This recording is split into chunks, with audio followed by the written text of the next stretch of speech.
Chapter 271 Treasures Underground. Boom! Luo Qingzhou barely hesitated. The moment the figure jumped into his arms, he had already rushed back and punched him. No matter if it was a human or a monster, he would knock him down with one punch first. Puff! Who knew that the fist suddenly missed. Before he could see what the attacker was, the figure suddenly broke apart like a bubble and disappeared. There was nothing there. Not even a trace left. It was as if nothing had just happened. Luo Qingzhou clenched his fist and stood there in a daze. He suddenly lowered his head and looked at the little white rabbit in his other hand. The little white rabbit disappeared without a trace. Illusion? He was secretly shocked. Chirp! Chirp! A crisp bird call suddenly came from outside. He hesitated for a moment, walked out, and was stunned by the changes in front of him. The gloomy cemetery suddenly turned into a sunny paradise with birds singing and flowers blooming. The ground was covered with green grass and flowers blooming. Butterflies were playing and little white rabbits were jumping on the branches. Birds with bright feathers were singing happily. Not far away, the stream was flowing. Sika deer with beautiful antlers were walking in groups of 3 or 2. Some of them were drinking water by the stream, and some were taking a leisurely walk. The air was full of the fragrance of flowers.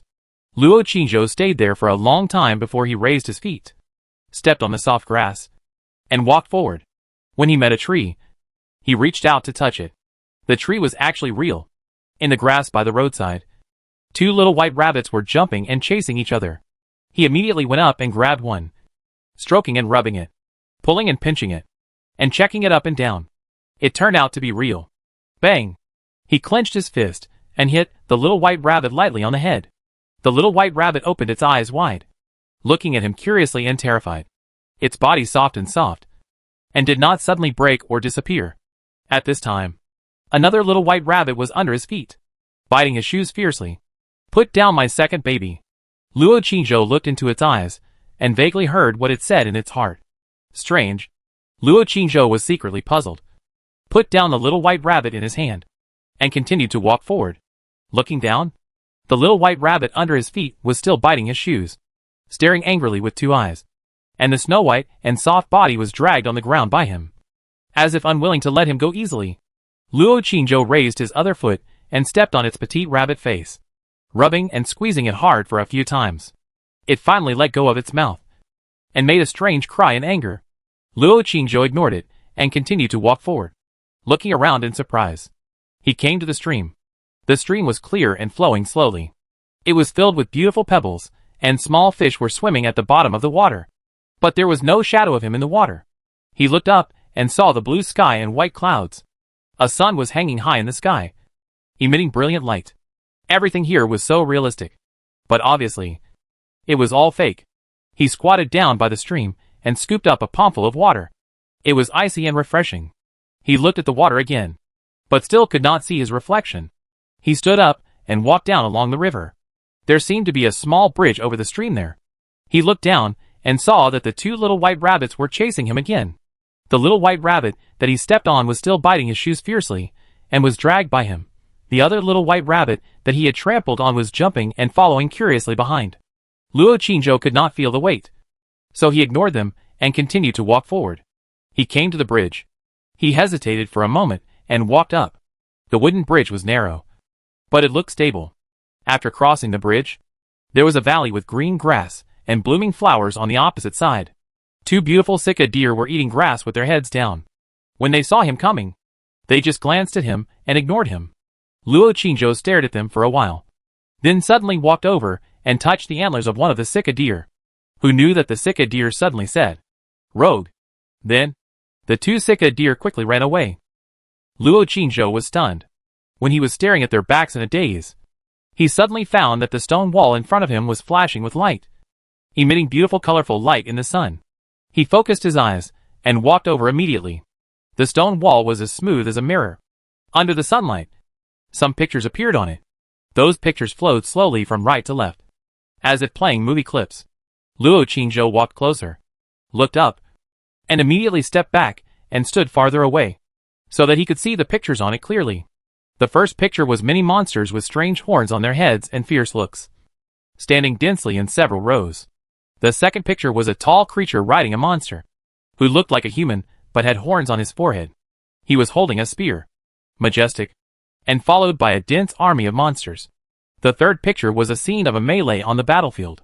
One side was the army of monsters, and the other side was the human army. However, above the heads of both sides, there were monsters with their feet on fire and humans with their feet on flying swords, all fighting fiercely. In the fourth picture, the huge castle was tilted. Various houses collapsed, and the corpses of humans and monsters were everywhere. In the fifth picture, the mountains and rivers collapsed, and there were ruins everywhere. The land turned into the ocean, and the ocean turned into land again. Deserts, storms, thunder and lightning, floods, ice and snow, etc. The world is changing. The sea has changed, and history has changed. Human? When Luo Qingzhou was watching carefully, an old voice suddenly came from the side. His heart skipped a beat, and he turned his head to look. At some point, a tall Sika deer stood next to him. The two little rabbits that were biting his shoes and following him immediately ran over and jumped around the Sika deer, looking very happy. "You are?" Luo Qingzhou said, with a vigilant look. The Sika deer looked at him and said in an old voice, "It is indeed a human.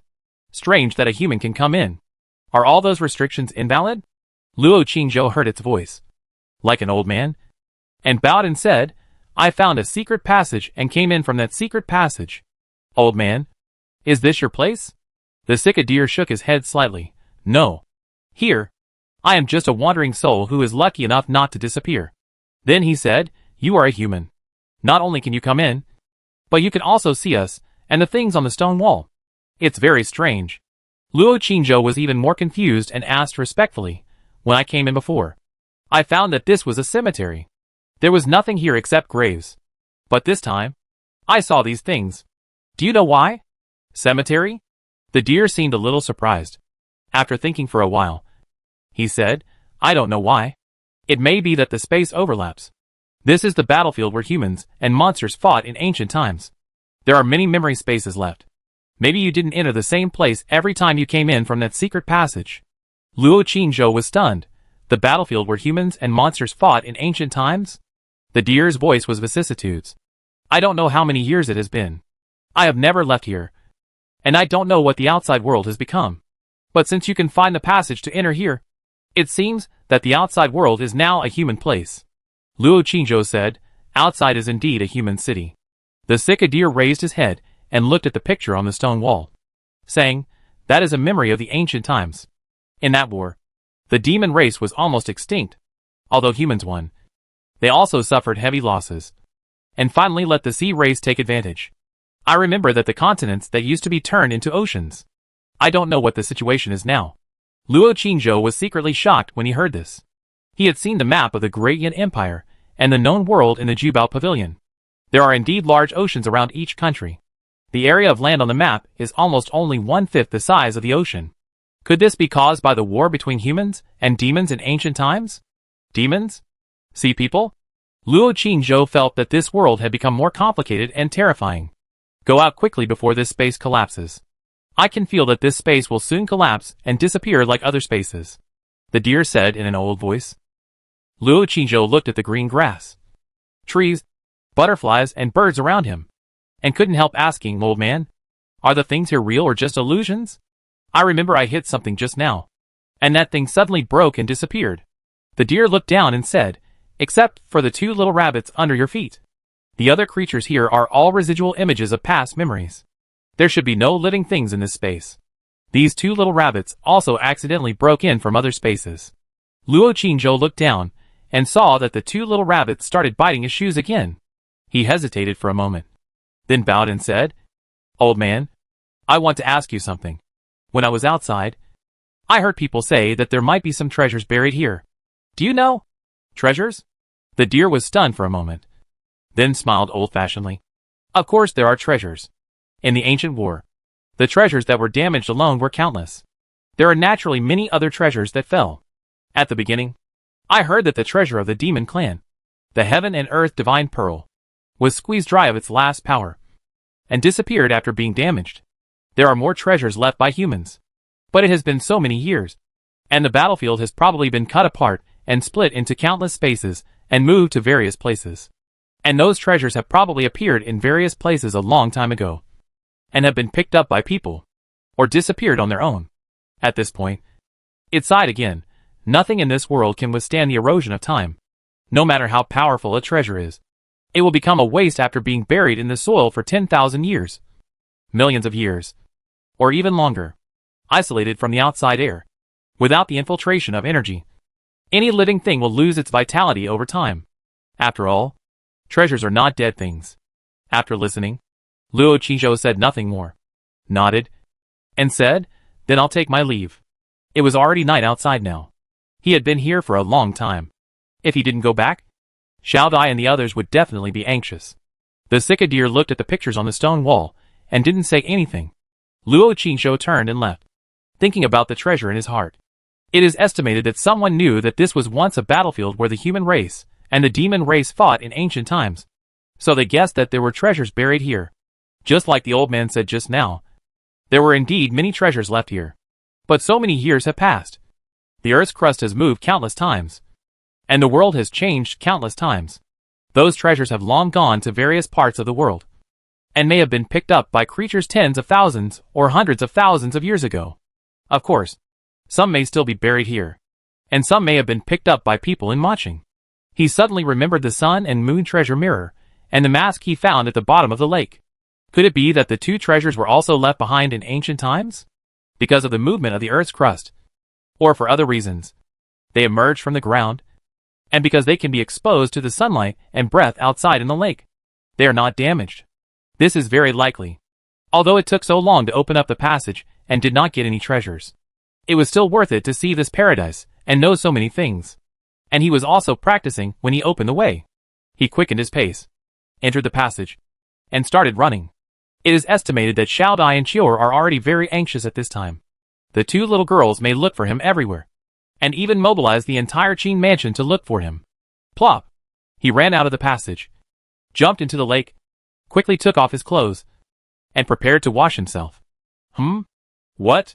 He looked down and was stunned. The two little white rabbits actually followed him out, still one on each side, biting his shoes tightly. Chapter 272 Little Rabbits. Bang! Bang! Luo Qingzhou punched the two rabbits with 2 punches. Then he went over and grabbed their ears, brought them back to the secret passage, and threw them in rudely. The origins of the 2 rabbits were unknown, and even the old man, the Cicadier, could not explain it clearly. How could he dare to take them back casually? The 2 little girls in the house were both weak and pitiful, and they definitely had no resistance to such furry little things. What if he was not at home? And the 2 little rabbits suddenly grinned and smiled evilly, and then turned into 2 ferocious big gray wolves, revealing sharp fangs and claws. What should he do? By then, the 2 little girls might become 2 pitiful little white rabbits. So, he must not take them back casually. After getting ashore and putting on his clothes, he hurried back to Meixiang Garden. Fortunately, Xiao Dai knew his true situation. Chior was very anxious and wanted to look for people everywhere, but she dissuaded him, seeing him come back safely. The 2 little girls were relieved. After Luo Qingzhou had dinner, he went into the study. He read for an hour. Then he went back to bed, and practiced Thunder Fist in the room. When it was almost time to go to bed, footsteps were heard outside. As soon as Luo Qingzhou came back to his mind, the door was pushed open. Xiao Dai poked her head in from the doorway and said shyly, "Master, do you need me to sleep with you tonight?" Luo Qingzhou opened his eyes on the bed and said, "No. I have to go out tomorrow, and I need to have a good rest." Xiao Dai said oh, but did not leave. She bit her pink lips and said shyly, "Master, I have learned all the books you gave me." Luo Qingzhou was puzzled and said, "Which books? When did I give you books?" Xiao Dai pouted and said, "Humph. If you don't want me, forget it. I'm going to sleep with Sister Chior." Just as he was about to close the door and leave, Luo Qingzhou coughed and said immediately, "Xiao Dai, come in, and tell me what you have learned recently." Xiao Dai immediately took off her shoes, and came in, and closed the door.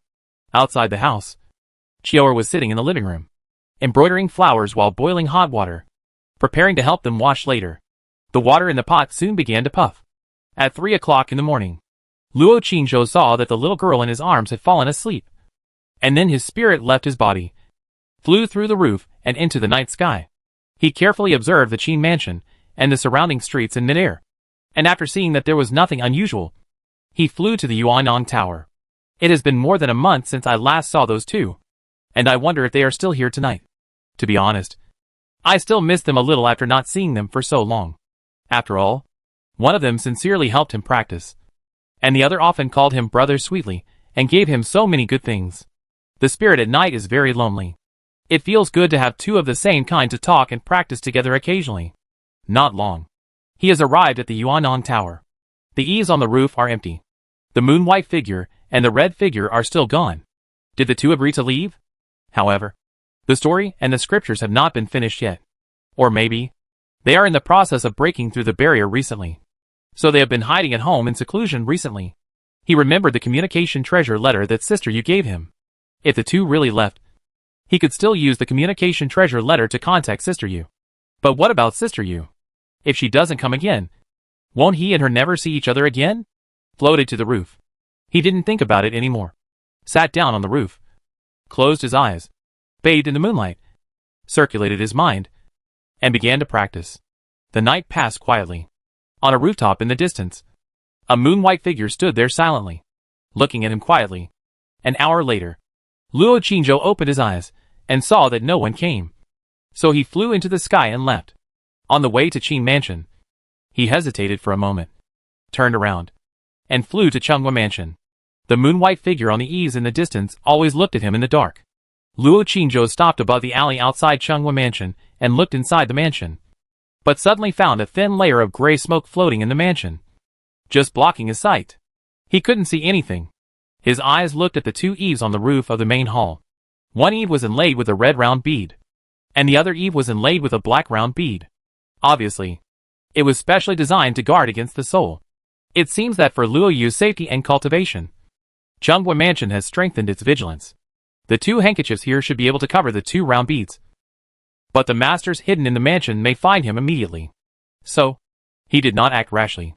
After looking in the air for a while, Fong turned around and returned to Qin Mansion. It's already March. The exam of Dragon and Tiger Academy this year is on August 20th, which is only 5 months away from now. The time for the autumn exam is on August 15th, which is only a few days away from the exam of Dragon and Tiger Academy. He must take the autumn exam and must pass it. Only in this way can he give himself, his deceased mother, and the Qin Mansion an explanation.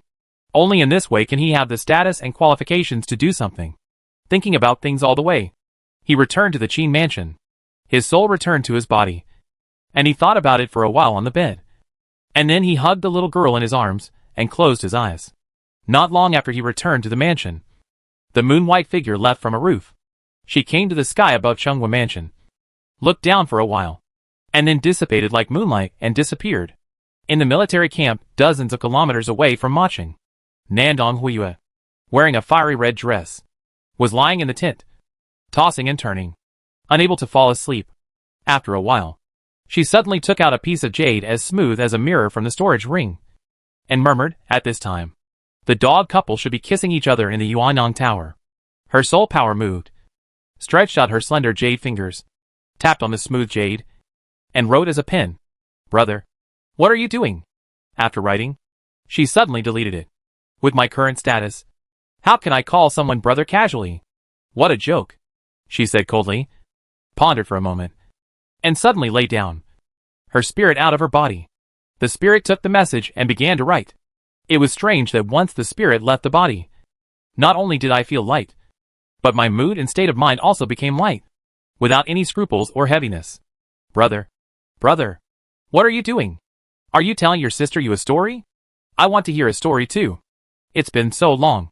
Why didn't you contact me? I miss you so much. The message was sent. Her cheek suddenly became hot again. Is it too corny and shameless?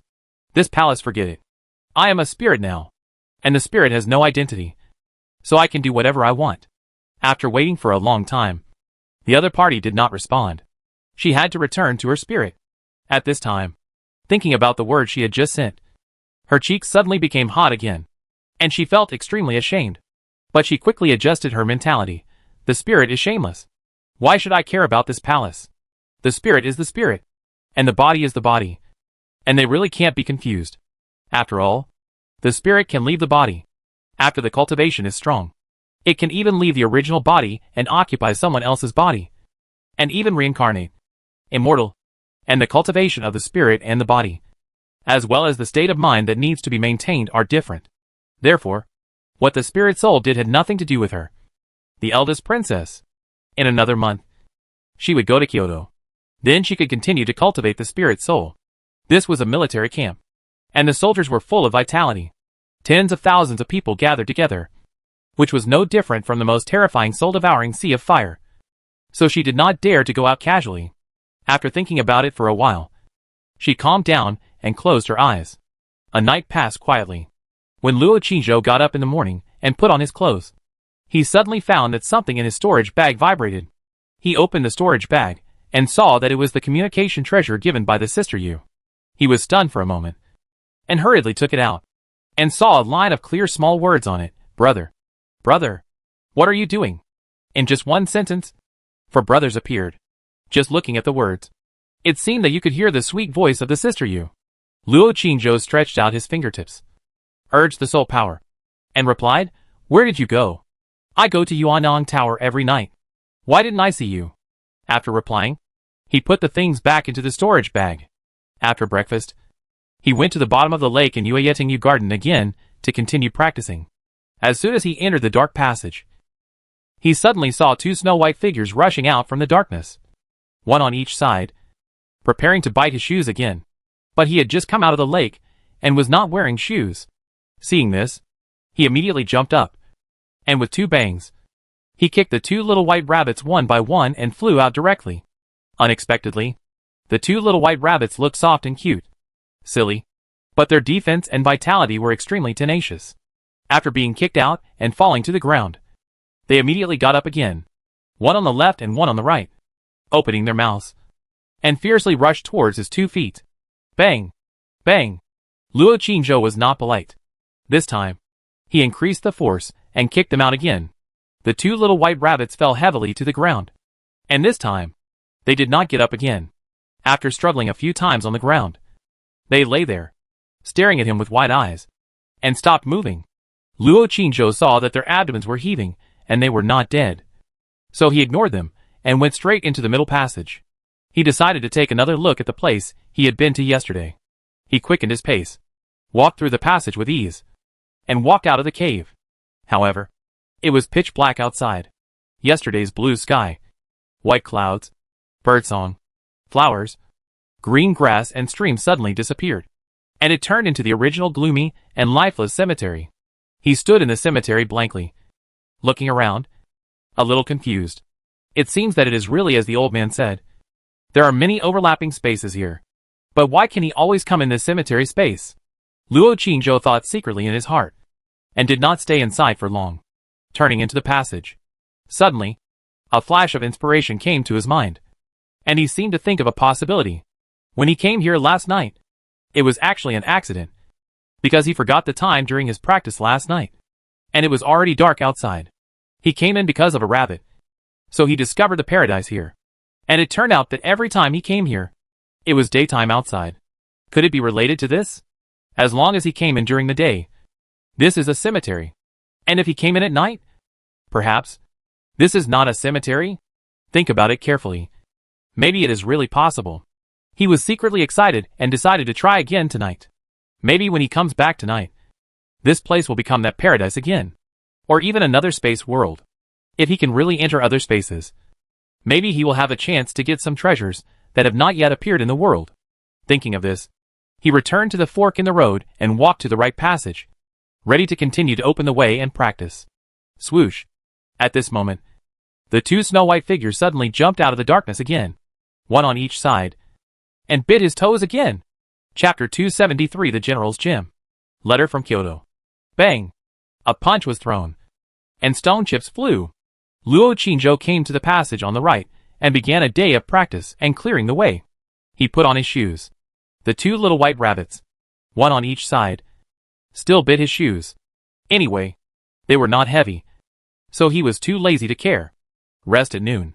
During the meal, he tore a piece of cooked beef and handed it over. The 2 little white rabbits still stared, biting his shoes angrily, and ignored him. Luo Qingzhou sat on the ground, finished eating the beef, and took out fresh fruit. When he took out the yellow banana and peeled it skillfully, a fragrance suddenly wafted out. The little white rabbit on the right, which was biting his shoes, immediately opened his eyes wide. His small nose moved, and unconsciously loosened his mouth and began to drool. Luo Qingzhou broke off a piece and handed it to its mouth. The little white rabbit sniffed, drooling, but a little hesitant, looking pitifully at the little white rabbit on the left. The little white rabbit on the left had slightly longer ears than it, and at this time it was still biting the shoes tightly, staring at it fiercely with two eyes. Luo Qingzhou looked into its eyes, and suddenly heard its inner words again, "Erbao, you greedy ghost. Keep biting. Bite this bad guy to death. You can't eat it. It's poisonous. It will poison you to death." The little white rabbit named Erbao had to continue biting. Luo Qingzhou threw the half banana aside, ate the rest of the banana, drank clear water, rested for a while, and then continued to open the way to practice. The two little white rabbits bit his shoes and were dragged into the passage, continuing to bear the flying stone chips. Half an hour later, Erbao finally couldn't bear the tempting fragrance that came from time to time. Secretly glanced over there, immediately let go of his mouth, quickly ran out of the passage on the right, and stopped in front of the half banana. First, it licked it with its pink little tongue. Then its eyes lit up, and it immediately started eating it in big mouthfuls. Such a delicious fruit. Even if it is poisonous, it is a worthy death. It ate it up in 2 or 3 bites. It was still unsatisfactory. It smelled really good. After savoring it for a while, it ran back and continued to bite the shoes on the other side. Boom, boom, boom. A day passed quickly. In the evening, the passage on the right has been opened up for more than 10 meters. The terrain is still steep and downward.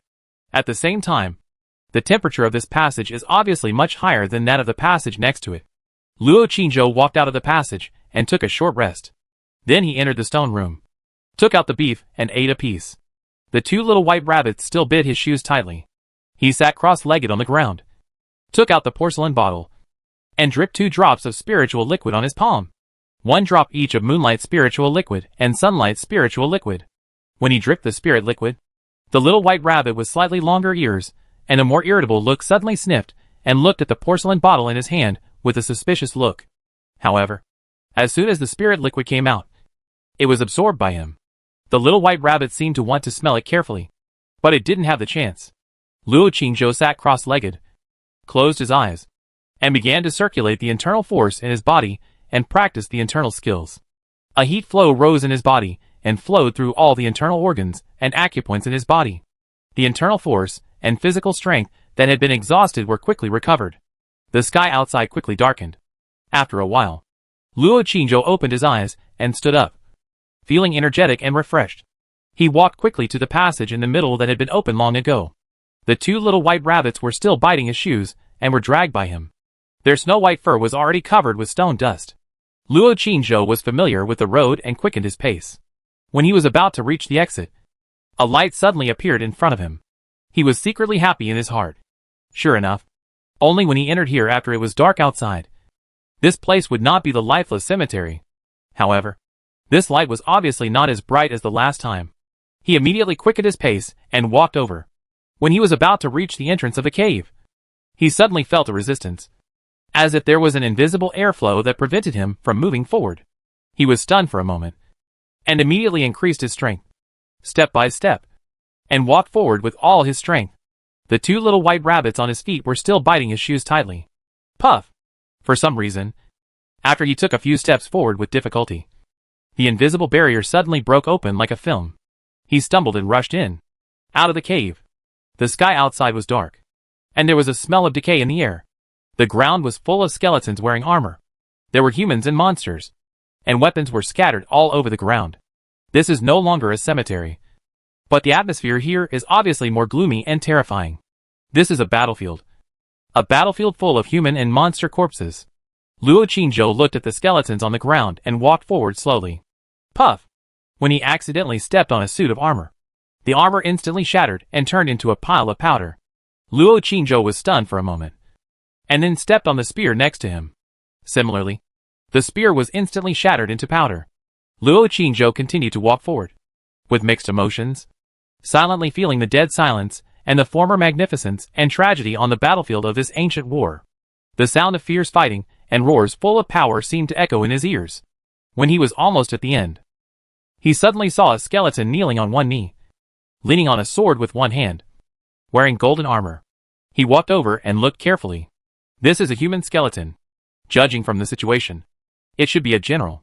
Whether it is the armor on his body, the sword in his hand, or the momentum, he does not look like an ordinary soldier.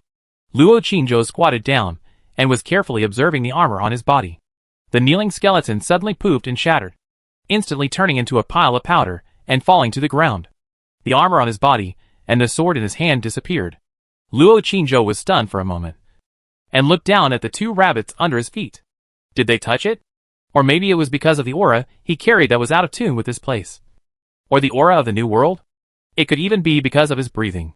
When Luo Qingzhou was about to stand up, he suddenly found that there was a complete object in the pile of powder. A dark red gem. He quickly reached out and picked it up. It was cold to the touch, and the gem was dim, but it was not broken. He remembered that this gem was inlaid on the guard of the sword. He held it in his palm and squeezed it a little harder, but it still didn't break. The golden armor broke, the bones broke, and the sword broke, but the gem was still intact. Obviously, this dark red gem inlaid on the sword was not an ordinary thing. Luo Qingzhou quickly put it away and put it into the storage bag, then got up and started looking for it in other places. He searched almost the entire battlefield. However, there was no more harvest. Those armors and weapons looked good, but they would turn into powder as soon as they were touched. There were also the skeletons of those monsters, which looked solid, but they collapsed immediately as soon as he approached. As for the things they carried, most of them had rotted and disappeared. Seeing that the time was almost up, Luo Qingzhou didn't linger anymore and turned to leave. This time, he finally got something. Although it was just a gem that looked dull, it was better than returning empty-handed. Entering the passage, he returned to the stone chamber. He took out the dark red gem from the storage bag and observed it carefully for a while, but still couldn't see anything special. This gem was inlaid on the general's sword, and it was obviously not just a beautiful decoration. The general's sword was used to kill the enemy, and it would never be decorated with a gem just for the sake of beauty. Moreover, this gem has been through so many years, but it has not been shattered with the sword. It is very likely that there is some kind of energy in it, so it can resist the erosion of time and be preserved intact until now. Luo Qingzhou decided to take it back and study it carefully. When he was about to leave, the two little white rabbits were still like two sticky candies, biting his shoes and sticking to him, and just wouldn't let go. Bang! Bang! Luo Qingzhou was not polite and punched them again, and then kicked them one by one and flew away. Then he threw a banana and an apple and left. He wanted to see how tenacious the vitality of these two little white rabbits from nowhere was. After taking a bath at the bottom of the lake, when he returned to Meixiang Garden, Xiaodai and Qiu'er were sewing clothes and talking under the eaves. Seeing him come back, the two little girls immediately went back to the house to put clothes, and then went to the kitchen to help him heat up the rice and dishes, and boil water by the way. They knew that Luo Qingzhou had to take a bath in the bathtub every night. After dinner, Luo Qingzhou dripped the last drop of the refining dirty potion into the bathtub and started to take a bath. The refining dirty potion that he bought at a huge cost last time lasted for more than a month and has been used up. Tomorrow he has to go out and sell the storage bag and warrior dagger he picked up in the Blackwood Forest to exchange for some gold coins to continue buying refining dirty potions. Cultivation cannot stop. The recent data is still growing rapidly, but it is obviously far from enough to break through to the martial arts master realm. He must continue to work hard to cultivate, and continue to use potions and spiritual liquids, and any link cannot be missed. Whether he can succeed depends on these few months. Xiaodai was rubbing his body from behind, her eyes still peeking into the tub. After Luo Qingzhou finished his bath, he changed into a tight outfit and went straight to the backyard to practice the plum blossom flying boxing technique. While practicing, Xiaodai suddenly ran over and said, "Sir, Sister Mare is here. She said that Madam wants you to go over. The second young lady has a letter from Kyoto." Luo Qingzhou frowned, stopped practicing, returned to his room, and changed into a loose Confucian robe. He went to the courtyard to wash his face, and then followed Mare out the door. Seeing that he didn't say anything, Mare took the initiative to speak. "Son-in-law, the second young lady only wrote to you again. The lady, the master, And the eldest young lady haven't. Everyone is waiting for you to open the letter. Besides, the eldest young lady is also there. Luo Qingzhou was stunned when he heard it and asked, "What is the eldest young lady doing there?" Mayor said, "I don't know." The lady asked the eldest young lady to go there. It seems to be to discuss something. Luo Qingzhou pondered for a moment and said, "Are Bailing and Xiaochan there?" Mei nodded. "Of course they are." The eldest young lady went. "So of course they have to go too. By the way, the master should have gone too." Luo Qingzhou. "Mayor, are you sure that the letter was written to me by the second young lady?" Mayor nodded very confidently. "Yes. Son-in-law. It was written to you. Although it is not marked on the envelope. The lady said that it was inside a hem, son-in-law. You will know when you go there." Chapter 274. Humble and pitiful Xiaoweima. In the hall, Song Ryue was sitting on a chair, frowning, thinking about something. Qin Wuzheng was sitting on the side, sipping tea leisurely. The letter from Miss Qin Air was placed on the coffee table between the two of them. Judging from the appearance of the envelope, it had not been touched. But Qin Wuzheng still asked in a low voice, "What does it say?" Song Ryue rolled her eyes when she heard it. "How do I know? I didn't read it." Qin Wuzheng smiled and said nothing more. He looked at the corridor outside and couldn't help sighing. The girl in a snow-white dress stood alone in the corridor outside, quiet and cold like the moon. Even when facing her biological parents, she was cold and silent. Song Ryue heard the sigh and looked outside. After a moment of silence, she whispered, "Master, where did Jianjia go, and what did she do during those years when she disappeared? Did you really not find out anything?" Qin Wuzheng shook his head. Song Ryue looked at the cold figure inside. Something must have happened to make her look like this. Unfortunately, she didn't tell us or Weima, so we can never untie her knot. If this goes on, I don't know if she will always be so cold and distant to us. Alas. Qin Wuzheng retracted his gaze, picked up the teacup and said, "Take your time. No hurry. Let the past go. We don't need to keep asking. If she doesn't want to say, we'll just pretend nothing happened." Song Ryue frowned and said, "But it can't be like this forever. I thought she would be better after getting married. But that boy was useless. After so long, the two are still so cold. In the end, we still have to." As the two were talking, footsteps were heard in the yard. Mayor's voice came from the courtyard. "Madam, the son-in-law is here." The couple looked outside together. A tall and handsome young man in a Confucian robe followed the little maid into the courtyard with a refined temperament. The two stood up immediately and prepared to go out to greet him. But after looking at each other, they sat back tacitly. "We are elders, his father-in-law and mother-in-law, and we should treat him as we should. We can't say that we are not elders just because he is favored by the eldest princess now," Qin Wuzheng whispered. Song Ryue immediately echoed. What the master said is that no matter how high his official position is, he should be taught a lesson. Not to mention that he is not an official now. We still have to have our dignity. Otherwise this kid will not come up to the house and tear off the tiles in the future? Qin Wuzheng said. Then you will teach him a lesson later. Song Ryue looked at him with resentment and said nothing. Mississippi. Luo Qingzhou walked under the eaves, bowed his head, and saluted respectfully. Bailing and Xiaochan stood not far away, looking at him. Qin Jianjia nodded slightly, her expression and voice still cold. Go in. Luo Qingzhou said nothing more. Entered the house, bowed his head respectfully and said, Father-in-law? Mother-in-law? Qin Wuzheng smiled. Qingzhou, have you been studying well recently? The autumn exam is getting closer and closer. Are you confident? Luo Qingzhou said respectfully, Don't worry, father-in-law. I will work hard to pass the autumn exam this time, and will never let you down. Qin Wuzheng said gently, It's a good thing if you can pass the exam. But it doesn't matter if you don't. Our Qin family can still support you. Don't have too much pressure. If you have time, you should go out more often to relax and collect some information. Look at you. You don't even have a friend. And you never go out to play. When scholars have time, they call their friends to go out. Traveling around to relax? Qingzhou, although one's ability is important, communication is equally important. Especially when you pass the exam and enter the officialdom. Communication will be even more important. At any time, you can't be alone. The more friends you have, the more roads you will have. Luo Qingzhou bowed and said, Thank you, father-in-law, for your teachings. Qingzhou will definitely remember it. Song Ryue suddenly couldn't help but say, Your father-in-law is right. Making friends is indeed important. But not all friends are worth making. Like those bad friends. They only know how to go around outside. Eat, drink and have fun. Only know how to go to brothels or harm decent women. And don't know how to take care of the family. Qingzhou, you must stay away from them. Don't let them lead you astray. Luo Qingzhou said respectfully, mother-in-law is right. Qingzhou will definitely remember it. Ahem. Qin Wenzheng coughed and stopped talking about this topic.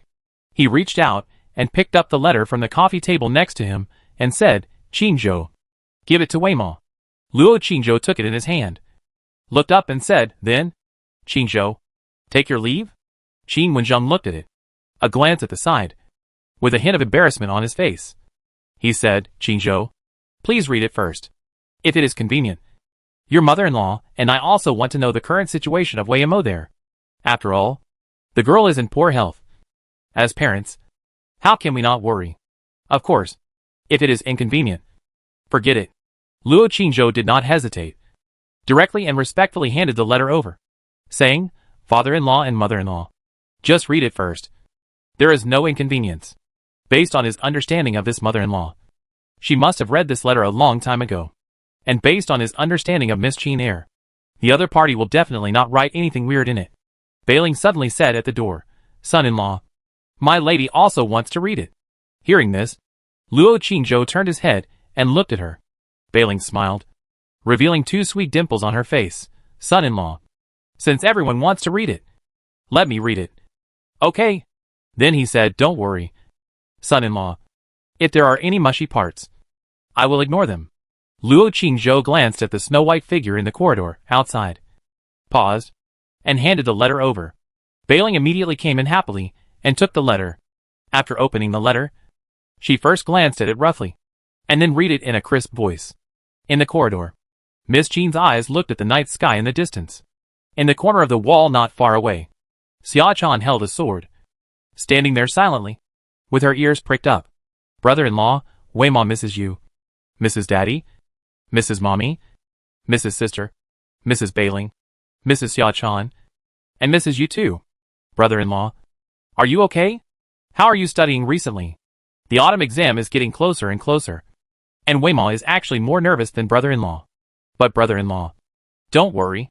With your talent, you will definitely pass the exam. If you don't pass, it means someone is targeting you. Let's sue him. Weimo is doing well here. Brother-in-law, don't worry. In addition to reading, writing, playing the piano and painting every day, Weimo occasionally goes shopping with Mei Jiao and Shui. Brother-in-law, Shui also likes your poems and stories very much. Sister Shui praises every poem of yours. Sister Shui also likes your romance of the West Chamber and the story of the stone. Especially the story of the stone. Sister Shui listens to it every day and is intoxicated. Brother-in-law, every time Weimo sees Sister Shui, she will ask Weimo about your affairs. Not only poems and stories, but also many private matters. But brother-in-law, don't worry. Weimo won't tell her. Brother-in-law, Weimo wants to make money quickly.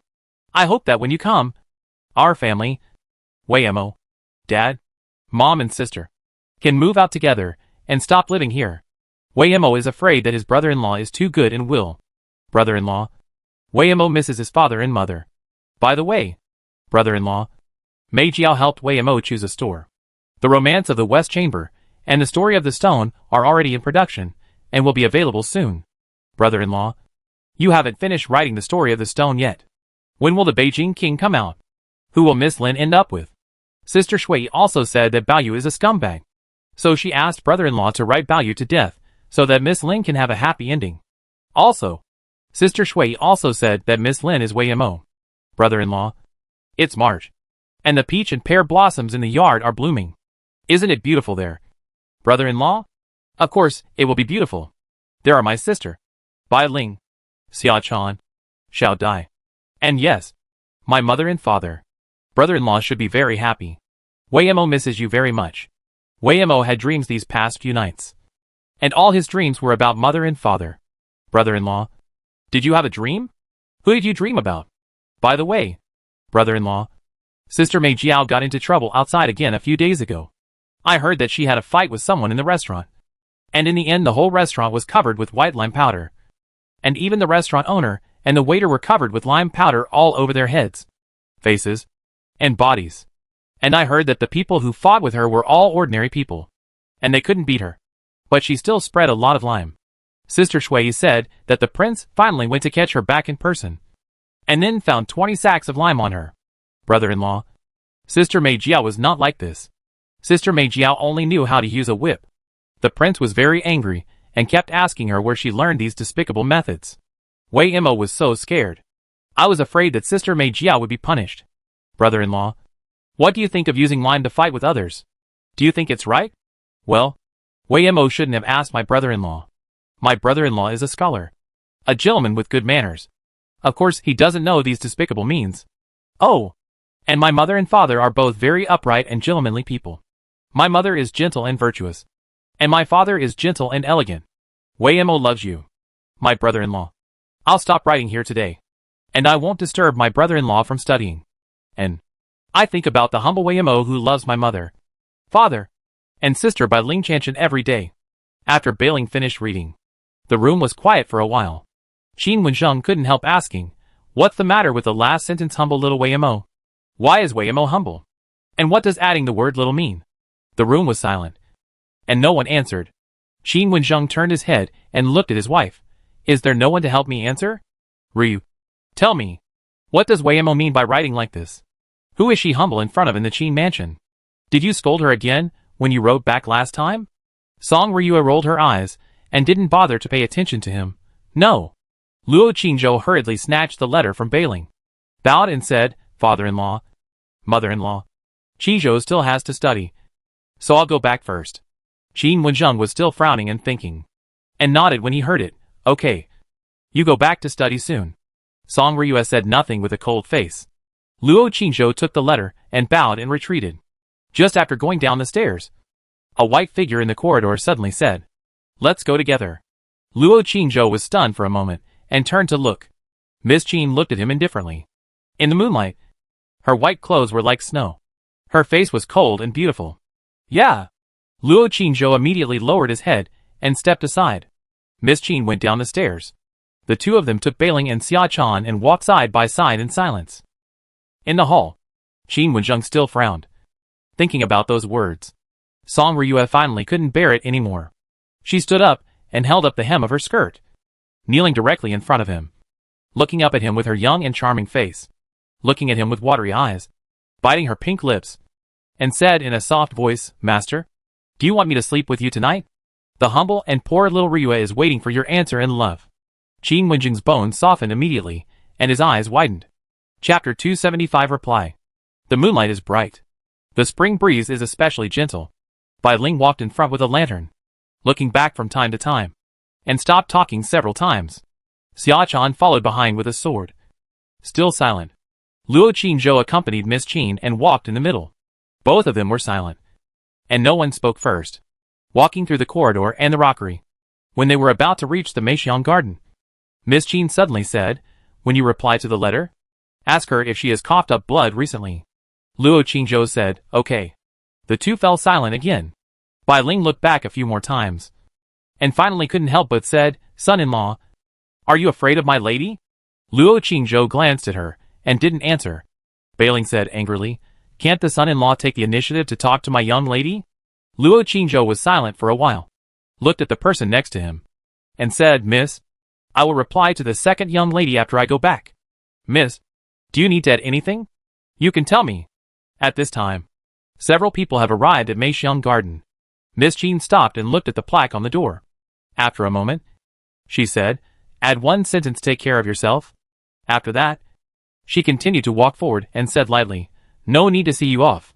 Luo Qingzhou stood there, staring at her back in a daze. Humph. When Xia Chan passed by him, she snorted in a low voice with a cold face. Luo Qingzhou glanced at her and suddenly said, Miss, can I ask Miss Xia Chan to come over and be my little maid? As soon as this was said, the three of them stopped. Bailing turned around directly in front with a lantern. Miss Qin still had her back to him. Xia Chan's body stiffened, and then she turned her head to look at him. Luo Qingzhou suddenly said, If she doesn't want to, Bailing can do it. Pa! As soon as he finished speaking, Luo Qingzhou had already put his hands on his eyes, and just as he put them, a small fist hit his right palm. Luo Qingzhou grabbed it and smiled. Son-in-law won't awe. Xia Chan suddenly hit his stomach with the hilt of the sword in his other hand. And when he bent down, a bang punch hit his eyes again. Then, he walked away. Son-in-law deserves it. Beiling looked gloating. Chan, you should help me hit another punch. So that son-in-law will be symmetrical. So that it will look good. Xia Chan's pretty face was as cold as ice. And she ignored it. When Luo Qingzhou covered his eyes and stomach and stood up from the ground, the three had already walked away. Xiao Dai and Chior stood at the door and saw the scene just now. Chior couldn't help but admire him and said, Son-in-law, you dare to flirt with Xia Chan and Bai Ling? And in front of the eldest lady?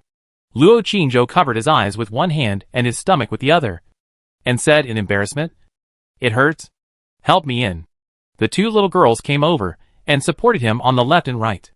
Xiao Dai couldn't help but said, Sir, don't mess with Sister Xia Chan next time. You have been beaten by her so many times. Why don't you learn your lesson? Luo Qingzhou rubbed his eyes and said nothing. On the road not far away, Bai Ling was holding a lantern and lighting it in front.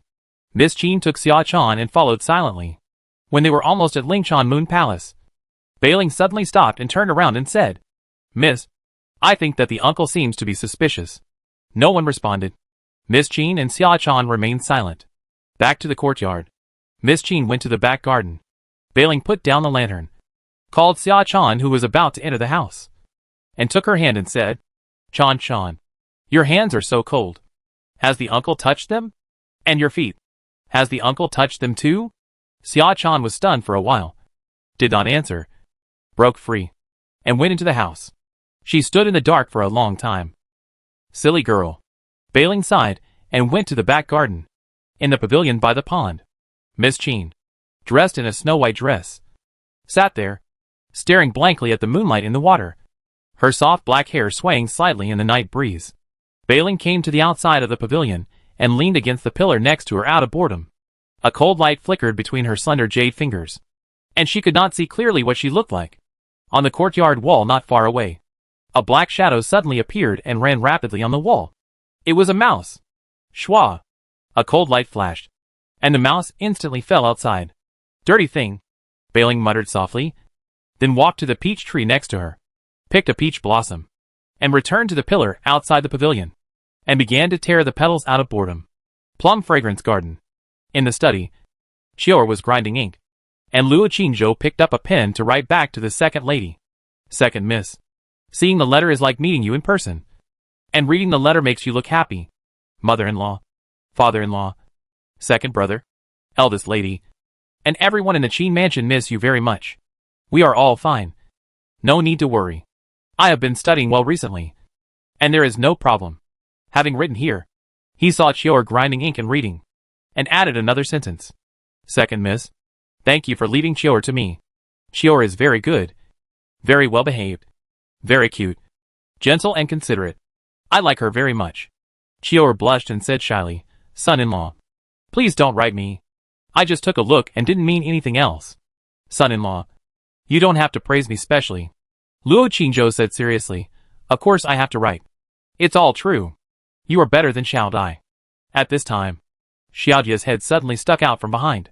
Luo Qingzhou stopped talking, picked up the pen and added, Second miss. I forgot to tell you last time that Xiao Dai and I have already shared a room. Xiao Dai is very cute, very beautiful, gentle and considerate, loyal to me. I like her very much. Second miss, I hope you can accept her. Xiaojia's eyes were red, and she was touched and said, Young master. Luo Qingzhou turned around and said, Go and study hard. Don't let this young master down. The little girl left immediately and said, Yes. Young master, I will definitely learn all the 72 unique skills. After that, she left the room. Luo Qingzhou. Chior. What 72 unique skills? I don't know what the girl is talking about. Chior looked confused. Son-in-law. What 72 unique skills? I don't know either. Both of them stopped talking. Luo Qingzhou continued to write back. Second miss. Chior misses you. Only 1/3 of the letter was written. The remaining blanks need to be filled by the mother-in-law. Otherwise this letter can't be sent out. After blowing the ink dry, he put away the letter paper. Luo Qingzhou got up and prepared to wash and go to bed. When Chior went out, she asked again, Son-in-law, Do you need to sleep with me tonight? Luo Qingzhou was about to shake his head. But Chior whispered again, son-in-law. Xiao Dai will wear a newly made suspender nightgown and white stockings later. Luo Qingzhou didn't say anything else and continued to clean up the table. Chior didn't ask any more questions and left tacitly. It was still early. Luo Qingzhou didn't go to bed, but laid down on the beauty couch, picked up the books necessary for the imperial examination, and started reading. After a while, Xiao Dai pushed open the door, lowered her head, and walked in shyly. Luo Qingzhou looked at her.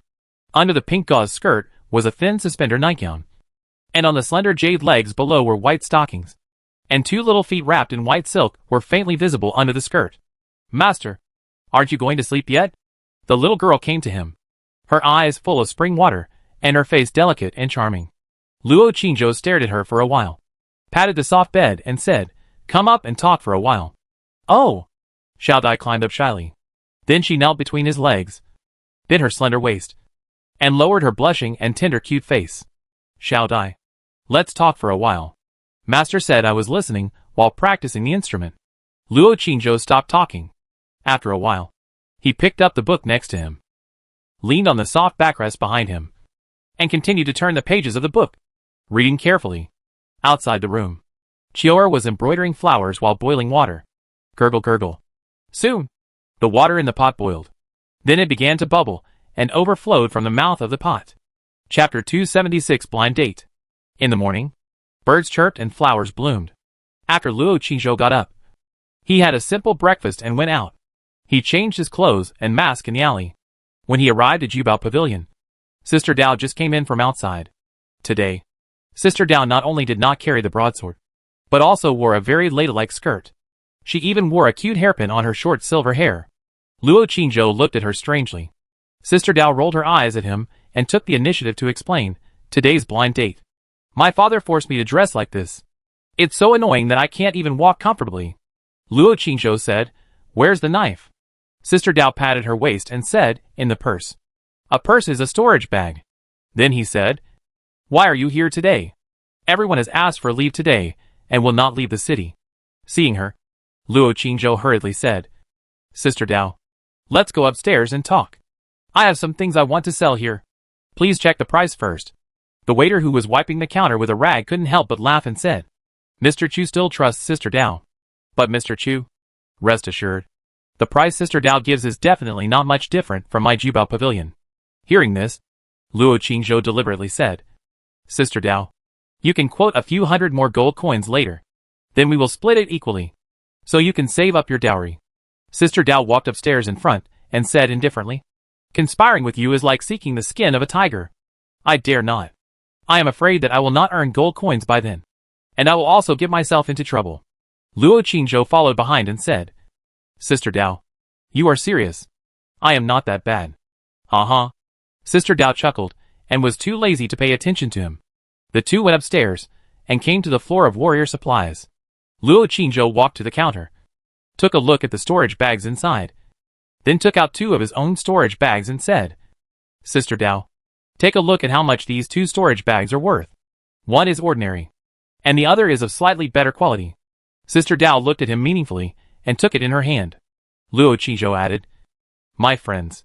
He asked me to help sell it. Sister Dao ignored him and observed the 2 storage bags carefully for a while before saying, this ordinary storage bag is very old and has a small space. It is worth at most 3,000 gold coins.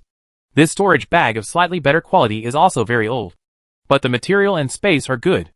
It is worth at least 10,000 gold coins.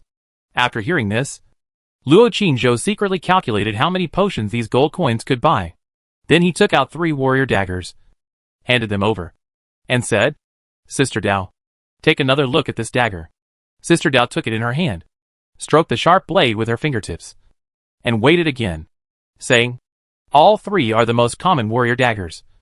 A total of 2,000 gold coins. Luo Qingzhou pondered for a moment, took the daggers and storage bag, and said, I'll go ask the shopkeeper. After a while, he came back and said, Sister Dao, it's 500 gold coins less than what you quoted. Can you help me talk to him?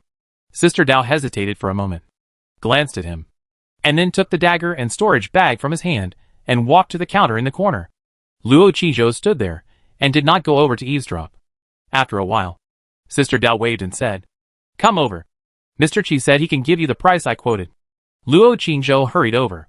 The gray-haired old man Chi stroked the storage bag of better quality and explained with a smile on his face, "Mr. Chu, I'm not trying to cheat you. You can go to any store, and the price will not be higher than the price I just quoted. You are a distinguished guest of our Jubao Pavilion. How dare I lower the price?" "These things," he said a lot.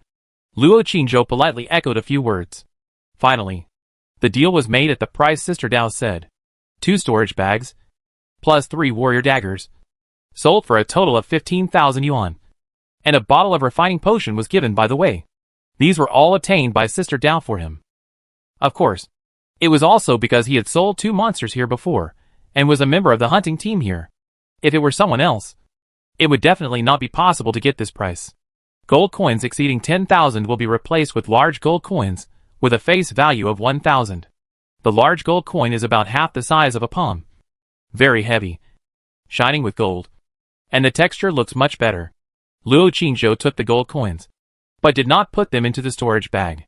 Instead, he went directly to the counter on the other side, and bought the refining potion.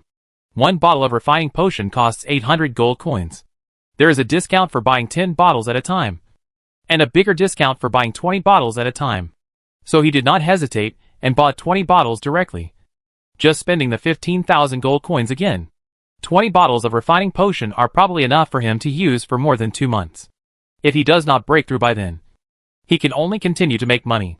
Anyway, as long as there is a little effect, he will never be stingy. Time waits for me. He must break through to the martial artist realm at the fastest speed and in the shortest time. After buying the potion, he was ready to say goodbye. After hesitating for a while, he said to the silver-haired woman next to him, "Sister Dao, go to the rooftop. I have something I want to show you." Sister Dao did not think much and went upstairs with her long legs. After reaching the rooftop, Luo Qingzhou took out the dark red gem from his storage bag, handed it to her, and said, "Sister Dao, take a look." Sister Dao took it in her hand, observed it carefully for a while, and frowned slightly. "Where did you get this?" "Haimulan?" Luo Qingzhou said. "My friends."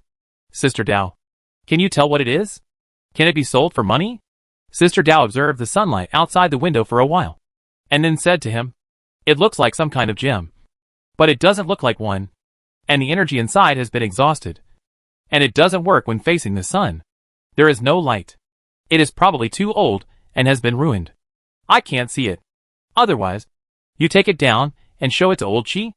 Luo Qingzhou put it back into the storage bag and said, "Forget it. I think it should be ruined. It looks dull and lifeless. It is not even as good as ordinary jade. I won't take it down and make a fool of myself. By the way, Sister Dao, when are you going to have a blind date?" Sister Dao immediately frowned again when he mentioned this.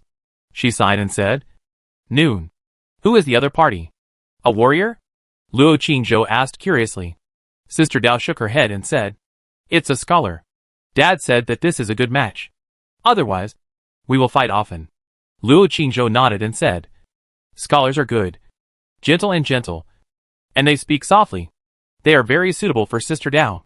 Sister Dao said with a distressed look, "But I don't want to get married yet." Luo Qingzhou asked, "How old is Sister Dao this year? Are you 20? Sister Dao glared at him and said, "Am I that old? I just turned 18 this year." Luo Qingzhou smiled and said, 18 is not young anymore. No wonder your father is anxious.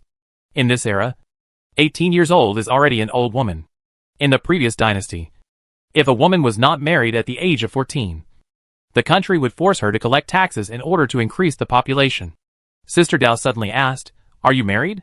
Luo Qingzhou did not hide it, and said, "Of course. I got married a long time ago. I not only have my wife, but also many maids." Sister Dao sneered, "Men are all perverts. At such a young age, there are so many women. Be careful that your body can't bear it." Luo Qingzhou sighed and said, "Hey, those pretty and cute little girls were forced into me by my wife.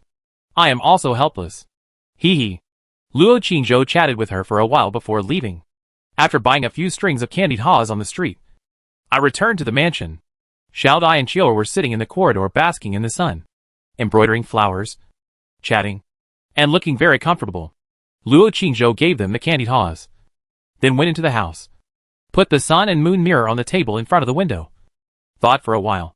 And took out the dull dark red gem, and put it in the sunlight next to the mirror. The bright sunlight fell on the gem, but did not penetrate it. The inside was still gray and dark red, without any luster. Luo Qingzhou went out and told the two little girls in the corridor, "Don't enter my room. Don't touch anything in it. And don't let others go in. Understand?"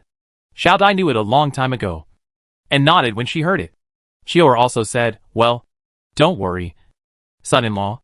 Luo Qingzhou glanced at the bellybands in the hands of the two, and walked out quickly. Xiao went over to close the door, came back and asked with a smile, "Xiao Dai, what tricks did you use last night? The stockings are torn." Xiao Dai blushed immediately. Luo Qingzhou entered the lake bottom of Yueyetingyu garden. As soon as he entered the secret passage, two snow-white figures suddenly rushed over from the corner. Bang! Bang! Luo Qingzhou was well prepared, and kicked them out one by one. Then, he walked into the passage on the right, and began to practice and open the way. Boom! Boom! Boom! After a while, he looked down, and saw that the two little white rabbits bit his shoes silently, one on each side. Luo Qingzhou ignored them, and continued to wave his fists, and hit the stone in front. Because refining the internal organs requires breathing, and tempering the internal organs, and acupoints in the body. The internal strength and physical strength are also consumed quickly. At the same time, in another underground place, several men with strange horns on their heads were driving several monsters, and moving quickly in the dark passage. The treasure that appeared last time was confirmed by Elder Yuancher to be a treasure lost by our tribe in ancient times. The treasure was picked up in this underground area, and the battle at that time should have taken place here. The treasure of our tribe must not fall into the hands of humans. The spies sent out some time ago were exposed in the city. This time we have to be more careful. It is estimated that humans have long noticed that there are things hidden underground. So we have to hurry. Brother, it is said that the innate spiritual treasures from the ancient times were also left here. I don't know if they have been picked up long ago, or are still buried underground. If we can get them, we can definitely revive our clan. The space at that time was probably shattered and turned into many broken spaces. It is not easy to find those things. It is said that this land was the location of our clan's holy city. I read in the book that the holy city was very large. In addition to the castle in the middle, there was also a sacred tree of heaven and earth with roots in the netherworld, and a fairy palace on top. The few people talked in a low voice and rushed all the way, and soon entered a space. Boom! Boom! Boom! In the evening, Luo Qingzhou had opened up a road of nearly 20 meters. However, the temperature was getting higher and higher as he went forward, even a little hot, and the walls around were all burnt black. After coming out of the passage, he rested for a while, drank some water, and ate some fruits. While he was eating the fruit, the little white rabbit on the right that was biting his shoes immediately raised his head, opened his eyes wide, moved his nose, and drooled. Luo Qingzhou took a banana and threw it out. The little white rabbit immediately tilted its head to look at it, its eyes shining, hesitated for a moment, then jumped over, began to squint, and ate happily. The little white rabbit on the left was still biting his shoes, with red eyes, and said angrily in his heart, "Herbao, you greedy ghost, I'll poison you to death." Herbao quickly finished the banana, immediately jumped back, and continued to bite Luo Qingzhou's sweaty and smelly shoes. Soon, night fell. Luo Qingzhou took a look outside, immediately got up, and walked into the middle passage. I don't know what space there will be tonight. No matter what space it is, as long as there is a harvest. Boom! Boom! He knocked out the two little white rabbits biting his shoes with one punch, and then ran forward. Soon, he came to the exit. But just as he was about to move forward, he suddenly felt that his body was blocked by an invisible force. He thought that just like yesterday, as long as he increased his strength, he could tear through that force. But today, no matter how hard he tried, even with all his strength, he couldn't break through the invisible obstacle. Boom! Boom! Boom! He raised his fist and punched forward with all his strength, trying to break it violently. But it was still useless. It seems that this is the restriction that the old man said. But how did he get in yesterday? Maybe today's restriction is too strong and the energy has not been exhausted. He is going to try it one last time. If it doesn't work, he can only wait for tomorrow, the day after tomorrow, and the future. Anyway, the space every day seems to be different. Maybe some spaces are like the previous 2 spaces, and you can enter them. He took a few steps back, suddenly ran and sprinted, and suddenly rushed forward. Puff. Unexpectedly, he actually got in this time, standing outside the cave, looking at the ruins of the collapsed castle in front of him. He was stunned for a moment, and suddenly looked down. The 2 little white rabbits that he knocked out, I don't know when, one on each side, stubbornly bit his shoes. Chapter 277. The Second Lady's Sigh. The sky was gray. It seemed as if the whole world was shrouded in a layer of gray. The new space was dead silent. Collapsed castles, broken houses, cracked streets, and collapsed squares. There were ruins, rubble, and dust everywhere. There was nothing else except these. There were no human skeletons, nor were there any demon skeletons. I don't know if it was directly destroyed by some terrible force, or if it had long been turned into dust after years of erosion. The air was also filled with an ancient and desolate smell. Luo Qingzhou took the 2 little rabbits and slowly moved forward in the ruins, searching carefully around, trying to find something useful. But he searched almost the entire ruins and found nothing. Just as he was about to leave, he suddenly felt something under his feet, and at the same time, his heart jumped inexplicably. He took his feet away and looked down. A small tree root protruded from the crack in the ground. The root was only as thick as a finger, about 2 fingers long, grayish-white, with only 2 hair-like roots hanging on it. Luo Qingzhou was stunned for a moment, squatted down and observed carefully. In the thick gap, its other body buried underground had withered and shrunk, turning black. Luo Qingzhou reached out and pinched it, gently pulling it, and the black root underground suddenly turned into powder. The root in his hand was still tough to the touch. He stood up and looked up. There were gray ruins all around. Almost no living life. Not even a weed. He raised his foot and kicked the stone next to him. The stone broke with a puff sound and turned into a pile of powder. Luo Qingzhou walked to the front again and kicked other things, all of which were vulnerable and shattered into powder. In this space, all life has disappeared, and everything is rotted, except for the root in his hand. This grayish-white tree root seemed to be the only thing left here. He didn't stay any longer. After putting this tree root into the storage bag, he left here immediately. The environment here, whether it is the breath or the color, or the things around, all greatly affect people's emotions and moods. Out of the passage, he looked down at the 2 little rabbits still biting his shoes under his feet. After hesitating for a while, he still bang punched them and knocked them out. Then, he put down some fruits. Then, he walked away. Judging from today's situation, these 2 little rabbits may not be simple. They may be the key to breaking the ban. It seems that only with these 2 little rabbits can he enter that space. However, I don't know what happened when I went in for the first time. It may be that the ban on that space has disappeared. If I want to go in again in the future, I guess I have to take these 2 little rabbits with me. Even so, he still didn't dare to take them back. Let's observe for a while. Anyway, these 2 rabbits look a little silly and have a special liking for his stinky shoes. They shouldn't leave for the time being. After taking a bath at the bottom of the lake, he returned to Meixiang Garden. While the 2 little girls were heating up the rice and boiling water, he took a small porcelain bottle, filled it with some water, returned to the room, and placed it on the desk in front of the window. Then, he took the grayish-white tree root out of the storage bag and put it into the small porcelain bottle. Most of the tree root and the 2 remaining roots were immersed in the clear water. He looked at it for a while, and then ignored it.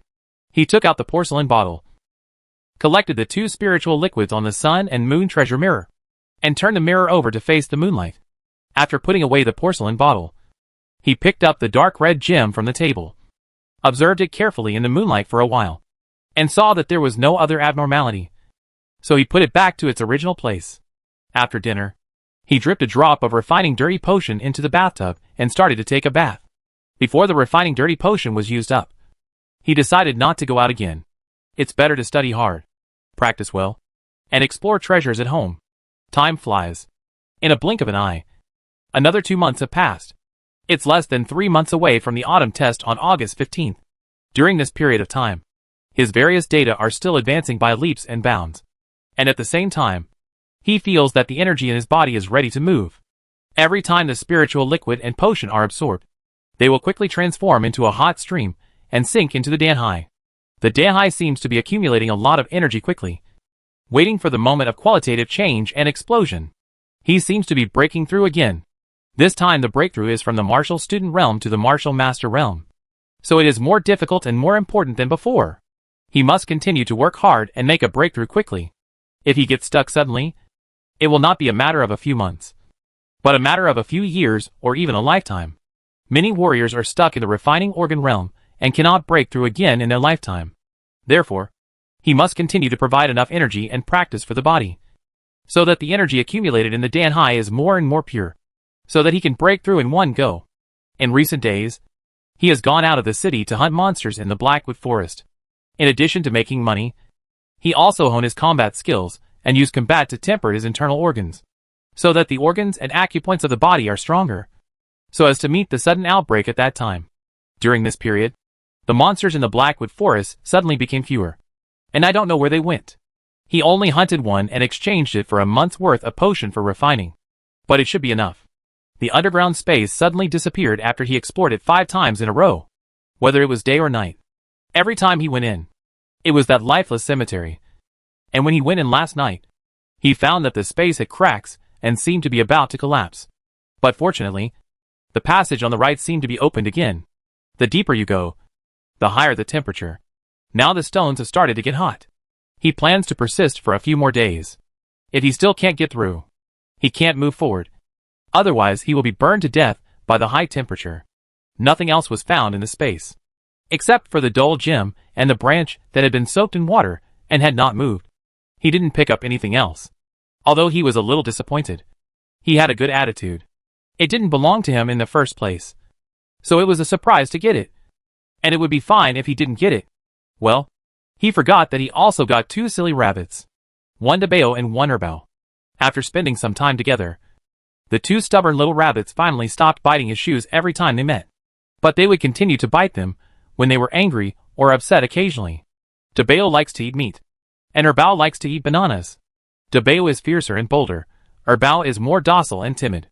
Luo Qingzhou decided to observe them for a while, and then bring them out. Xiaodai and Qior, 2 little girls, should like them very much. Maching and Mei seems particularly deserted. Luo Qingzhou found that the flow of people on the street seemed to have decreased a lot. Recently, there are fewer monsters in the Blackwood Forest, but some monsters appear from time to time in the inner and outer cities, causing many casualties. At the same time, there seem to be more guards on the city wall. Luo Qingzhou guessed that the things underground may have been known by many people, and there may even be people from the monster clan. It is estimated that many forces have entered the underground and are looking for the ancient battlefield. He has to hurry up. After buying a few strings of candied haws on the street, he returned to the Qin mansion. Today, he still didn't hunt monsters when he went out of the city, but he had a fight with someone and felt very happy. The energy in his body is stirring again. After dinner, he returned to the room, took out the martial arts stone, and looked at the data. His strength has increased to 15,000. His speed has increased to 200.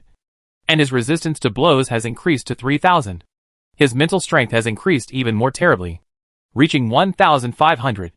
It seems that the mutated spiritual liquid is much better than before. With such data, it should be a breakthrough. While taking a bath, he dripped 2 drops of potion into the bathtub at once. The absorption speed is very fast now. In less than a moment, the red water in the bucket turned into clear water. After taking a bath, he absorbed another drop of spiritual liquid. After his whole body was hot, he went to the backyard and practiced the plum blossom flying boxing for a while. He has now mastered the thunder fist, shaking mountain fist, and plum blossom flying fist, and he can also integrate them with each other, making his punches more powerful. When he breaks through to the martial arts master realm, the power is expected to be even higher. After practicing boxing for a while, he returned to the room and started reading. Miss Jean wrote again last month. A bookstore has opened in Kyoto, and the romance of the West Chamber and the story of the stone are in short supply. The author Luo Mo has become completely famous. When my mother-in-law saw the news, her chest was heaving with anger, and she kept repeating in her heart, "It's obviously Yumo's. It should be Yumo's." When Luo Qingzhou replied, he also attached the remaining chapters. He changed the ending of the story of the stone. Miss Lin did not die of illness, but married the young and handsome Prince Beijing, and finally lived a happy life. When the Jia family was raided and Bao Yu was in trouble, Miss Lin lent a hand. Bao Yu finally became a monk. Bao whereabouts are unknown. The other women had their own endings, and none of them were too tragic. I hope this ending can comfort Miss Qin, who is far away in Kyoto. However, he probably never expected that Nan Dongshui, the daughter of the prince's mansion, who saw this ending, was so angry that she didn't eat for 3 days. And when she went to beg Miss Qin heir to reply, she also sent her a letter. Of course, now these 2 letters are still on the way. The way of a gentleman is difficult and hidden. The foolishness of a couple can be understood. But when it comes to the extreme, even a saint does not know it. Luo Qingzhou shook his head and read a book at the desk. The sun and moon mirror next to him was bathed in the white moonlight and silent. The dark red gem next to the mirror seemed to be faintly lit in the center under the moonlight. When Luo Qingzhou finished reading the book and stood up to put away the book, the door opened and Chior poked her head out again and asked, "Son-in-law, are you going to sleep with me tonight?" Luo Qingzhou was stunned for a moment and said, "Isn't Xiaodai having her period?" Then he looked at her with an idea. "You?" Chior blushed and didn't speak. Luo Qingzhou didn't speak again. Chior left silently and closed the door. Luo Qingzhou returned to the bed and thought about things for a while. The door suddenly opened and a slender figure in a light gauze walked in. Just as he walked to the bed, he suddenly found something wrong. "Why are you here?" Xiaodai climbed onto the bed directly and pouted. "Why can't I come?" "I'm coming." At the same time, in the prince's mansion in Kyoto, Miss Jean Eyre was wearing a plain white dress, sitting at the table, writing poems, and still not asleep, picking chrysanthemums under the eastern fence, leisurely seeing the southern mountains. After writing this poem, she repeated it several times and sighed faintly. She yearned for such a pastoral life, but she knew that such a life was only suitable for her. Zhu Eyre stood aside, looking at her with distressed eyes, silently grinding ink in her hands. At 3 o'clock in the morning, the weak and melancholy girl returned to bed, but tossed and turned, unable to fall asleep. The autumn exam was getting closer and closer, and she was so nervous. She believed that her brother-in-law would definitely pass the exam. She was not only nervous about her brother-in-law's exam, but also after the exam. My brother-in-law said that after passing the exam, in the quiet night, she sighed again. Qin Mansion. It was late at night, and the lights were dim. After Luo Qingzhou coaxed the little girl in his arms to sleep, his soul flew out of his body and flew into the night sky, bathing in the white moonlight and continuing to cultivate his soul. It has been more than 3 months since I last saw Sister Yu and Sister Yu. Last time, after replying to Sister Yu with the message treasure, the other party only replied once, "Brother. Sister is very busy recently, and can't chat with brother for the time being. Wait for sister." The other party did not explain to him the reason for the sudden departure, nor did she reveal the news of Sister Yu. It was really strange that the two left together without listening to the story. It should be something important. While thinking in his heart, Luo Qingzhou flew to the Yuannong building, preparing to practice the mental method taught by Sister Yu on the roof. Who knew that just when he flew close, he suddenly saw a moon-white figure on the eaves on the roof. Under the bright moonlight, the figure was wearing a fluttering white dress and flying black hair, looking ethereal and beautiful like a fairy. Sister Yu finally appeared. Luo Qingzhou was delighted and immediately sped up and flew over. Chapter 278. Sister Yu. Luo Qingzhou floated down to the roof and bowed. The white figure stood on the eaves, still looking at the dark night in the distance with a cold expression, and seemed to have no reaction to his arrival. After not seeing each other for several months, she was still cold. After a while, she said in an ethereal voice, "How much is your mental power?" Luo Qingzhou quickly replied, "It's already 1,500. The white figure showed a hint of surprise in her eyes, paused, turned around, looked at him, and seemed to be looking at him seriously. After a little silence, her voice was still light. "The growth rate is very fast. When it reaches 2,000, it should be about to break through. The next level is a great realm, so more mental power will be needed." Luo Qingzhou looked up at her and said, "Sister Yu, where have you been these months? Did you go out of town?" The white figure of Yu was silent for a moment, then said, "Don't you have a message? You can ask her directly." Luo Qingzhou said, "Then where has Sister Yu been these months?" The white figure of Yu looked at him coldly, and did not answer. Luo Qingzhou felt a little uncomfortable being looked at by her, so he had to say again, "I talked to Celia once, but she seemed very busy, and did not reply for the time being." "Celia?" The white figure of Yu looked at him and said lightly, "Isn't it Sister Yu?" Luo Qingzhou. The rooftop fell into silence. There was only the sound of the night wind blowing. Luo Qingzhou felt a little embarrassed and bowed. Sister Yu, do you want to tell a story tonight? Scriptures are also okay. I can tell more tonight. The white figure turned around and looked back at the dark night in the distance. After a moment of silence, he said indifferently, if you want to break through quickly, I can help you. The next realm is the soul refining realm, which is divided into the early, middle and late stages. In the early stage of the soul refining realm, the soul is strong and can possess. If you break through, I can teach you the skill of possession. The sick, the weak, the frightened and desperate, or the exhausted and tired, all have the opportunity to possess. Both humans and animals can. When Luo Qingzhou heard this, he bowed his head and said, Thank you. You, sister. If Sister Yu helps me break through, I will do my best to tell stories and lectures for Sister Yu in the future, and I will never dare to slack off. The white figure looked at the clouds in the distance and said lightly, No need to thank me. You and I are just using each other. Luo Qingzhou looked up and said, Sister Yu, I think it is better to replace the word use with help. Sister Yu saved my life, helped me practice, gave me practice techniques and handkerchiefs, and I just told some stories. Sister Yu's kindness, I will remember it in my heart and never forget it. The white figure was silent for a while, stood up and flew, saying, Follow. Luo Qingzhou immediately flew into the air and followed behind. The two of them, one in front and one behind, quickly crossed the inner city wall and came to the outer city. The white figure continued to fly forward and stopped at a small temple next to the river in the outer city. There is a bell tower in the temple. The white figure floated down with him. As soon as he landed in the bell tower, the ancient bell suddenly trembled and emitted a majestic humming sound. Luo Qingzhou was immediately shocked and his body went limp. Just as the sound wave was about to spread out, the white moon figure moved his sleeves, and a white moon-like curtain instantly enveloped the surroundings.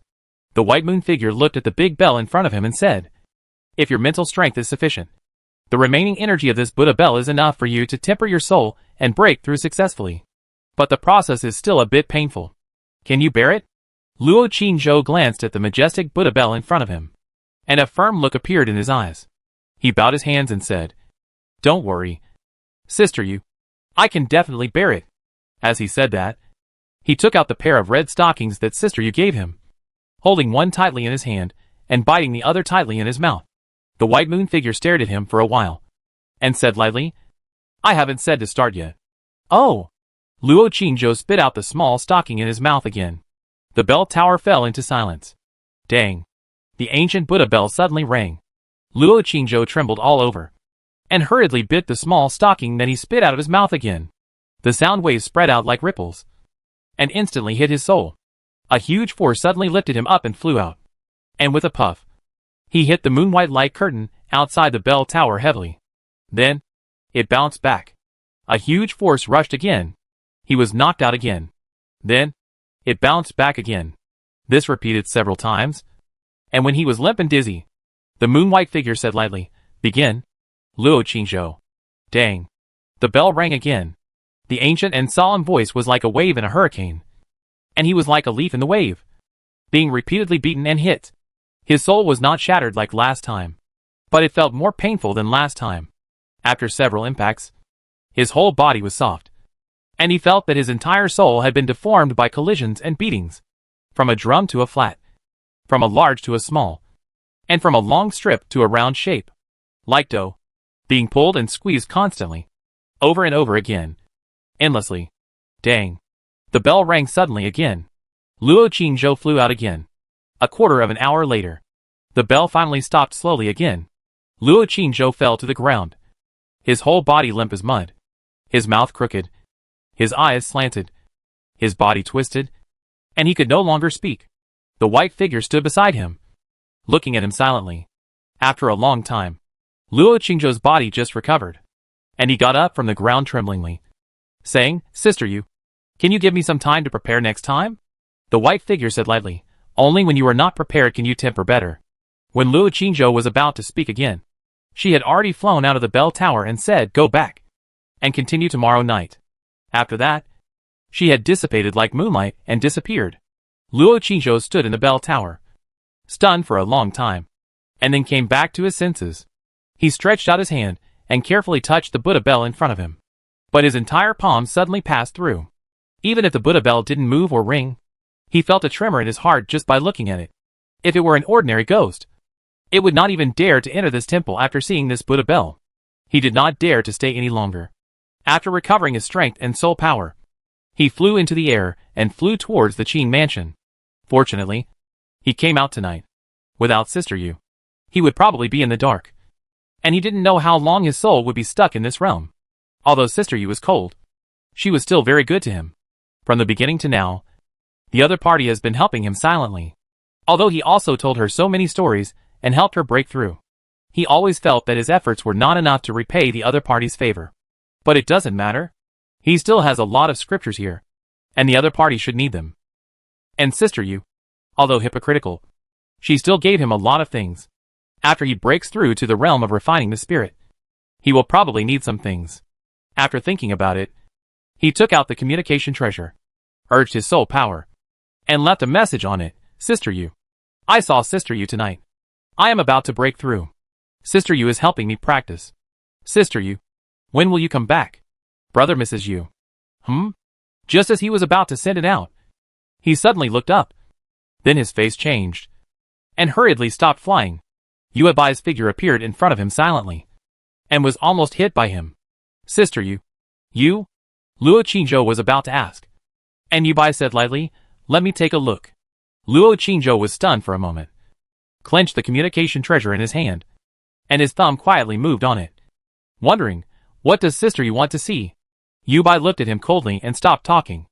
Oh, is it this communication treasure? Here. Luo Qingzhou reacted immediately, and quickly handed over the communication treasure in his hand. The handwriting on it had been deleted. Yu Bai stared at him silently for a while, then reached out to take it, and looked down. She stretched out her slender jade fingers, and moved on it a few times. Suddenly, the halo around her flashed, and her figure became more blurred. She took out another thing.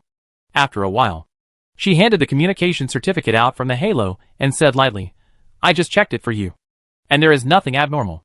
Luo Qingzhou was stunned when he heard it, took it in his hand, and hurriedly said, thank you, Sister Yu.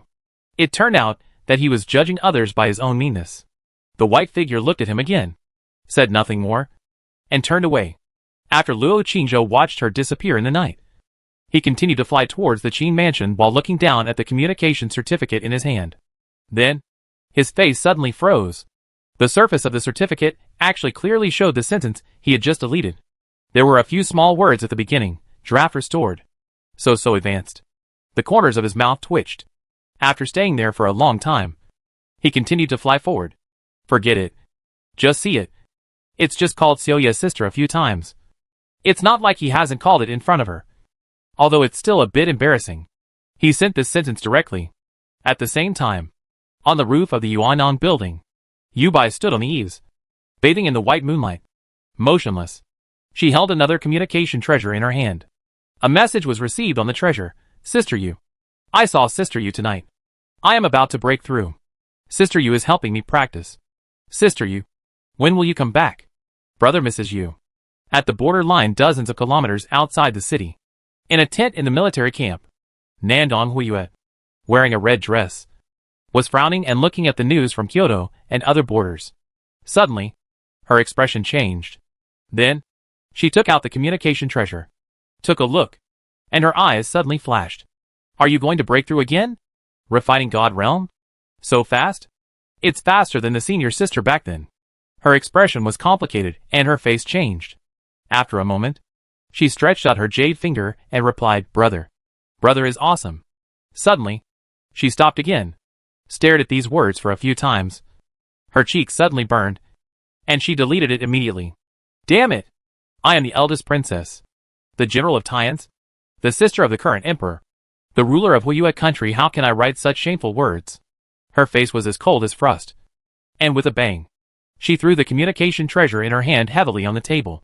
A moment later, she was out of her spirit and picked up the communication certificate on the table again, stretched out her jade finger and wrote, Brother. Brother is awesome. Sister loves you. Brother is the best. Is brother going to break through again? Brother. Is it so fast? As expected. Sister knows that brother's speed is unmatched. Brother. Sister is still busy now. She wrote a lot of words in one breath and sent it out. It's sent by the spirit. What does it have to do with me? Humph.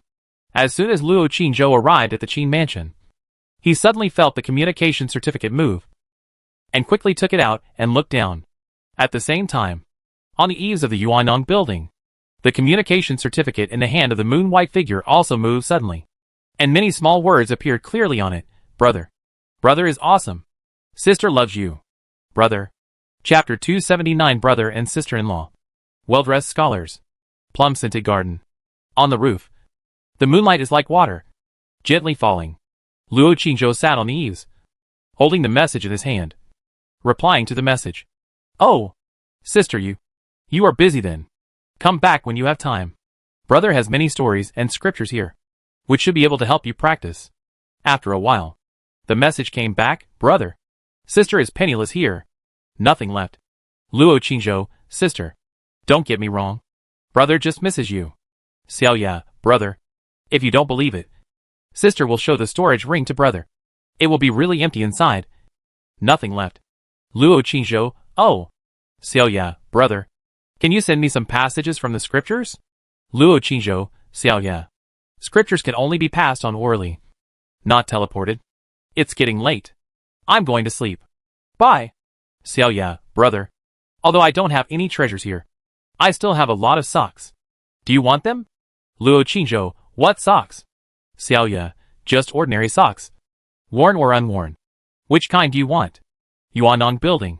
On the eaves, the moon-white figure bathed in the white moonlight, looking at the message in his hand. After a moment, a line of small words suddenly lit up on it. Luo Qingzhou, Xiaoya.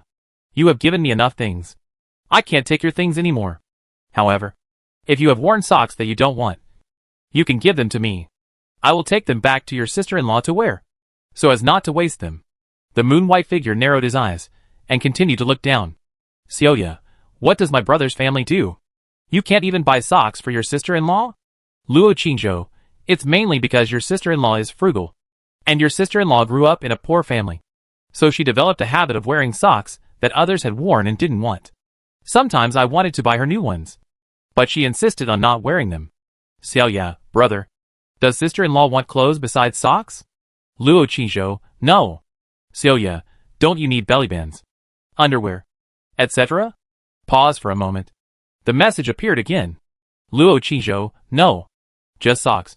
The socks you have worn. Xiaoya, okay. I will save all the socks I wear every day, and give them to you when I see you.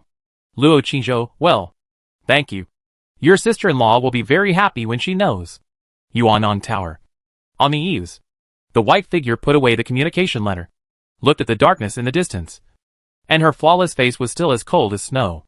Luo Qingzhou put away the communication letter, walked through the house, and returned to the room.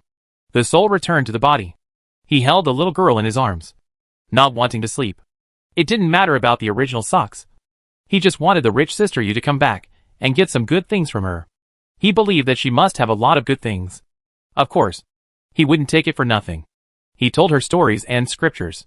The two of them seemed to be brother and sister, harmonious, but in fact, they were just mutually beneficial, and no one would trust the other.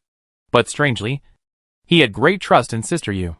Even if she asked him to be torn into pieces by those red beads, he didn't hesitate at all. Tonight, there was still no hesitation.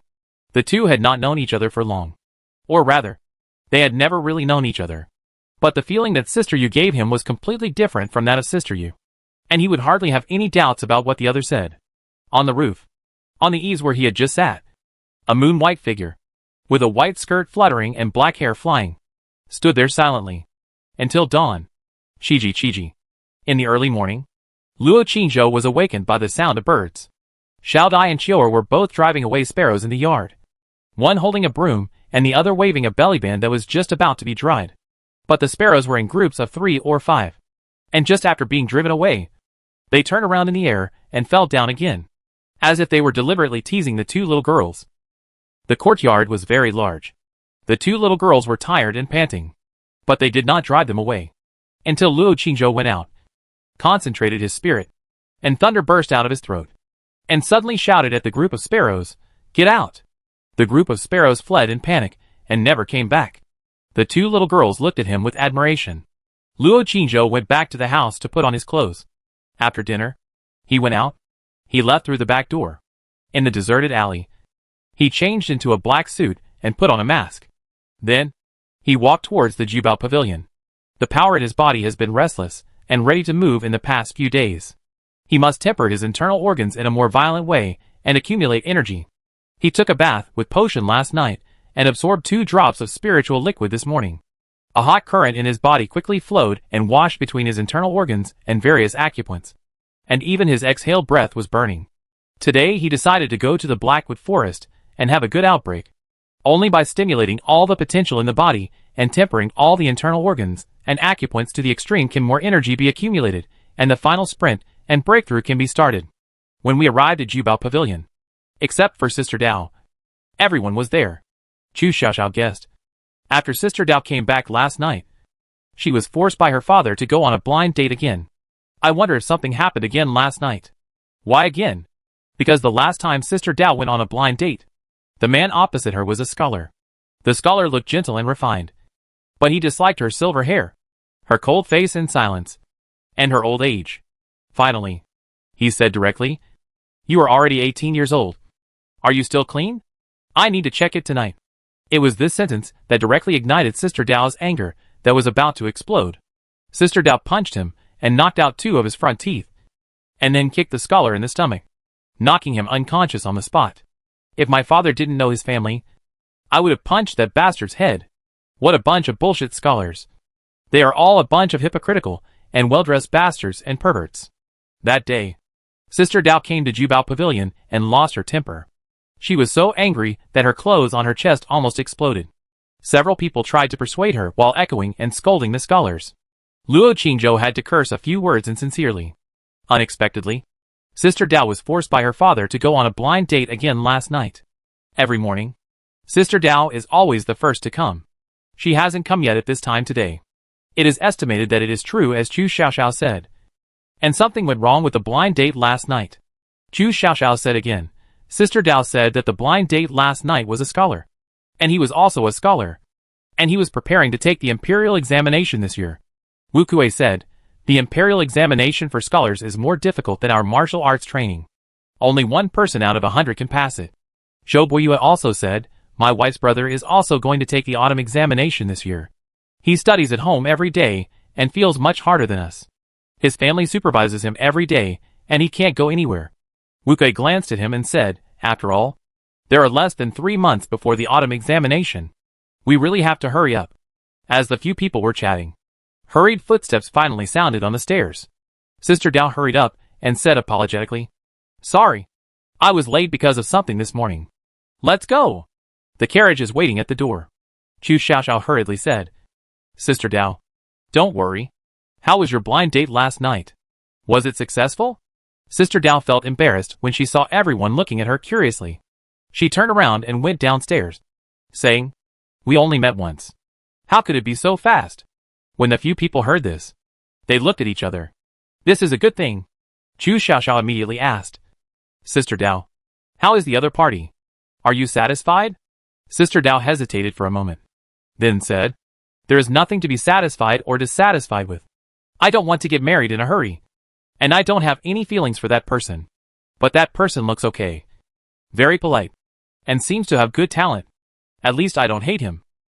Chu Xiaoxiao immediately said, "Did Sister Dao agree?"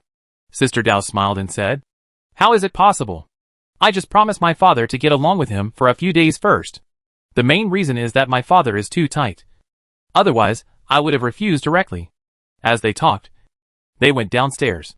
Wu Kuei said, "If the other person is not bad, Sister Dao, I think you don't need to hesitate any longer. After all, you are not young anymore. No matter how strong a woman is, she has to get married." Sister Dao said nothing more. Several people followed and got on the carriage. As the carriage was moving, Chu Xiaoxiao asked curiously, "Sister Dao, how does that person look?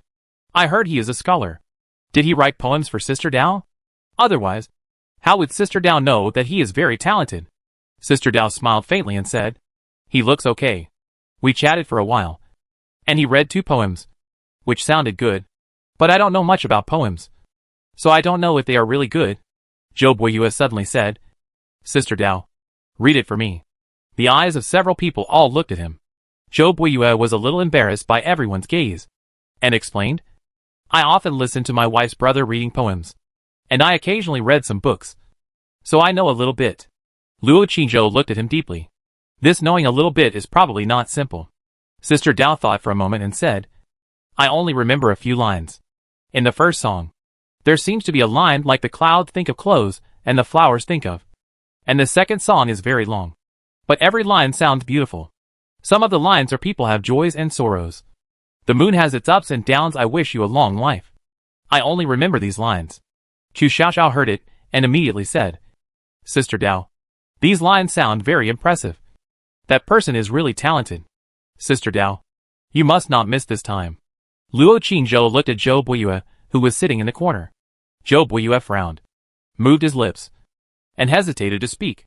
It was not until the carriage left the city that he could not help but say, Sister Dao, that person told you that he wrote all these poems himself? Sister Dao was slightly startled when she heard it, thought for a while, and said, he didn't say it directly, but judging from his appearance at the time, he should have made it up on the spot. Zhou Boyue fell silent. Sister Dao looked at his face and found something wrong. So she asked hurriedly, What's wrong? Then she realized, Have you heard of these two poems? Zhou Boyue showed an embarrassed expression on his face, and hesitated for a moment before saying, Sister Dao, the first poem, the clouds are like clothes. The flowers are like faces. The spring breeze blows the threshold, and the dew is thick was originally circulated from the Qin mansion in the inner city. It is said that it was written by the second lady of the Qin family, the most talented woman in Mo City. The second poem, When Will the Bright Moon Appear? Asked the Blue Sky with Wine, was written at a poetry meeting by a person named Luo Mo. This poem not only caused a sensation in the entire Mo City, but also other places, even the literary world of Kyoto, were shocked. Everyone speculated that it was probably done by the second daughter of the Qin family. After all, there was a word Mo in her name. So, Sister Dao's face suddenly changed. So he lied to me. Right? Zhou Boyue hurriedly said awkwardly, Sister Dao. Maybe he just said it casually, and didn't lie to you. I didn't want to say this, for fear that there would be a misunderstanding between you.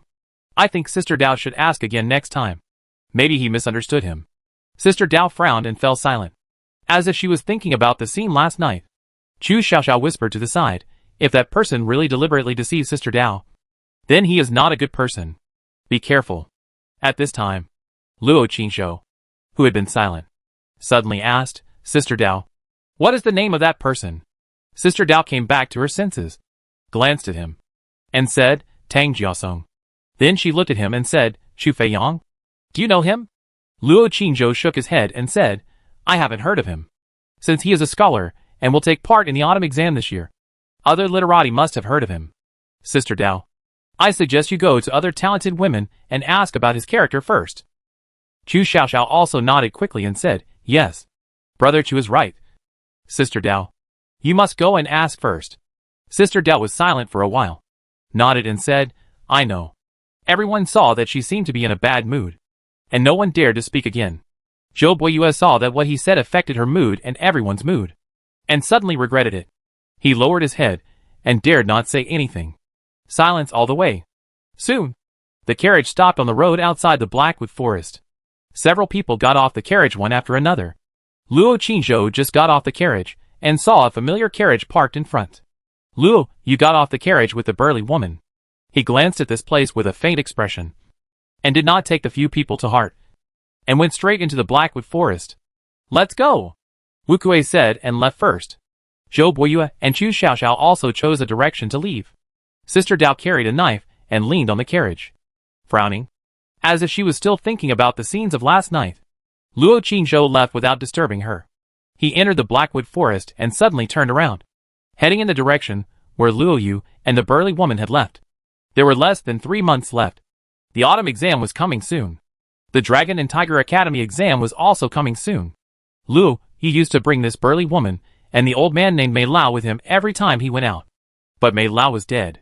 Now, there was only this one guard left. Sister Dao said that this burly woman came from Kyoto, and was a guard specially given to his younger brother by Luo Changtian.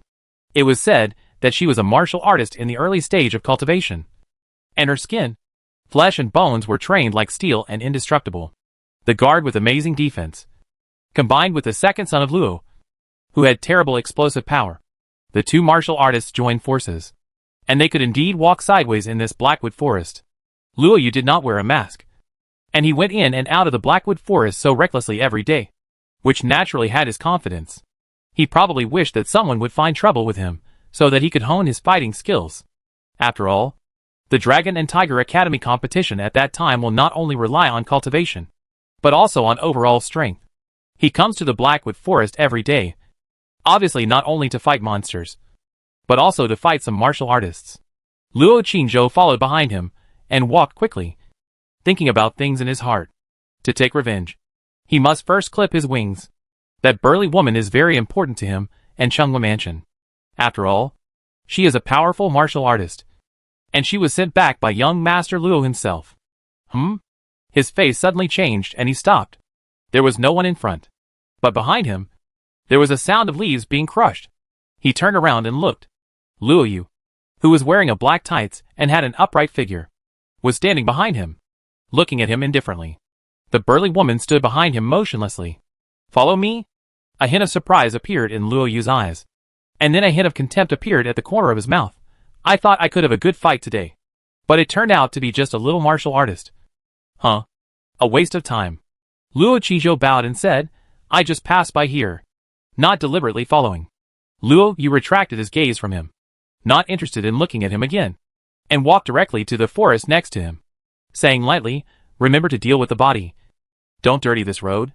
The burly woman still stood there, motionless. Her face was like steel, and no emotion could be seen. Luo Yu's feet were silent, and left quickly.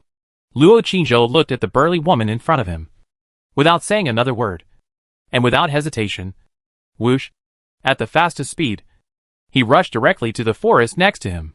He rushed to the exit. The burly woman looked at him, and ran dozens of meters away, and then suddenly moved and disappeared from the spot. When she appeared again, she was already in midair. Bang!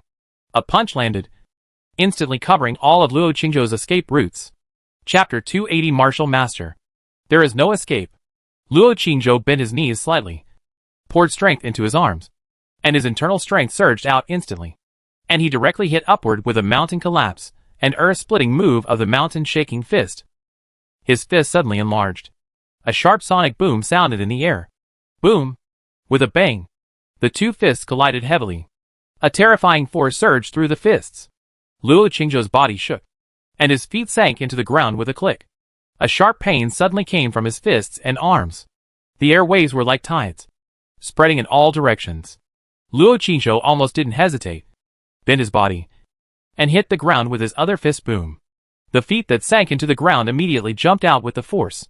The terrifying force once again surged from the top of his head, like a mountain pressing down on his head. The moment he turned over to avoid it, the fist boomed and fell on the place where he had just stood. The ground shook suddenly, and a big hole was smashed out. Luo Qingzhou, who had rolled 4 or 5 meters away, was horrified. He didn't care about the severe pain in his arms and fists, and jumped out with a whoosh. The burly woman fell to the ground, looked at him with contempt, and chased him again. Caw! She suddenly broke a tree as thick as a person from the side, and then swung it over her head and threw it out with a schwa. The big tree was like a spear, with a terrible momentum, and the lush treetops instantly enveloped Luo Qingzhou's body. Bang! Luo Qingzhou turned around and jumped back, punching out suddenly. The fist suddenly enlarged, and the fist shadow was heavy. The branches and leaves of the tree that was shooting at him were instantly splashed and fell to the ground. At this time, the burly woman had jumped up, opened her arms, and swooped down like a goshawk. The raised fist and the flashing fist shadow were bigger than her whole body. Boom! With a loud bang, the fist fell, although it did not hit Luo Qingzhou's body. The air wave that exploded brought a terrifying force and blew him away. Like a leaf in a hurricane, Luo Qingzhou flew lightly to a place dozens of meters away and fell heavily to the ground. He was dizzy and his blood was surging. Wow! A sweet taste came from his throat. He spat out a mouthful of blood, but he stood up again without any hesitation. Boom! A fist shadow rushed over. Luo Qingzhou had no way to avoid it, and suddenly roared. boom, and punched out. The fist shadow was smashed to pieces. And he himself was once again hit by a terrifying force and flew backwards. At the moment when he was about to fall to the ground, he turned over, tapped his toes on the ground, and whoosh, he rushed out again. At this time, his two fists were already bloody. His arms were in great pain. His blood was surging, and his bones seemed to be broken. The huge gap between a martial artist and a martial artist was vividly demonstrated at this moment.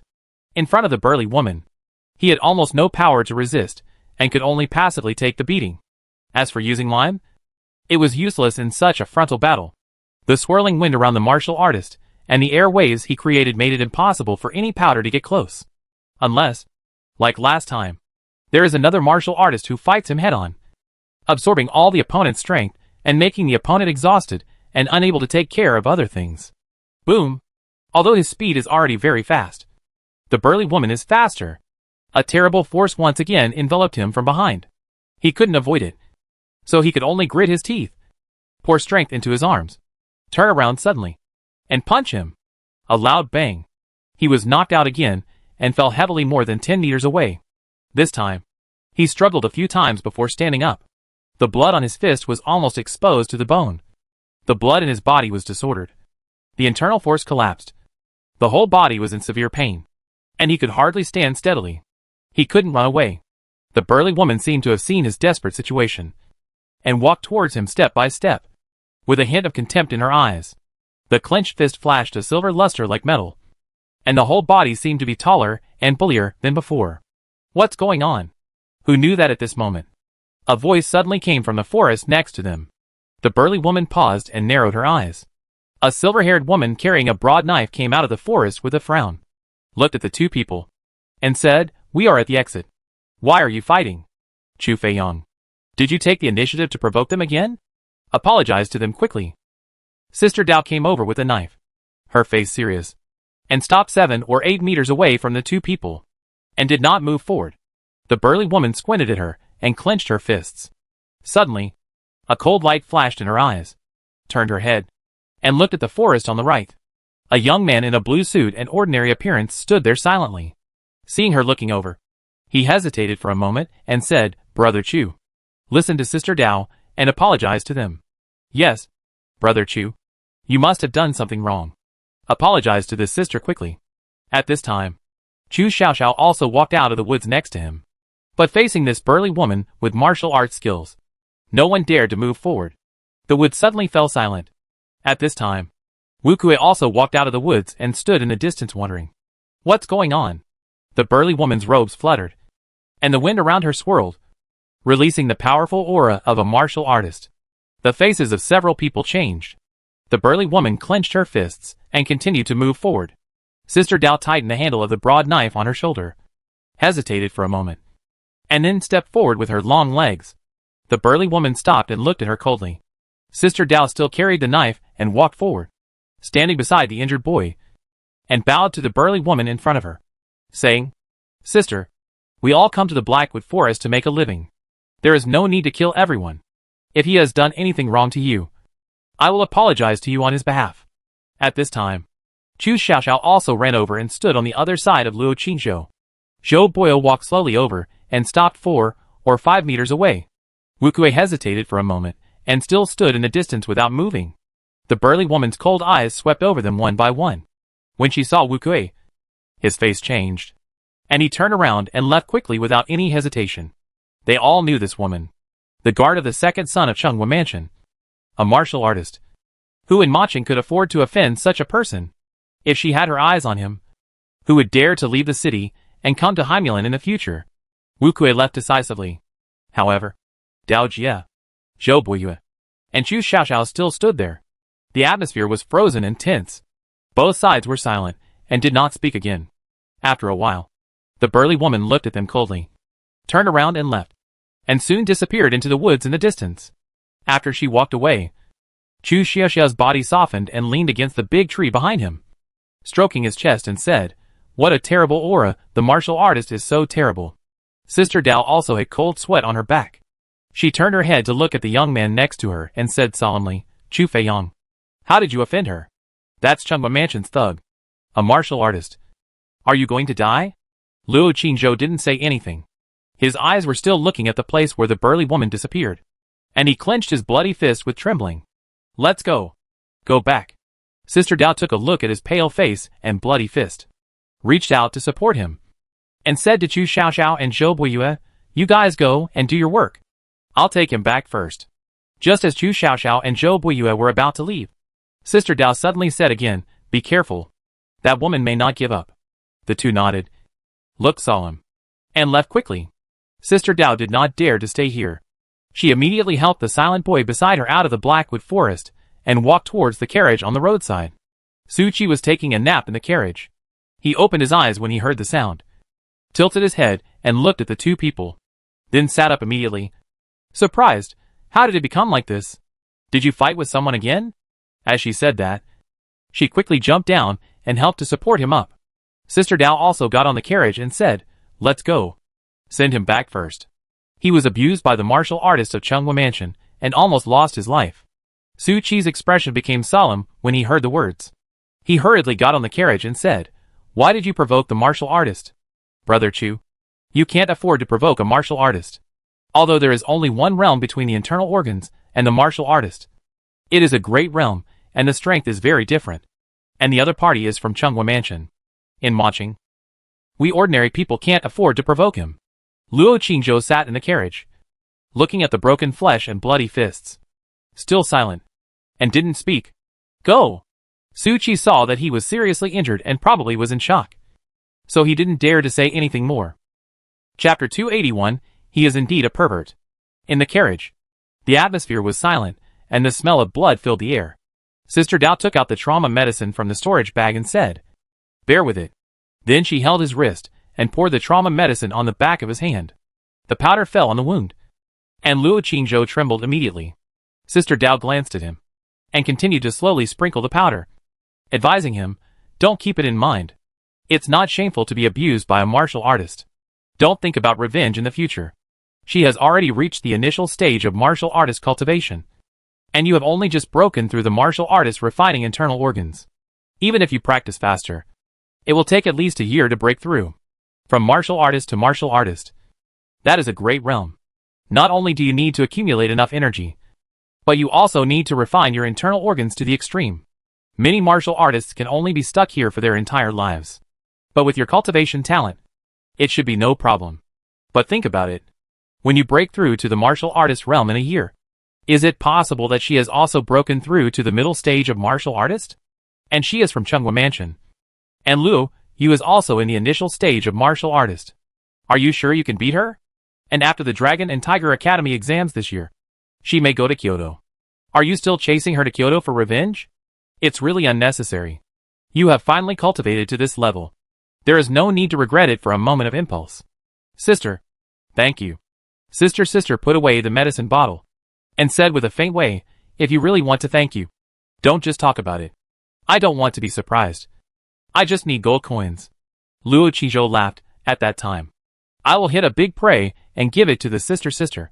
And I should be able to sell a lot of gold coins. She said. No. I know you are short of gold coins now. Otherwise you wouldn't come out so often during this period. If you want to break through from the internal organs to the martial arts master, those expensive potions alone are a huge number. Chu Feiyang. You keep working hard. We can compete to see who will break through to the martial arts master level first. Luo Qingzhou looked at her heroic face and said, Sister Dao, do you really want to compete? Sister Dao turned her head and looked at him, saying, although you have good talent, I am not bad. And I have more experience than you. And I have someone to guide me. Luo Qingzhou nodded and said, oh, then Sister Dao, let's have a competition. How about it? Sister Dao looked at his eyes, hesitated for a moment, and said, it's okay to compete. But I won't bet on gold coins. Gold coins are my life. Even if I have confidence, I won't bet. Luo Qingzhou said, okay. Listen to Sister Dao. Whatever you say, we'll bet on. Sister Dao frowned slightly, thought carefully, and said, how about this? If you lose, you can accompany me for a night? Luo Qingzhou? Sister Dao chuckled and said, look how scared you are. What I mean is, accompany me to drink. Drink for a night. If you are afraid that I will take advantage of your drunkenness to bully you, You can also call other people to join. How about it? Luo Qingzhou said, okay. Then what if I win? Sister Dao stared at him for a few times. Her eyes flashed, and she raised one of her feet, smiling and saying, then I will let you. A foot fetish pervert. Touch my feet. How about it? Luo Qingzhou. Can you take off your shoes and socks to touch them? Sure enough. You are a pervert. Sister Dao. I mainly think your feet may be a little smelly. I want to help you take them out to get rid of the smell. Get lost. The two talked all the way, and soon entered the city. Luo Qingzhou knew that Sister Dao was chatting with him on purpose, because she was afraid that he would fall asleep after taking the medicine. His injuries were serious and his bones were injured. He had to hold on, and could not fall asleep in the bumpy carriage. Arrived at the entrance of Jubao Pavilion. The carriage stopped. Sister Dao stood up and stretched out her hand, ready to help him. Luo Qingzhou said, it's okay. I can still hold on. Men and women should not be intimate. If your Mr. Tang sees it, it might not be good. Sister Dao rolled her eyes at him and ignored him. After getting off the carriage, Fang said, I don't care about that person at all. When I go back tonight, I have to investigate it carefully so that I can give an explanation to my father. Luo Qingzhou endured the pain in his bones, got off the carriage, and said, I have to investigate it carefully. Scholars are not honest. Sister Dao didn't talk about this topic anymore. She looked at his hand again and said, do you need me to take you back in the carriage? Luo Qingzhou declined and left.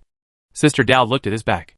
And after a moment, she looked at Su Qi who was sitting next to her in the carriage, and said, he seems very confident. Su Qi smiled and said, this kid has good talent, and he may break through in less than a year. If you lose by then, do you really want him to touch your feet? In a year, you will probably get married. And by then, you will be a married woman. And you can't let anyone touch your feet casually, even if you are not married by then.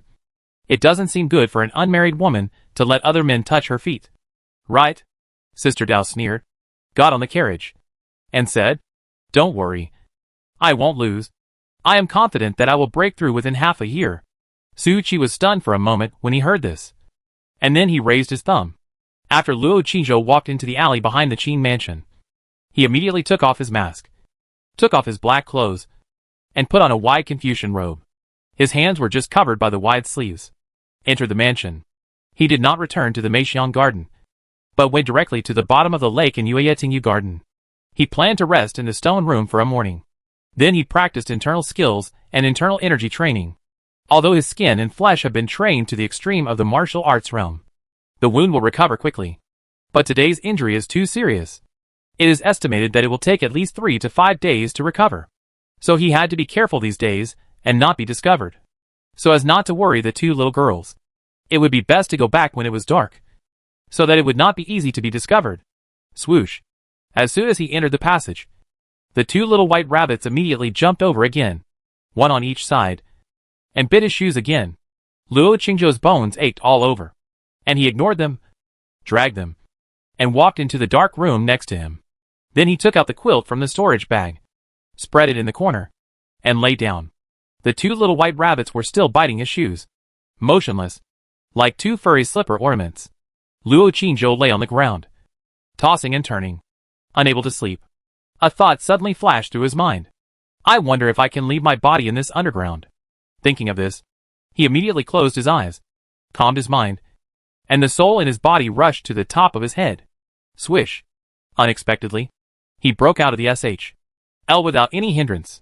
When he was up there, his spirit could not enter the ground. Now that his body was underground, he could come out immediately. Could it be related to his body? If the spirit and body were close, they could come out? He did not think about it anymore.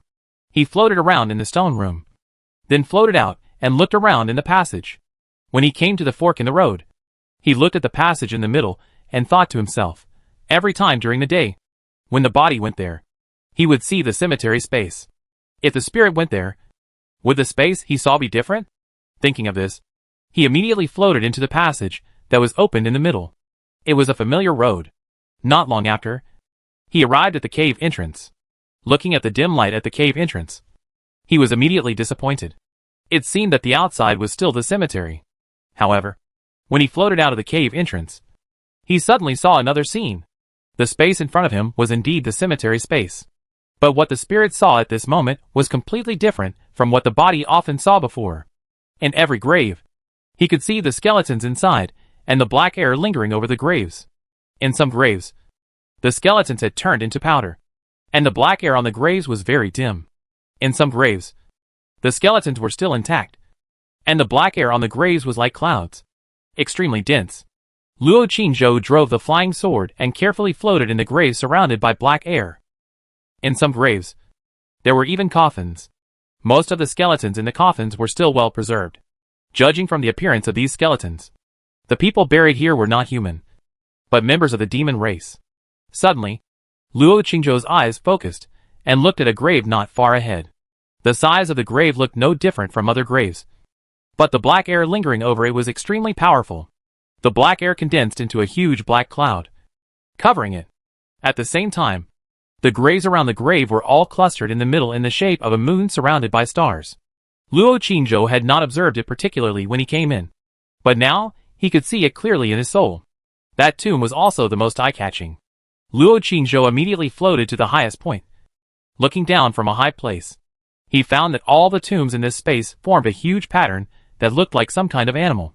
As for what kind of animal it was, he couldn't recognize it. He only felt that it had fangs, tails, scales, and armor. It should be a monster. The most striking part of the tomb was the heart of the monster. Luo Qingzhou carefully observed it in midair for a while, before driving the flying sword and carefully flew over. When he got closer, he saw nothing unusual. He passed through the black clouds and entered the tomb. It didn't look big from the outside, but after entering it, he found that this tomb was a different world. Like a gorgeous palace, there were stone statues of monsters buried around, golden seats on the steps, and flying beasts carved on the thick pillars. The ground was as smooth as a mirror, as if paved with jade. But Luo Qingzhou could clearly see that these things had been corroded for a long time, leaving only the appearance. As long as they felt a trace of external force or the breath of a living person, they might turn into powder and disappear. Luo Qingzhou looked around the hall again, and then flew carefully towards the coffin in the middle. He thought it was an ordinary coffin, but when he flew closer, he found that the coffin was dark red and even emitted a faint heat. After so many years, the energy contained in it has not dissipated yet. Luo Qingzhou passed through the coffin and entered. In the coffin, there lay a skeleton about 3 meters long, with 2 horns on its head and thick bones. In the hands of the skeleton, there was a 2-meter-long black wooden stick. The wooden stick was not thick and looked ordinary, like it was made of ordinary wood. But Luo Qingzhou was surprised to find that it was intact. The whole coffin had been half powdered, and the skeleton would be broken into powder at any time. But this wooden stick was still safe and sound. Suddenly, he found that there were densely packed small characters engraved on the top of the coffin lid above his head. Those small characters were like tadpoles, twisting and winding, strange, and he didn't recognize them. Considering the space here and the buried bones, he guessed that these small characters should be the characters of the demon race. He didn't hesitate, and immediately held his breath and read carefully word by word. Then he deeply memorized all these dense small characters in the depths of his mind. His photographic memory finally came in handy. The coffin lid was very large, more than 4 meters long and more than 3 meters wide. It was engraved with words from top to bottom, and from left to right. Fortunately, this coffin was not an ordinary thing, and there was still a trace of energy left. Otherwise these small characters would have been blurred and powdered, and could not be seen clearly. Half an hour later, he remembered all the small characters clearly in his mind. He first closed his eyes, and read it in his mind. Then looked at the small characters engraved on the coffin lid, and read them again carefully. After finding that there were no omissions, he was relieved. Then, he looked back at the dark wooden stick in the skeleton's hand. This wooden stick was obviously not an ordinary thing. Now that he was here and finally saw it, he would naturally find a way to take it out. But he was in a spiritual state now. How could he take it out? Chapter 282 Good Sister. Wow! The moment the flying sword touched, the whole coffin collapsed and turned into powder. The soul can come and go freely, but if the real thing wants to get out of the coffin, it must destroy the coffin. The wooden stick tied to the stockings flew out from the powder on the ground. The flying sword led the way in front. A hole was soon broken into the tomb. Luo Qingzhou picked up the wooden stick tied to the stockings and flew out of the hole carefully. The sky outside was dark. The tombs were surrounded by black air and gloomy. Luo Qingzhou did not stay any longer, and left this lifeless space with the wooden stick. Returned to the stone room. The body was still lying on the quilt to rest, and the little white rabbit was still biting his shoes one by one. But judging from the situation, they were all asleep. Luo Qingzhou ignored them, put away the stockings, put down the wooden stick, and returned to his soul. He opened his eyes, but did not get up immediately. He recalled the strange words he had just memorized in his mind again, and replayed them word by word. He was relieved when he saw that there was nothing missing. If these words were really the language of the demon race, it would be difficult for him to recognize them all. He decided to go to the bookstores in Mo City tomorrow to see if there were any books about the demon race's language. If there were, he would have to learn them word by word. He memorized tens of thousands of words in his mind. He didn't know when he would be able to recognize them all. As for understanding them all, it would be even more difficult. But there was no rush. When he went to Kyoto, there should be more and more books there. And there would probably be many books about the demon race. He would study them slowly at that time. He didn't think about it anymore, and stood up and picked up the black wooden stick on the ground. It was cold to the touch. From the weight point of view, it was a little heavy. Not like a wooden stick, but like an iron stick. Schwa! Schwa! Schwa! He held the stick in both hands and waved it a few times, but did not find anything special. He looked at a rock in front of him, walked over with the stick in hand, and immediately put all his strength into his arm. And Schwa hit the rock. Bang! Stone chips flew, and the rock was smashed into pieces. Luo Qingzhou looked at the stick in his hand, which was safe and sound, with almost no trace left, and was secretly surprised. This stick is indeed extraordinary. No wonder it has been preserved from ancient times to the present. It's very hard, but there is a softness in the hardness. When you swing it hard, the softness can directly dissolve the counterattack force without hurting the tiger's mouth and arm. Bang! Bang! Bang! He hit the wall next to him several times in a row. The hard stone wall was immediately covered with stone chips and cracks. But the stick in his hand was still intact. Good stuff. Luo Qingzhou stroked the stick head and praised it secretly. At this moment, he suddenly found something wrong. The stick head that had just hit the stone wall seemed to have become thicker. He quickly held the entire wooden stick across his chest and looked carefully from beginning to end. Sure enough, the stick head that had just hit the stone wall seemed to have become bloated and thicker. He remembered clearly that before the stick was hit, the front, back, middle, and the entire body were the same thickness, with no difference. Strange. This thing can still be swollen? Bang! Bang! Bang! He held the wooden stick and hit the wall again. He hit it dozens of times in a row and found that the swollen part did not become thicker. It was still the same as before. But after the violent beating just now, the head of the stick was still intact. Hiss. At this time, the wound on the back of the hand suddenly felt a sharp pain. At the same time, the white gauze had been dyed red. Luo Qingzhou remembered that his hands were still injured, and the wound that had just solidified was torn open again. He didn't dare to move anymore, and quickly put the black wooden stick in his hand into the storage bag and sat down on the ground. There were waves of severe pain in both hands. It lasted for a long time before it slowly subsided. Luo Qingzhou didn't dare to run around anymore. He sat cross-legged, closed his eyes, and began to breathe in and out according to the pictures in the book to temper his internal organs. A day passed in the blink of an eye. After dark outside, he stood up again, dragged the two little white rabbits, and entered the middle passage, wanting to see if there would be another space inside. But to his disappointment, it was still the cemetery. Luo Qingzhou did not stay any longer, and left from the secret passage. After a simple wash at the bottom of the lake, he went ashore, back to Meixian Garden. After dinner, Luo Qingzhou did not take a bath, nor did he go to the backyard to practice boxing. Back to the study, quietly reading on the soft couch. There are still more than 2 months before the autumn exam. He must read all the books again, remember them, and understand them thoroughly. Xiao Dai and Chior helped him wash his clothes and brush his shoes in the courtyard. The night was quiet, and the evening breeze was particularly gentle. A full moon rose in the sky, and the white moonlight fell in front of the window. The sun and moon mirror on the table quietly absorbed the moonlight and condensed the spiritual liquid. The dark red gem next to it, the most central part, finally began to have a hint of luster. The gray-white tree root in the vase was still immersed in the clear water, quiet and without any reaction. It was almost midnight. The door was gently pushed open. Chior poked her head in and asked softly, "Son-in-law?" "No." Before she could finish, Luo Qingzhou directly refused. "I'm a little tired tonight, and I'm going to rest early." There were still injuries on his hands, and his bones were still a little painful, but he couldn't stand it anymore. "Oh." Chior didn't say anything more and closed the door. Luo Qingzhou read the book for a while before returning to bed. Then his soul left his body, passed through the roof and flew into the air. The moonlight was bright and the sky was full of stars. It was a good weather tonight. But when he thought of the terrible practice last night, he still had some lingering fears. He rushed all the way. When he arrived at the Yuannong Tower, the moon-white figure was already waiting on the eaves. Luo Qingzhou stepped forward and greeted, "Sister Yu." The moon-white figure didn't speak, flew into the air, and flew towards the temple in the outer city. Luo Qingzhou followed behind and couldn't help asking, "Sister Yu, can you be gentle tonight?" The white figure still didn't respond.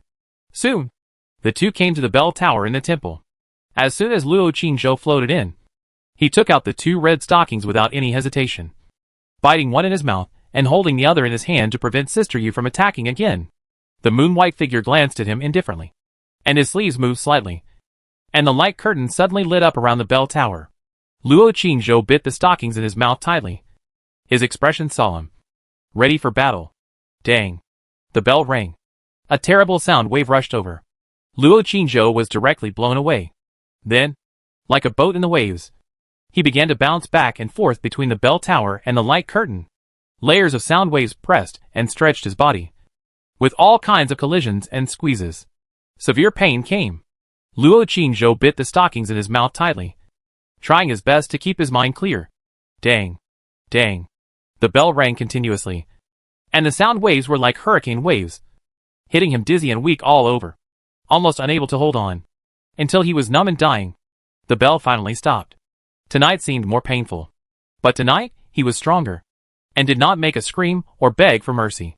He fell to the ground, slumped in the corner, puffed up his cheeks, and panted heavily. After a long time, he raised his hand, pulled out the stockings stuffed in his mouth, and exhaled deeply. The white figure stood beside him, looking at him coldly. Luo Qingzhou rested for a while, then stood up and said, "Sister Yu, it's okay. I can still hold on." After that, he stuffed another small red stocking into his mouth and bit it tightly. Dang! The bell rang again. The white figure looked at his distorted face and body, still indifferent, and said nothing. Nearly half an hour passed. The bell stopped. Luo Qingzhou slumped on the ground, lying for a long time, then stood up, pulled out the stockings in his mouth, and looked down at his chest. The recovered body seemed to be more solid than before. There was a ball of light flickering in his heart, like a heart. "Sister Yu, what is this?" he asked curiously. The white figure said lightly, "Huanqin, you should be breaking through soon."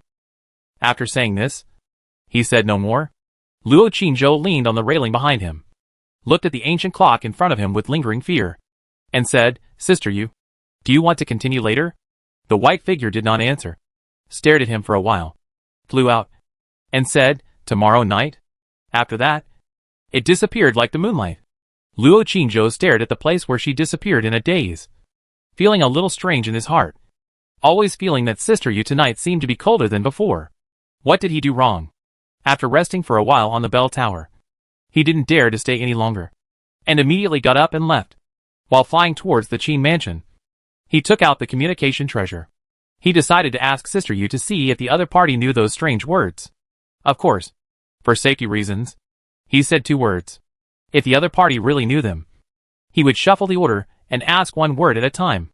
He was going to ask Sister Yu tonight, but she didn't give him a chance to ask. I wonder if she had encountered something today, so she was in a bad mood tonight. After thinking for a while, he wrote on the treasure, "Xiao Yu, are you there? Have you heard of the demon tribe?" After a while, the message came back. "Yes, brother. I have heard of the demon clan. Why do you ask this?" Luo Qingzhou was delighted and quickly wrote down a word of the demon clan. "Good sister, do you know this word? Is it a word of the demon clan?" The message came back quickly. "Good brother. It should be a word of the demon clan. Where did you see it? But I don't know it very well. But I am very familiar with the words of the demon clan." "Senior sister? Sister Yu?" Luo Qingzhou saw this reply and was immediately moved, and quickly replied, "Okay, Xiaoye. You are busy. I won't disturb you." "Xiaoye, good brother. I won't disturb you at all. I am bored now. Can you chat with me for a while?" Luo Qingzhou ignored it, put away the message, and flew directly to the Yuannong building. At the same time, on the eaves of the Yuannong building, the white figure was standing there motionless in the pure moonlight, with lines of small words clearly appearing on the jade in her hand. She raised her head and looked at the figure flying rapidly from the darkness not far away. She slowly put away the jade in her hand, and her beautiful face was as cold as snow. Chapter 283 Bull Demon Magic. Fortunately, it is still there. Luo Qingzhou saw the white figure on the eaves and flew over immediately. He said attentively, "Sister Yu, I almost forgot that I haven't told you a story for a long time. Do you want to listen to it tonight?" The white figure looked at the dark night in the distance with a cold expression and did not respond. Luo Qingzhou floated to the roof and said, "Sister Yu, I'm fine. I can still hold on. Sister Yu, do you want to listen to a story or a scripture?" The white figure still ignored him. Luo Qingzhou waited for a while, and could only say, "Sister Yu, I have something to ask you for help." The white figure of the moon finally spoke, and said in a light tone, "I have helped you practice, and we are even, and I don't owe you anything anymore." Luo Qingzhou hurriedly said, "Sister Yu, it's just help between friends. I just want Sister Yu to help me recognize a few words, not to ask Sister Yu's treasures or anything." The white figure of the moon looked into the distance and said lightly, "We are not friends." Luo Qingzhou was stunned for a moment after hearing this, and looked at her and said, "Then what is our relationship?" The white figure of the moon was silent for a moment, and said in a cold voice, "Just strangers who use each other." Luo Qingzhou looked at her in a daze. After a long silence, he bowed his head and said, "Thank you, Senior Yu, for solving my doubts. Then I won't disturb you from practicing." After that, he didn't stay any longer, floated into the air, and went away against the wind. Forget it. Think of another way. He took out the communication treasure, and tried to hold back for a while, but still couldn't hold back, and sent a message to complain. "Xiao Yu, your senior sister is so ruthless. I just asked her for help, and she directly refused. She also said that she and I were just strangers who used each other. Did you say it was not too much? I was standing behind her just now, and when I heard this, I wanted to kick her in the ass and kick her out." A moment later, the message came back. "Xiao Yu, haha. Brother, don't be angry. She is like that. Brother, just ignore her in the future.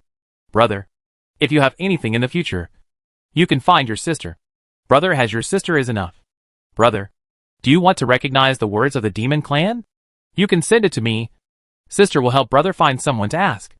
Luo Qingzhou, "Good sister. You are right. Brother has you is enough. Brother will never be warm-faced to her cold but again. Good sister. Can you really help brother recognize the words of the demon clan? How long will it take?" After sending it, when he was thinking about which words to send first, he suddenly felt a throbbing in his heart and looked up. The moon-white figure stood silently in front of him like a ghost. He hurriedly stopped flying and almost crashed into her arms. He said weakly, Sister Yu, what's wrong?" The moon-white figure stared at him silently for a while, and then said in a cold voice, "Want to advance as soon as possible?"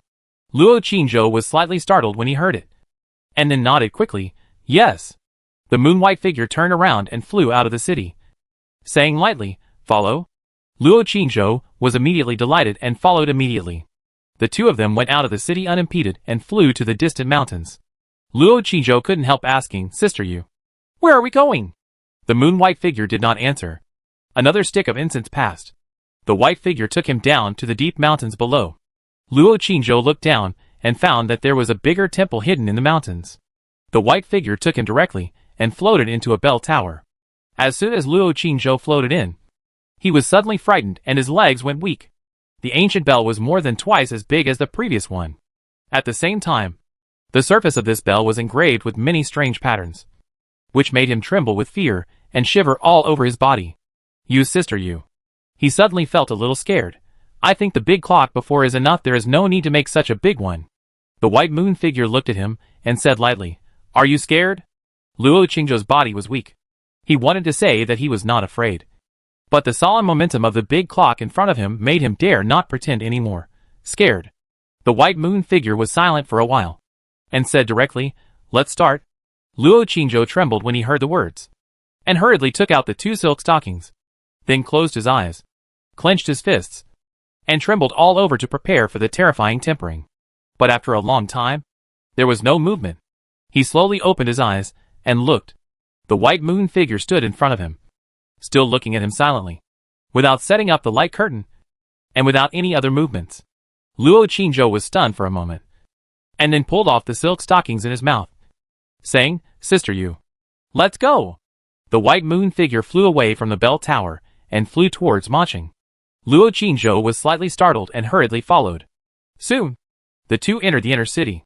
Just as Luo Qingzhou was about to say goodbye, the white figure suddenly said, "Follow me." Luo Qingzhou glanced at her and continued to follow. Not long after, the two came to the Yuanong building again.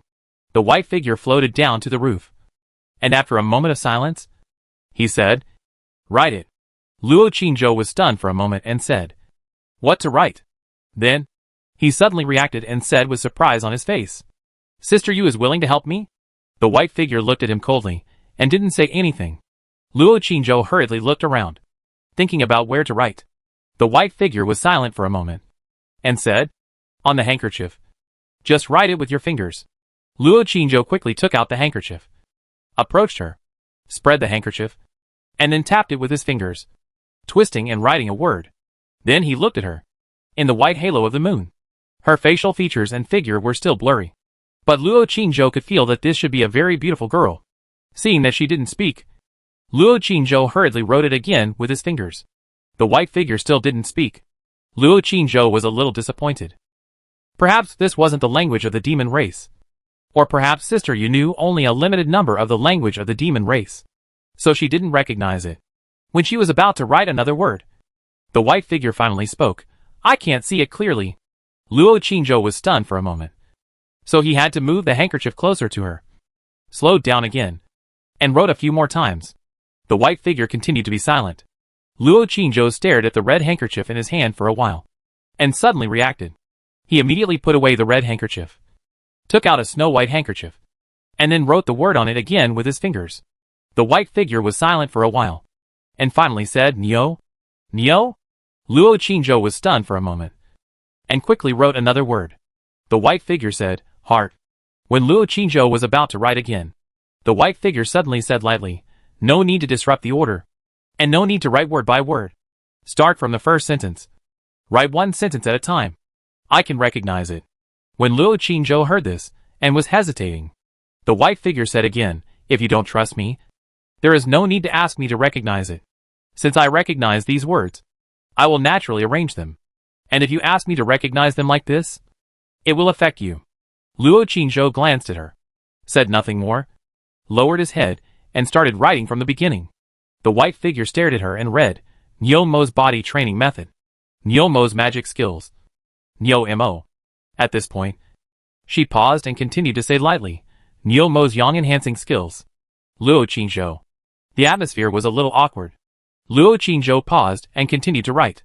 The first chapter of the bull demon's body refining method, ice and fire entering the body. The first chapter of the bull demon's divine skills, savage charge. Sharp horns digging out the heart. Divine bull shaking its tail. The first chapter of the bull demon's yang enhancement method. The white figure stopped and did not read any more. Luo Qingzhou did not dare to write any more. Only then did he realize that a night had passed quietly. The sky was already light.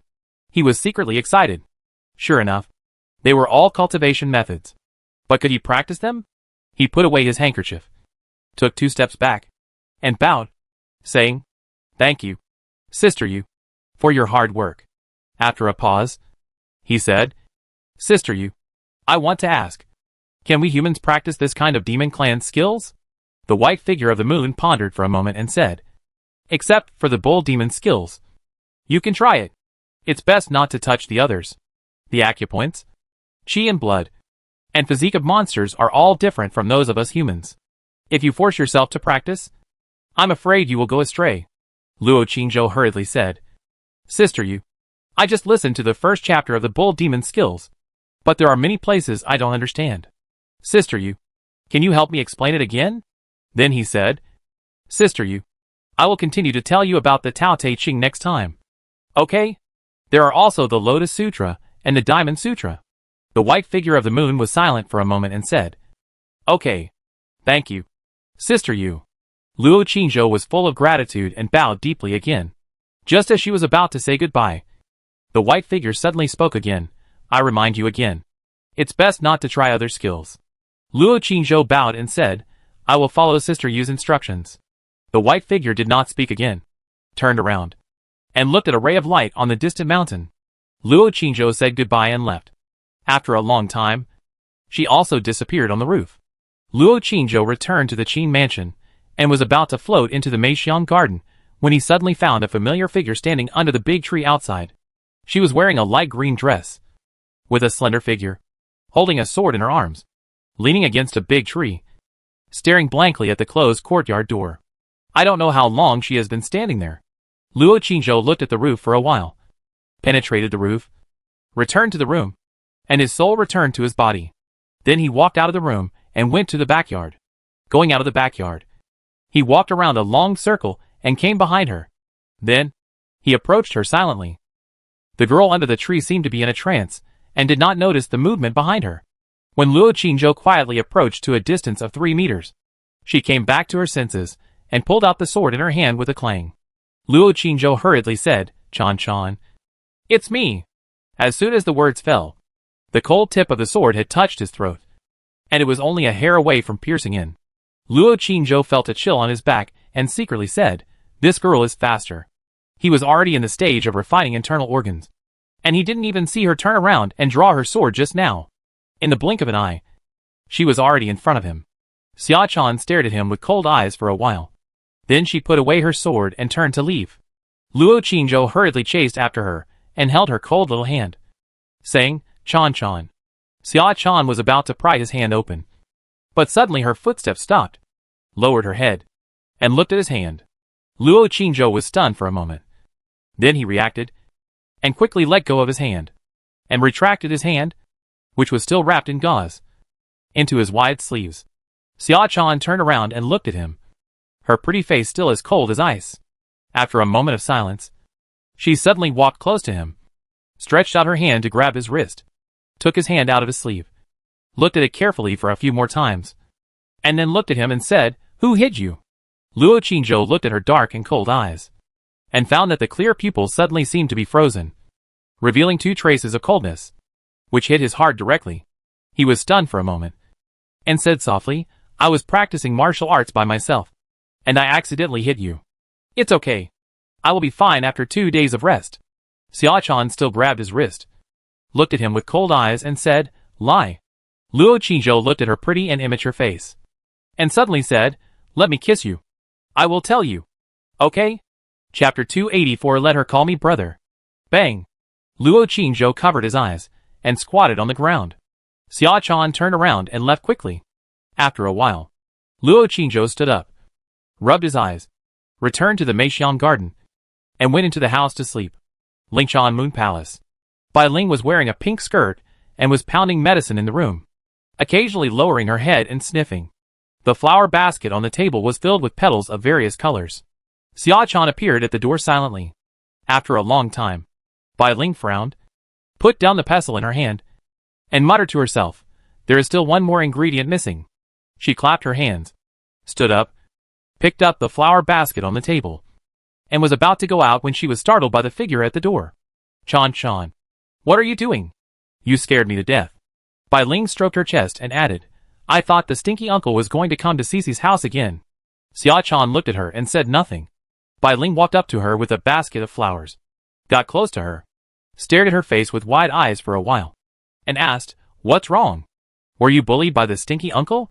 Xia Chan still didn't say anything. Bai Ling patted the basket in her hand, walked past her and said, I still have to pick flowers, so tell me when you think it over. She left the house, picked up the flower hoe in the corridor, hung the flower basket on the hoe, and then carried it on her shoulder, and staggered out of the yard. Come to the flower garden. She looked back and saw that the girl was following her silently. Bai Ling put down her things, put her hands on her waist and said, Chan Chan, if you have something to say, just say it. I'm not your son-in-law. Why are you still hesitating? If you don't say it, I'll be angry. Xia-chan was silent for a while, then said, He's injured. The night retreated. The morning sun showed its face from the top of the mountain, shining with thousands of feet of light. Luo Qingzhou had just fallen asleep for a short time. The window suddenly opened and then closed again. A figure took off his shoes in front of the window, stepped on the soft blanket, and walked into the inner room. The beaded curtain swayed lightly. The figure stopped in front of the bed, gently opened the curtain, stared at his sleeping face for a while, then took out a small porcelain bottle, uncorked it, and shook it in front of his nose. After a while, she climbed onto the bed, lifted his quilt, and looked at his hands. Those hands were wrapped with thick gauze. She reached out and gently unwrapped all the gauze. Looking at the bloody back of her hand, her face suddenly changed slightly. She lowered her head and sniffed the medicine on it. She frowned and took out a medicine bottle from her bosom, uncorked it, and poured the powder on it. Then, she took out another bottle of ointment, stretched out her slender jade fingers, and gently applied it on it with her fingertips. After doing this, she wrapped the untied gauze again. The sound of sparrows rang out in the courtyard. She put away her things, looked at the sleeping handsome face again, then straddled her legs and sat on his waist, then bent down, lowered her head, pouted her mouth, and prepared to ravage his mouth fiercely. But at the moment of touching, she suddenly stopped again. She stared at his cheek for a long time, then sighed inaudibly, and then got out of bed and left. The voices of Xiao Dai and Chior talking rang out in the yard. She went to the window to get her shoes, went out directly from the door, then went to the backyard and left quietly. Luo Qingzhou slept until noon. Xiao Dai and Chior came in several times to see him sleeping soundly, so they didn't disturb him. The young master must have read all night last night. Sister Chior, let the young master sleep. We don't disturb him. Yes. The two little girls, one wearing an emerald green dress and the other wearing a light yellow dress, sat in the corridor, basking in the sun, embroidering flowers, and talking softly. After Luo Qingzhou woke up, he felt full of energy, and the pain in his hands seemed to have all subsided. After lunch, he told the two little girls, then went out and went to the bottom of the lake in Yuetingyu Garden. He dragged two little white rabbits on his feet and entered the stone room. Standing in the dimly lit stone room, he closed his eyes and slowly played the bull demon magic skill translated by Sister Yu for him last night in his mind. Rush violently. Pour strength into your legs. Tighten your elbows and shoulders. Attack fiercely. And hit with your elbows, shoulders and back. The divine bull swings its tail, confuses it with fists, coordinates its waist, body, legs and feet, and kicks unexpectedly with a spinning body. Luo Qingzhou first played the explanation of the technique in his mind, and then began to practice slowly. After practicing several times, when he could perform the moves coherently, he began to speed up. Swish! The divine bull swings its tail. He suddenly turned his body and kicked out with a flying kick. The little white rabbit biting his shoe flew directly out, hit the stone wall in front heavily, and then rolled to the ground. It was unscathed, and immediately jumped up again, ready to run over and bite the shoe again. Swish! Luo Qingzhou threw a banana. The little white rabbit immediately turned around, pounced on the banana, and then ate it with relish. The fierce bull butts the horns. Luo Qingzhou suddenly leaned forward and punched with both fists. At noon, Luo Qingzhou dripped 2 drops of spiritual liquid, had a simple lunch, rested for a while, and continued to practice. His internal organs seemed to be breathing in hunger and thirst, and streams of heat flowed throughout his body. More energy was accumulated in the Danhai. What was even more amazing was that the muscles that were bulging all over his body began to shrink and flatten. On the surface, it looked like it was before he practiced, but the membrane, muscle fascia, etc. were all different from before. It was loose and soft, but now it is tight, tough, and full of luster. Although the muscles were atrophied and flat, Luo Qingzhou could clearly feel the explosive power contained in them, which was getting stronger and stronger. It was as if they were all compressed together. The internal force in the Danhai was ready to move, and all the acupoints in the body were breathing rapidly. All kinds of signs showed that he was about to break through. A day passed in the blink of an eye. In the evening, Luo Qingzhou finished his practice. His soul left his body, and entered the middle passage again, wanting to see if the grave had changed, or if it would become another space. But to his disappointment, it was still the graveyard. Nothing unusual. After his soul returned to his body, he waited for a while. After it got dark outside, he took the two little white rabbits and entered the middle passage again. Still no other space appeared. Luo Qingzhou calmed down, punched the two little white rabbits off his shoes, threw a few fruits, and left the secret passage. After taking a bath, he returned to the Meixiang garden. Night fell. A silver moon rose above the branches, eating, bathing, absorbing the energy of the potion. When Xiao Dai was scrubbing his body, she saw the bandages on his hands, and was dismissed by him with a few words. The main thing was that his hands didn't seem to hurt anymore, and he could move them at will. After seeing this, the little girl didn't ask any more questions.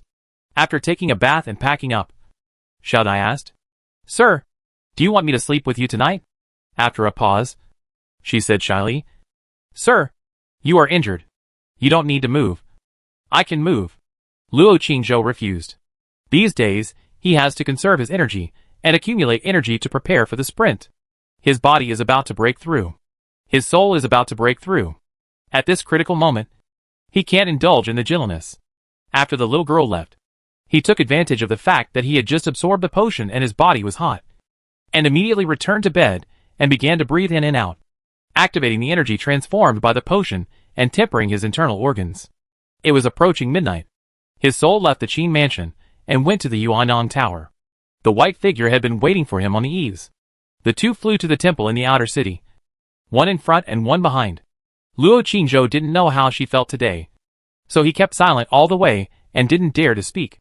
After arriving at the bell tower of the temple, the white figure still said nothing and directly set up a light curtain around.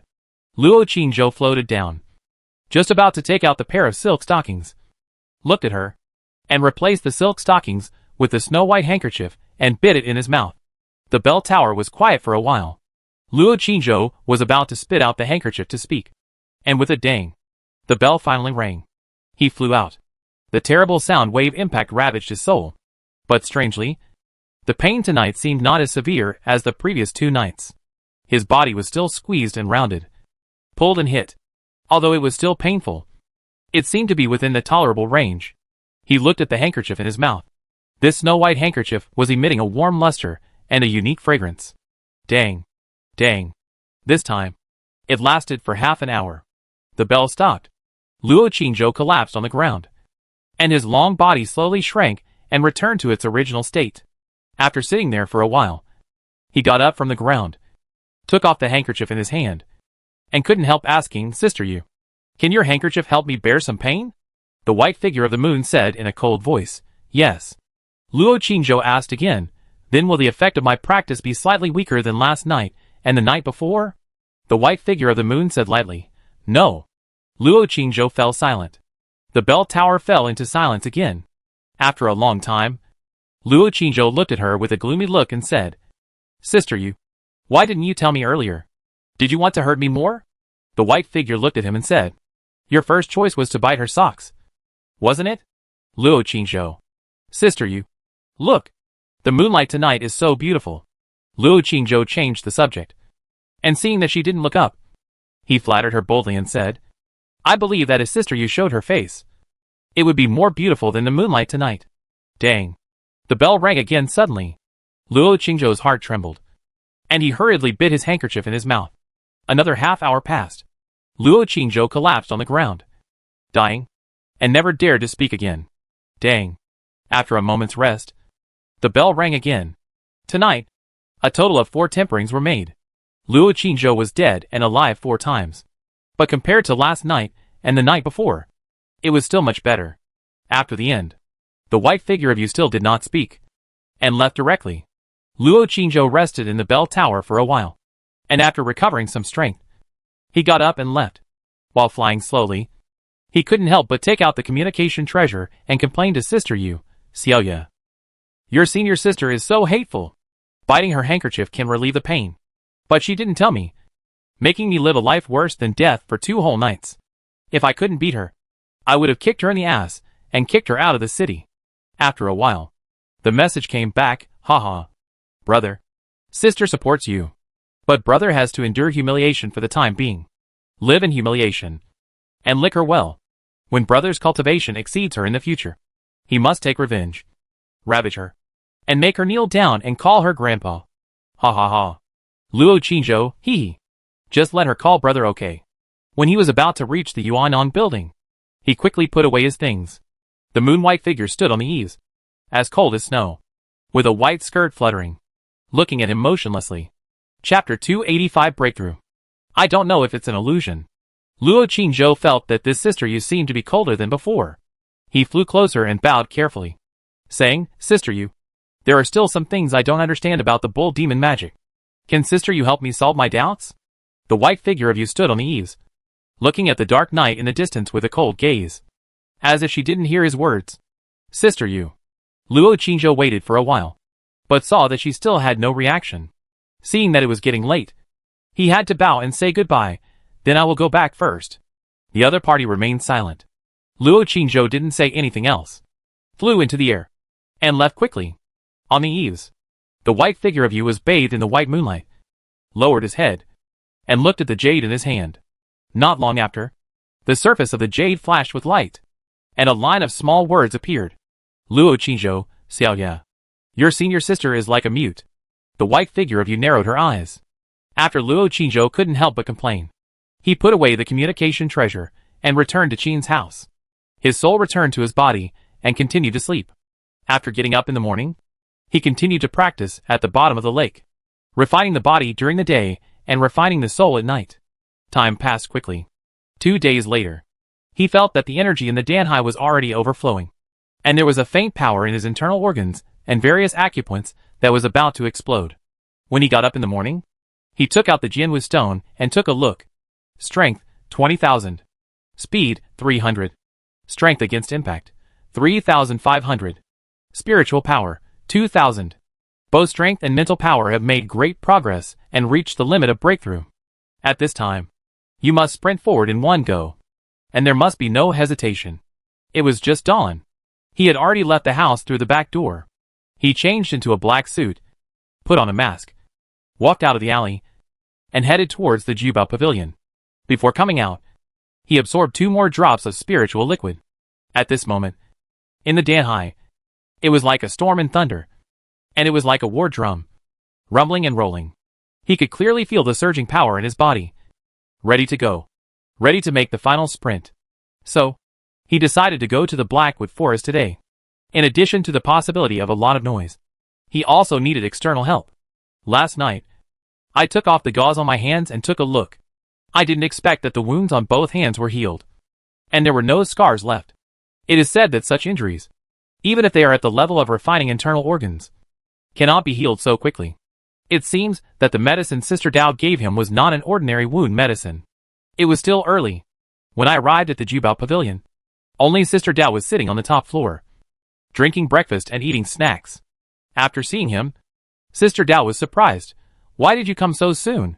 You need to rest at home for at least 10 days, or half a month for your injury? What's the hurry? Luo Qingzhou sat down opposite her, raised his fists, and said, Sister Dao, my recovery ability is very fast, but your medicine is more powerful. Thank you. Sister Dao stared blankly at his fists that had recovered and were full of luster, her mouth slightly open, and she forgot to chew the snack she had just eaten.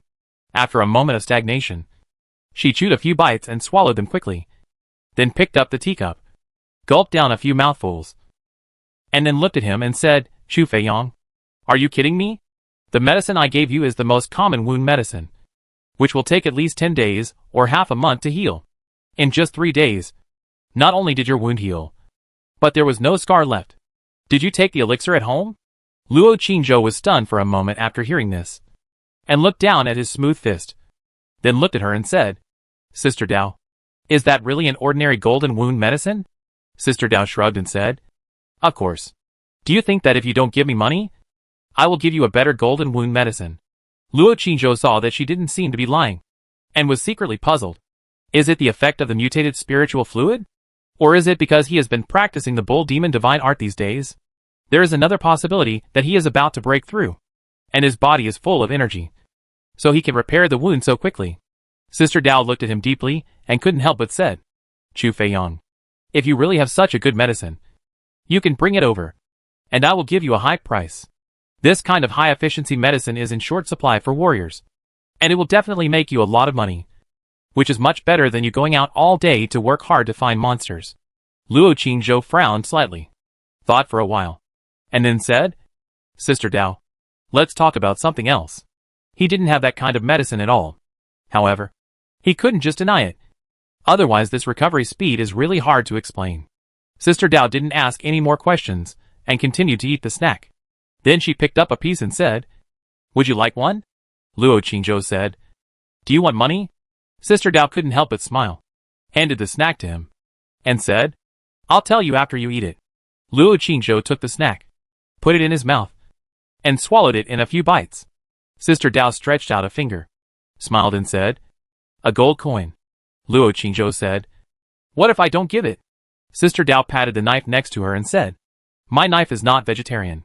Luo Qingzhou stroked his fist. And his fighting spirit was high. What a coincidence. I just want to try Sister Dao's knife. Is it really sharp? The two looked at each other, and were silent for a while, and suddenly couldn't help laughing again. For a gold coin.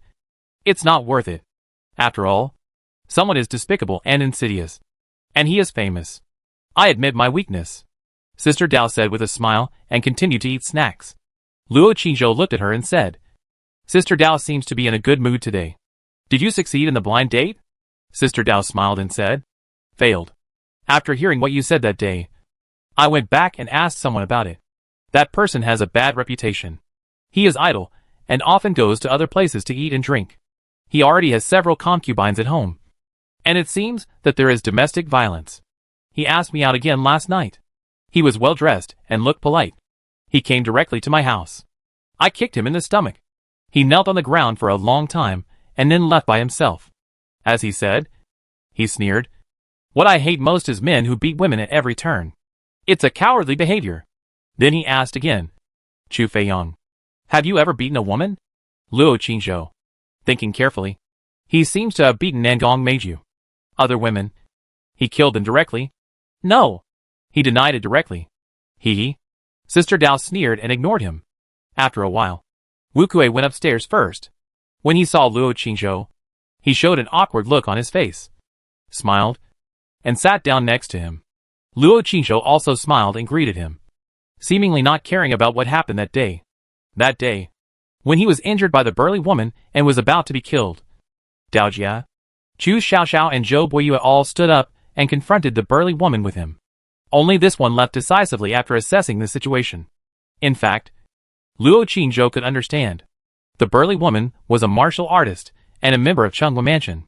As a native of Maching, she naturally knew how powerful Chunghua Mansion was, and it was natural for her to protect herself. Besides, he and this woman were just acquaintances, not even friends. Why would she help him at the risk of being retaliated by Chunghua Mansion and martial artists? So, he didn't take what happened that day to heart.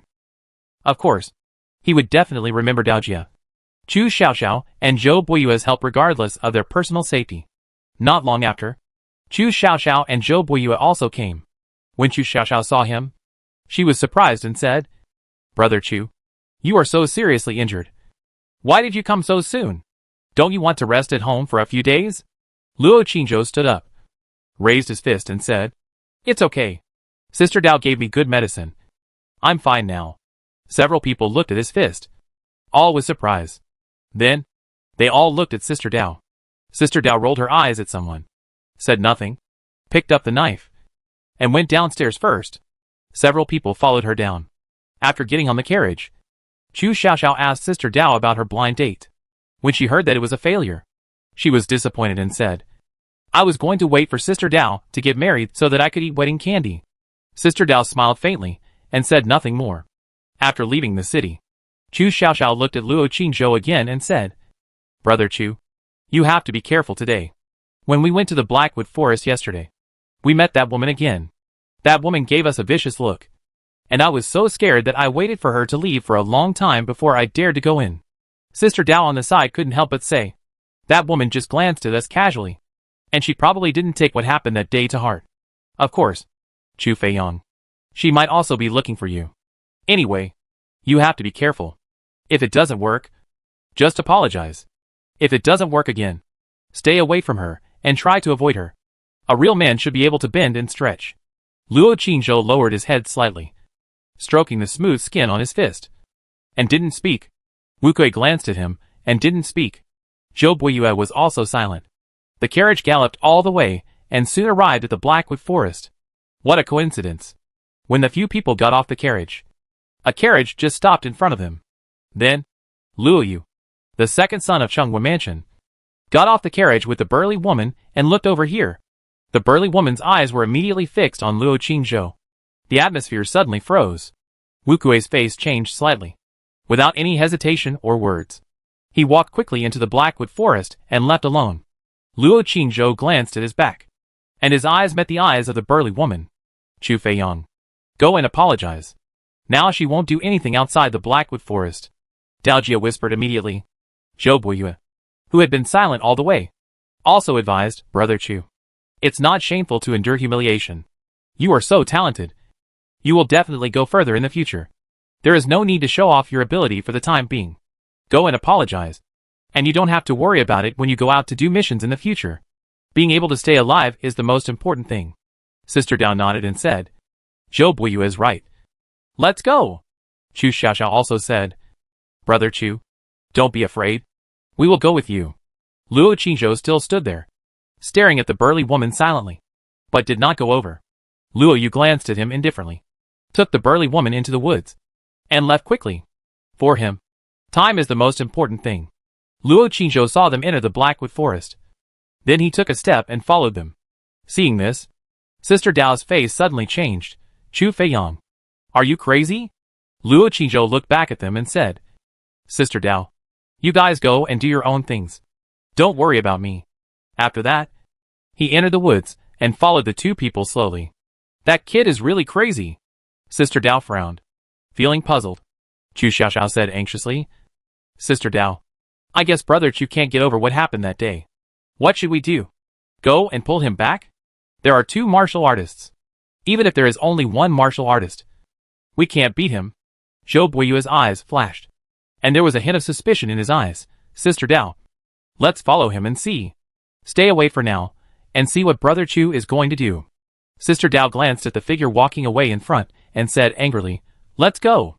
If he provokes that woman again, he will be courting death. We just watch from the side, and don't care about him anymore. We can't afford to offend martial artists and Chengwa Mansion.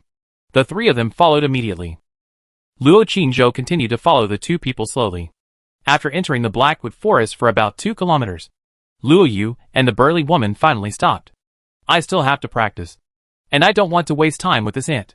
When I come out, I want to see his body, Luo Yu said lightly, walked away quickly, and didn't look back. The burly woman lowered her head slightly, and after he walked away, she turned around and looked at the ordinary-looking boy behind her with a cold look. This time, she did not rush over suddenly, but walked over step by step, leaving footprints one by one. Her bones suddenly crackled, and her whole body began to grow taller and bigger. The outer clothes broke with a swish, revealing the silver soft armor and bulging muscles inside. In just 10 steps, she had become a burly woman with a height of nearly 2 meters and bulging muscles, and her face became even more cold and terrifying. The three sisters Dao who had just followed saw this scene, and their faces suddenly changed. Sister Dao immediately shouted, Chu Feiyang, go! Swoosh. As soon as the words fell, the burly woman had already jumped out like a sharp arrow, and then suddenly jumped, and the fist she swung was like a huge hammer, and it fell down with a bang. The huge shadow instantly enveloped Luo Qingzhou's whole body. A sharp sonic boom suddenly sounded in the air. The martial artist's punch made even the trees on both sides feel fear, and the branches and leaves rustled. The three Dao sisters were furious, but the young man still stood there, and did not avoid it. When the huge fist fell down, he suddenly raised his fist and rushed forward. The fist lit up with a sizzle sound, and then the whole fist instantly became larger, seemingly not inferior to the huge fist that fell. Boom! The two fists collided heavily. There was a loud bang, and the air wave rolled. The fallen leaves on the ground were lifted up by a hurricane, and the surrounding trees were crackling. Some trees were even broken by the air wave. The three sisters Dao were immediately frightened by the terrible momentum and air wave. The burly woman landed steadily on the ground with a bang, like a mountain, motionless, and Luo Qingzhou was directly knocked out by this punch. when he was about to fall heavily to the ground. He turned around and stood steadily on the ground. The three sisters Dao were stunned and looked at his fist. They thought that his fist was bloody and horrible like last time. But they were surprised to find that the fist was intact. The smooth membrane still shone with a soft luster.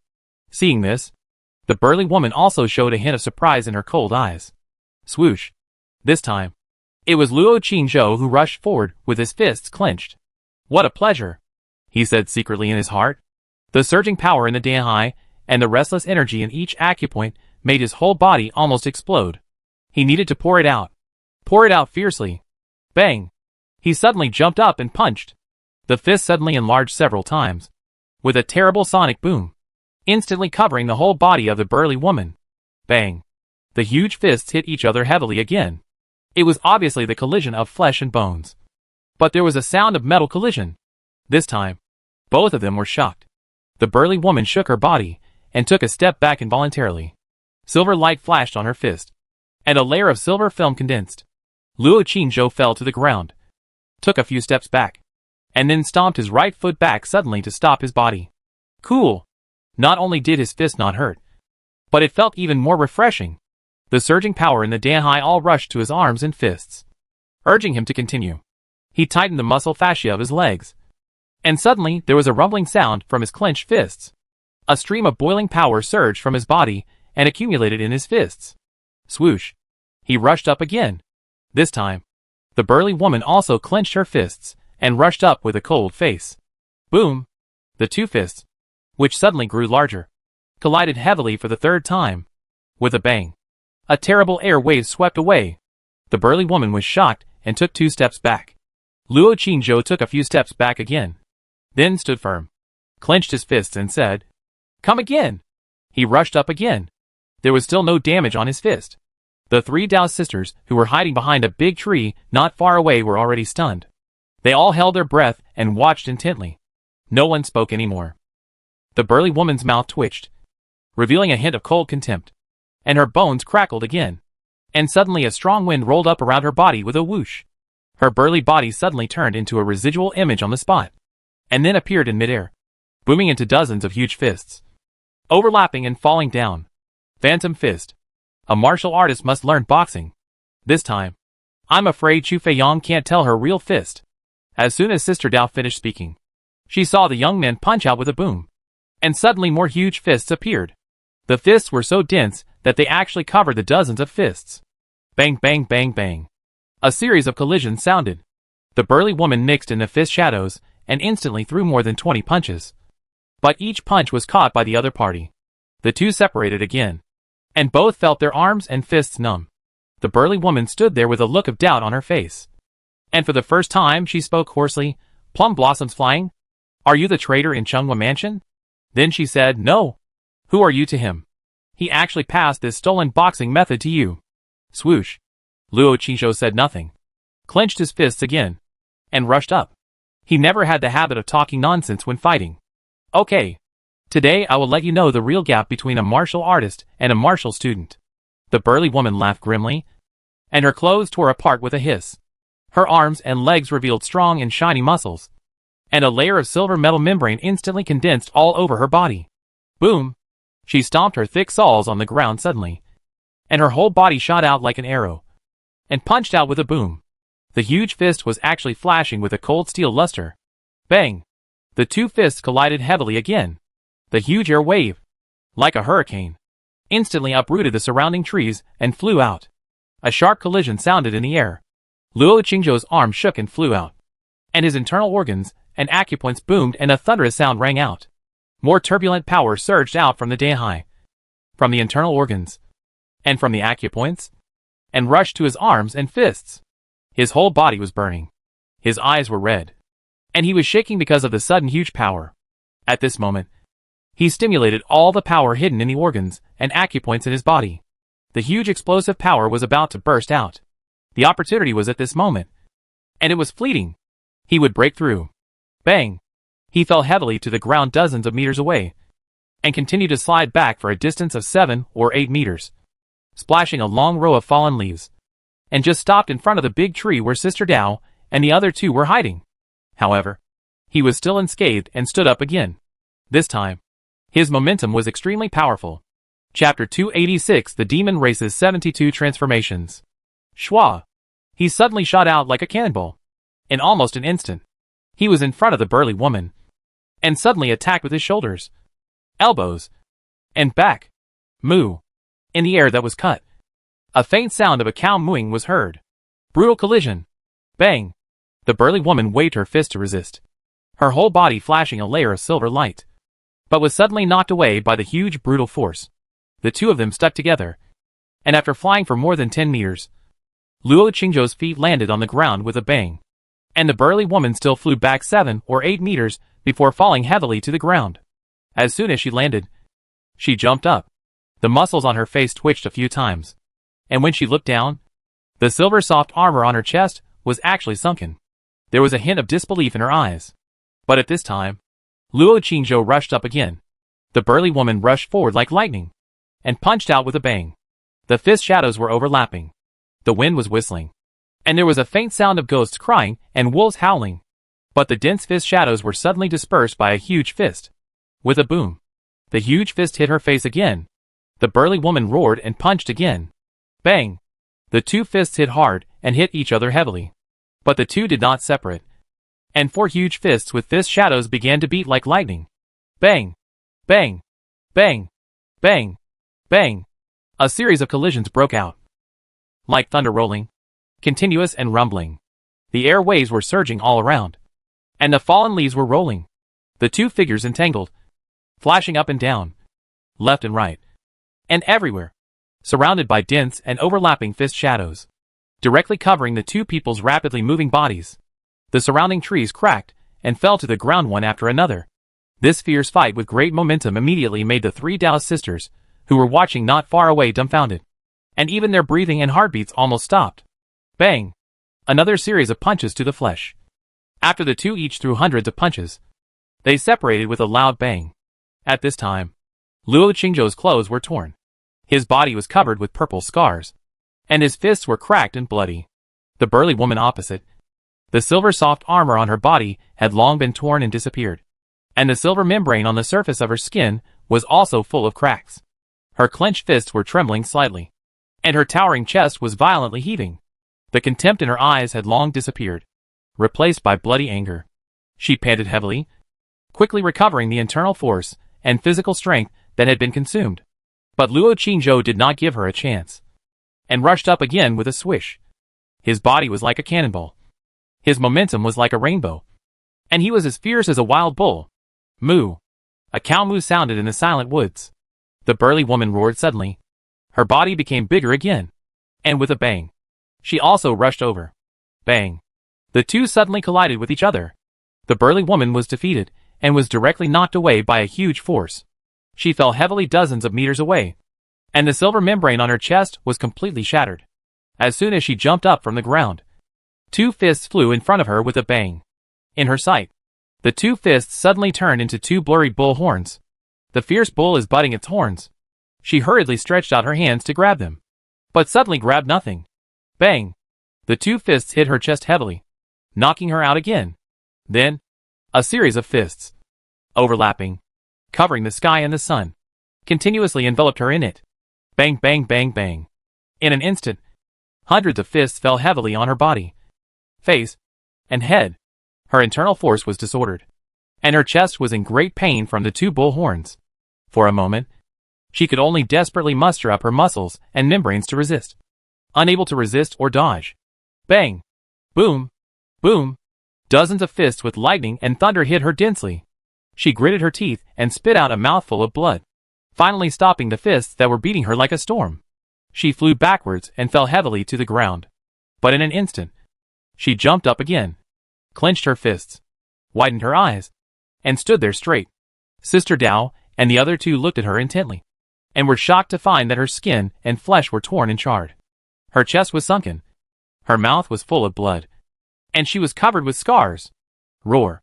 She roared suddenly, as if she had stimulated the last strength in her body, and her bones crackled again. And then her whole body grew bigger again. In a blink of an eye, it had become nearly 3 meters tall, and her 2 fists became bigger and more terrifying. The muscles of her whole body bulged, and her face was distorted.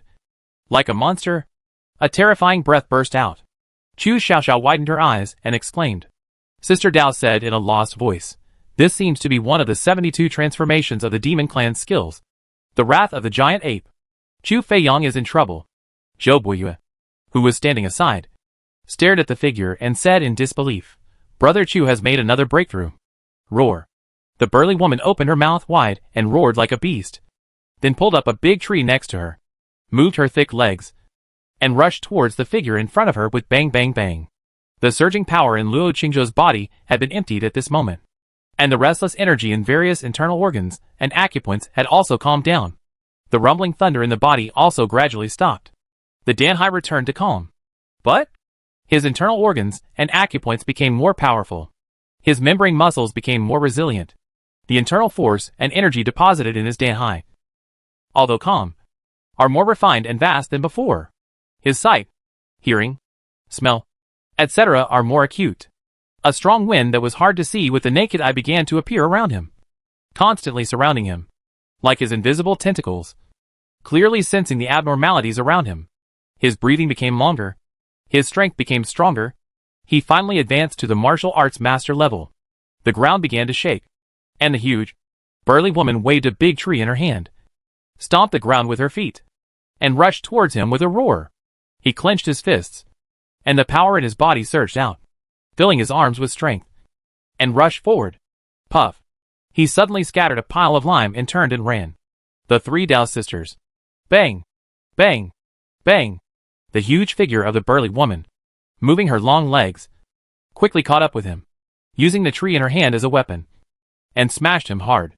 Luo Qingzhou dodged left and right, and while running away, he sprinkled lime powder mixed with poisonous centipedes. Under the deliberate blowing of the strong wind around him, all the powder floated into the air. He is not a fool. At this time, it is tantamount to seeking death.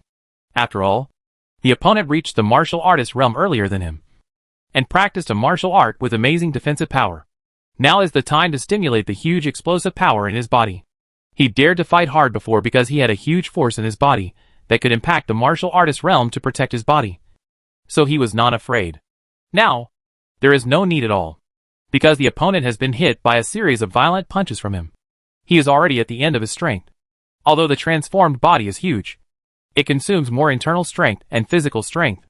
As long as he persists for a while, the opponent will definitely fall without attacking. Boom! Boom! Boom!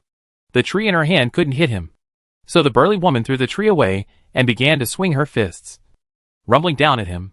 Sure enough, after a moment, her speed began to slow down, and her movements also slowed down. She began to be afraid, and after suddenly punching out, she turned around and ran. Luo Qingzhou was waiting for this moment. Boom! He tightened his muscles, accumulated strength, and suddenly ejected like a cannonball, faster and more terrifying than before. Moo! A clear cow moo sounded loudly. The burly woman ran with her back to him, and she had almost no time to react, and he hit her hard in the back with a bang. Crack! The sound of broken bones rang out. At the same time, the heart shook suddenly, and several blood vessels connected to the heart broke with a snap. The burly woman's back instantly sank, but her chest suddenly bulged out. Luo Qingzhou fell to the ground. The burly woman moved her long legs and ran forward for dozens of meters. Suddenly, her huge body staggered and stopped. Then, there was a series of crackling noises. The burly and tall body suddenly began to shrink rapidly. In the blink of an eye, it had returned to its original size. Boom! Before she could react, Luo Qingzhou, who was following closely, suddenly punched her on the sunken back. One punch knocked her out. Luo Qingzhou shot out again, and his fists suddenly flew like plum blossoms, densely packed, rumbling, with lightning and thunder, hitting her like a storm. After hundreds of punches, Luo Qingzhou suddenly spun around, and a divine bull swung its tail, kicking her directly on the head, kicking her out. The body of the martial artist is indeed extremely powerful. Even so, after the burly woman fell heavily to the ground, she paused for only a few seconds and stood up again. But she stood there, unable to move. Her whole body was sunken. Her face was covered with blood, and she stared at him with wide eyes for a while. Then her body stiffened and she fell down with a bang. Luo Qingzhou did not relax and still rushed over, raised his fist, and smashed her head and body with bang bang bang, until the body was bloody and the internal organs were exposed, and there was no possibility of survival. He raised his last fist, sizzle, flashing with lightning, and hit it. In this way, even her soul will be shattered by the thunder and lightning. After doing all this, Luo Qingzhou didn't care about breathing in pain, and immediately reached out to touch her bloody body. He didn't touch the storage bag. Just when he was disappointed, he suddenly found that she was wearing a silver ring on her sunken belly button. Storage ring? He immediately pulled it off and checked her whole body again. After seeing that there was nothing else, he immediately turned around and ran towards the exit. The whole body was in pain like exploding. His injuries were not light, especially after the power that helped him break through the realm barrier disappeared. The pain in all parts of his body began to attack continuously. His fists exploded again, bloody and fleshy. His body was all bruised. His ribs were almost broken, and his clothes were torn into strips. While he was running in pain, he took out clothes from his storage bag and put them on. He looked at the three people who were still hiding behind the big tree not far away and staring at him blankly and said, "What are you doing? Go! Be careful that the second son of Luo will come out later. I'll punch you one by one and let you die with me." When the three heard this, their faces suddenly changed, and they woke up and immediately turned around and ran towards the exit. They ran for a distance. The three suddenly looked at each other, slowed down their pace, and looked at each other. Chu Xiaoxiao couldn't help but said, "Brother Chu killed someone. What does it have to do with us?" Luo Qingzhou ran past them in a flash, turned around and said, "Then you stay here and help him look after the body. When he comes, you can say it's none of your business. It was me, a martial student in the refining organ realm, who beat his martial artist to death." The three paused for a moment. Their faces changed, and they immediately ran after him and ran out in a flash. Luo Qingzhou ran out of the blackwood forest and ran to the carriage on the side of the road outside. Su Qi was dozing off in the carriage when he heard footsteps. He sat up immediately when he saw his face covered in blood. His face suddenly changed and he said, "Brother Chu, how did you get abused again? It couldn't be the woman from Chunghua Mansion again, right?" At this time, Sister Dao and the other two also hurried out of the forest. Su Qi was even more surprised when he saw it. Luo Qingzhou did not answer. After taking out clean water and washing his face simply, he immediately got on the carriage and said, "Brother Qi, go back to the city."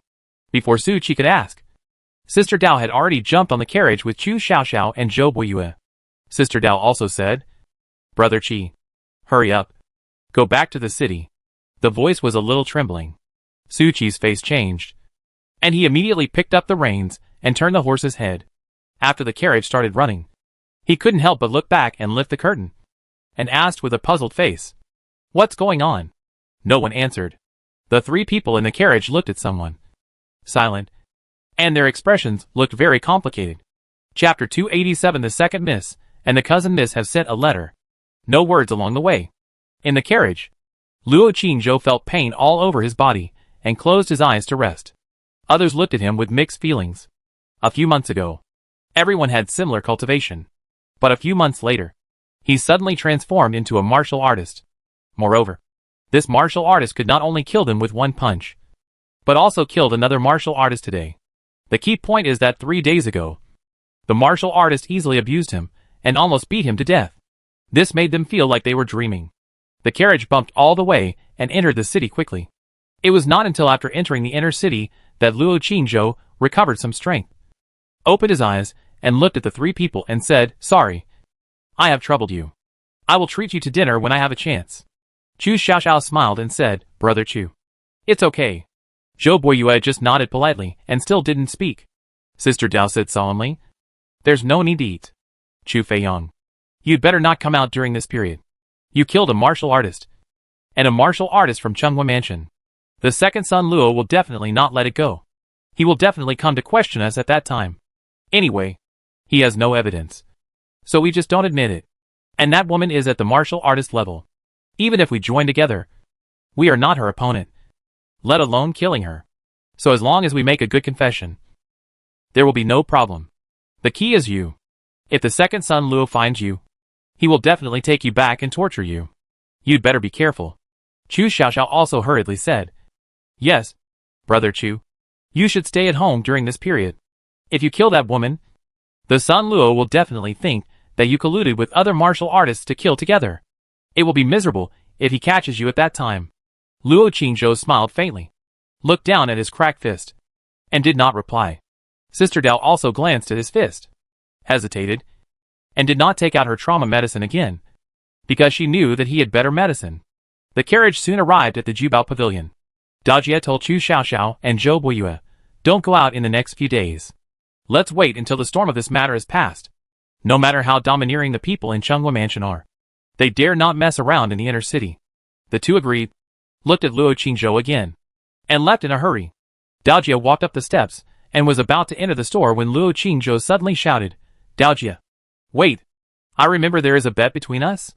Daojia paused, turned her head and looked at him, and said with a puzzled face, "What bet? Have we come here to gamble together? Why don't I remember it?" Without waiting for his answer, she immediately said, "I feel a little uncomfortable in my stomach.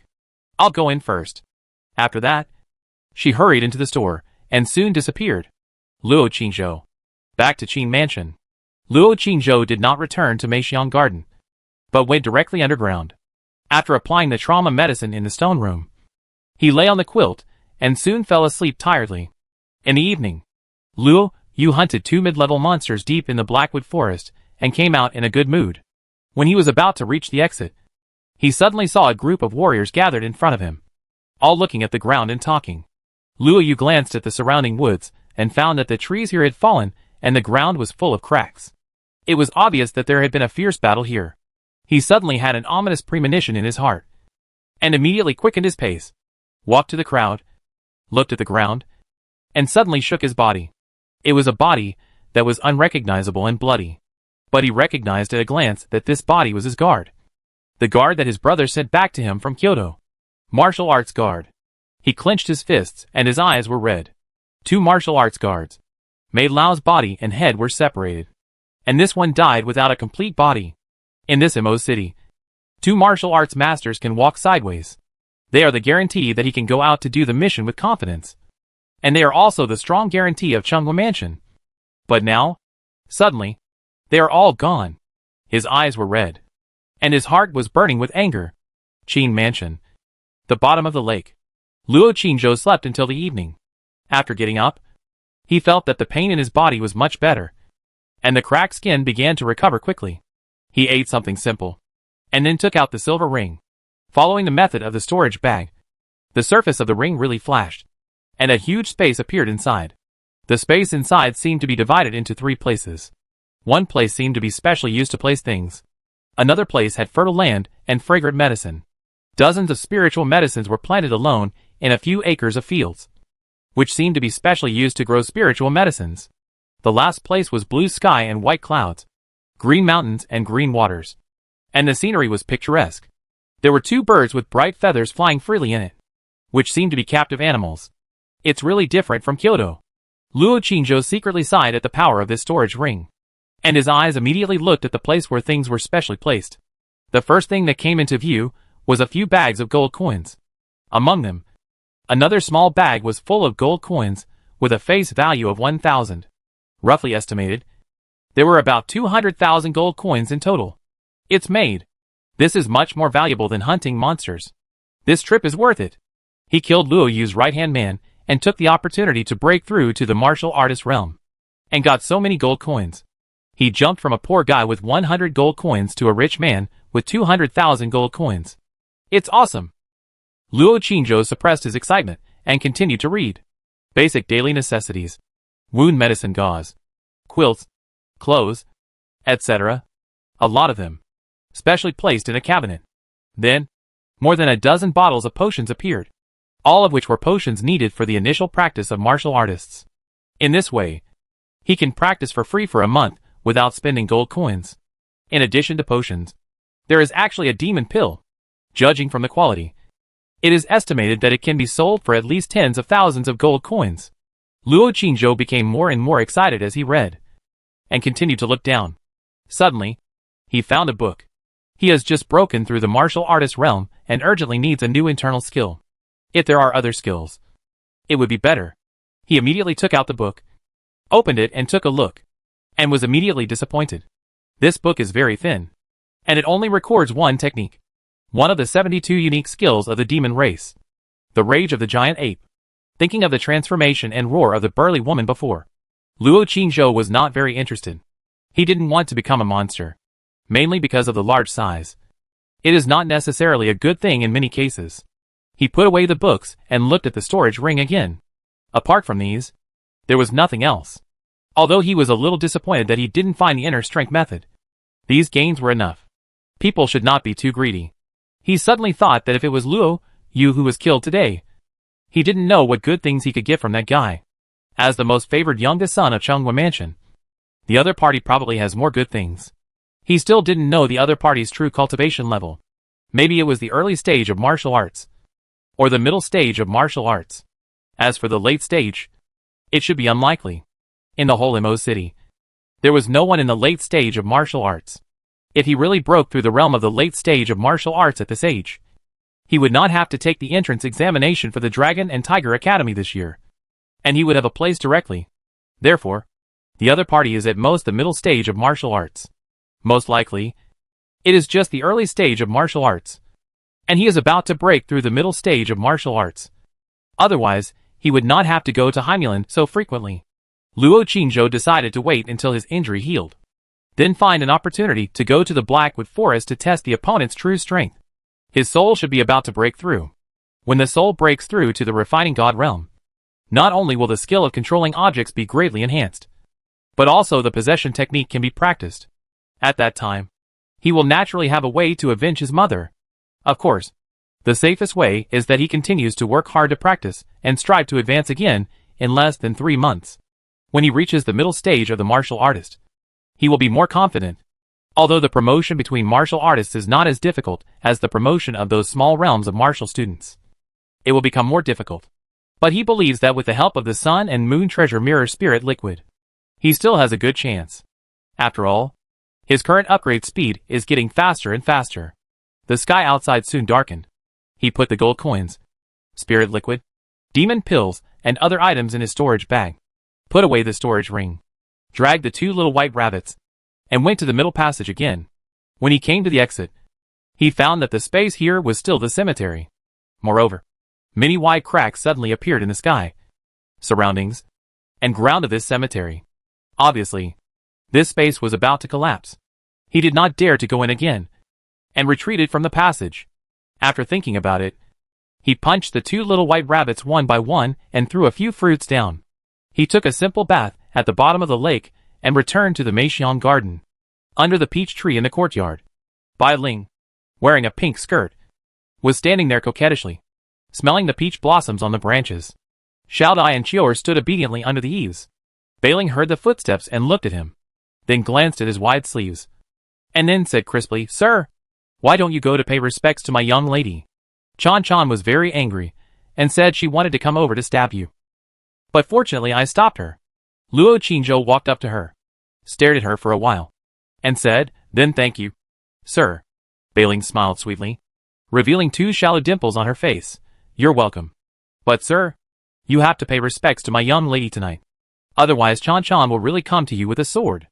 Luo Qingzhou nodded, looked at her pink little mouth and said, "Okay, I will definitely go." Humph. Bai Ling saw that he had an ungentlemanly look in his eyes, so she snorted and ran away quickly, then turned back to threaten, "Sir, if you dare to flirt with me again, I won't be polite anymore. My pink and fierce little mouth is not a vegetarian." Humph.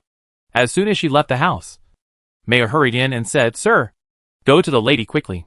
The second lady has sent a letter, and the cousin has also sent a letter. Also to you." Bai Ling paused and immediately asked at the door, "Which cousin?" Mayor replied, "Miss Meijia's sister. I think it's Miss Xue." Bai Ling narrowed her eyes and stood at the door without moving. Chapter 288 Chan Chan. You are so cute. Luo Qingzhou did not go over. Under the lights and in the public eye, the wounds on his hands and the bruises on his neck were easily exposed. So he said directly to Mayor, "I have homework to do today, so I won't go. Please help me first. Madam, if the second lady has something important, you can come and call me. If it's just a normal greeting, just bring the letter to me when the time comes." When Mayor heard it, She immediately emphasized, son-in-law. It was madam who asked you to go. Luo Qingzhou looked at her and said, I know. But the autumn exam is coming soon. And I have to finish my daily homework. You can say this when you go back. Madam will understand. Mayor frowned. And when she was about to speak, Bailing standing at the door said, Mayor, let's go. I'll help you to check it. Maya glanced at her and had to say, son-in-law. In addition to the second lady's letter, there is also the cousin's letter. Luo Qingzhou said lightly, it's nothing more than not being satisfied with the endings of those stories. So let Bailing help me check it. When you finish reading, just bring it to me. He and the second lady are innocent. And his relationship with that little cousin is even more transparent. There is nothing to hide. Bailing smiled and said, yes. Thank you for your trust. Master. Mayor. Let's go. Mayor didn't dare to refuse and had to leave reluctantly. After the two left, the courtyard became quiet. Xiao Dai finally dared to speak. Sir, when Sister Bailing came just now, she asked me a lot of questions. All about what you are doing recently. What books you are reading. Where you have been.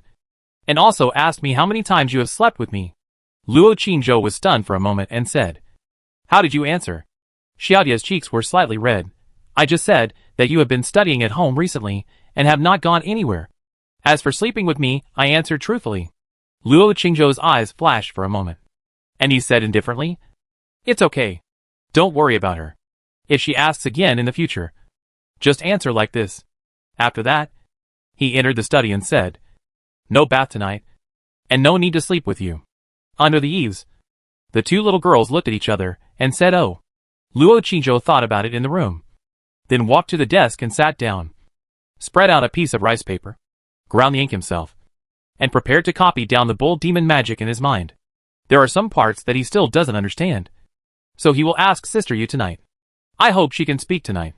While thinking about things and grinding ink, the door suddenly opened. Xiao Dai poked her head in and whispered, Sir, Sister Xiaochan is here, standing in the yard. I asked her what she wanted, but she didn't say anything. Luo Qingzhou was slightly startled, got up and pushed open the window. The moonlight was bright in the courtyard. The girl in a light green dress, holding a sword, stood silently under the peach tree, like a sculpture, motionless. Luo Qingzhou was about to speak, thought for a while, turned his head, looked at the door and said, Xiao Dai, call Chior to go out and play for a while, and come back later. Xiao Dai was stunned for a moment, reacted, and quickly said oh and closed the door. Soon, the two little girls went out with the embroidery tools and closed the gate behind them. Luo Qingzhou then looked at the thin figure in the courtyard and said, Chan, come in quickly. It's cold at night. Don't get cold. Xia Chan looked at him under the tree, still not moving or speaking. Luo Qingzhou raised his hands and said, look, my hand is injured, but I have to grind ink and write. Chan, can you come in and help me? Then he said, I swear I will never talk nonsense again.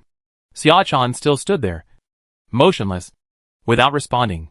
Hey, Luo Qingzhou sighed, returned to the table, and said, forget it. You continue to enjoy the moonlight. I'll do it myself.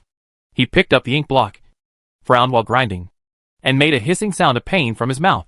Hiss, he hissed a few more times, looked up and peeked, and found that the figure under the peach tree was gone. Gone? Luo Qingzhou showed a hint of confusion on his face. Did the girl come here just to see him? Or was there something else? Or maybe he was just bored? Just as he was guessing, the door creaked open. Then, a pair of slender feet in snow-white silk stockings, waving the soft hem of a light green skirt, walked in from the door. Luo Qingzhou immediately hissed again and said, it hurts. The door closed. Xia Chan walked silently to his side, looking at him coldly. Luo Qingzhou was immediately surprised. Chan, I thought you left and my uncle was sad. It seems that Chan still cares about my uncle. Xia Chan ignored him and looked at the back of his hand. Luo Qingzhou handed the ink block to her and said, it's okay. My uncle was injured while practicing martial arts. Grind ink. Xia Chan paused, then took the ink block, put the sword in her hand on the windowsill next to her, lowered her head, and grinded the ink silently. The faint scent of ink soon spread in the room. She liked to smell this smell, just like the smell on his body. Luo Qingzhou picked up the pen and dipped it in ink, and recalled it carefully in his mind again. Fong wrote down all the bull demon magic skills according to the translated text. Judging from the battle situation today, the power of this skill is indeed very great. So he decided to study it thoroughly and learn it all. It's a pity that the inner strength of the demon race cannot be practiced. Otherwise, he wouldn't have to worry about where to find the inner strength of the martial arts master level. The snow-white rice paper was soon filled with beautiful and vigorous small characters. Xiao-chan stood beside him, lowered her head, quietly grinding ink, and looked up at him from time to time. Under the light, the beautiful face was full of seriousness and thinking. Her eyes were also full of tenderness. The moonlight fell on the windowsill, white as snow, gentle as water. In the study, the atmosphere was warm and harmonious. After Luo Qingzhou finished writing, he carefully read it again, put down the pen, picked up the rice paper, lowered his head to blow dry the ink on it, and looked up and said, "Chan, is the handwriting of the uncle beautiful?" Xiao-chan was looking at him infatuatedly. When she saw him looking at her, she immediately looked away and looked at the rice paper in his hand.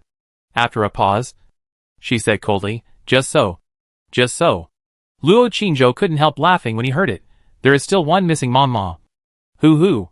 Xiao-chan turned away and looked out the window. Humph. Luo Qingzhou looked at her. Under the moonlight, she looked cold and beautiful, but charming. For some reason, her pretty face was stained with two light blushes, like a blooming peach blossom, pink and beautiful, with an alluring fragrance. Luo Qingzhou suddenly couldn't help but say, Chan, you are so cute. The uncle wants to kiss. After saying that, he covered his eyes with his hands. After waiting for a long time, the girl's pink fist did not hit him. He opened his eyes and looked carefully through his fingers. There was no anger or murderous intent on the pretty face with blush, but her eyes stared at him blankly. Luo Qingzhou was stunned, put down his hands and said, Chan ah. He covered his eyes and squatted on the ground. Under the skirt, the slender feet wearing snow-white stockings were ready to leave. Luo Qingzhou suddenly covered his eyes with one hand, stood up and stopped her, saying, Chan, you hurt the master. You can't just walk away. Xiao-chan held the sword, looked at him coldly, and prepared to bypass him. Luo Qingzhou hurriedly said, Chan, stay with the master for a while. It's still early. Chior and Xiaodai will be back very late. The master is injured again. Can you bear to let the master stay alone in the room? Xiao-chan paused in place, looked at him coldly and said, I'll go and help you. Call Bailing. Luo Qingzhou looked at her eyes with one eye, was silent for a while, and said, Okay. Xiao-chan clenched the sword in her hand, said nothing, and passed him by. She walked to the door, opened the door, and walked out. When she was bending down to put on her shoes, Luo Qingzhou's voice suddenly sounded behind her again, Chan.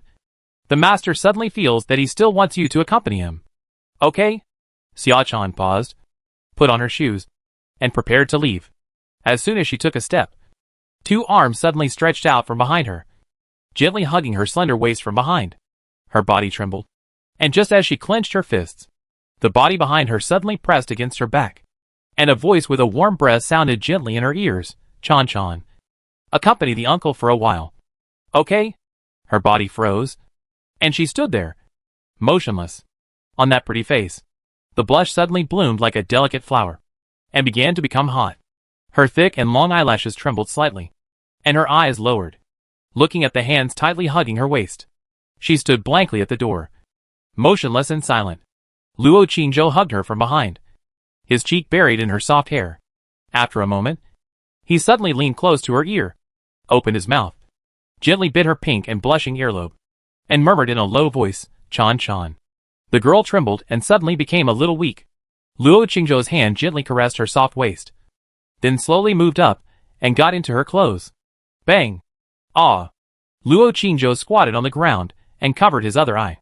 The girl held the sword and left coldly. Luo Qingzhou squatted on the ground for a long time, then stood up, slowly put down his hand covering his eyes, and looked out the door. There was nothing outside the door, only the cold moonlight. He stayed for a while, then closed the door, walked to the beauty bed, lay on it, and closed his eyes. He frowned, recalling the scenes of the past. I don't know how long it took. Suddenly, there was a strange sound in front of the window. He opened his eyes and looked. Bai Ling, wearing a pink skirt, stood outside the window stealthily. One hand reached into the window, holding the dark red gem in her hand. Chapter 289 Suspicion. The two looked at each other. After a few breaths of silence, Bailing blinked her lively eyes innocently, and had to put the gem in her hand back on the table. Smiling awkwardly, son-in-law. What is this? Luo Qingzhou got off the couch, walked over, picked up the dark red gem on the table, took a look, handed it to her and said, I bought it specially for you. Take it. Ah? Bai Ling was stunned for a moment, and immediately took it with joy and said, Really? Son-in-law is so nice. Luo Qingzhou stared at her pretty face for a while, and suddenly said, Bai Ling, come in. Son-in-law has something to say to you. Bai Ling immediately became alert when she heard it, and stepped back while shaking her head and said, No. I don't want to be alone with son-in-law. A man and a woman. In the same room? Luo Qingzhou was about to speak, and suddenly found that the dark red gem in his hand was shining in the moonlight. He clearly remembered that this dark red gem was dim whether in the sun, moonlight or light. But now it suddenly began to flash. Bai Ling, you misunderstood my uncle. As Luo Qingzhou spoke, he picked up the rice paper from the table and said, My uncle's hand was injured. He wanted to write, but he couldn't grind the ink. He wanted you to come in and help grind the ink. Come and see. My uncle is preparing to write a letter to the second lady. He has already written some. When Bai Ling heard this, she immediately came over, approached the window, stretched her neck, and looked at the rice paper in his hand. Uncle, this letter Luo Qingzhou suddenly hugged her neck and directly kidnapped her from the window. Uncle, spare my life. Luo Qingzhou picked her up and said, Let's go to bed and talk. Bai Ling twisted and struggled in his arms, crying and saying, I don't want to go to bed with my uncle. But her arms tightly hugged his neck. Luo Qingzhou carried her into the inner room and threw her on the bed. Then he also got on the bed, lifted the quilt, and covered the two of them together. The two looked at each other in the dark, motionless. It was quiet for a while. Bai Ling suddenly begged again, Uncle, spare me, don't take off my clothes. Luo Qingzhou glanced at her, untied the belt around her waist, and began to take off her dress. Bai Ling whimpered, Uncle, even if you take off all my clothes, I would rather die than surrender. Luo Qingzhou glanced at her underwear again, was silent for a while, and said, Bai Ling, Uncle will ask you one question. You answer honestly. Okay? After a pause, he said, In fact, there is no need to hide some things now. Right? Bai Ling lowered her head and whimpered. Without saying anything, Luo Qingzhou stroked her delicate and smooth shoulders, stared at her pink face for a while, and whispered, Bai Ling, the autumn exam is more than 2 months away. After you pass the exam, you will separate from the eldest lady. However, you must be responsible for the girl who sleeps with you in the bridal chamber. So you must take her away when the time comes. You understand what you are saying, right? Bai Ling lowered her head and was silent for a while, then looked up at him and said, Son-in-law, isn't it the eldest lady who sleeps with you in the bridal chamber? Can you please not separate from the eldest lady? Luo Qingzhou stared at her eyes for a long time, and whispered, Bai Ling, tell me. He finally asked the question that had been hidden in his heart for a long time.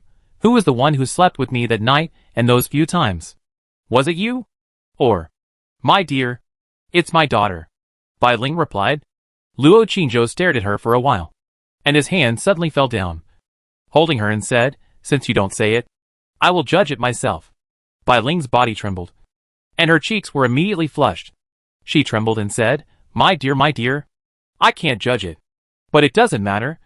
My dear still has one last trick. Luo Qingzhou let go of his hand, turned over and pressed her down, and began to take off her underwear, saying, Bai Ling, my dear only needs to make love with you once, and then he will know it naturally. My dear. Bai Ling suddenly began to panic and struggled violently. Luo Qingzhou grabbed her wrists, pressed them on top of her head, and leaned close to her face and said, It's not too late to talk now. Bai Ling's eyes trembled. Her pink lips moved slightly, and just as she was about to speak, she suddenly burst into tears. Uncle, don't be so cowardly to me. I would rather die than surrender. Luo Qingzhou was stunned for a moment. His face suddenly changed, and he slowly lifted the quilt and looked outside. The girl in a light green dress, holding a sword, with a pretty face cold, did not know when. Like a ghost, she stood silently in front of the bed, staring at him coldly. Luo Qingzhou. Bai Ling cried a few times, twisted a few times under him, and suddenly pushed him off her body, then climbed off the bed, hugged the cold girl beside the bed and cried, "Chan Chan. Uncle." Before she finished speaking, Xia Chan had turned around and left, and walked out of the room quickly. Bai Ling was stunned by the bed for a moment, looked at a bad guy on the bed, and then trembled, followed her in a hurry, and fled. Luo Qingzhou stayed for a while, laid down on the bed, and looked straight at the curtain above his head. Then he sighed again and closed his eyes. Stinky son-in-law. Letter? Bai Ling's voice suddenly sounded outside the window again. Luo Qingzhou woke up, got off the bed immediately, and walked over. Bai Ling put down the letter, turned around and ran. When she ran to the middle of the courtyard, she suddenly remembered something, stopped, turned around and said, "Son-in-law, where is the gem you gave me? Did it fall on the bed?" Luo Qingzhou walked to the window, looked at her and said, "It seems so. Come in and find it." Bai Ling's face changed, turned around and ran. When she ran to the door, she turned around and shouted, "Stinky son-in-law, bad son-in-law, lustful son-in-law, I want Chan Chan to stab your bad thing with a sword, and see if you can still do bad things to me." After that, she ran away immediately. Luo Qingzhou stared at the gate, stunned for a while, raised his hand, and looked at the dark red gem in his hand. He looked at it carefully in the moonlight for a while, and indeed found a glimmer of light inside. This gem came from the ancient space. It must be extraordinary. Everything there has decayed to the end.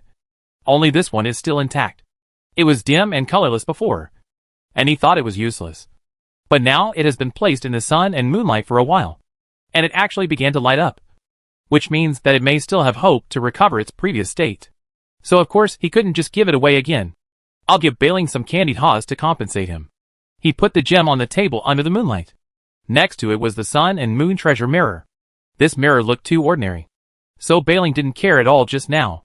Xiao Dai and Chior, who came in to wipe the dust every time, didn't care either. Xia Chan didn't care when she came in to grind ink before, so he put it here. He wasn't afraid of being stolen. Even if it was stolen, it didn't matter. He had already dripped blood to recognize the master, connected with his mind, and could know its location at any time. He sat down at the table, picked up the 2 letters, opened them and read them. The second lady's letter was still written in a profound and mysterious way, with hidden secret codes. In fact, just replace mother and father, as well as other people with the 2 words brother-in-law. It will become more fluent. Poor second brother. This time he was finally greeted by the second lady.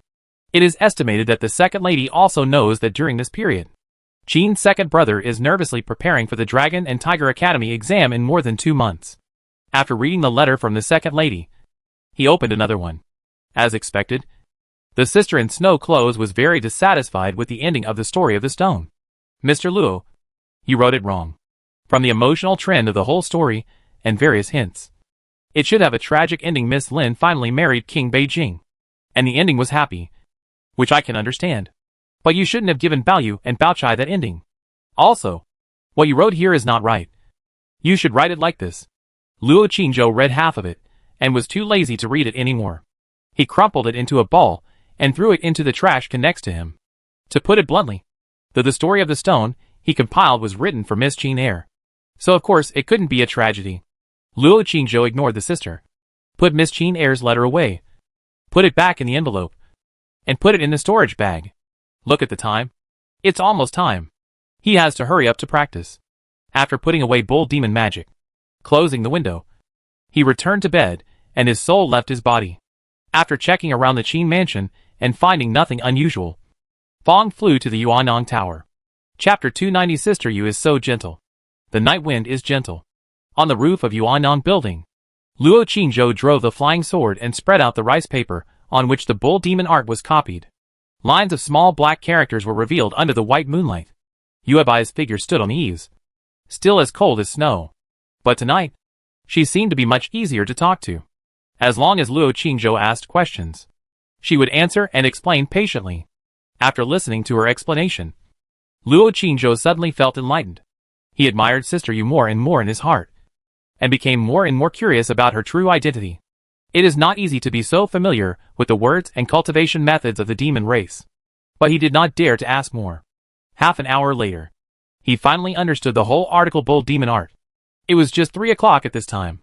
The two went to the bell tower in the outer city one after another. Luo Qingzhou continued to temper his soul.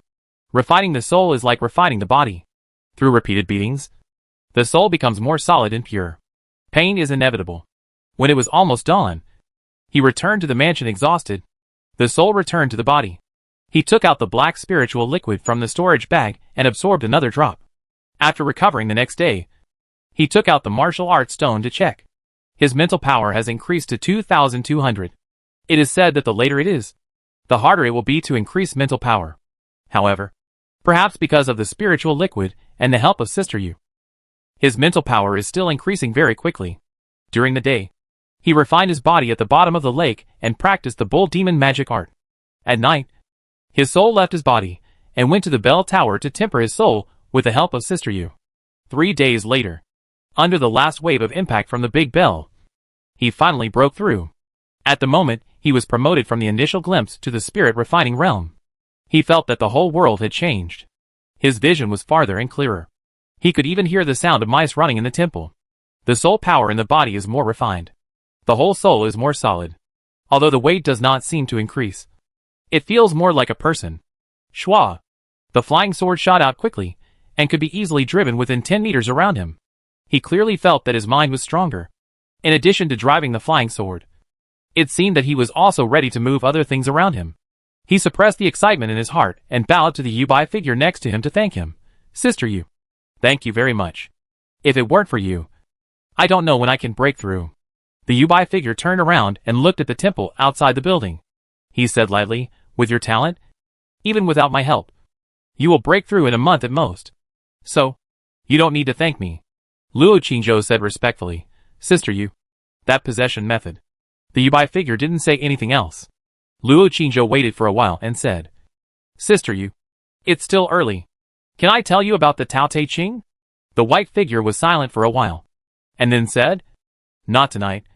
Go back and rest. After that, he flew into the air and disappeared quickly.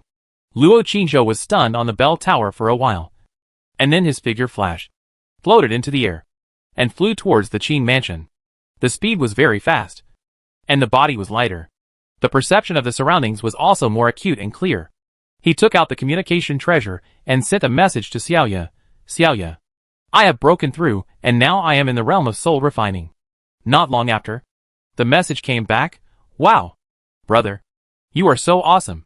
Sister admires you so much. Brother. Did senior sister bully you again tonight? Luo Qingzhou. No. This time thanks to Sister Yu. Otherwise I don't know when I can break through. Although Sister Yu is cold, she is really nice. Xiaoya. Can you secretly tell me her real name? Xiaoya. Brother. You said you wanted to kick her last time. How can you be so fickle? Brother can't be fooled by her hypocritical behavior, and must strive to leave her as soon as possible. Luo Qingzhou. That was a joke. Sister Yu saved my life, and has been helping me practice, and also helped me refine flying swords for free. There are many places I need her in the future. How can I be ungrateful? Xiaoya. Brother. You have changed. You said she was hateful last time, and that you only liked your sister. Woo. Luo Qingzhou. Okay. Let's stop talking. I just want to tell you that I have been promoted. Nothing else. Xiaoya. Brother. I miss you. Do you miss me? Luo Qingzhou. Do you want to hear the truth or a lie? Xiaoya. Brother. I suddenly remembered that I have some treasures here. They are all for the spirit refining realm. Luo Qingzhou. Good sister. I miss you. When will you come back? Xiaoya. Is what you said true or false? Luo Qingzhou. The truth. Absolutely true. If you lie, you will be struck by lightning. Xiaoya. Brother. Be careful of the thunder tribulation. If you lie, you may die when you pass the thunder tribulation. Luo Qingzhou. When will you come back? Xiaoyu. Not going back for now. Luo Qingzhou. Good night. She put away the message and flew back to the inner city. Just as she was about to fly to the Qin mansion, she suddenly had an idea and looked up. The moon-white figure was standing silently in front of her without a sound. Luo Qingzhou flew over quickly. Before he could say anything, the moon-white figure turned and left, saying lightly, Follow me. Luo Qingzhou was stunned for a moment after hearing this, and immediately followed. The two flew back to the Yuannong building. The moon-white figure landed on the eaves, and her voice was still cold. I will teach you how to control objects with your mind. Except for flying swords and treasures made of special materials. Other things can be driven as long as your mind is strong and your mind is sufficient. As she spoke, she stretched out a slender jade hand from the halo, moved slightly, and with a swish, Luo Qingzhou suddenly found that the flying sword floating beside him suddenly flew out involuntarily and landed in her palm. This is the power of mind control. As long as your soul and mind are strong, you can move even this Yuannong building. The white moon figure said lightly. Return the object to him. And said, first, you have to see it. Second, your mind is enough to wrap it. Third, it is not as strong as you. Luo Qingzhou held his breath and listened carefully. The white moon figure spoke in a cold voice. And after speaking for a whole instant stick of time, he said, remember it first. If you don't understand, you can ask me again. Next, I will teach you the method of possession. When Luo Qingzhou heard this, he was immediately delighted and excited. He immediately bowed his hands and said with tears of gratitude, Sister Yu's kindness. I will never forget it. The white figure looked at him indifferently for a while before starting to explain. Luo Qingzhou held his breath and listened carefully. If he didn't understand something, he asked immediately. The other party was very patient and answered one by one. This transmission of skills lasted until dawn. The night faded away. Luo Qingzhou was still not satisfied, but he didn't dare to stay any longer. He bowed again to express his gratitude and said goodbye. The white figure watched his back disappear in the light of dawn. After a moment of silence, he lowered his head and looked at the jade in his hand. The jade suddenly vibrated, and a line of small words appeared on it. Luo Qingzhou, Xiao Ya. Sister Yu is really so good tonight. She is so gentle and patient, you are not allowed to say bad things about her in the future. Do you hear? When Luo Qingzhou returned to Qin's house, the morning sun had just revealed a ray of light in the sky. The soul returned to the body and began to catch up on sleep. When he woke up, it was already noon. During the day, he continued to practice the body and practice the bull demon magic skill at the bottom of the lake. At night, he went to the Yuanyang Tower to practice the method of controlling objects with the mind and possessing the body under the guidance of Sister Yu. In the blink of an eye, more than a month had passed. July 15th. There was only 1 month left before the autumn test. During this period, Luo Qingzhou's soul skills had been practiced very well, and the bull demon magic skill was also mastered thoroughly. The soul made great progress. However, the body training was still stagnant. In more than a month, he not only used up the dozen bottles of potion, but also went out to spend 50,000 gold coins to buy some, and insisted on using them every day. However, the power displayed by the martial arts stone was still increasing very slowly. He knew that it was because of the inner strength and mental method. The martial arts master realm requires a special inner strength and mental method. The previous mental method was too low level and could no longer be used. Without the inner strength and mental method of the martial arts master realm, it would be difficult for him to make another breakthrough. So he left the house at dawn. He decided to go out of the city and try his luck. Of course, there was one more thing he had to confirm. There was only 1 month left before the entrance exam for Dragon and Tiger College, and he had to confirm Luo Yu's true cultivation and strength as soon as possible. Otherwise, he might not be able to take revenge, and he might even be tricked by the other party. Recently, Brother Qin was probably in intense training, and he hadn't seen the other party for a long time. I don't know if he has confidence in this exam.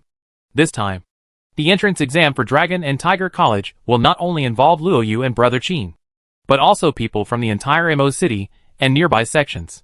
The competitiveness is estimated to be greater than his autumn exam. So Brother Qin has to face more than just Luo Yu.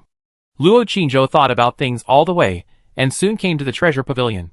When he went up to the top floor, only Sister Dao was sitting there drinking breakfast and reading a geography book. Sister Dao's short silver hair has become a little longer and has been draped over her shoulders.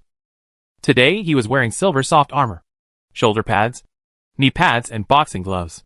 His long legs were tightly wrapped in tight leather armor, straight and strong. Chu Feiyang. What are you looking at? Sister Dao glanced at him, put down the book in her hand, and immediately retracted her outstretched legs and hid under the chair. Luo Qingzhou sat down opposite and greeted, Sister Dao. Long time no see. Sister Dao looked at him coldly for a while, and said sarcastically, Long time no see.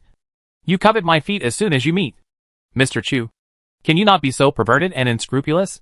Luo Qingzhou smiled awkwardly and explained, Sister Dao misunderstood. I was just looking at Sister Dao's legs just now. Not Sister Dao's feet. Sister Dao, is there any difference? Luo Qingzhou did not argue with her anymore, and asked, has the second son of Chunghua Mansion come here? Sister Dao's eyebrows moved, retracted her gaze at him, picked up the teacup and took a sip, and said, he came here? But I sent him away. He has been in and out of the Blackwood Forest frequently during this period.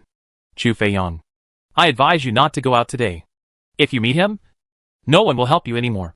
And no one will help you. You? Luo Qing asked. Is he alone? Sister looked at him. It's a person. But if you look at the situation, people will break through. It's about to go to Kyoto. Wait for him to leave Imo Chung. And you come out again. At that time, Luo Qingzhou was silent and diverted the topic. Sister Sword, how are you on a blind date? The look on her face had to stop this topic. Chapter 291 Possession. Enemies meet. The morning sun rises quickly. The sun shines all over Imo City.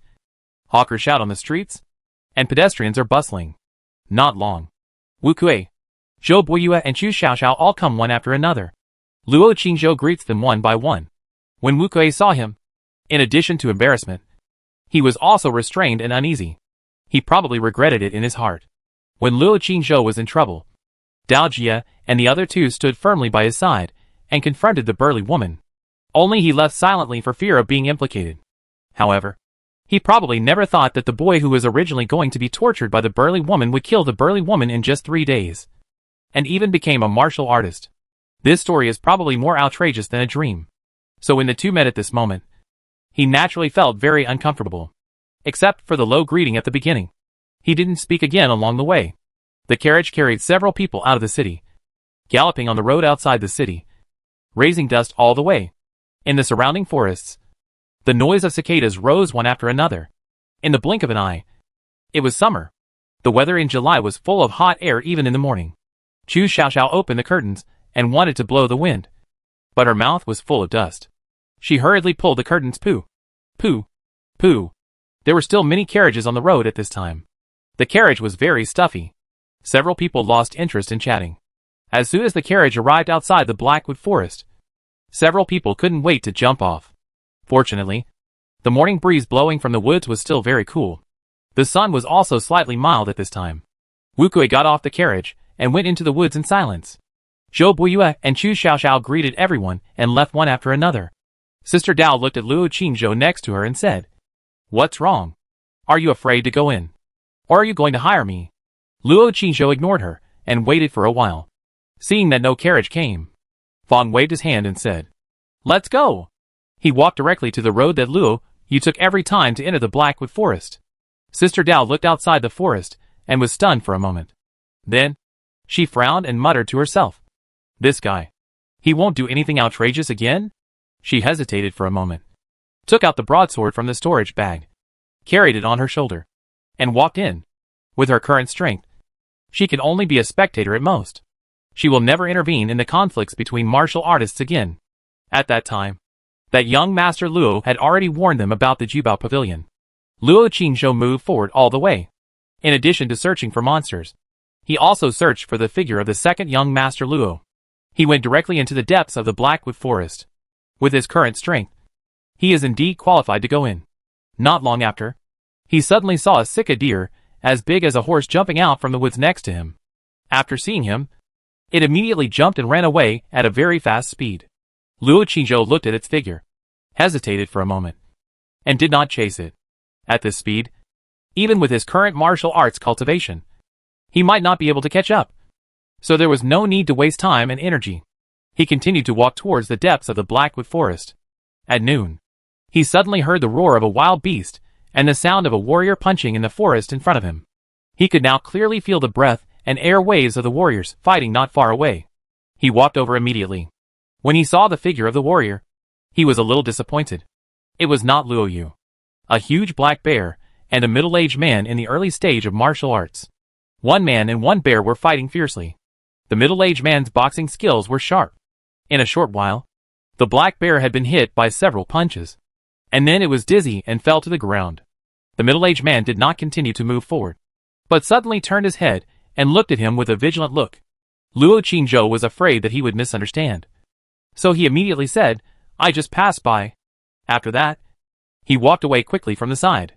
If he didn't leave, the middle-aged man would definitely not dare to continue fighting with the black bear. And he would not be able to get this black bear. The black bear has thick skin and rough flesh. And its fighting power and endurance are amazing.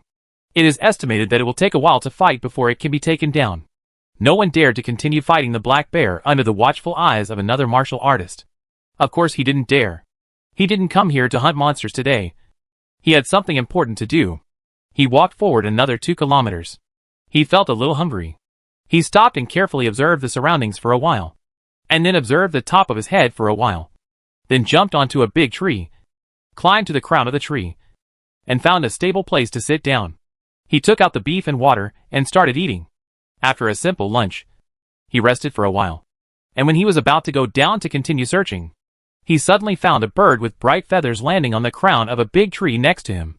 The bird chirped a few times, tilted its little head, and looked at him curiously with a pair of mung bean-like eyes. Luo Qingzhou's heart moved, and he immediately sat down, closed his eyes, and calmed down. The soul left his body. The bird seemed unaware, still tilting its head, looking at his body, as if it had never seen such a strange animal living in a tree. Luo Qingzhou's spirit floated in the air against the scorching sun, and then swooped over, swooping down like an eagle, and actually drilled into the body of the bird in an instant. The bird's body shook, and its 2 mung bean-like eyes suddenly became dull. After a few breaths, the bird's eyes turned stiffly, and then its head turned left and right, looking up and down, and opened its mouth to call chi-chi-chi. Flutter. It flapped its wings and flew up. After flying more than 10 meters away, it immediately turned around and flew back. Just after landing on the branch, a shadow suddenly appeared above its head. The wind was howling, and the murderous aura was rising. It looked up and saw a goshawk swooping down from the air, and it was close in the blink of an eye. Luo Qingzhou was startled and hurriedly flew out of the bird's body, and then took out the flying sword and floated above the bird's head. The hawk was frightened when it saw the cold light of the flying sword. It hurriedly stopped its momentum, flapped its wings, turned around, and fled. The bird on the branch was stunned for a while, then immediately flapped its wings and flew away. Luo Qingzhou didn't dare to stay outside for too long. He put away his flying sword and returned his soul to his body. There were monsters and poisonous creatures everywhere. No one helped him to watch his body. His soul didn't dare to stay outside for too long. If his body was lost, it would be terrible. He just used the bird's body to test the possession technique, and it looked okay. However, with his current soul cultivation, he could only possess the weak or sick, and couldn't be too far away from his own body. Also, he could only possess once in a short period of time. Otherwise his soul would be damaged. When the soul possessed another body, it needed to fight with the other party's soul before drilling in. Only after defeating or killing the other party could it control the body. If the other party's soul was too strong, it might kill him and swallow him directly. So during this period, although he practiced this skill, he didn't dare to experiment randomly, for fear that his cultivation was not enough and something went wrong. Just now, he saw that the bird was small and stupid, so he dared to experiment. If it was the fierce hawk just now, he would definitely not dare to take the risk. After all, a fierce body is mostly dominated by a fierce soul, and in the other party's body, the other party's soul must have a greater advantage. Luo Qingzhou did not dare to rush, so he could only proceed step by step, slowly finding various animals for testing and training. At the same time, he had to continue to cultivate his soul. When the soul became stronger, he could naturally perform the art of possession at will. Swish! He pointed his 5 fingers at a leaf 3 meters away, grabbed it in the air, and the leaf suddenly broke away from the branch and flew into his hand. This art of controlling objects can be completed even with a physical body. All you need to do is wrap it with your mind and activate your soul power. However, the power exerted by the physical body is not as great as the power exerted by the soul out of the body. With his current cultivation, leaves within 3 meters are already the limit. Anything heavier and farther away would be beyond his ability. After practicing on the treetop for a while, he finally got down from the tree. After landing, he did not continue to move forward. The forest in front was filled with black fog. Not only was there a strong miasma, but there were also many poisonous insects. The monsters that appeared were probably already high level. This was already deep in the blackwood forest. He was only an early martial artist, so there was no need to continue to venture deeper. Turned back. After walking nearly 3 kilometers, he suddenly saw a familiar figure coming in front of him. It was too late to avoid it. That figure also saw him at the first time. The two stopped at the same time. Then, the figure on the opposite side continued to walk towards him.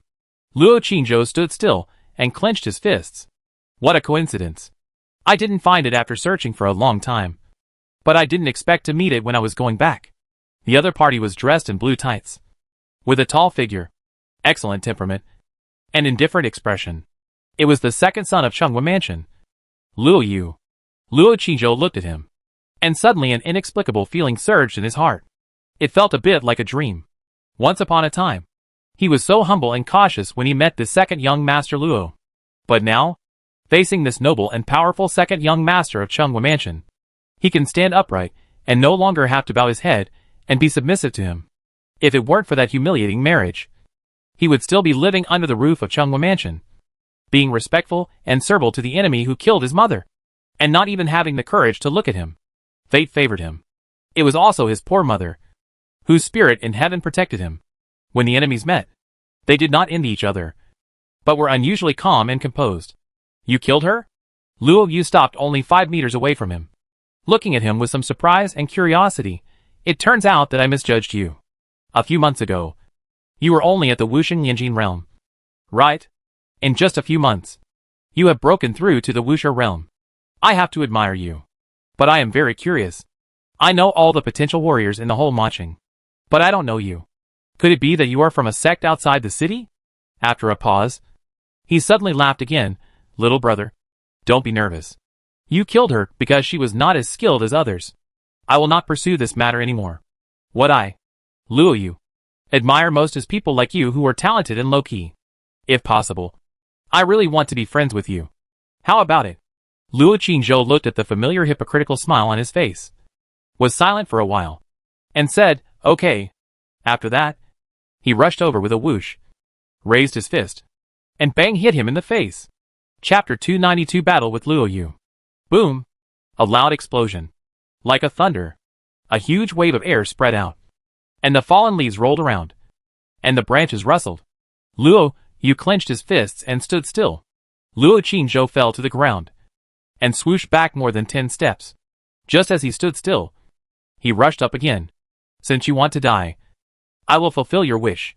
The hypocritical smile on Luo Yu's face had disappeared, replaced by a face of indifference and coldness.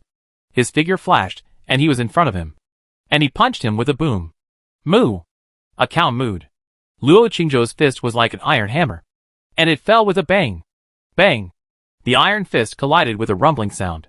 Luo Qingzhou's body shook and retreated again. Before he could stand firm, Luo Yu was in front of him again, and boom punched him in the face again. Bang! Bang! Bang! Bang! The two figures entangled and dodged, and the 4 iron fists turned into hundreds of fist shadows, colliding with each other continuously. The surrounding trees were broken and branches and leaves were flying. A series of terrible martial arts winds followed the figures of the two people flashing quickly in the forest, whistling and spinning. Boom! Another thunderous explosion. The two finally separated. Luo Yu floated down to the spot, still as steady as a mountain. Motionless, Luo Qingzhou flew backwards, fell heavily to the ground, splashing a ground of fallen leaves, and then jumped up again. His arm was numb from the shock, and the tough membrane on the back of his hand had cracked. A trace of bright red blood overflowed from it. The other party was very strong, but he had been probing for so long, but still couldn't see the other party's true cultivation. It is possible that he is about to break through to the middle stage of martial arts. It is also possible that he has already broken through, but he is deliberately holding back. The internal force in his body is still abundant. He clenched his fists and decided to take the risk and try a few more moves. If he didn't find out the opponent's true strength, there would be too many uncertain factors and risks and revenge in a month. Just as he was about to rush forward, Luo Yu suddenly turned around, and with a whoosh, he shot out like a sharp arrow, and in the blink of an eye, he had disappeared without a trace. Luo Qingzhou was stunned for a moment, and suddenly his heart moved, turned his head, and looked at the forest next to him. A familiar figure in black tights was walking out from behind a big tree, with a familiar mask on his face. Qin Chuan. the second son of the Qin family. Luo Yu's sudden departure was naturally because of this competitor. The other party was certainly not afraid of this second son of Qin, but did not want to expose his true strength before the exam. Qin Chuan walked towards him with a complicated look, looking at him all the way, as if he knew him for the first time, and seemed to be afraid that he would misunderstand, and hurriedly said, "Little brother, I was just about to help you, but unfortunately he ran too fast." Luo Qizhou looked at him, and said nothing. Qin Chuan stopped about 5 or 6 meters away from him, and said with a bow, "Brother, I am very grateful for saving you twice. I hope you don't take it to heart if there was a misunderstanding before." Luo Qizhou bowed in return, but still said nothing. Qin Chuan looked at him with a complicated look, and said in disbelief, "In just a few months, brother has broken through from the martial arts student level to the martial arts master level. If I hadn't seen it with my own eyes, I really wouldn't believe it. Brother's talent is unmatched even in the entire Mo city." Luo Qizhou thought to himself, could it be that second brother Qin also wants to make friends with me? Qin Chuan saw that he was alert, and still did not reply. He bowed and smiled, "Little brother, I can see that you and Meiju are not enemies. You are friends, right?" Luo Qizhou denied, "No." Qin Chuan smiled and said, "Meiju has returned to Kyoto. If you want to see her, you can go to Kyoto to find her." Luo Qizhou bowed, and prepared to leave. Qin Chuan hurriedly said, "Little brother, I heard from Meijiao that your name is Chu Feiyang, right? Brother Chu helped me twice, and I haven't thanked him properly. If Brother Chu doesn't mind, let's go to the restaurant tonight for a few drinks." "Okay." "No need." Luo Qizhou refused, did not stay any longer, turned around and left quickly. Qin Chuan looked at his hurried back, frowned, and said to himself, "This guy seems to be a little cold, and he is somewhat similar to Meiju. However, this guy's talent is a bit against the sky. I wonder if he will participate in the Dragon and Tiger Academy exam this time." He thought for a while, and then turned and left. Luo Qizhou walked to the distance, climbed a big tree, applied some trauma medicine on the back of his hand, closed his eyes, and played the battle with Luo Yu just now in his mind. The opponent obviously did not use his full strength. From the beginning to the end, he has been holding back. It is probably because he is afraid that his true strength will be exposed. After all, for him, the Dragon and Tiger Academy exam in a month is the most important. It can be inferred from this that the opponent may have reached the middle stage of martial arts. Even, he may still be sprinting to the late stage. Then, if he wants to take revenge, he must at least break through to the middle stage of martial arts. Otherwise, it is impossible. There is still a month left. He has to hurry up. He must first find an internal skill method specially provided for martial artists. Otherwise it will be difficult to break through quickly. He rested on the tree for a while. He jumped down and walked forward carefully. In addition to looking for monsters, he must always be on guard against sneak attacks from other martial artists. In the evening, he left the Blackwood Forest and found Sister Dao next to the carriage. Before he spoke, she said coldly, "Chu Feiyang, are you looking for death?" Luo Qizhou was puzzled. "What do you mean?" Sister Dao snorted coldly. "You followed that Mr. Luo and almost got beaten to death. I saw it all." Luo Qizhou was surprised. "Sister Dao, you followed me?" Sister Dao snorted. "Who followed you? You made such a loud noise. I was just wandering around and heard it, so I went to take a look." Luo Qizhou said, "Sister Dao, since you saw it, how? Why don't you go up to help?" Sister Dao rolled her eyes and said, "Do you think I'm an idiot?" Luo Qizhou thought for a moment and nodded. "That's right. If he punched me, he would probably blow me up. Sister Dao really shouldn't go up and seek death." Sister Dao glared at him unhappily and said, "You're the one who exploded. Chu Feiyang, what are you thinking? Why do you take the initiative to provoke him again?" Luo Qizhou said innocently, "No, I just went along the way. Everyone can walk on the road in the Blackwood Forest. He, the second son of Luo, can walk on it. But I, Chu Feiyang, can't walk on it?" Sister Dao looked at him deeply and said, "Don't talk nonsense. Tell me the truth. Do you have a grudge against him? Every time he appears, I see you staring at him. Last time you were chased by that burly woman. It was probably you who deliberately teased her, right?" Luo Qizhou did not continue the topic. He approached her and asked in a low voice, "Sister Dao, let me ask you something. Didn't you say last time that you had a master to teach you? Then do you have the inner strength method exclusive to martial artists?" Sister Dao was stunned and looked at him in surprise. You are already a martial artist. But you don't have an inner strength method now? Luo Qingzhou was a little embarrassed. No.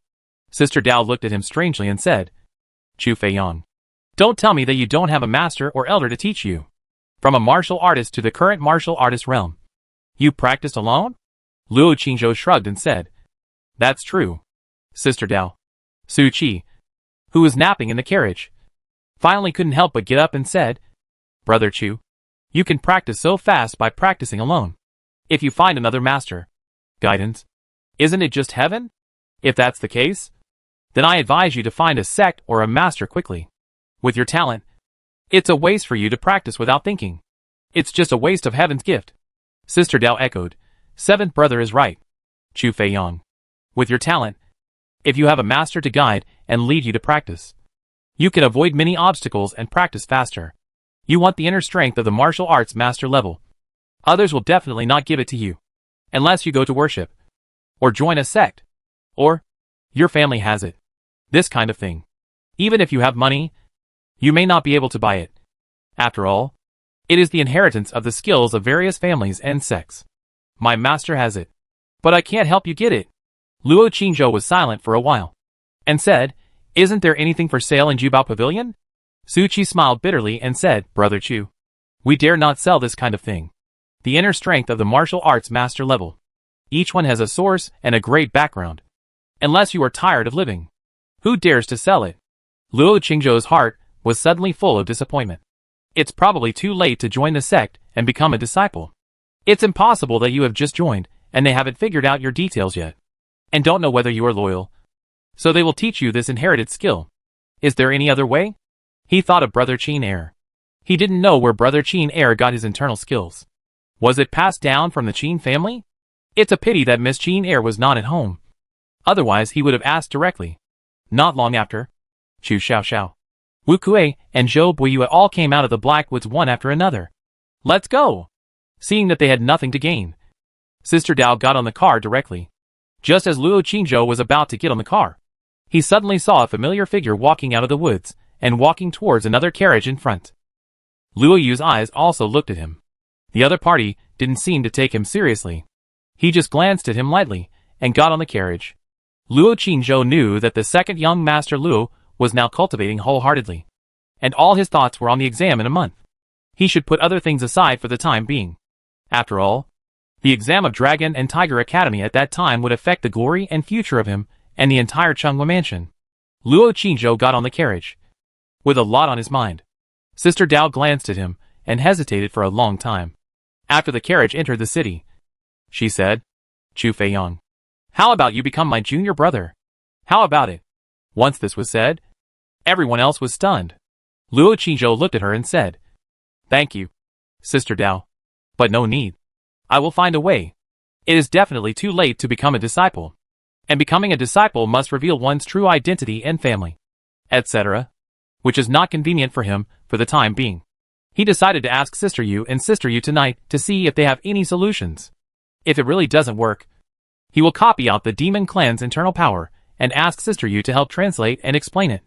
And he will give it a try, since he can practice the demon clan's bull demon magic. Then, the internal power and mental method may also be possible. But some acupoints and airflow directions, etc. must be carefully distinguished. I don't know if Sister Yu understands it. With the other party's thorough understanding of the bull demon magic, it is estimated that the other party should also understand it. He decided to give it a try tonight. The carriage soon stopped in front of the Jubao Pavilion. Luo Qingzhou went in and spent 50,000 gold coins to buy enough martial arts potions, and decided to go back to practice in seclusion. There was only 1 month left.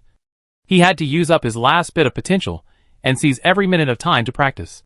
If he couldn't successfully break through to the middle stage of martial arts, then this revenge would have to wait for a long time. Once the other party went to Kyoto and entered the Dragon and Tiger Academy, the chance would be even slimmer. So no matter what, he must succeed. Thinking about things all the way, just as he entered the alley and was about to take off his mask to change clothes, he suddenly saw a figure standing silently in the corner of the wall in front of him. Chapter 293. Chan Chan cried. The sun was setting. Cicadas were still chirping in the sycamore trees by the roadside. Passers-by were sweating. The air was still filled with a hot breath. The evening breeze with a hint of coolness blew in from the alley, lifting the girl's black hair and light green skirt under the corner of the wall. The girl held the sword, stood there with a cold face. She looked at the wall opposite, motionless. I don't know if she didn't notice his footsteps approaching, or pretended not to hear them. Luo Qingzhou stopped in front of her, staring at her beautiful and cold face for a while, and suddenly said, "This girl? I want to ask you about someone." The girl's dark eyelashes trembled, and her eyes were still coldly looking at the opposite side. Ignoring him, Luo Qingzhou said, "I heard that there is a little girl in the Qin mansion who is very cute and is a master swordsman. I also heard that she has a very handsome and talented son-in-law. Do you know their names?" The girl's eyes finally turned to him. Luo Qingzhou met her eyes and said in surprise, "Girl, you are so cute. I think you are definitely much cuter than the little girl in the Qin mansion. Do you also have a better-looking and more talented son-in-law?" The girl's eyes were cold, and she raised her hands. Luo Qingzhou subconsciously covered his eyes. A trace of coldness fell on his cheek.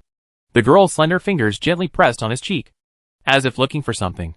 Luo Qingzhou put down his hand and looked at her again, then raised his hand to take off the mask on his face, touched his face and said, "Sure enough, you also have a good-looking son-in-law." After that, he took off his black clothes and put on a white Confucian robe, and transformed into a handsome and elegant young man. "Chan, does the son-in-law look good?" Luo Qingzhou asked. Xia Chan didn't say anything, but looked at the back of his hand. Luo Qingzhou raised his hand, stroked the crack on his fist and said, "It's okay. It's just a minor injury. It will be healed in 2 days." Xia Chan stared at the wounds, and was silent for a while before saying, "Do you need my help?" Luo Qingzhou was about to say no, but suddenly nodded and said, "Yes. Chan, when we go back later, can you help me apply some medicine and grind ink for me? Okay?" Xia Chan looked up at him, her dark and clear eyes full of coldness. "I mean, killing people." Luo Qingzhou met her eyes, was silent for a moment, and said softly, "No. Chan, there are some people I need to do it myself. Those people are too dirty and will dirty your little hands." Xia Chan clenched the sword in her hand, stared at him blankly with her dark and clear eyes, and whispered, Chan, don't be afraid of getting dirty." There was wind blowing from the alley. The girl's hair was flying. Her eyelashes were trembling slightly, and the pure and fragrant breath filled the air. Her thin body and pretty appearance were like a newly opened flower, green and moving. Luo Qingzhou couldn't help but feel pity in his heart. He raised his hand and wanted to hug her. After hesitating for a while, he put his hand down and said, "Let's go home. If you don't mind getting dirty, help me grind ink." The setting sun fell on the horizon, and the sky turned red. The two returned to the mansion, one in front and one behind, and entered the Meixiang garden. Chior and Xiaodai, who were wiping dust in the corridor, saw him coming back, and just as they were about to speak, they closed their mouths and looked at the figure behind him. Chior immediately put down the rag, picked up the basin, said to Xiaodai, and then said, "Sir, Xiaodai and I went to Xiaodai's place and will be back later." Xiaodai hurried into the kitchen, looked at the food, and then ran out and said, "Sir, the food is hot. You can eat with Sister Xiaochan." After that, the two little girls immediately packed up and went out, looking at the closed courtyard door. Luo Qingzhou turned around and said, Chan, you see, everyone is afraid of you. When they saw you coming, they all ran away, afraid that you would stab them with the sword. Can you keep smiling in the future and not look fierce?" Xia Chan held the sword and looked at him coldly with a pretty face. "I only stab bad people." Luo Qingzhou raised his eyebrows and said, "Then do you think that the uncle is a bad person?" Xia Chan said coldly, "Yes." Luo Qingzhou's eyes suddenly became dim. Chan, what's wrong with the uncle? Speak with conscience. When you fell into the water, was it the uncle who jumped down to save you without hesitation? When you got lost on the night of wind and thunder, was it the uncle? Xia Chan didn't listen to him repeating, and went straight up the stairs and into the house. Luo Qingzhou stopped talking and followed him in. Xia Chan walked to the door of the study room and was about to bend down to take off her shoes. Luo Qingzhou immediately walked up and squatted down and said, Chan, your uncle will help you take them off." As he said that, he hugged her feet and helped her take off her shoes gently. He took the opportunity to touch her slender feet wearing snow-white silk stockings. Xia Chan narrowed her eyes and clenched her fists. Luo Qingzhou quickly helped her take off the other one, stood up and said, Chan, your uncle has something to show you later. Come in quickly. As he said that, he helped her open the door. Xia Chan looked at him coldly again before entering the room. Luo Qingzhou secretly wiped his sweat, took off his shoes, walked in, and closed the door. Xia Chan walked to the window and pushed it open. The fragrance of flowers in the yard filled her nose. The sunset glow on the horizon was like brocade, and the last beauty of dusk remained. Luo Qingzhou took out the black wooden stick from the storage bag, waved it, pointed at her back and said, Chan, look at this stick. It's black and hard. Xia Chan stood in front of the window, looking at the sunset in the sky. For a moment, she seemed to be distracted and ignored him. Luo Qingzhou took a step closer, raised the stick and said, Chan, the son-in-law is going to poke you from behind. As he said that, seeing that she still had no reaction, he pushed forward and gently poked her slender waist and the hair hanging there. Xia Chan came back to her senses and turned around to look at him. Luo Qingzhou shook the black wooden stick in his hand and said, Chan, when you swing this stick hard, the front will become thicker. It looks like it is made of ordinary wood, but it is obviously not. When you hit the stone hard, it will not leave any marks. Try to pull out your sword and see if you can cut it off. Xia Chan looked down and pulled out the sword in his hand with a clang. Before Luo Qingzhou could react, the sword had already landed on his wooden stick, and with a clang sound, fireworks flew everywhere. Crack! A breaking sound was heard. A piece of something fell to the ground. Luo Qingzhou froze for a moment, thinking that the stick in his hand was cut off. When he was stunned, he suddenly found something wrong. He looked carefully and found that what fell to the ground was half a sword. He was startled and looked up. The girl stood blankly in front of the window, with only half of the sword in her hand left. Luo Qingzhou. The room fell into silence. Dead silence. Xia Chan held the remaining half of the sword in her hand, and after being stunned for a long time, her eyes began to turn red. Tears began to flash in her eyes. Her mouth slightly flattened. And then she slowly raised her head and looked at him. I'm sorry. Luo Qingzhou's mouth twitched, and he was at a loss. Of course he knew what this sword meant to this girl. He had known her for so long, and rarely saw this sword leave her hand. Even when she slept, she would hold this sword in the quilt. This sword was more than just a cold sword to her. It was her friend who had always been with her, her family member who had always given her a sense of security, and her most precious thing that never left her. But now, it was broken. Broken by the ugly black stick he had brought from somewhere. He felt so distressed when he saw the girl's tearful eyes and her aggrieved expression with her mouth flattened. Chan, I was wrong. He apologized again. But even he felt pale and powerless. He dropped the stick in his hand and walked over. He didn't dare to face her eyes with crystal tears. He bent down, picked up the broken blade on the ground, stroked it, and suddenly his heart moved. He quickly threw the broken sword on the ground, then took out the golden phoenix sword given to him by the eldest princess from the storage bag, handed it to her, and said, Chan, this sword is for you. Don't cry. Don't blame your son-in-law. Okay? The golden phoenix sword given by the eldest princess represents supreme power and glory. But for him, it is not even as good as a tear from the girl in front of him. He doesn't care about these things. What he cares about is just a living person. A girl who once fought side by side with him, shared life and death, and gave him all her trust. Xia Chan did not take the sword in his hand, but bent down, picked up the broken sword on the ground, wiped the tears in her eyes with her sleeve, and walked out of the room. Luo Qingzhou held the sword, froze in place, wanted to speak, but for a moment, he didn't know what to say. The footsteps went out of the door and disappeared in the courtyard. He stayed there for a long time, then sighed and put away the sword in his hand. He looked at the wooden stick on the ground, and when he was in a daze, a low voice suddenly came from the window. Don't blame you. When Luo Qingzhou turned his head to look, the thin and frail figure had already walked into the courtyard holding the broken sword, and soon went out of the door and disappeared. He was still stunned for a long time, then sighed, walked over, picked up the black wooden stick, and took a closer look. There was still no trace left on the wooden stick. The wooden stick was a good stick, but he was not a good person. Chan was right. He was a bad guy, always making her angry. This is good. Today he made her cry. How to deal with this?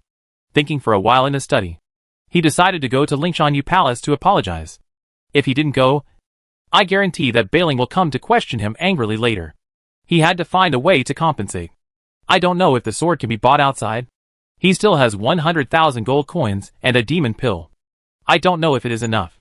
Thinking along the way, I soon arrived at Lingshan Moon Palace. Chapter 294 Compensation for Chanshan. Night falls. A silver moon rises above the branches. In the back garden, in the pavilion, Miss Qin, in a white dress, sits there quietly, looking at the lotus in the pond outside the pavilion. Her eyebrows slightly frowned, and a trance appears on her beautiful face. Bailing, in a pink dress, stands by the railing, looking down at the petals in her hand, muttering softly, as if she is also thinking about something. Xiachan suddenly walks in from the round door. Bailing hears the footsteps, looks up at her, is stunned for a moment, then looks at the blade in her hand. Her face suddenly changes. Chanshan, your sword. Xiachan walks into the pavilion, stands beside the white figure, and hands over the broken sword in her hand aggrievedly. Qin Jinjia comes back to her senses and looks at the broken sword in her hand. Bailing asked curiously, Chanshan, how did it break? This sword was made by the young lady herself, and a lot of good materials were added to it. Xiachan pursed her lips and said nothing. Qin Jinjia raised her hand and took the two broken swords in her hand. She glanced at the broken part and her expression changed slightly. Bai Ling glanced at her and asked cautiously, young lady, can it be repaired? Xiachan bit her pink lips and held the hilt tightly with her little hand. Qin Jinjia looked up at her and said, I'll make a new one for you. Okay. Xiachan's eyes were suddenly filled with mist. Bai Ling glanced at her and didn't dare to speak again. Qin Jinjia looked at the broken sword in her hand, pondered for a moment, and said, it can be repaired, but it won't be as sharp as before, and it may break. After a pause, she murmured again, even if something with a crack is repaired, the crack is still there, although it can't be seen. If it is about to break, it will still break from there. The garden fell into silence. No one spoke again. Qin Jinjia stroked the broken sword in her hand, and was stunned for a while before saying, okay, I'll help you fix it. At this time, Bailing suddenly turned her head and looked at the round door, saying, Miss, the son-in-law is here.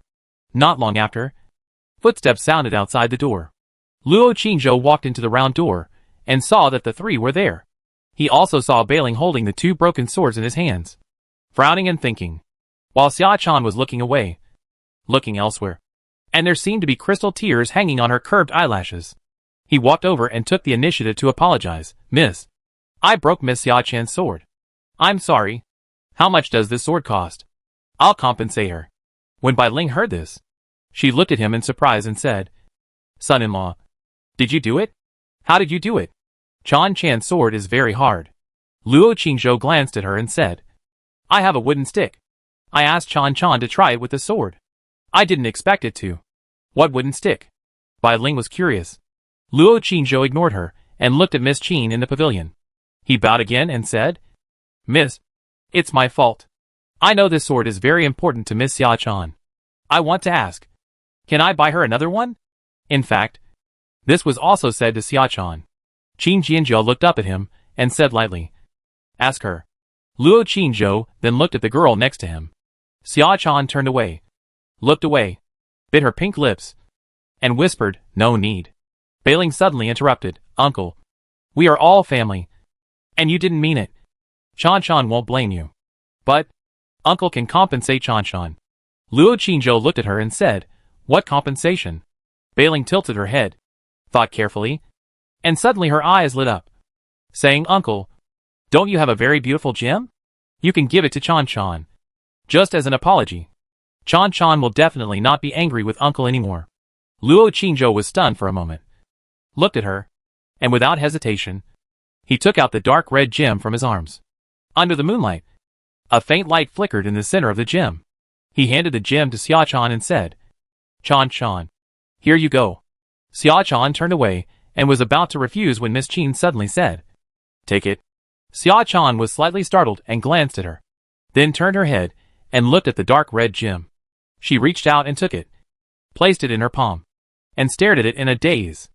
Luo Qingzhou said awkwardly, well, how about we go out together tomorrow, and I'll buy you another sword?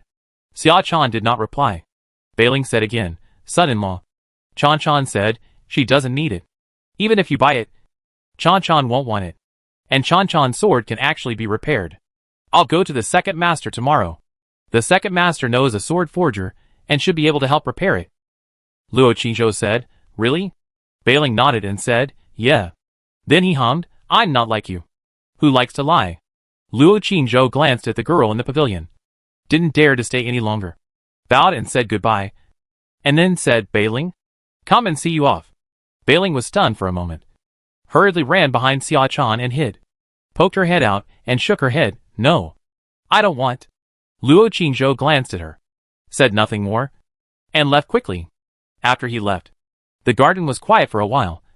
And Bailing suddenly asked, Miss, you also noticed that this gem is not right. Right? Qin Jianjiao reached out and took the gem from Xia Chan's hand. She looked at it carefully in the moonlight for a moment and said, I have seen it in an ancient book. This should be an ancient rune specially inlaid on weapons.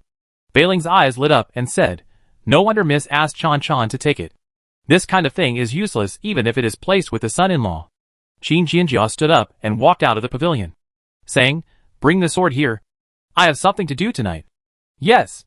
Bailing immediately took the two broken swords and followed. And turned back and said, Chan Chan. Come quickly. Now you can finally merge with the son-in-law openly. I said it's a thing. Xia Chan held the hilt tightly and followed. Silence soon returned to the back garden. After Luo Qingzhou returned to Meixiang Garden, he had dinner, took a potion bath, and then called Xiao Dai into the study to grind ink. He planned to copy down the remaining demon language in his mind onto paper, so that he could show it to Sister Yu tonight. This would be much more convenient than writing each word on a handkerchief. Only half of the demon clan text was written before. After the translation by Sister Yu, it was 3 demon clan skills. One was the inner strength mental method. One was the bull demon magic skill. And one was aphrodisiac. The only thing he could practice now was the bull demon magic skill. I don't know what else is recorded in the text below. I will ask the martial artist about the inner strength mental method tonight. If it doesn't work, he can only try the inner strength mental method of the demon clan. The night in July was very hot. Even the evening breeze blowing in from the window was hot. Xiao Dai was wearing a thin green gauze, standing beside her, grinding ink with her head down. In less than a while, she was sweating profusely. She saw that the young master was writing seriously, and her heart was full of distress. She ground the ink with one hand and picked up the small round fan embroidered with peonies with the other hand to fan the young master gently, hoping to make him cooler. But she herself was hot and uncomfortable. Luo Qingzhou wrote quickly, and quickly copied the rest of the text on the paper. After reading it carefully again, Fong put down his pen. After blowing ink dry and putting away the rice paper, he took another blank piece of rice paper and spread it out. He decided to copy down the demon clan's internal skills, so that it would be convenient to compare with the acupoints of the human body. If he didn't understand something, he could ask Sister Yu. He picked up the pen again, dipped it in ink, and was about to continue writing when he suddenly saw a drop of sweat dripping on the table. He was stunned for a moment, and looked up. The little girl was already sweating profusely, and her face was flushed. But she was still waving a small round fan in her hand to help him fan the wind. Luo Qingzhou felt extremely distressed, and quickly put down his pen and said, Xiao Dai, stop fanning me. Young master is not afraid of heat. Fan yourself. Go call Chior in. You change. Let her grind the ink for a while. Xiao Dai wiped the sweat from her forehead and said softly, Young master, it's okay. I can still hold on. Sister Chior is out, and will be back later. Luo Qingzhou reached out, and held a fan in her hand that was still fanning him, and said, Okay. Stop fanning. You take a break. And you can take off your coat. At home, there is no one else. Just wear a small belly band. Xiao Dai blushed and said shyly, No way. Although she had slept with the young master for a long time, it was always when the lights were turned off at night. Now the lights were so bright. Of course she was shy. Luo Qingzhou saw that she was shy and cute, gentle and considerate, and that she was so hot. His heart was filled with pity. He held her wrist, pulled her into his arms, let her sit on his legs, and forcibly took off her light gauze skirt. Xiao Dai was timid in his arms. Sir! Don't move. It's not like you haven't seen it before. Luo Qingzhou ignored her, helped her take off her dress, took the fan from her hand, put one hand around her slender waist, and fanned her with the other hand. Xiao Dai was shy and touched. Sir. Aye. Chior carried a lantern, and went to shout out to get some embroidery items. As soon as she entered the courtyard, she suddenly saw that the window of the study was half closed and half open. She was stunned in the yard for a while, then immediately turned around and left with light steps. Chapter 295. In the early hours of the morning, Luo Qingzhou's spirit left the Qin mansion.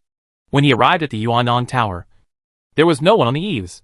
He didn't know whether Sister Yu hadn't come yet, or had something to do tonight. He landed on the roof, and had to sit cross-legged in the moonlight to practice first. Flutter.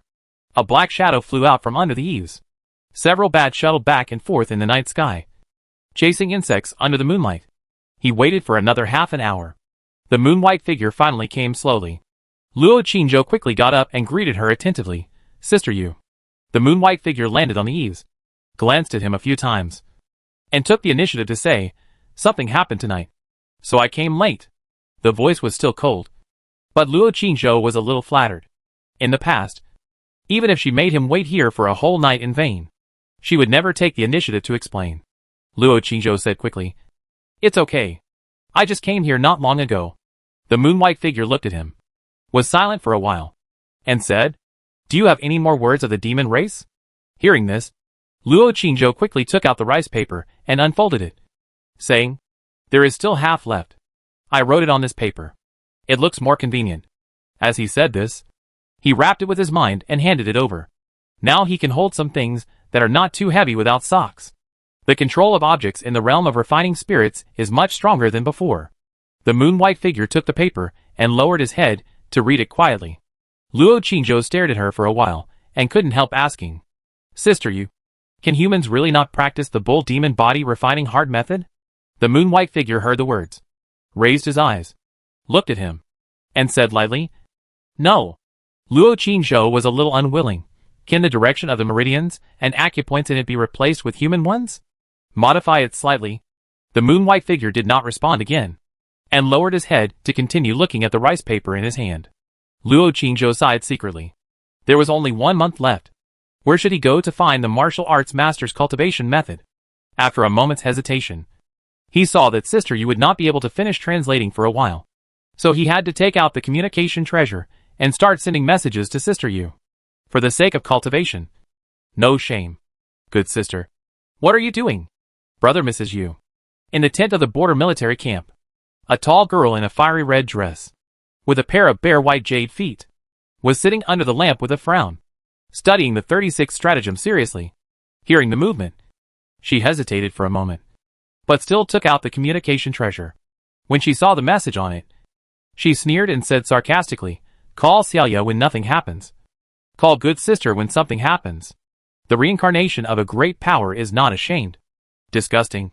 After a moment, she was out of her mind, and moved her slender fingers to send the message. Yuannong Tower. On the eaves, in the moon-white halo, the moon-white figure held rice paper in one hand and a piece of jade in the other. 2 lines of small characters appeared clearly on the jade. Luo Qingzhou, good sister. What are you doing? Brother Mrs. Yu. Xiaoya, good brother. Sister is lying in the quilt. Sister misses brother too, and can't sleep. She raised her head and looked at the figure sitting on the roof, bowing his head and sending a message. The jade in his hand suddenly vibrated again. Luo Qingzhou, good sister. I have something to ask you. You have so many treasures. Your family must be very good, right? Do you know the cultivation method of a martial artist? Do you have the inner strength of a martial artist? Xiaoya, the inner strength of a martial artist? Brother, I cultivate my soul. I don't have that kind of thing. Why do you suddenly want the inner strength of a martial artist? Are you not cultivating your soul and also cultivating your body? Brother, are you already a martial artist? You are so amazing. I admire you so much. Luo Qingzhou, it's not me. It's a friend of mine. Good sister. I have a very good friend. He just became a martial artist, but his family is very poor and he has no background, so he doesn't have the cultivation method of a martial artist. Sister is so amazing. Is there any way to get one? Xiaoya, brother. I really don't have it here. The inner strength of a martial artist is passed down by each family and sect, and individuals cannot pass it on to others casually. Brother, I'm really sorry. Luo Qingzhou, good sister. If you help me get it, I can promise you 3 things. As long as it's something I can do, and it's not a crime, I can do it for you. Okay? Xiaoya, good brother. Didn't you fool me? Can you really do anything? Luo Qingzhou was about to reply when the moon-white figure on the eaves suddenly said, I've finished reading it. Hearing this, Luo Qingzhou quickly put away the message, stood up, and said, Sister Yu, do you know all those words? The moon-white figure stared at him coldly, and said indifferently, Yes. Luo Qingzhou immediately said, Sister Yu, just read it out. I can remember it. The moon-white figure was silent for a moment and said, They are 2 demon clan skills, but you need to reach the late stage of martial arts to practice them. I need to go back and check some of the sentences. Come again tomorrow night, and I will write them down for you then. Luo Qingzhou was delighted when he heard this, and quickly bowed his hands to thank her. Then I'm sorry to bother Sister Yu. Sister Yu's kindness will be remembered in my heart. The moon-white figure put away the rice paper, and said nothing more. Luo Qingzhou said, Sister Yu, do you need a story tonight? The white figure turned around and looked at the night in the distance, and said lightly, Not for now. Maybe in a month. Luo Qingzhou was slightly startled, and thought to himself, in a month? During this month, he happened to be very busy, and he had to seize the time to practice and study. By then, he would not only have to take exams, but also take revenge. He really didn't want to waste time telling stories. Could this Sister Yu know something? So she didn't want to delay his time? Luo Qingzhou suddenly thought of her sudden tenderness during this period. She used to be very cold and unwilling to say a word of nonsense to him. But during this period, she not only took the initiative to help him practice and advance, but also patiently explained the practice method to him, and patiently answered any questions he asked. After thinking about it carefully, he really doubted it. Sister Yu. He looked at the figure on the eaves and couldn't help asking, Do you know that I'm very busy recently and want to make a breakthrough quickly? So you've been helping me? The white figure looked into the distance, was silent for a moment, and said lightly, I don't know. Luo Qingzhou moved his lips, wanting to say something but stopping himself. At this moment, the communication treasure on his body suddenly vibrated again. He took it out and looked down. Xiaoya, stinky brother. Why are you ignoring me? Are you regretting it? Don't you want to do anything for me? As expected, brother is fooling me. I am so sad. Luo Qingzhou quickly stretched out his finger and wrote, No regrets. Good sister. As long as you help me get the inner strength and mental method for martial artists to practice, I am willing to. Before he finished writing, the moon-white figure on the eaves suddenly said, Have you copied down the bull demon body refining mentality? Luo Qingzhou was stunned for a moment when he heard this, and looked up and said, I have written it. The moon-white figure turned around, looked at him with cold eyes, and said, Give it to me. I will go back and help you revise it. It should be possible to practice it. After this, Luo Qingzhou was stunned at first, and then excitedly said, Sister Yu, can it really be practiced? The moon-white figure's eyes fell on his jade hidden in the fluorescence, and he was silent for a while, and said, Yes. Luo Qingzhou no longer had any doubts, and immediately put away the communication treasure, took out the rice paper with the bull demon body refining mentality copied, and handed it over with a thought. The white figure took it in his hand, looked down, and said lightly, It should be ready tomorrow night. If you trust me, I can modify the acupoints, internal organs, meridians, and other places where the internal force flows mentioned above to suit humans. After a pause, she raised her head, looked at him, and said, Of course, there will be dangers. If your physique can't bear it, you may go crazy and even your meridians will be disabled. Or die. Luo Qingzhou's expression condensed, but without any hesitation. He immediately bowed his head and said with determination, Sister Yu, of course I trust you. In any case, I am willing to give it a try. Even if something goes wrong, I will never blame Sister Yu. The white figure stared at him for a moment, and then said lightly, Okay. Luo Qingzhou was excited and grateful, and said, Sister Yu, is there anything you need me to do? You have been helping me all this time, and I haven't told my story. I feel a little sorry. The white figure was silent for a while, and said, Live well and continue to tell me stories in the future. Luo Qingzhou looked at her in a daze. The white figure turned around and looked at the night in the distance again, saying, It's time to go back and accompany your wife. Luo Qingzhou looked at her hazy and white figure, and suddenly mustered up the courage to say, "Sister Yu, can we remove the halo and meet? Or, meet in the flesh?" After a pause, he explained, "Sister Yu, don't misunderstand. I just want to get to know Sister Yu, and I don't have any other unreasonable thoughts." The white figure said lightly, "No need." Luo Qingzhou was silent for a while, and didn't dare to say more. He bowed and said, "Then I'll take my leave." The white figure looked into the distance and didn't respond. Luo Qingzhou glanced at her again, then flew into the air and flew away. The night wind was gentle. The sky in the distance had begun to turn white. On the eaves, the white figure lowered his head slightly and looked at the jade in his hand. "Luo Qingzhou, Xiaoya, I'm sorry. I have found the inner strength of the martial artist, so I won't bother you anymore." "Xiaoya, brother, did senior sister give it to you? Why does brother always have her and not want sister? Isn't sister as cute as her? Sister is so sad." "Luo Qingzhou, Xiaoya, you are very cute." "Xiaoya, brother is so perfunctory." "Then brother, is your sister cute or your sister cute?" "Luo Qingzhou, both are cute." "Okay. Xiaoya, I won't say anymore. I should go back to accompany my wife." "Xiaoya, brother, sister also wants you to accompany her." Luo Qingzhou did not reply. The moon-white figure waited quietly for a while, then put away the jade, and then dissipated like moonlight, disappearing in the light before dawn. Luo Qingzhou's soul returned to his body, holding the little girl curled up like a kitten in his arms, and soon fell asleep. He slept until dawn. He woke up at almost noon. He got up, washed up, had breakfast, and then read and practice calligraphy in the study. Xiao Dai and Chior were embroidering in the corridor, and they didn't dare to speak, fearing to disturb him. In the afternoon, Luo Qingzhou went out, took some fruits, and walked towards Yuan. He was going to go to the passage in the middle of the lake bottom again. I don't know if the tomb space full of cracks collapsed, or suddenly turned into another space. Entered Yuan. He was about to walk to the lake, but suddenly stopped, turned his head, and looked behind him. Behind a big tree not far behind him, a corner of the light green skirt swayed gently in the hot summer wind. Luo Qingzhou couldn't help laughing and said, Chan, don't hide. The son-in-law has seen you." Xia Chan hid for a while, and then walked out from behind the big tree, looking at him coldly with her pretty face. Luo Qingzhou said, "You followed me to take revenge on me? If so, come on. I won't resist or run away. I'll let you bully me."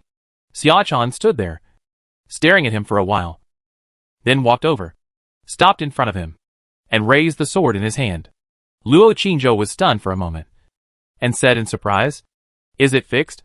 He quickly reached out to take it, and pulled out the sword with a clang. The first thing that caught his eye was the dark red gem. The broken blade has been repaired. No scars can be seen at the broken part yesterday. At the same time, on the blade near the handle, the dark red gem, not too big or too small, was just embedded in it. Luo Qingzhou reached out and touched it, and then scratched it with his fingers. But it didn't move at all. He raised the sword and looked at the sun. The middle of the dark red gem actually lit up more light. The gem and the sword are a perfect match, as if they were born to be together. Luo Qingzhou was amazed and looked at her and said, "Did the second young master ask someone to help you repair it? How did it happen so quickly? How did you put the gem in there?" Xia Chan took the sword from him. Her pretty face was cold, and she didn't answer. After she showed off, she turned around and prepared to leave. Luo Qingzhou suddenly said, Chan, your son-in-law will take you to a fun place. Do you want to go?" Xia Chan stopped, paused, and said coldly, "No." After that, she held the sword and left coldly. "If you don't want to go, forget it." Luo Qingzhou ignored her and saw her walk out of the round door quickly, then turned around and walked to the corner of the lake and began to take off her clothes. He took off his outer clothes, leaving only a pair of shorts. Just as he put away his clothes and prepared to jump into the lake, his expression suddenly changed, and then he turned around abruptly, walked quickly to a bush behind him, stretched out his hand, and grabbed a person from inside. Xia Chan held the sword in one hand and was held by him with the other hand. 2 blushes flew up on her pretty face. Then she lowered her head, twisted her body, and struggled weakly. Trembling, "Let me go." Luo Qingzhou tightly grasped her wrist and deliberately said with a stern face, "You have seen my body. What should I do?" The girl lowered her head. Her pretty face was red. She bit her lips and whispered yes. I'm sorry. Humph. If apologies are useful, why do we need fists? Luo Qingzhou snorted coldly, staring at her blushing and nervous face, raised his eyebrows and said, accompany me to take a bath, and I won't pursue your behavior towards me. How about it? The girl lowered her head, bit her lips slightly, and her eyes suddenly misted. Seeing this, Luo Qingzhou was startled and hurriedly let go of her and said, Don't cry. Don't cry. Uncle is joking with you. Chan.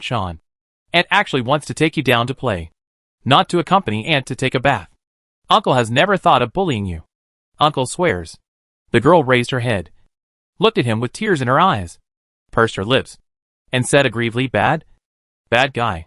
At this moment, facing the girl's pitiful and tearful appearance, listening to her aggrieved word bad guy, Luo Qingzhou's heart suddenly moved, and his soul suddenly softened. He couldn't help but hold her cold little hand again, and whispered, Chan. Do you believe in Aunt? The bad guy? If you do, then accompany Aunt to go down. Okay? The girl's little hand held in his palm trembled slightly, lowered her head, her long eyelashes trembled a few times, and whispered, Okay. Chapter 296 with Chan. The sun was scorching, the wind was a little hot, and the cicadas were chirping on the willow trees. Luo Qingzhou walked to the lake and jumped in first.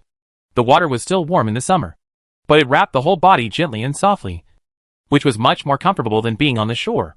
He swam in the water like a fish, then looked up at the girl on the shore and said, Look, there's nothing to be afraid of. People can float easily in the water. Come down quickly, and I will teach you how to play in the water. It's fun.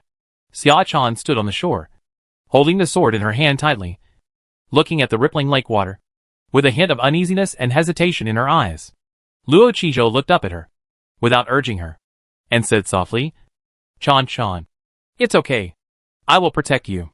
As soon as he finished speaking, he suddenly opened his eyes wide. The girl on the shore took a few steps forward and approached the lake. Then, holding the sword and wearing clothes, her whole body suddenly fell forward stiffly. With a plop, her head first entered the water and fell headfirst. Her whole body inserted straight into the water. Water splashed and ripples scattered on the water surface. Only two small toes wearing shoes were left, jumping straight, looming in the rippling waves. Luo Qingzhou was stunned for a moment, and rushed over and sank into the water. Under the water, the girl's head was down, submerged in the mud, and her whole body was inserted straight there. Her whole body was stiff and tense. Her dark eyes were wide open, confused and terrified, motionless. In her hand, she still held the sword tightly, and the light green skirt bloomed like a lotus leaf. Luo Qingzhou swam over quickly, picked her up, turned her direction, and let her head emerge from the water. Idiot. He couldn't help but curse softly, helped her clean the mud on her head, and then patted her still stiff body and said, Relax. Don't be afraid. Relax your whole body, and breathe slowly. The water here is shallow. You can stand on your own. After that, he tried to let her go. Who knew that just after letting go, her stiff body straightened up and fell back again. Luo Qingzhou was speechless, so he had to hold her and shook her body and said, Chan. Did you hear what I said? Xia Chan's eyes widened. Her eyes were dull. Her whole body was tense, motionless, and silent, like a delicate and frightened doll. Chan. Luo Qingzhou lowered his head and whispered, Wake up. We are on the shore, not in the water. Xia Chan's eyes finally focused, staring at him confusedly for a while, then lowered her head and looked at the lake. Then her body softened and fell down again. Luo Qingzhou hurriedly hugged her tightly. This time, she was no longer stiff, but limp, falling into his arms, with almost no strength left in her body. But the sword was still in her hand. Okay, let's not play in the water anymore. I'll take you to play below. Luo Qingzhou sighed, gave up teaching her how to play in the water, reminded her to take a deep breath, then held her, sank into the water, and swam quickly towards the entrance of the underground tunnel. Xia Chan was held in his arms, limp, with her eyes wide open, bubbles coming out of her mouth. And as he swam forward, her pretty face was full of silly expressions. Gulp gulp. Bubble began to come out of her mouth and nose, and then began to fill her with lake water. Luo Qingzhou glanced at her silly little appearance, and resisted the idiotic act of kissing her little mouth and blowing a breath. He jumped forward with a whoosh and drilled into the underground passage. The two finally got out of the lake. But the girl in his arms was still soft all over, as if her bones and muscles were pulled out, and she was motionless on his body. Luo Qingzhou carried her horizontally and entered the spacious stone room. Then he put her on the ground and went to light the oil lamp he had brought down before. Looking down, the two little white rabbits had bitten on his shoes silently, but their heads were tilted, and the four smart eyes were looking at the strange human girl on the ground. Chan, wake up! Luo Qingzhou went over and shouted, took out his clothes from the storage bag, put them next to him and said, take off your clothes and change into your son-in-law's clothes. The girl's eyes moved, but she still didn't have the strength to get up. Luo Qingzhou helped her take off her shoes and socks, and untied the belt around her waist. When he was about to help her take off her coat, the girl's little hand suddenly grabbed his fingers and said in a trembling voice, no, don't. Luo Qingzhou glanced at her, helped her up, and said, are you okay? The girl was stunned for a while, and suddenly spit out a mouthful of lake water with a wow. And then her chest rose and fell, and she gasped heavily. She finally woke up. Luo Qingzhou didn't dare to complain, and stood up and said, I'll go inside to see. You quickly take off your wet clothes. It's very uncomfortable to wear. Just about to leave. He took a look at her snow-white and slender little feet, hesitated for a moment, took out the pair of red silk stockings from the storage bag, put them on the clothes on the ground, and said, remember to put on the socks later. There are sharp stone chips here. Don't cut your feet. After that, he left the stone room and entered the middle passage. The two little white rabbits, still one on each side, bit his shoes and were dragged away by him. After being dragged on the ground for so long, the fur of the two little guys is still snow-white. Luo Qingzhou suspected that they might go to the lake to take a bath every night. As for why they didn't leave here, it was probably because they were timid. The stone room was quiet. The girl sat there, dazed for a long time, and then turned her head to look at the clothes on the ground and the pair of red stockings on the clothes. The space collapsed. As soon as Luo Qingzhou walked to the place near the exit, he found that there was no space in front of him. The road outside the exit was blocked by countless rocks. The space of the cemetery has collapsed completely. At the same time, it also blocked the possibility of rotation of other spaces. Luo Qingzhou walked closer, knocked on the rocks, thought about it, stepped back a few steps, stood beside it, and his soul left his body. The soul floated towards the rocks, but did not penetrate through them. Just like the soul wanted to drill into the ground, it was suddenly blocked by an invisible force and could not move forward at all. He had to return to his senses, and sighed at the blocked space for a while before turning back to the stone chamber. Xia Chan had already put on his wide Confucian robe, and her slender body was wrapped in the loose Confucian robe, making her look even more slender and beautiful, and very charming. But the snow-white jade feet were still exposed. Luo Qingzhou looked at the ground. In addition to her wet dress, the pair of red stockings were still there. He walked over and picked them up, looking at her and said, why don't you put on the stockings? They will cut your feet. Xia Chan's wet hair stuck to her pretty face. She looked at him coldly without answering. Luo Qingzhou approached her, handed the red stockings to her and said, this is what my uncle bought for you. It's new. Chan, did you misunderstand something? Xia Chan was slightly startled when she heard it, and her eyes looked back at the stockings in his hand. After a pause, she looked at him again and said, really? Luo Qingzhou nodded and said seriously, of course it's true. Chan, my uncle just said he would take you down to play. I didn't lie to you. Did I? My uncle didn't take the opportunity to bully you in the water just now. Did I? You shouldn't doubt my uncle. Xia Chan was startled, lowered her head slightly, looked at the red stockings in his hand again, and fell silent. Luo Qingzhou squatted down in front of her, picked up her slender feet and said, come, let me help you put them on. Xia Chan hesitated for a moment, but did not struggle. Two faint blushes quietly appeared on her pretty face. Luo Qingzhou took the opportunity to touch her snow-white and lovely slender feet a few times, and helped her put on both red stockings. Xia Chan clenched the sword in her hand. Her face flushed, and her eyes looked at him coldly.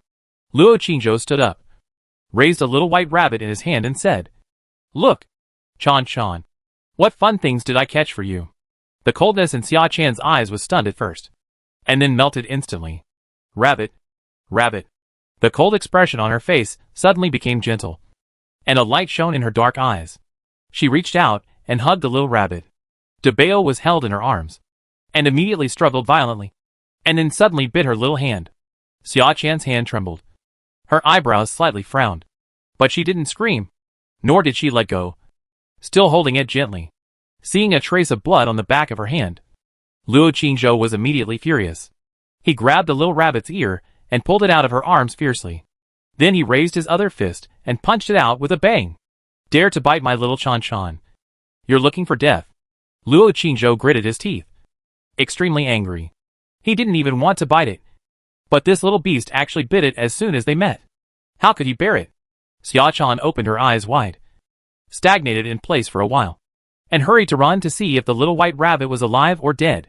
Luo Qingzhou suddenly took out another cute little white rabbit, handed it to her, and said, Chan, don't worry about it. There is another one. Xia-chan stared at the little white rabbit in his hand, and then looked at the little white rabbit lying on the ground in the corner, whose life or death was unknown. Take it. This one has a milder temper and won't dare to bite you. After saying this, Luo Qingzhou clenched his fist and hit Erbao on the head a few times. Warning, if you dare to bite, I'll smash your head. Erbao's eyes widened in horror, and he suddenly shook his head. Luo Qingzhou stuffed it into the girl's arms, turned around, walked over, grabbed the soft little white rabbit in the corner, clenched his fist, hit it on the head a few more times, and said, if you pretend to be dead again, I'll peel your skin and make slippers.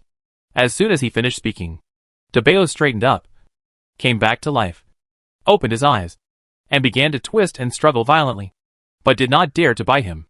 Luo Qingzhou threw it directly to the ground, looked at the girl holding Erbao with a dull face, and said, these two little rabbits have thick skin and rough flesh. No matter how you beat them, they will be fine. Chan, if you don't believe it, try it. Erbao, who was held in her arms, shook his head hurriedly when he heard the words, and then stretched out his pink little tongue and began to lick the wound on the back of her hand flatteringly. Xia-chan was stunned for a moment, and also shook her head. No, don't. Luo Qingzhou looked at his fist, and the wound on the back of his hand was almost healed. After being promoted to the martial artist realm, the recovery and repair capabilities are naturally greatly enhanced. As long as the wound is not too serious, it will heal quickly. He didn't waste any more time and said, Chan, you play with Debeo and Erbao here. I'm going to hit the stone. He was ready to continue to open up the passage on the right. Xia-chan suddenly said weakly, it's unpleasant to hear. Luo Qingzhou stopped, stunned for a moment, and then reacted, are you talking about the two names of Debeo and Erbao? Xia-chan nodded slightly. Luo Qingzhou couldn't help but laugh and said, then you can give them a name. Any name you want. They dare not disobey. Debeo heard it and pounced on him viciously, ready to bite his shoes again. Bang! Luo Qingzhou kicked it away with one foot, and then walked away quickly. Debeo fell to the ground in embarrassment, stunned for a moment, and suddenly rushed to the two slender feet wearing red stockings. Xia-chan saw it and hurriedly stepped back. Don't bite. Debeo stopped, raised his head and glanced at her, suddenly turned around, rushed to the pair of shoes she took off, immediately pounced on it, bit one of the shoes, and then lay there, motionless. While Xia-chan was in a daze, Erbao in her arms suddenly struggled and jumped out of her arms, pounced on her other shoe, bit it, and then, like Debeo, lay there, motionless. Xia-chan. Boom, boom, boom, boom. Suddenly, there was a rumble of boxing and the sound of stone breaking outside. Xia-chan was stunned and wanted to go out to see, but she looked down at the clean little silk socks on her feet, and then looked at the dirty ground. So she had to stop again. She hesitated for a moment, bent down, took off both red little silk socks on her feet, folded them carefully, looked at them gently for a while, stroked them for a while, and then put them into the pocket of her Confucian robe. Then, she walked out carefully with a pair of white and tender feet bare. There were indeed a lot of sharp stone chips on the ground, but she was not afraid. She would rather have her feet scratched than dirty or tear the socks he gave her. There was his smell on them. Chapter 297, A Rare Genius in a Century. In the evening, Luo Qingzhou carried Xia-chan and returned to the shore from the bottom of the lake. Xia-chan changed into her own clothes. The two were silent along the way. Luo Qingzhou sent her to the gate of Lingshan Moon Palace, and asked before leaving, Chan, did you have fun down there today? Xia Chan was wet all over, and frowned slightly and said, "Rabbit, rabbit, rabbit." Luo Qingzhou said, "Don't worry about them. Wait a while. The son-in-law will bring them up, and then they will all be given to you." After a pause, he said, "Chan, remember to keep today's things a secret for the son-in-law. This is a secret between the two of us. Don't tell others. Okay?" Xia Chan clenched the sword in her hand, nodded, and whispered, "Okay." Luo Qingzhou glanced at the door, didn't dare to stay any longer, and said, "Go back and change clothes. The son-in-law is leaving first." After that, he waved and left. Xia Chan looked at his receding figure, and stood there for a long time before turning around and entering the house. On the stone table in the courtyard, there was a flower basket. Next to the flower basket, there were several medicine bottles. Bai Ling was wearing a pink dress, sitting there picking petals. When she heard footsteps, she looked up at her and said, "Did you go on a date with your uncle?" Then he looked at her wet dress and hair with surprise, and said, Chan, are you going to play in the water with your uncle?"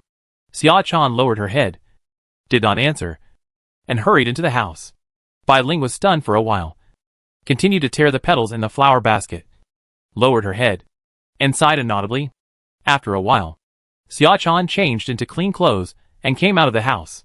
She took the basin, poured warm water from the kettle, and then squatted under the eaves, lowered her head, and scrubbed a pair of red stockings very seriously and carefully. Bai Ling took a look and asked curiously, Chan, when did you buy a pair of red socks?" Xia Chan hesitated for a moment, then looked up at her and said, "He gave it to me." After that, she continued to scrub carefully with her head down.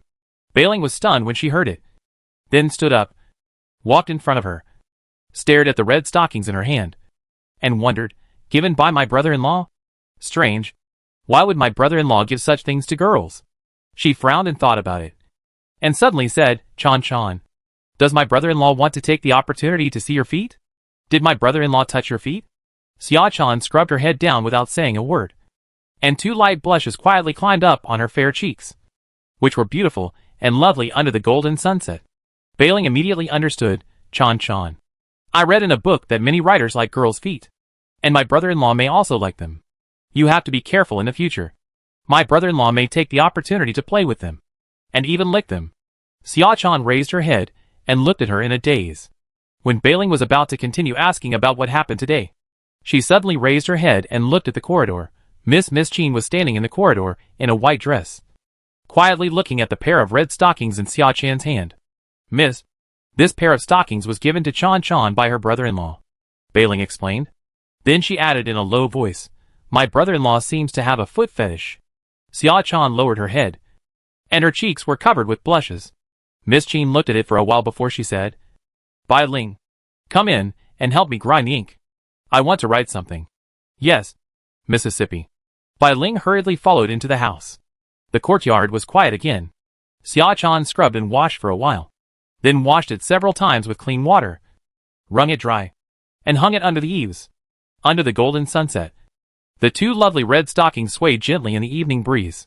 She looked up in a daze, her eyes gentle, and murmured in a low voice, "Thank you, Qingzhou, brother." At night, the moon was bright. After Luo Qingzhou finished his medicinal bath, he sat down at the desk and continued to read. It was not yet midnight. He couldn't wait to fly out of his body and flew to the Yuanyang Tower. On the eaves of the Yuanyang Tower, the moon-white figure had already been standing there waiting for him. Luo Qingzhou quickly floated down to the roof, bowed and asked, "Sister Yu, how is the demon clan technique?" The white figure of Yu stood on the eaves, cold and silent, and did not answer immediately. Luo Qingzhou's heart suddenly became nervous. Without the inner technique, it would be impossible for him to break through again in this month. With Luo Yu's cultivation, he could not take revenge at all with his current strength. The roof fell into silence. After waiting for a while, the white figure of Yu moved his sleeves, and a piece of snow-white rice paper floated towards him. Luo Qingzhou quickly reached out to catch it and looked down. It was densely written with beautiful small characters. After reading it carefully, he was surprised to find that the previous acupoints and airflow directions, etc., had been deleted and modified a lot. The whole technique was changed beyond recognition. Just like another inner technique, the white figure said in a cold voice, "If you don't understand something, you can ask me." Luo Qingzhou read it carefully again, and said hesitantly, Sister Yu, this technique, is it the previous one? The white figure said lightly, if you have any doubts, you can give it back to me. Luo Qingzhou hurriedly said, Sister Yu, I don't doubt you. It's just that this technique doesn't look like the same technique as the previous bull demon body refining hard technique. This. The white figure looked at the dark night in the distance and did not explain. Luo Qingzhou looked at her for a while, had to retract his gaze, and continued to look at the strange technique in his hand. After a while, he stepped back a few steps, sat cross-legged on the roof, and decided to try it with his soul simulation first. The words he had just memorized were clearly played in his mind. He took a deep breath and began to activate the internal force in the Danhai, flowing from the first acupoint described in the text, and then to the second acupoint, winding upwards, slowly crawling. A quarter of an hour later, he let out a long breath, then opened his eyes, and said with surprise and excitement, Sister Yu, it seems that I can practice. But at this time he found that the moon-white figure on the eaves had disappeared without a trace. He was stunned for a moment, looked around, but didn't find it. Was she angry?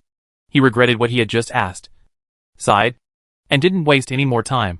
He continued to close his eyes and simulate practice, familiarizing himself with the direction of the breath, and preparing for physical practice.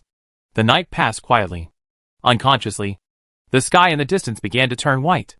After urging the inner force to circulate in his body for several weeks, he opened his eyes and saw that the night had faded. A golden light had appeared on the distant hilltop. He stood up from the roof and looked around again before flying into the air and flying towards the Qin mansion. The stone that had been weighing on his heart for the past few days finally fell. He finally found the inner strength mental method, and judging from the simulated practice last night, this inner strength mental method was practiced without any obstacles and was very smooth. I don't know how Sister Yu modified it. It's a pity that he made the other party angry last night. She actually left first for the first time, and left without saying goodbye. If you think about it carefully, anyone would be angry. I worked hard to help you modify the method, but you doubted it. How can I not be angry? He sighed and decided to come to apologize to her tonight. Back in the house, his soul returned to his body, and he quickly rested. At noon, he went to the bottom of the lake in Yueyetingyu Garden alone and began to practice. In the early to middle stage of martial arts practice, in addition to practicing the inner strength mental method, you must also start to refine your marrow. Marrow training is to change the physique from the foundation and enhance strength. Blood is born from the marrow, and strength is hidden in the blood. Only after the marrow is tempered, the blood and chi born from it will be purer, and the physique will be stronger, and the membrane, flesh, bones, tendons, and organs formed by previous training will be taken to a higher level. In addition to breathing and tempering with internal force and breath potion, marrow refining also requires the use of external force to move the blood and chi, repeatedly flushing and washing the acupoints in the marrow, so as to remove the impurities in it. So the underground is still a good place for cultivation. While clearing the way, Luo Qingzhou circulated his internal force, moved the blood and chi in his body, and repeatedly washed and tempered it. At night, he went to Yuanyang Tower again. Unfortunately, he did not see Sister Yu again.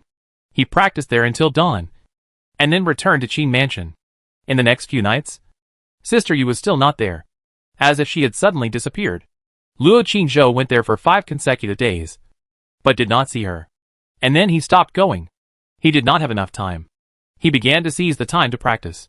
During the day, he practiced at the bottom of the lake in Yueyetingyu Garden. In the evening, he took an hour to read and practice calligraphy. And then his spirit left his body and went everywhere to practice the art of possession. Both his strength and soul power were increasing rapidly. Everyone in the Qin mansion became nervous. The autumn exam was getting closer and closer, and no one came to disturb him except Chior and Xiao Dai, who accompanied him quietly. Sometimes, when he went to Yueyetingyu Garden, when he passed by Lingshan Moon Palace, he wanted to go in to see Bailing and Xiachan, but no one opened the door. In a blink of an eye, more than 20 days had passed. The weather was still hot, and the cicadas were still buzzing. It was August 10th. There were only 5 days left before the autumn exam, and there were only 10 days left before the exam of Dragon and Tiger Academy. Luo Qingzhou read all the books thoroughly, and went out to buy many exam questions, and did them many times. As for cultivation, the data was still increasing, but for some reason, there was still no sign of any breakthrough.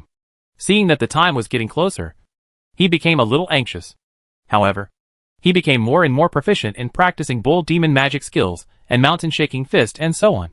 And his flying sword and possession techniques also became more and more sophisticated and powerful.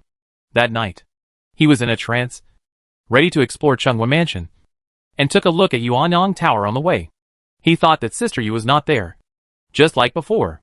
Who knew that he saw the familiar Yu Bai figure standing on the eaves of the roof from a distance? He was immediately delighted and flew over.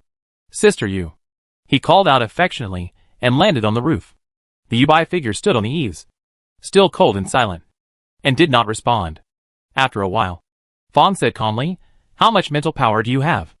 Luo Qingzhou was stunned for a moment, and quickly replied, "I just tested it yesterday, and it's already 3,000.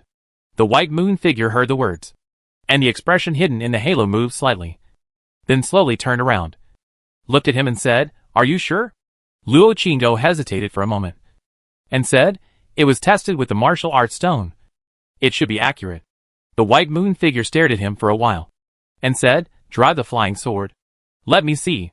Hearing the words, Luo Qingzhou immediately took out the flying sword, and then wrapped it with his mind, and the soul power in his body moved. The flying sword whooshed and instantly flew to a place more than 10 meters away, and then circled the entire Yuanyang building, and then flew back. Sister Yu, if it's farther, it will be a little bit powerless.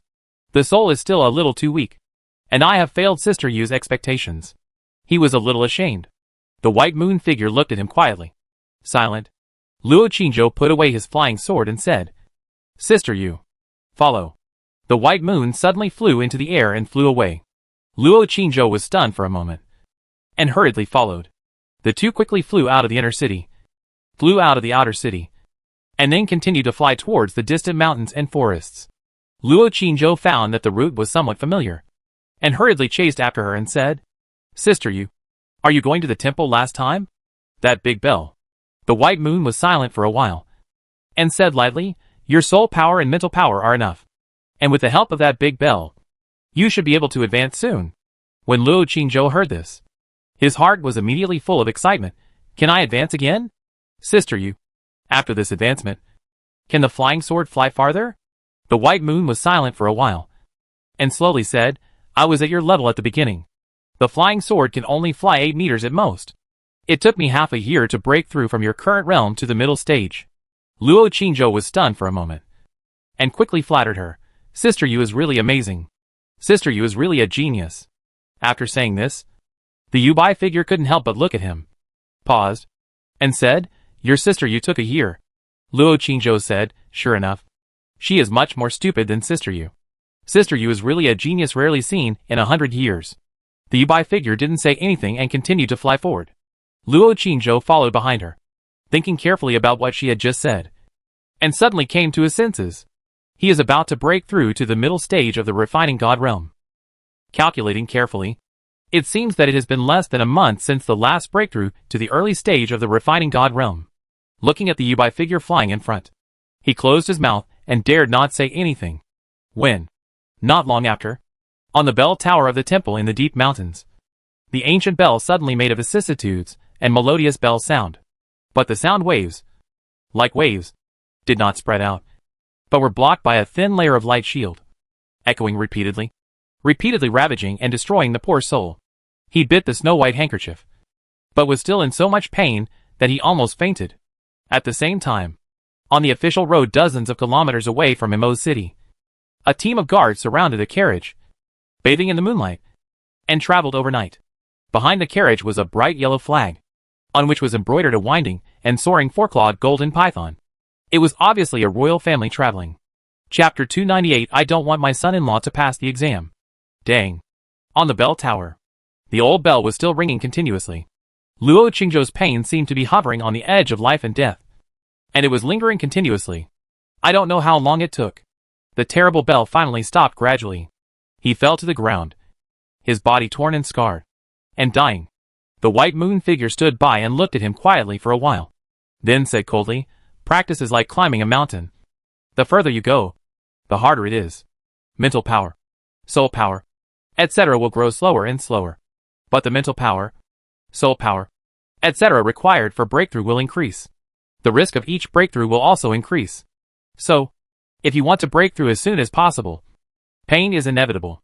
After a pause, she said lightly, if you can't hold on, you don't have to come tomorrow night. Hearing this, Luo Qingzhou hurriedly struggled to stand up, endured the pain, and said with difficulty, Sister Yu, I can hold on. The white moon figure didn't say anything else, put away the light curtains around, and flew into the air in a flash. Ready to leave. Luo Qingzhou suddenly said, Sister Yu, the inner strength method you gave me is very effective. Thank you. The white moon figure did not respond, and the figure flashed and disappeared. Luo Qingzhou rested on the bell tower for a while, and after his soul power was restored, he flew into the air and flew towards the city. He took out the communication treasure and looked at the message on it. Xiaoya, brother, I'm about to break through. It's all thanks to your stories. I thought I'd be stuck here for years. Haha. After listening to your stories, I was enlightened and will soon break through. It's only been a year since my last breakthrough. Luo Qingzhou replied, Congratulations. Xiaoya, I'm about to break through too. Probably in the next 2 days. Border military camp. In a tent. A girl in a fiery red dress, bare her snow-white feet, holding a sword, dancing on the carpet. The communication treasure on the table suddenly vibrated. After a while, she put away her sword, glanced over and was stunned, then picked up the communication treasure from the table and stared at it. Again another breakthrough? It's not even a month. She stared at the message on the jade stone, dazed for a while, then stretched out her finger and swiped quickly. Brother, are you teasing me? You just broke through last month, and it hasn't even been a month yet. How could you break through again? This is impossible. Right? The message was sent. Suddenly, she was shocked and looked down at her body. Pa! The communication certificate fell on the table, and she murmured to herself, it wasn't said by me. How could I call him brother? Buzz.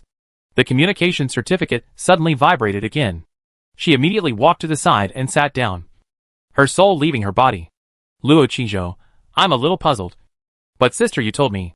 Sister, you said I'm about to break through. And she's helping me temper my soul tonight. Nandong Huiyue stared at the communication certificate in his hand in a daze. And after a long while, she replied, Brother? Sister misses you. Brother. Can you please not ignore sister in the future? Sister will always love brother. Luo Qingzhou, no more. I'm going home to accompany your sister-in-law. Contact me if you have anything. Nandong Huiyue, brother. How old is sister-in-law? She should be an ordinary person. Right? The lifespan of ordinary people is only a few decades. Brother. When sister-in-law is buried, can you meet your sister's body? I want to really know you. After sending the message, she suddenly regretted it again. After a few breaths, she hurriedly withdrew it. Yuannong building. On the eaves of the roof, Yuebai's figure lowered his head and looked at the jade in his hand. The message was just read and was withdrawn again. Then, another message came. Xiaoya, brother. Good night. Sister wishes brother and sister-in-law a long life together. By the way, brother, sister sent the wrong message just now. Did you see it? After a long time, the message party replied. Luo Qingzhou, I just got home. What did you just send? I didn't receive it here. Xiaoya, brother. It's nothing. Then I won't bother you anymore. Brother, please stay with your sister-in-law. Good night. Luo Qingzhou didn't reply. The white figure waited for a while, and then disappeared on the eaves. In the military camp tent, Nandong Huiyue's soul, holding the message, stared blankly for a long time, and then put it on the table, muttering, Nandong Huiyue. Nandong Huiyue. You are the eldest princess, the general of Tians, and the ruler of Huiyue country. How can you be so shameless? How can you be so shameless? He is obviously a married man, and you have never seen his true face. How can you? She looked down at her body, and then at the flesh sitting not far away, and suddenly felt relieved. What does my Xiaoya say have to do with the eldest princess? Luo Qingzhou returned to the mansion and slept until dawn. August 11th. The weather was clear. The sun was still blazing overhead, and the cicadas in the mansion were chirping one after another. Luo Qingzhou had breakfast and continued to practice at the bottom of the lake in Yueyetingyu Garden. After arriving at the bottom of the lake, he first practiced the inner strength in the stone chamber for an hour. After the internal organs and acupoints in his body became hot and the air flow in his body surged, He went to the passage on the right, activated his internal strength, and continued to open the way. Qi and blood surged, flowing in the acupoints in the marrow, over and over again. Boom, boom, boom. The power of Luo Qingzhou's punches has increased a lot compared to before. After a few punches, the stone chips in front flew and the rocks broke. And soon a 1-meter road was opened up. By the evening, he had opened up nearly 50 meters of road forward. At this time, the passage in front was getting wider and wider. And at the same time, the temperature was getting higher and higher. And the surrounding walls had become charred. If it weren't for his enhanced defense after he was promoted to a martial artist, he would have given up this passage. After all, the continuous high temperature in summer are really unbearable for ordinary people. Even his martial artist's powerful membrane was burned red by the high temperature inside. And he felt a dull pain and sweat. But judging from the situation, the front is almost open. When punching the rock now, there is a clear echo in front. Let's continue tomorrow. He was exhausted today, and his membrane couldn't stand it anymore. He stopped and quickly exited the burning passage. He rested in the stone room for a while, fed the 2 little rabbits a banana and a piece of beef, and then went out from underground. After taking a bath at the bottom of the lake, he just surfaced and suddenly saw a person squatting on the shore, looking into the water with eyes wide open, and then looking into his eyes. Luo Qingzhou was startled, and when he looked carefully, he saw that it was Xia Chan, and he breathed a sigh of relief. When he was about to speak, the figure suddenly stood up, turned around and left quickly. Luo Qingzhou was stunned, went ashore to change clothes, and left Yu Yi Ting Yuan. When passing by Lingchan Yu Palace, the door was still closed. He thought about it, and then went forward and knocked on the door again. He thought that there was still no opening of the door and no response. But when he was about to leave, the door opened with a creak. Beiling, wearing a pink dress and a pink flower on her head, stood in the doorway and looked at him. She took the initiative to say, "Son-in-law, why do you knock on the door every day? You disturb the young lady from reading." "Do you know?" Luo Qingzhou was stunned and said, "Bai Ling, why don't you pay attention to the son-in-law?" Bai Ling pouted and said, "Son-in-law is about to take the exam, so we dare not talk to him. Madam even sent Mayor to tell us not to pay attention to the son-in-law, not to waste his time, not to tease him, and not to make him distracted." "Luo Qingzhou," Bai Ling said, "Son-in-law, there is a letter. Are you worried?" Luo Qingzhou thought for a moment and said, "Just make do. Just be careless." Beiling said, "Oh, if you don't pass the exam, who knows how many people will be disappointed. I'm afraid the lady won't forgive you." Luo Qingzhou glanced at her and said, "Beiling, if I don't pass the exam, will you be disappointed?" Beiling was silent for a moment and said, "Do you want to hear the truth or a lie?" Luo Qingzhou said, "The truth." Beiling pouted and said, "Of course I won't be disappointed. I will be happy." After saying that, without waiting for Luo Qingzhou to speak again, he closed the door with a bang and inserted the bolt from the inside. Beiling, "Son, go back to study quickly. Although I don't want you to pass the exam, I will still wish you to pass the exam." After a pause, he said, "The same goes for Chan Shan." Luo Qingzhou was stunned at the door for a while before turning around and leaving. Just after taking a few steps, the door suddenly opened again. Beiling poked her head out and said, "Sir, the second young lady wrote to you last time and said that she would give you a surprise when you were about to take the autumn exam. Do you remember?" Luo Qingzhou turned his head and looked at her and said, "What surprise?" Bai Ling said, "How should I know? If I knew, it would not be a surprise." "Sir, I didn't mean anything else by what I said just now. Don't think too much. The second young lady is very good, and I like her very much. Sir, treat her well and don't hurt her." After saying that, she retracted her head and closed the door. Just as Luo Qingzhou was about to leave, she suddenly opened the door again, poked her head out, and said, "Uncle, I also want a pair of socks. Can I?" Luo Qingzhou was stunned and said, "Do you want the ones that you have worn or not worn?" Bai Ling's face froze, and she said angrily, "Uncle, you are really a pervert. I will tell the young lady." Then she said, "I will also tell the second young lady." Luo Qingzhou's heart moved, and said, "How are you going to tell the second young lady?" Bai Ling said angrily, "Of course, I will tell the second young lady after I go to Kyoto. I will tell the second young lady that uncle likes girls' feet." He is a pervert. Luo Qingzhou looked strange. Is it wrong to like girls' feet? As long as they are cute girls. They are cute all over. What's wrong with my son-in-law liking them? Bai Ling was speechless. Stared at him. And suddenly asked, son-in-law, who do you think is the cutest? Luo Qingzhou said, of course it's the eldest and second young ladies. Bai Ling asked again, who else is cute?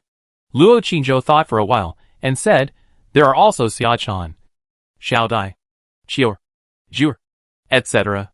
Bang! Bai Ling was really angry this time. She closed the door, locked it, and left without paying any attention to him. Luo Qingzhou stood there for a while before leaving quickly. When he was about to reach Meixiang Garden, he suddenly saw a familiar figure standing at the door. The figure seemed to have seen him, turned around immediately, and ran away. Luo Qingzhou was stunned for a moment, and walked over quickly. But the figure had disappeared around the corner. Chapter 299 Mother-in-law's Question. In the courtyard, Qior was wearing a light yellow dress. Looking up, revealing her slender white wrists, and drying freshly washed clothes on the rope. Xiao Dai was heating up the food in the kitchen. Luo Qingzhou walked into the courtyard, looked around, and asked, Qior, has anyone come just now? Qior turned her head and looked at him, stunned for a moment, and said, no. Xiao Dai heard the voice, and came out of the kitchen and said, sir, what's wrong? Luo Qingzhou showed a trace of doubt on his face and said, when I came back just now, I saw someone sneaking around the door. After seeing me, he ran away immediately. It looks a bit like, Xiao Dai said. Who does he look like? Qior also looked at him in confusion. Luo Qingzhou said, looks like Zhu. When these words came out, the two girls were stunned for a moment, and then laughed. Pucci. Xiao Dai said, sir, how could it be Sister Zhu? Sister Zhu is now accompanying the second lady in Kyoto. How could she appear here? You must have seen it wrong. Qior also smiled and said, son-in-law, are you missing Zhu? Luo Qingzhou frowned and thought for a while. When he was about to speak, a voice suddenly came from the door. Son-in-law, the lady asked you to go. Luo Qingzhou turned his head to look. Wearing a flowery skirt and a maid's bun, she had a decent figure, but her nose was full of freckles. It was Mare, the personal maid of the mother-in-law. Luo Qingzhou was stunned for a moment. This girl seemed to be dressed the same as the figure just now. Just now, I was thinking about something, and didn't look carefully. When I looked carefully, the other party had already run away. Mare, have you been here just now? He asked suddenly. Mare stood at the door and said, I have been here. I just walked to the door and found that something had fallen. So I went back to look for it, and then came here. Master, hurry up. The lady is still waiting for you. Hearing this, Luo Qingzhou did not delay any longer and walked to the door and said, do you know what the lady wants to see me about? Mei shook her head and said, you will know when you go there. The two left quickly. Not long after, they arrived at the backyard. Mei hurriedly led him in and said respectfully, Madam, the son-in-law is here. Song Ryue, wearing a moon-white floral dress, was sitting in the living room drinking tea. Hearing this, she said lightly, let him in. Luo Qingzhou entered the hall and bowed, saying, Mother-in-law. Song Ryue looked at him for a few times, frowned slightly, and said solemnly, Qingzhou, today is August 11th. In a few days, you will take the exam. How are you doing in your studies? Are you confident? Just fortunately, Qingzhou thinks it should be fine. Luo Qingzhou bowed his head and said respectfully, secretly sweating in his heart, and almost said the catchphrase of this mother-in-law. Song Ryue nodded and said, it's good that there is no problem. As she said, she stood up and said to the maid standing at the door, serve the food. Yes, madam. The maid hurried away. Song Ryue walked towards the dining hall next to her and said softly, Qingzhou, you haven't eaten yet. Eat here before leaving. Luo Qingzhou hurriedly said, Mother-in-law, Qingzhou has already eaten. As soon as she finished speaking, Mei immediately said at the door, Madam, the son-in-law lied. When I went there just now, Xiao Dai was in the kitchen heating up the dishes. Luo Qingzhou. The hall fell into silence. Song Ryue's face turned cold, and she said in a deep voice, why? Now that you have the princess's sword and are about to become a scholar, you don't even care about my invitation to dinner, right? Luo Qingzhou was immediately embarrassed, and hurriedly lowered his head and said, Mother-in-law misunderstood. Qingzhou ate a few pieces of beef in the afternoon, So he is not too hungry now. Song Ryue glanced at him and said, I just ask you if you want to eat? Luo Qingzhou dared not to eat, and immediately said, eat. It is Qingzhou's honor to have dinner with mother-in-law. Humph! Song Ryue rolled her eyes, and went into the side hall. At this time, the meals that had been prepared long ago were served one by one. Luo Qingzhou hurriedly followed. Sit down. Song Ryue sat down and said lightly. Luo Qingzhou had to sit down opposite. The maids brought plates of exquisite dishes and placed them on the table. They were all delicious dishes. Luo Qingzhou smelled the tempting aroma, and his stomach suddenly growled. This was even more embarrassing. Song Ryue glanced at him and said to the door, Is Chuan not here yet? As soon as the words fell, Qin Chuan's voice suddenly rang in the yard, Mother. I'm coming. As soon as he finished speaking, he hurried in and said with sweat on his forehead, I was still practicing just now, so I came a little late. Then he came over and patted Luo Qingzhou on the shoulder and smiled. Qingzhou. Long time no see. Today I accompany my second brother to drink a few cups. Luo Qingzhou didn't expect him to come, and hurriedly stood up and saluted, Second brother. Qin Chuan laughed, pulled him to sit down, and said, Brother? Why are you polite? Sit down.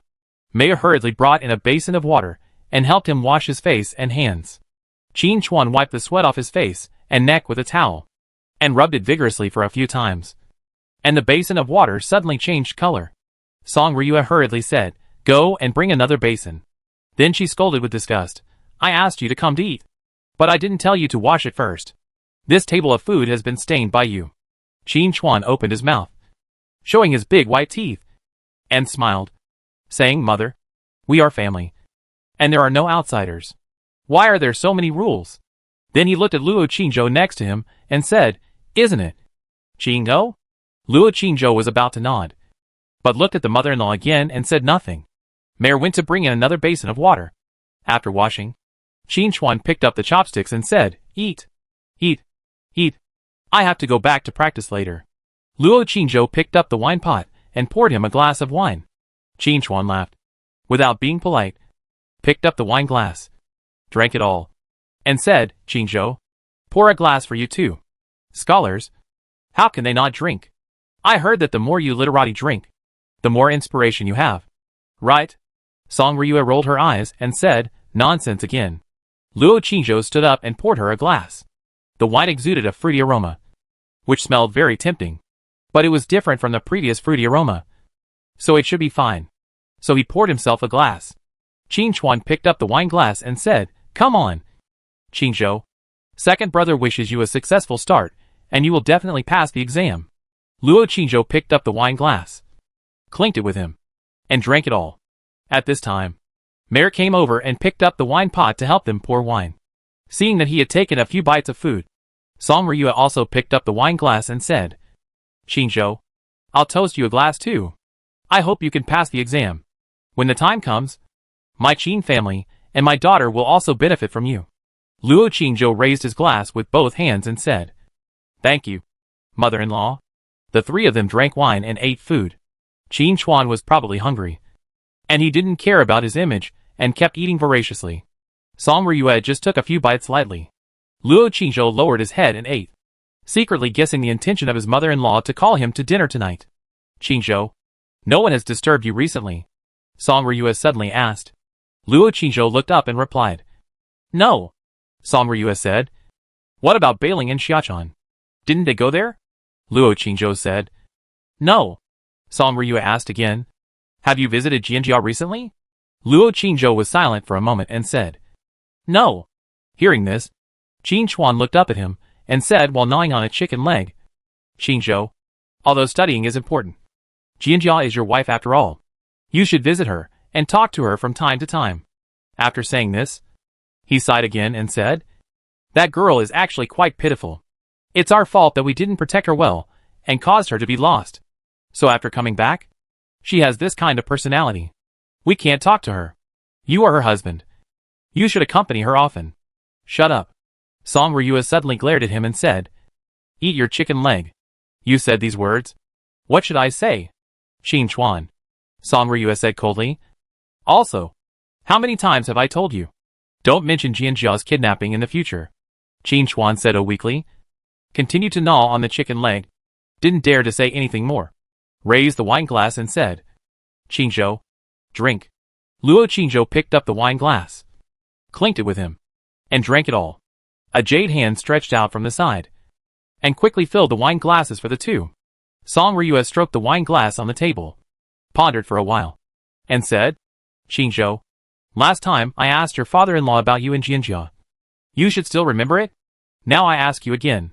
Do you like Jianjia?" Qin Chuan pricked up his ears. Luo Qingzhou paused, raised his head and looked at her. Song Ryue looked at him and said, "Then let me change the question. Do you like Jianjia or Wei Ma?" Qin Chuan raised his head and looked at the two of them. Luo Qingzhou was silent for a moment and said, "Mother-in-law, can we talk about this after I finish the exam?" Song Ryue sneered and said, "You dare not say who you like? Are you afraid that I will scold you? Or that your second brother will beat you? Luo Qingzhou, you are a man. Whoever you like is who you like. What is there to hesitate about? Or do you not even know it yourself? Or," at this point, she narrowed her eyes, and a cold light flashed in her eyes, "you like both?" Qin Chuan's mouth twitched, and he endured it for a while. But he couldn't help saying, "Qingzhou, just say it. The second brother won't beat you. Shut up." Song Ryue glared at him again. Qin Chuan had to shut up, picked up the wine glass, and continued to eat after drinking it. A slender hand reached out from the side, holding a wine jug, and poured him more wine. Qin Chuan sniffed, was startled, and then turned his head suspiciously and looked behind him. "Luo Qingzhou, answer," Song Ryue said sternly. Luo Qingzhou paused, and when he was about to speak, Qin Chuan next to him suddenly kicked him secretly under the table and whispered, "Qingzhou, think clearly before answering." After that, he continued to lower his head and gnaw on the ribs. Luo Qingzhou said, "Mother-in-law, it's not that I don't want to answer, but my current status is awkward, and I can't answer this question now, because one side is my wife, and the other side is my wife's sister. I can't directly say who I like or dislike in front of you." After a pause, he said again, "Mother-in-law, give me some more time. We will handle this matter ourselves. And I hope that mother-in-law can understand." Song Ryue fell silent after hearing this. After a while, she said coldly, "You have already answered. Wei Ma should be happy to hear it. But as their mother, I can't be happy." She looked behind him. Chapter 300. Where there is a will, there is a way. Luo Qingzhou did not dare to eat more. After a while, he stood up and said, "Goodbye, mother-in-law. Second brother, I am full. I will go back to study first." Qin Chuan raised his head and looked back. Song Ryue nodded and said, "Okay. Go back and study hard. But don't be too tired. Rest early." Luo Qingzhou responded and said goodbye and left. Mayor said with a wine pot in the back, "Son-in-law, don't you want to drink another glass?" Luo Qingzhou glanced at her and said, "No." After that, he walked out quickly. When his figure disappeared outside the gate, Qin Chuan suddenly stood up and looked at another room inside. A delicate girl in a plain white dress walked out of the inner room slowly, with a smile on her face, and said softly, "Second brother, long time no see." Qin Chuan immediately walked over and said with surprise, "Wei Mo, why are you back? Didn't you write to me a few days ago saying that you were in Kyoto?" Qin Weimo smiled and said, "Because Wei Mo wanted to give second brother a surprise. I came back quietly." Qin Chuan was stunned for a moment, then rolled his eyes and said, Okay. Who do you want to surprise?" "Passers-by in the Qin mansion know. Just now you were standing behind pouring wine. Your eyes were not on your second brother, but someone else." Qin Weimo smiled and said, "Second brother, how is your practice going? Are you confident?" Qin Chuan clenched his fist and said, "Then why? Say, of course your second brother is confident. By the way, Weima, why did you suddenly hide again just now? You hurried back from Kyoto. Didn't you want to see him?" Qin Weimo sighed softly and said, "Weima thought about it carefully just now and decided not to show up for the time being, so as not to disturb my brother-in-law's mind and affect his exams." Qin Chuan thought about it and said, "That's right. If that kid knew you were back, he probably wouldn't be able to study quietly these days." At this time, Song Ryue suddenly snorted coldly and said, "You are very confident. How do you know that you will disturb people's minds as soon as you come back? Maybe during the time you were away. People have already forgotten you." Qin Weima smiled slightly and didn't argue with her. Song Ryue said coldly, Chuan. Go back and practice. I have something to say to Wei Ma. Qin Chuan hurried back to the table, took a few bites of rice, then picked up the wine glass, drank it all, and said, Wei Ma. The second brother left first. Don't worry. The boy will definitely pass the exam. And when he becomes a Juren, he will take you with him. Pa! Song Ryua suddenly slapped the chopsticks in her hand on the table, staring at him coldly. I'm leaving. Qin Chuan immediately shrank his neck and ran away in disgrace. Qin Weima looked at his funny appearance and couldn't help laughing. Song Ryua was immediately furious. What are you laughing at? Do you think so too? Qin Weima bit his lip, glanced at her, and said softly with courage, well? Song Ryua paused and was immediately furious. Meixian Garden. Chior and Xiaodai were standing at the kitchen door talking. When Luo Qingzhou returned, the two immediately went to the pot to pick up the still hot food. I'll eat it. You guys eat it. I'll boil some hot water later. After Luo Qingzhou finished his instructions, he went into the house. He decided to do the test questions he bought last time again. Tonight, his mother-in-law suddenly brought up the old matter again, which put a lot of pressure on him. If he didn't pass the exam, everything would be in vain. Cultivating for revenge is important, but the exam is equally important.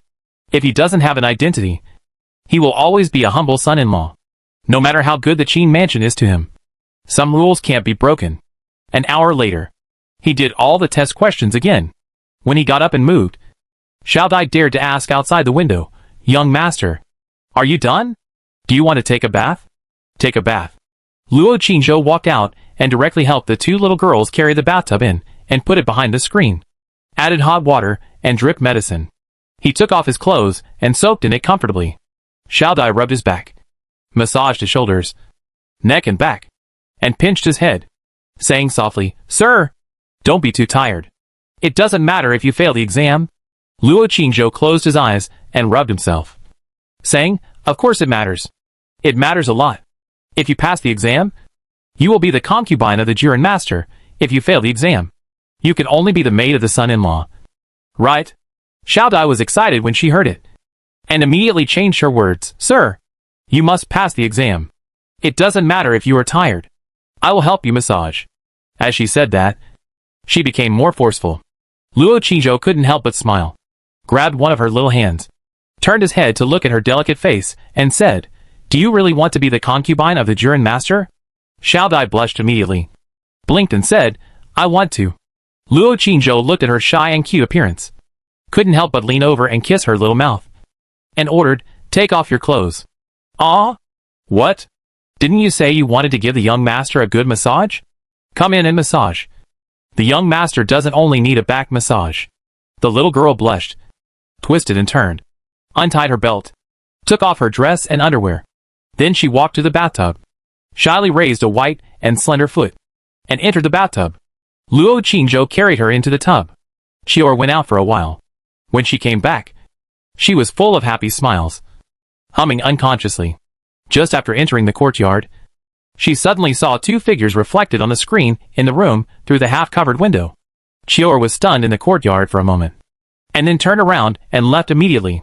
An hour later, she came back with light steps, and the room was quiet. Xiaodai was humming a song and drying clothes in the corridor. There was still a blush of happiness on her face. When she saw her, she was surprised and said, Sister Chior, why are you back so late? Chior smiled and said, I was chatting with Xiaodai. Then she deliberately asked, Xiaodai, does the young master need to sleep with you tonight? Did you ask? Xiaodai's cheeks became redder, and she shook her head and said, The young master said no. Oh! Chior held back her laughter, stopped teasing her, and went forward to help her dry clothes. It was close to midnight. Luo Qingzhou's soul left his body and went to the Yuanong Tower. On the eaves, the moon-white figure had been waiting there. Seeing him flying over, the moon-white figure did not speak, but flew directly into the air and flew towards the temple outside the city. Luo Qingzhou hurriedly followed and said something to make conversation.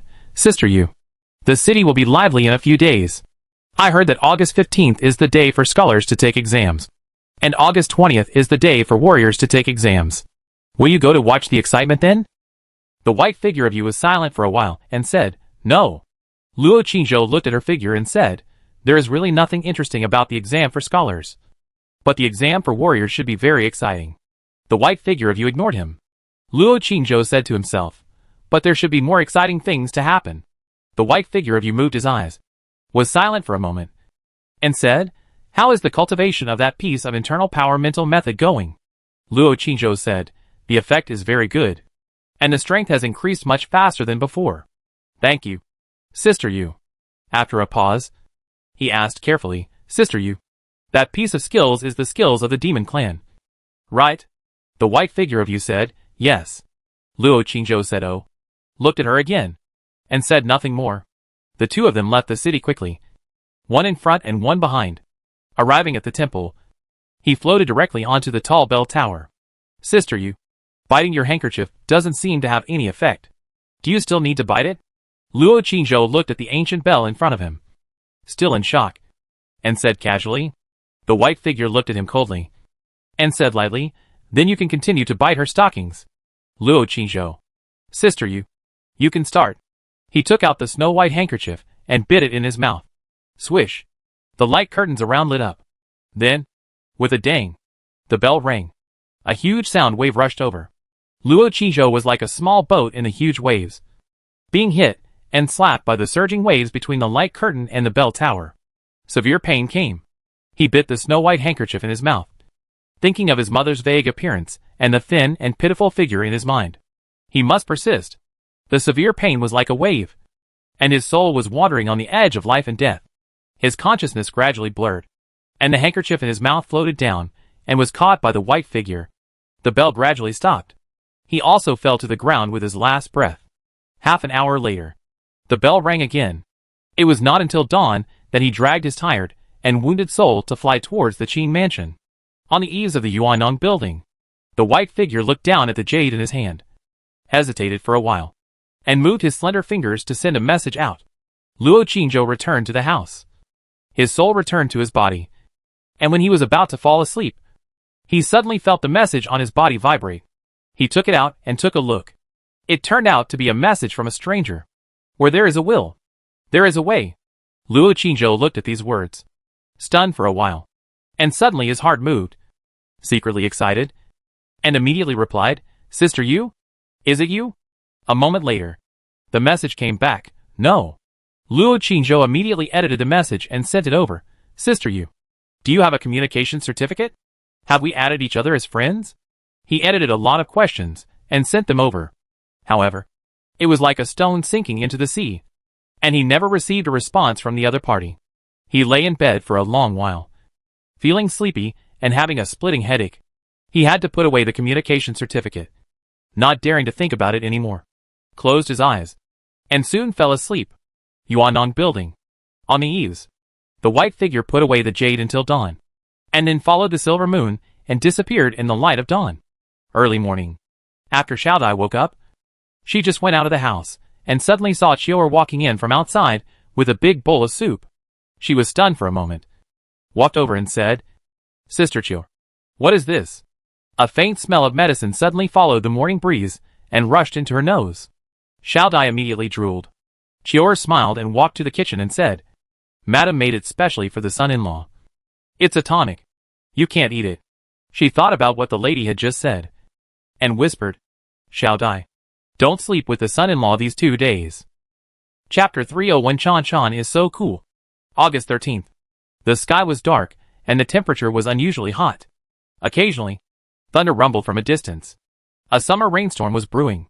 After breakfast, Luo Qingzhou was ready to practice at the bottom of the lake in Yuetingyu Garden. When he passed Lingchan Yugong, he suddenly thought that Xiachan seemed to be afraid of thunder. When the rainstorm came later, there would definitely be lightning and thunder. The hideous face of nature. Not to mention a girl who had been lonely since childhood and had a psychological shadow of thunder and lightning. Was afraid. Even some men were frightened when they saw it. Dong! Dong! Dong! He went forward and knocked on the door. Seeing no movement inside, he had to say, "Miss Xiachan, I need your help with something." As soon as he finished speaking, the courtyard door opened. Bailing was wearing a pink dress, holding a large vase in her arms, blinking at him and said, "Son-in-law, the exam is the day after tomorrow. Why are you still running around? Aren't you studying in the house?" Luo Qingzhou said, Where is Xia-chan? I have something to do with her. As soon as he finished speaking, Xia-chan appeared behind Bailing holding a sword. Her pretty face still as cold as ice. What's the matter? Bailing looked alert. Luo Qingzhou said. Xiao Dai and Chiu are out. I need someone to help me grind ink. Miss Xia-chan. Let's go. Bailing immediately said. Son-in-law. I can grind ink too. Luo Qingzhou glanced at her and said. You can not only grind ink, but also steal things. Bailing. Miss Xia-chan. Let's go. Luo Qingzhou turned and walked towards Meixiang Garden. Xia-chan hesitated in the door for a while, then followed out holding the sword. Bai Ling said angrily at the door, Stinky son-in-law. I was just curious last time and took it to see. Who wants to steal your things? Slander. Luo Qingzhou ignored her and left quickly with Xia-chan. They took a detour from another road and then entered Yiting Yuan. When they came to the lake, Xia-chan suddenly stopped and said, You study. Hurry up. The exam is coming soon. Luo Qingzhou looked at her and said, Son-in-law, in addition to the exam this time, you have to do something else. So, you need to practice. He soaked in potion last night and absorbed spiritual liquid this morning. He felt that the internal force in the Danhai was ready to move. At the same time, the strength had increased to more than 30,000. And it was obvious that he was about to break through. There is still a week before the Dragon and Tiger Academy exam, and he must hurry up to break through in advance.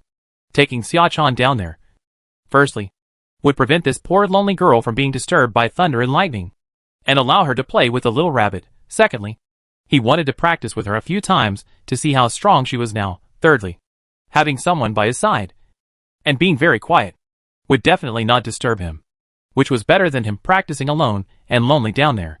Boom. At this moment, a muffled thunder suddenly sounded in the sky.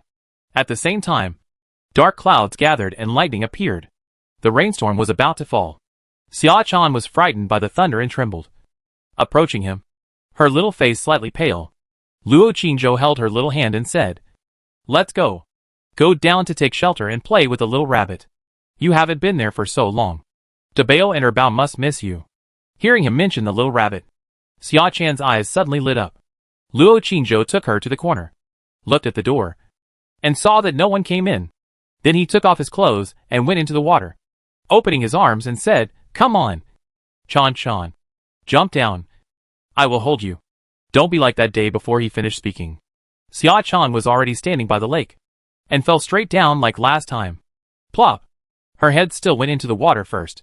Fortunately, Luo Qingzhou caught her, and didn't let her continue to dive down. He immediately held her, and turned her over. Stupid. Luo Qingzhou cursed again, and said, Hold your breath. I will take you down. After that, he sank to the bottom of the water with her. Xia-chan opened her eyes wide, and collapsed at his arms. Luo Qingzhou stared at her silly and cute little appearance.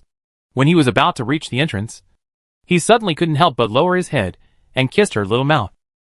After the kiss, he suddenly regretted his rashness.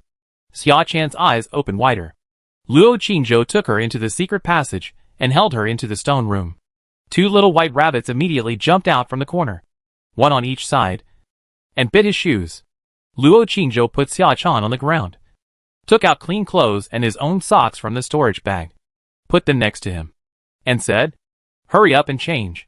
After a pause, he said, When you go back tonight, remember to give me 2 sets of your clothes. I will carry them with me.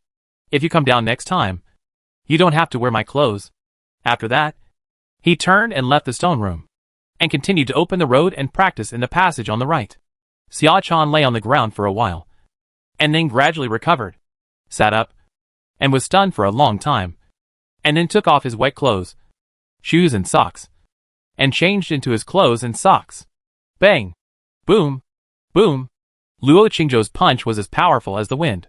The rocks blocking the front were broken and turned into debris, which fell on the ground.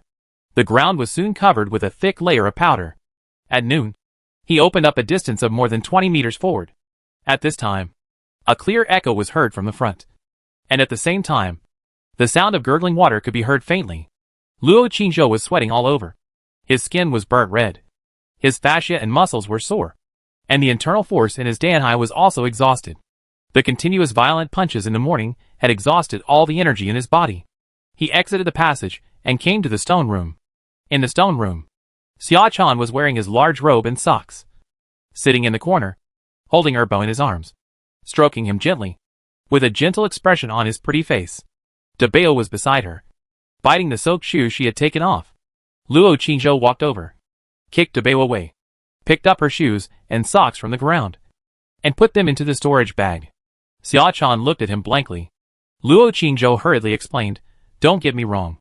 I'm just helping you put them away temporarily to prevent them from being bitten by this little thing." Xia-Chan looked at her clothes. Luo Qingzhou said, "It doesn't matter about clothes. It only bites shoes." Just as he finished speaking, Dabeo pounced over again and bit his heel fiercely. Luo Qingzhou ignored it and walked to Xia-Chan's side and sat down, taking out beef, fruit and water from the storage bag. "Here, have a piece of meat." He handed over a piece of beef. Xia-Chan shook her head. Luo Qingzhou took another banana, peeled it, and handed it over. Erbao in Xia-Chan's arms immediately raised his head and his eyes lit up. Xia-Chan took it and lowered her head to feed it. Luo Qingzhou threw the piece of beef on the ground. Dabeo, who was biting the heel of his shoe, immediately let go, pounced on it, and began to eat the meat with relish. Luo Qingzhou ate the meat and fruit, drank some water, and rested for a while. He stood up and said, "Chan, come, fight with your uncle. Let your uncle see if you have improved recently." Xia-Chan sat on the ground with her legs together and bit her knees, holding the little white rabbit in her arms. She puffed up her cheeks and shook her head when she heard it. Luo Qingzhou said, "Are you afraid that your uncle will break your sword again?" Xia-Chan nodded. Luo Qingzhou couldn't help laughing and said, "Don't worry. This time your uncle will use his fists instead of that black stick." Xia-Chan still shook her head and looked down at her wide robe and long socks. Luo Qingzhou put away his fist and said, "Okay, I forgot. You can't even walk in my clothes. So how can you catch my fist? Remember to bring clothes next time." After that, he left the stone room and continued to refine his marrow and clear the way in the passage on the right. Boom, boom, boom. Deep underground, the rumbling sound of punching and hitting rocks soon came again. Xia-Chan sat there for a while, then got up, holding the little white rabbit in her arms, and slowly walked out.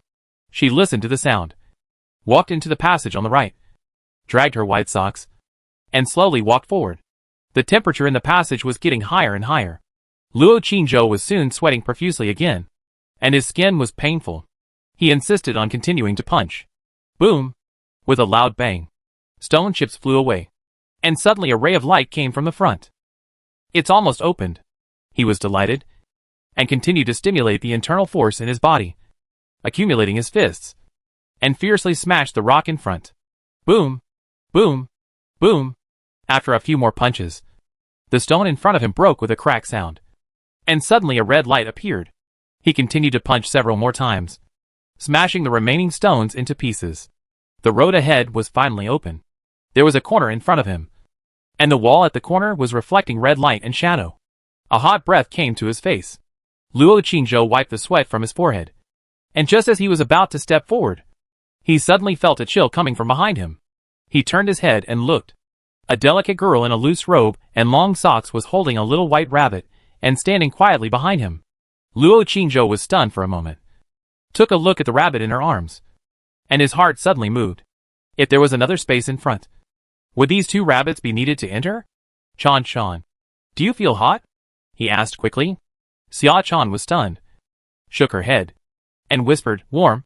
Luo Qingzhou was secretly happy when he heard this, and hurried over to her, wiped the sweat on his forehead and face, and immediately felt a cool breath around him, and his body felt much more comfortable.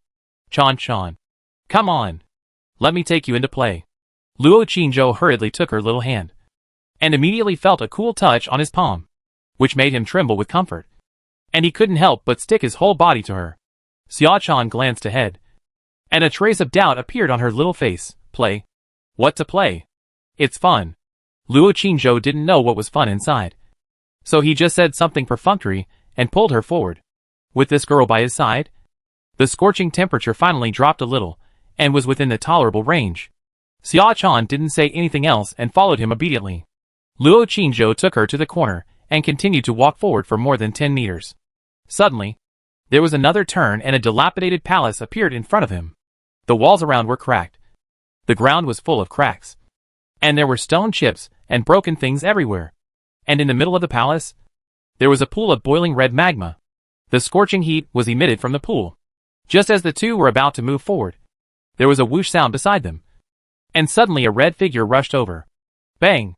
Luo Qingzhou had already accumulated his internal force in his fists, ready for battle. Seeing this, he punched out without any hesitation. Bang! The red figure was directly punched away by him, and hit the opposite wall heavily. Then, it fell to the ground. Chapter 302. Ah! The red shadow immediately climbed up from the ground, baring its sharp fangs, staring with a pair of pink eyes, and making a fierce and childish cry. Luo Qingzhou looked at it. This creature had fiery red fur all over its body. A petite body, big eyes, a pointed nose, and a small mouth. It was about the same size as the little white rabbit in Xia Chan's arms. And it looked more slender and light. It turned out to be a cute little fire fox. The books record that fire foxes are not demons, but spiritual creatures bred by the essence of earth fire. They can reproduce and feed on fire essence or miscellaneous items. They belong to the category of spiritual creatures. It is unknown whether this little fire fox in front of him was bred naturally or born. It is estimated that this dilapidated palace is its territory. So this little guy was so angry when he saw them coming in. Swoosh! While Luo Qingzhou was observing carefully, the little fire fox suddenly swooped back again, then jumped up, opened its mouth, and spit out a fire snake. The fire snake was about 1 foot long and rushed to his face. Bang! Luo Qingzhou didn't wait for it to get close, and punched it again, knocking the hot-tempered little thing out again. This time, it fell to the ground, struggled a few times, and didn't get up again. Luo Qingzhou glanced at it, ignored it, and walked into the hall with Xia Chan, searching in all corners. Unfortunately, the whole palace had nothing but ruins and the pool of boiling magma. Luo Qingzhou searched again, but still had no results. There was a gate on the left and right of the palace, but they were all blocked tightly by huge rocks. Luo Qingzhou led Xia Chan and walked to the pool of magma in the middle, stopped a few meters away, and looked into the pool. Gurgle gurgle. The fiery red magma was boiling, bubbling, and constantly emitting a hot breath, covering the entire hall. Suddenly, he found a strange thing slowly emerging from the middle of the boiling magma. But the thing was rising and falling inside, wrapped in thick magma, and it was unclear. Luo Qingzhou had to lead Xia Chan and move a few steps closer. Just as he was about to take a closer look, the thing suddenly burst out of the pool with a whoosh, and then brought a large amount of fiery red magma, covering the two of them like a rainstorm. The speed was as fast as lightning. At this time, the two of them had no time to avoid it. Xia Chan was wearing his wide robe and socks, and holding a little rabbit in her arms, which made it even more inconvenient to move. Luo Qingzhou turned around in a hurry, hugged her in his arms, and then pointed his toes and shot out. Although his reaction speed was fast enough, a few drops of hot magma still fell on his back with a pop. Especially the thing that suddenly jumped up from the magma pool, covered with magma, and hit his back fiercely. A burning pain suddenly hit. He hugged the girl in his arms tightly, jumped out, and landed more than 10 meters away. Then he took a breath of cold air, endured the severe pain, and turned around to look. The thing that suddenly attacked him had already fallen to the ground after hitting his back. He took a closer look and was immediately shocked. It was the little fire fox. This little thing had just pretended to be dead and lay there without struggling. He didn't expect that while he was searching the corners of the palace, it had sneaked into the pool of magma and ambushed him. His back was burning with pain. He could clearly feel that the skin and flesh on his back had been burned and bloody. Bang! A cold light flashed behind him. Xia Chan suddenly drew her sword and helped him pick up all the magma that was still on his back and dropped it on the ground. Bear it, she said in a trembling voice, and immediately drew her sword to help him cut off all the charred flesh around the wounds. The speed was so fast that when Luo Qingzhou felt the severe pain and trembled all over, she had already finished it. The underground magma carries fire poison. If it is not removed as soon as possible, the fire poison will attack the heart and it will be even more dangerous. Luo Qingzhou was trembling with pain, but he didn't dare to look back or speak. He clenched his fists and stared at the little fire fox in front of him, which was baring its fangs and sneering. The little fire fox seemed to know how powerful he was, and didn't dare to attack rashly. After confronting him for a while, it began to retreat step by step, and then with a whoosh, it jumped into the magma again and disappeared. "Let's go!" Luo Qingzhou's face turned pale with pain. He immediately pulled the girl behind him, stared at the magma pool in the middle with vigilant eyes, and retreated from the entrance just now step by step. After the two disappeared at the door for a long time, the little fire fox just popped its head out of the magma pool, grinned and smugly whined a few times, and then jumped out of the pool and walked towards the door. Just as he walked out of the door and was about to look at the passage in front, with a puff, a large pile of lime suddenly sprinkled beside him, instantly blurring his vision. The little fire fox was startled, turned his head, and jumped up in a hurry. Who knew that just as it jumped in the air, a hand suddenly stretched out from the white lime powder, grabbed its tail, and then swung it violently, bang, and smashed it hard on the wall next to it. It was dizzy and dazed. Before it could come to its senses, the hand holding its tail swung it violently again, and banged it again, and smashed it heavily on the stone wall next to it. Bang, bang, bang.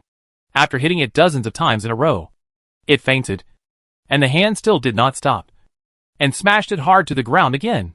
Bang, bang, bang. It hit it hard dozens of times. Luo Qingzhou raised his fist again and punched it in the head with a bang.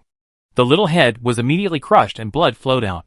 Luo Qingzhou took out the warrior dagger swish, and when he was about to dissect it on the spot, the whole hall suddenly banged with a loud noise, and then began to shake violently. At the same time, the magma in the pool in the middle of the hall suddenly splashed out like a huge wave, rolling out of the pool, and then began to rush out in all directions. A fiery red dragon rushed towards the door. Seeing this scene, Luo Qingzhou dared not stay, and hurriedly picked up Xia Chan, who was unable to move, turned around and ran into the passage. The boiling magma, like a flood, like a fire dragon, flowed quickly behind them and drove them away. The terrifying high temperature swept from behind. Luo Qingzhou endured the severe pain on his back, hugged Xia Chan, rushed out of the passage at the fastest speed, and almost without any stop, continued to rush to the bottom of the lake outside. Plop! He jumped into the lake bottom from the hole of the stone statue, then turned around and looked at the hole. After waiting for a while, he was relieved to see that the magma torrent did not chase him out.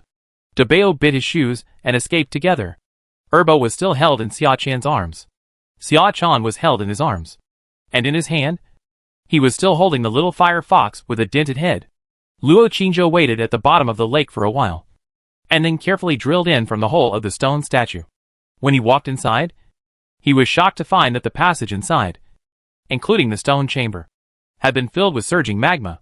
At the same time, the magma had begun to harden and blacken, merging with the surrounding walls and the ground. It is believed that it will not take long before this magma will turn into hard rock, and the road and passage he opened up will be completely blocked again. The underground space is gone just like that. Even the stone room where he practiced is gone. Luo Qingzhou stood at the entrance of the cave, staring blankly at everything in front of him, and even forgot the pain in his back. Xia Chan was held horizontally in his arms, holding Erbao, who had become well-behaved, in his arms. One person and one rabbit. Both looked up at him in a daze. Luo Qingzhou lowered his head and glanced at the little fire fox in his hand, secretly guessing, is it because I tortured this little fire fox that the magma got angry? The temperature suddenly became higher. The lake water under his feet suddenly became boiling hot. This was naturally caused by the boiling magma just now. Luo Qingzhou did not dare to stay any longer, and immediately turned out of the cave, jumped into the bottom of the lake, and then floated up. After landing, he put down the girl in his arms, clenched his fist, and punched the little fire fox on the head, and then put it into the storage ring. The first space of the storage ring has birds living, and the environment is very good. It should be for captive animals. He also put 2 little rabbits in. The little fire fox has no breath, and its head is cracked. I don't know if it can still be sold at a good price. He will go to Jubao Pavilion to ask when the time comes. The soft and fiery red fur should still be very valuable. Hiss. He suddenly felt a burst of severe pain on his back. He quickly took out his robe and put it on outside, and said to the girl, who was standing there blankly, Chan Chan, let's go home. The little rabbit will be raised for a while, and you can play with it when it is safe, so that they won't bite you again. Xia Chan clenched the sword in her hand, did not speak, and followed him silently. Luo Qingzhou sent her to the gate of Lingshan Moon Palace and said, "You can't go there for the time being. Wait until your brother-in-law finishes the exam. And then I'll take you somewhere else to play. Okay?" Xia Chan looked at his pale face, sweating all over his head, and obviously enduring severe pain, and her eyes suddenly turned red. At this time, with a creak, the courtyard door opened. Bai Ling poked his head out and looked at the two of them suspiciously. Luo Qingzhou didn't say anything more, turned around and walked away quickly, gritting his teeth, enduring the severe pain of the burn on his back. Xia Chan looked at his back, tears filling her eyes. Bai Ling looked at her wide robe and the men's socks on her feet in surprise, and said, Chan, why are you wearing your brother-in-law's clothes and socks? Where are your clothes and shoes and socks? Xia Chan was stunned for a moment, looked down, and then reacted. The dress was still in the stone room, and it should have been burned to ashes by the lava, and the shoes and socks were all taken away by him. Bai Ling. Medicine. Ah? Chan. Are you going to punish him tonight? How many times? I won't give it to you if it's less than 3 times. Chapter 303 Chan's Tears. The sky was covered with dark clouds. The previous heavy rain had lasted for a while, and when the two came out of the lake in the afternoon, the rain had stopped. But judging from the situation, it had not stopped yet. The ground was full of mud. When Luo Qingzhou returned to Meixiang Garden, Xiao Dai and Chior were in the courtyard, carefully cleaning up the petals and leaves that were knocked down by the heavy rain. Luo Qingzhou greeted the two, gave instructions, and returned to the house. He took off his clothes and exposed the wound on his back. He took out the trauma medicine from the storage bag, turned his head to the second lady's dressing mirror in the room, and carefully applied it to the wound. Although it was very light, it was still painful. There were 2 wounds, and the bones inside were almost visible. If his skin membrane and muscles had not been cultivated to the level of a martial artist, I'm afraid it would be even worse. While he was enduring the pain and applying the medicine with difficulty, Chior's voice suddenly came from the yard. Son-in-law, Sister Xia Chan is here. Xiao Dai and I went to Xiaoda's place, and will be back in the evening. Luo Qingzhou was stunned for a moment, and put down the medicine bottle. Squeak, the door was pushed open. Xia Chan changed into a light green dress, and appeared at the door. Luo Qingzhou was naked from the waist up. Not embarrassed. Looking at her puzzledly, Chan, why are you here? Is there something wrong? Xia Chan didn't speak. Bent down, silently took off her shoes, entered the room, closed the door, and came behind him. Help you? Apply the medicine, she said softly. Then she took out a porcelain bottle, opened the bottle stopper, and her eyes fell on the bloody and shocking wound behind him. Does it hurt? She said in a trembling voice. Luo Qingzhou supported himself on the table with both hands, looked at her in the mirror and said, It's okay. Be gentle. Xia Chan bit her lip, lowered her head, didn't dare to look again, stretched out her fingers, poured out some ointment, and then trembled her fingers and slowly applied it to the wounds. Luo Qingzhou's arms were throbbing with blue veins, and he trembled slightly in pain, and said, Chan, where did you get this medicine from? Where did you get it from? Xia Chan didn't answer, and continued to help him apply the ointment silently.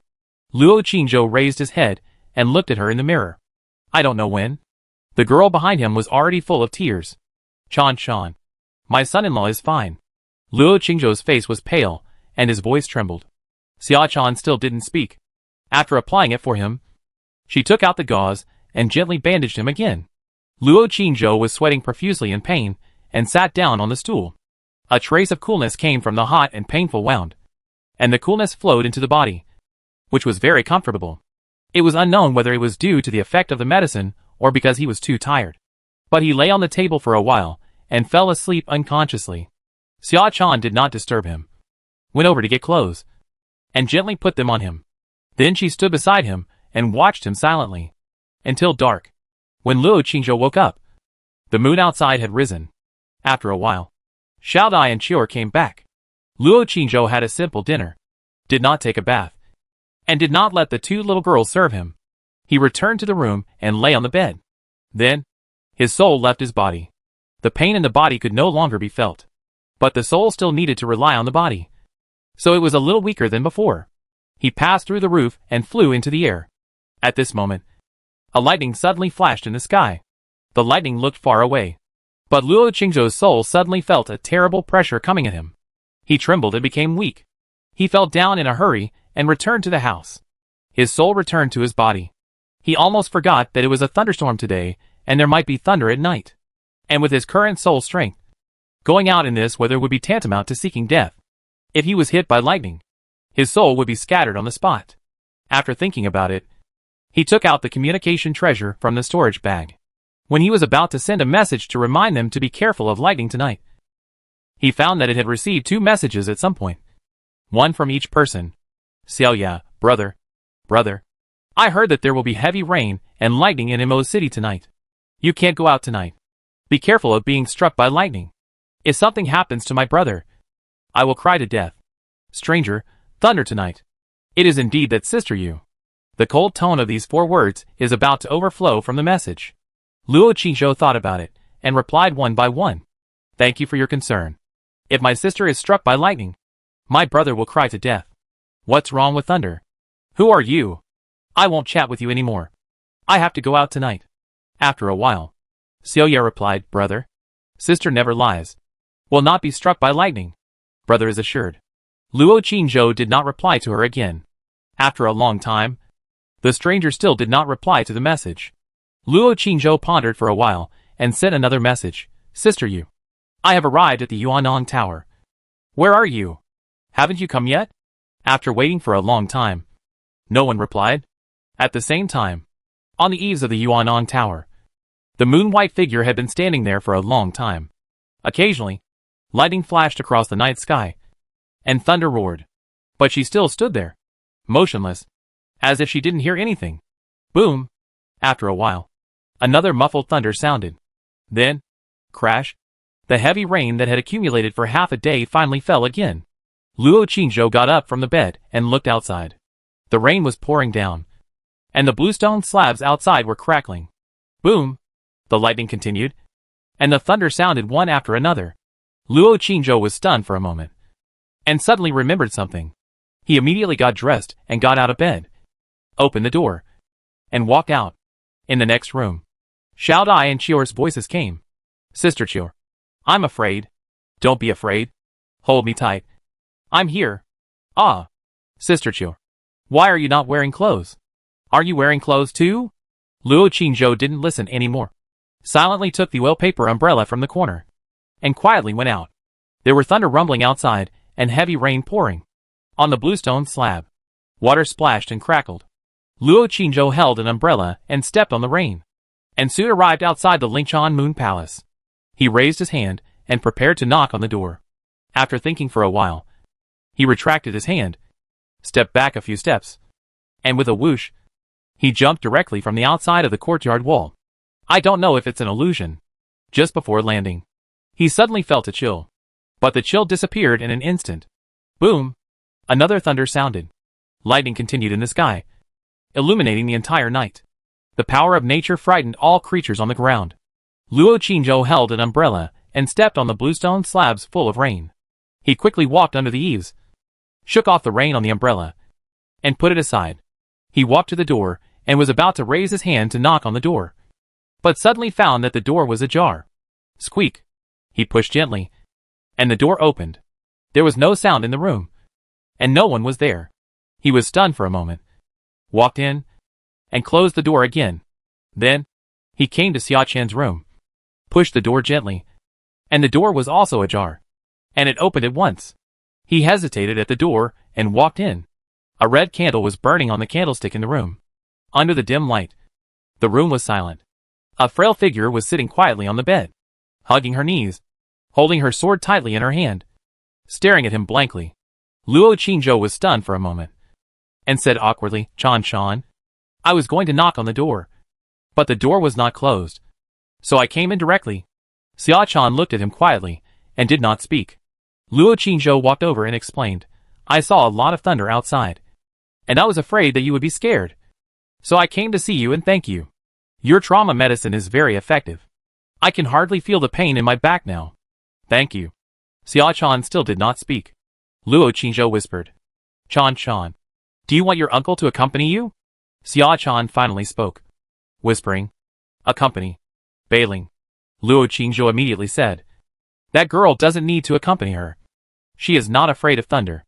And your uncle likes to accompany you. Not her. Xia Chan stared at him for a while. And said, My shoes? Where are my socks? Luo Qingzhou was stunned. What shoes and socks? Xia Chan looked at him, and said nothing. Luo Qingzhou looked down at the bed, bent down and picked up her shoes, and said, Chan, aren't these your shoes? Aren't the socks you are wearing on your feet? After speaking, he put the shoes back, picked up another pair of shoes next to him and said, Chan, there is another pair of shoes here. These shoes are pink. So cute. As cute as you are. Xia Chan lowered her head slightly, and the fingers holding the sword moved down quietly. Luo Qingzhou was stunned for a moment, and suddenly smelled a familiar smell. He lowered his head to look at the shoes in his hand, put them under his nose and smelled them, then put them back on the ground, and said calmly, Chan, since you are not afraid, then the uncle will leave. By the way, if Bailing comes back, tell her that the uncle misses her, and she is also very cute. After that, he waved and left. After leaving the room, he suddenly quickened his pace, picked up the umbrella from the corridor, and ran out with a whoosh. After listening to the footsteps outside stepping on the rain, he ran out of the door, and suddenly a head popped out from under the bed. Chan, the uncle is really a pervert. Not only did he take the opportunity to touch your shoes, he even smelled my shoes. Xia Chan hugged the sword and knees, sitting there quietly, in the dim light. Her eyes were filled with soft light. Luo Qingzhou returned to the Meixian garden with an oil paper umbrella. He took a look at the silk stockings and shoes drying under the eaves, walked over to measure them, thought for a while, went in and knocked on the door and said, Shao Dai, Chior, open the door.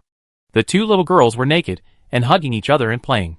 They were startled when they heard the sound, and hurriedly got up and put on their clothes. Shao Dai ran over and opened the door. Chior also got off the bed. The two little girls' faces were flushed.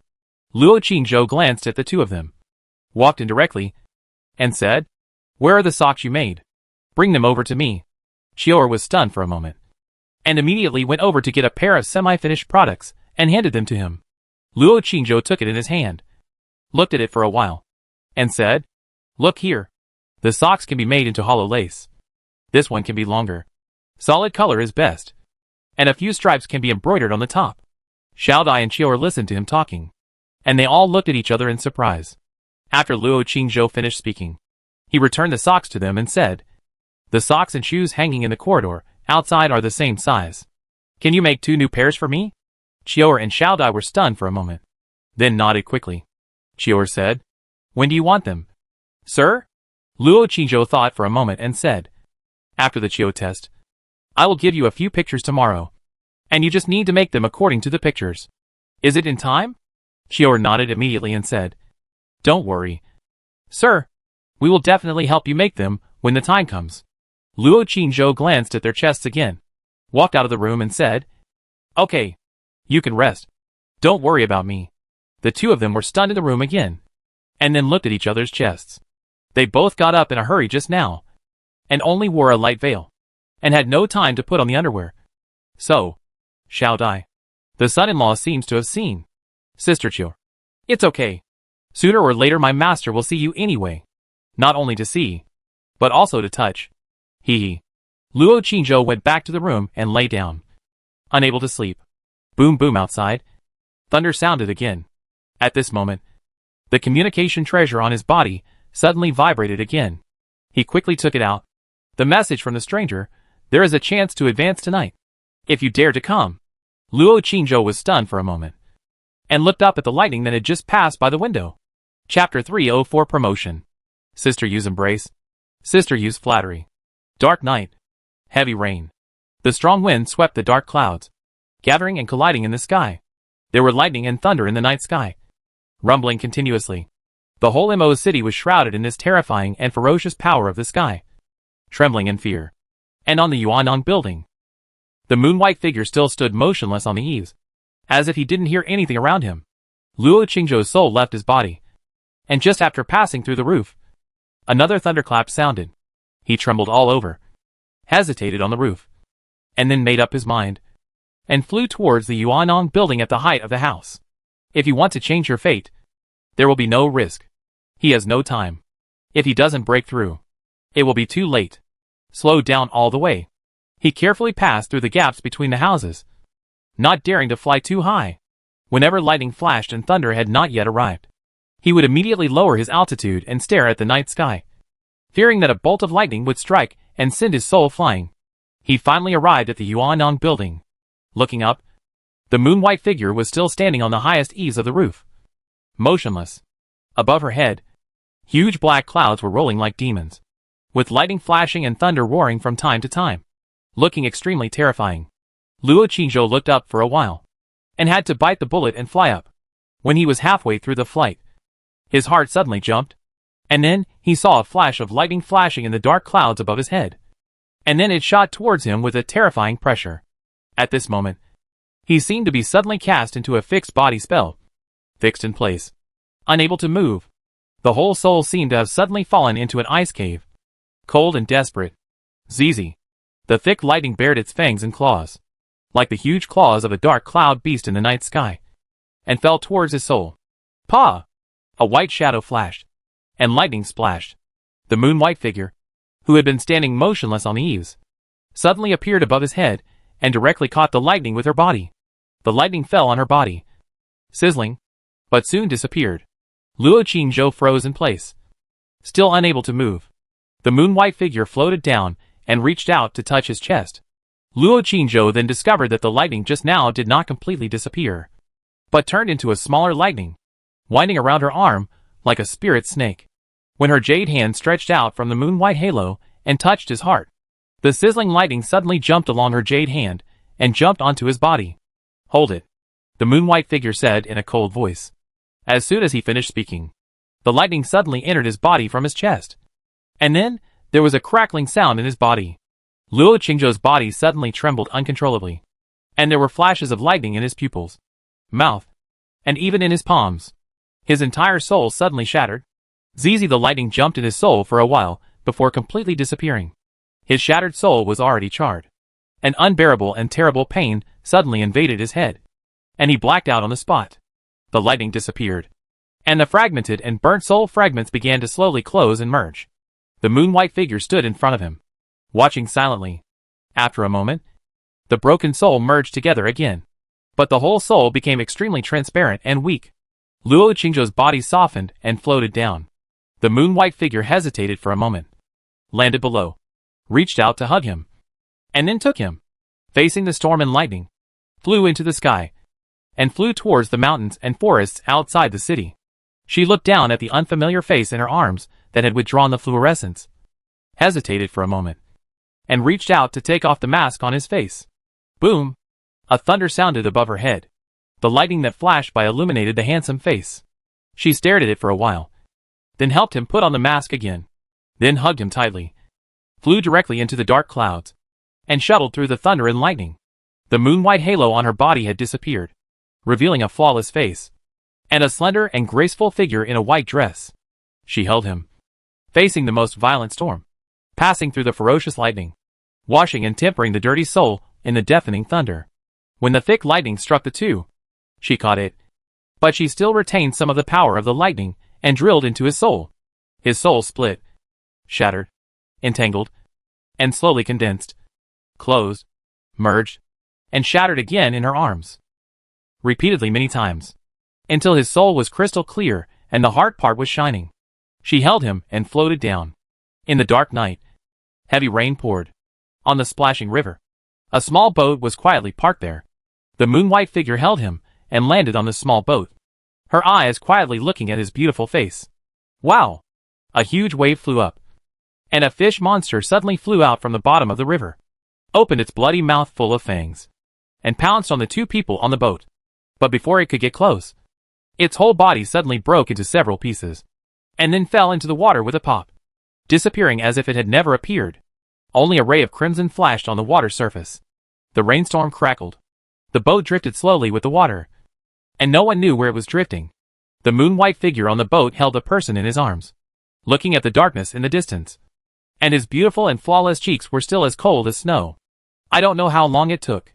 The wind and rain gradually subsided, and the thunder and lightning gradually decreased. The noisy night finally gradually quieted down, when a ray of white appeared in the east. The wind and rain that had been raging all night finally stopped. The surrounding night suddenly became silent. When Luo Qingzhou woke up, he found himself lying on a small boat, which was floating on the river and moving slowly forward. The surroundings were empty. A wilderness. Dang. An ancient and desolate bell sounded from the distant mountains. In front of the boat, the moon-white figure was standing there quietly, looking at nowhere and thinking about something. The wind and rain stopped. The air was fresh, and the fragrance of soil floated. Luo Qingzhou was stunned for a while, stood up, looked at the moon-white figure at the bow and said, "Sister Yu, what's going on?" Suddenly, he found that something was wrong with his body. It seemed to be more solid than before, and the soul power in his body seemed to be much purer. At the same time, his perception of the surroundings became more acute. He was dazed for a moment, and suddenly said excitedly, "I broke through." The moon-white figure floated up from the bow, flew into the air, and said lightly, "Go back." Luo Qingzhou was stunned for a moment, and immediately followed, "Sister Yu, how did I suddenly break through? Why don't I remember it at all?" The whole body of the moon-white figure was wrapped in the moon-white halo again, hazy and unclear. Luo Qingzhou suddenly felt a soul power fluctuation passing by, and immediately looked down. The small boat floating in the river suddenly flew up from the river surface, then quickly shrank, and flew up with a whoosh, entered the moon-white halo, and disappeared. Luo Qingzhou looked at her. The moon-white figure did not speak, and flew towards the distant Mo city. Luo Qingzhou hurriedly followed behind, unable to help but ask, "Sister Yu, after I was knocked unconscious by the lightning before, did you take me out and help me advance?" The white moon figure was silent for a while, and then said in a cold voice, "You can advance by yourself. Ordinary souls, including Xiaoya and me, at your level, may not dare to temper the soul like this." Luo Qingzhou said, "I remember that I was hit by lightning, and that lightning was still very small." The white moon figure said lightly, "The size of the thunder is not distinguished by the size. Any soul will be afraid of thunder. You can rely on the thunder to temper your soul and break through and advance because your soul is strong enough, and because your soul itself is a thunder spirit body." Thunder spirit body? Luo Qingzhou was full of confusion and didn't understand. The Yubai figure did not explain, and said lightly, "I knew it when you just learned to swim in the sun, and could use your soul to practice the thunder fist and send out lightning. Your future thunder tribulation will be easier than others. But the tribulation is fair, so you should have more tribulations."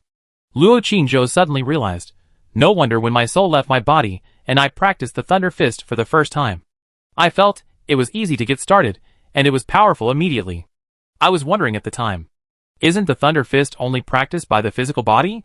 Sister Yu, what exactly is the thunder spirit body? Yubai? The figure said briefly, "A kind of physique. Those who can cultivate souls need to have a special physique. Not everyone can cultivate." After a pause, he said, "In fact, the power of the thunder fist is very great, and it requires the dual cultivation of body and soul." Luo Qingzhou said, "I see. No wonder second brother, no wonder everyone says that the thunder fist has momentum but no power, and is very useless. It turns out that it requires the dual cultivation of body and soul."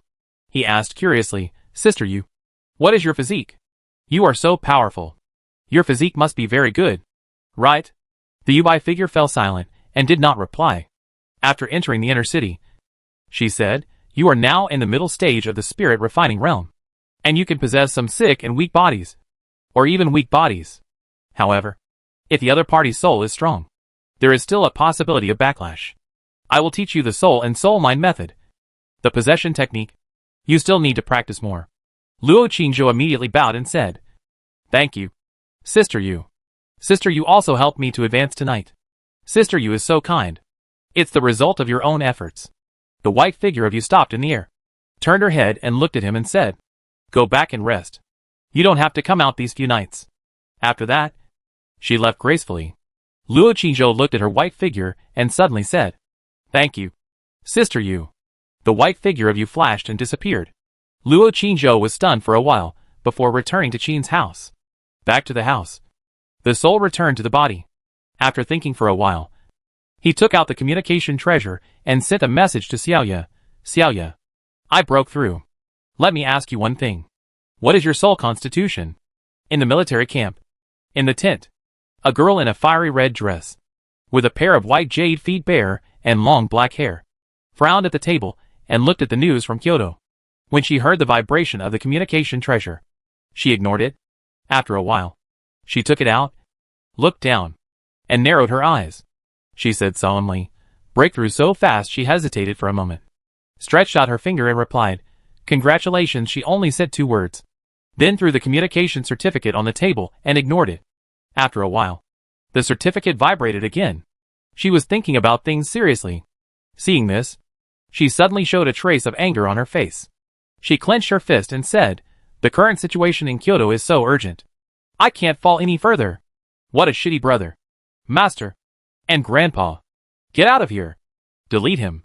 She picked up the communication certificate from the table and was ready to delete the other party directly while she was angry, so as not to embarrass herself again. Just as her finger was about to touch it, she suddenly saw the message on it. "Shall you? Sister, you said that my soul is a thunder spirit body. How is this constitution? I seem to have been struck by lightning today. Not only is there nothing wrong, but I have also suddenly advanced. Nandong Huiyue. Yuanong building. On the eaves, the white figure of you stood there motionless, lowering his head, looking at the jade in his hand. After a while, the message appeared. Xiaoya, brother. Brother. Have you really broken through? Wow. So amazing. Sister admires you so much and worships you. Brother. Brother. The thunder spirit body is a very powerful physique. At least ranked in the top 5. 1 in 10,000. Brother is really a thunder spirit body? No way.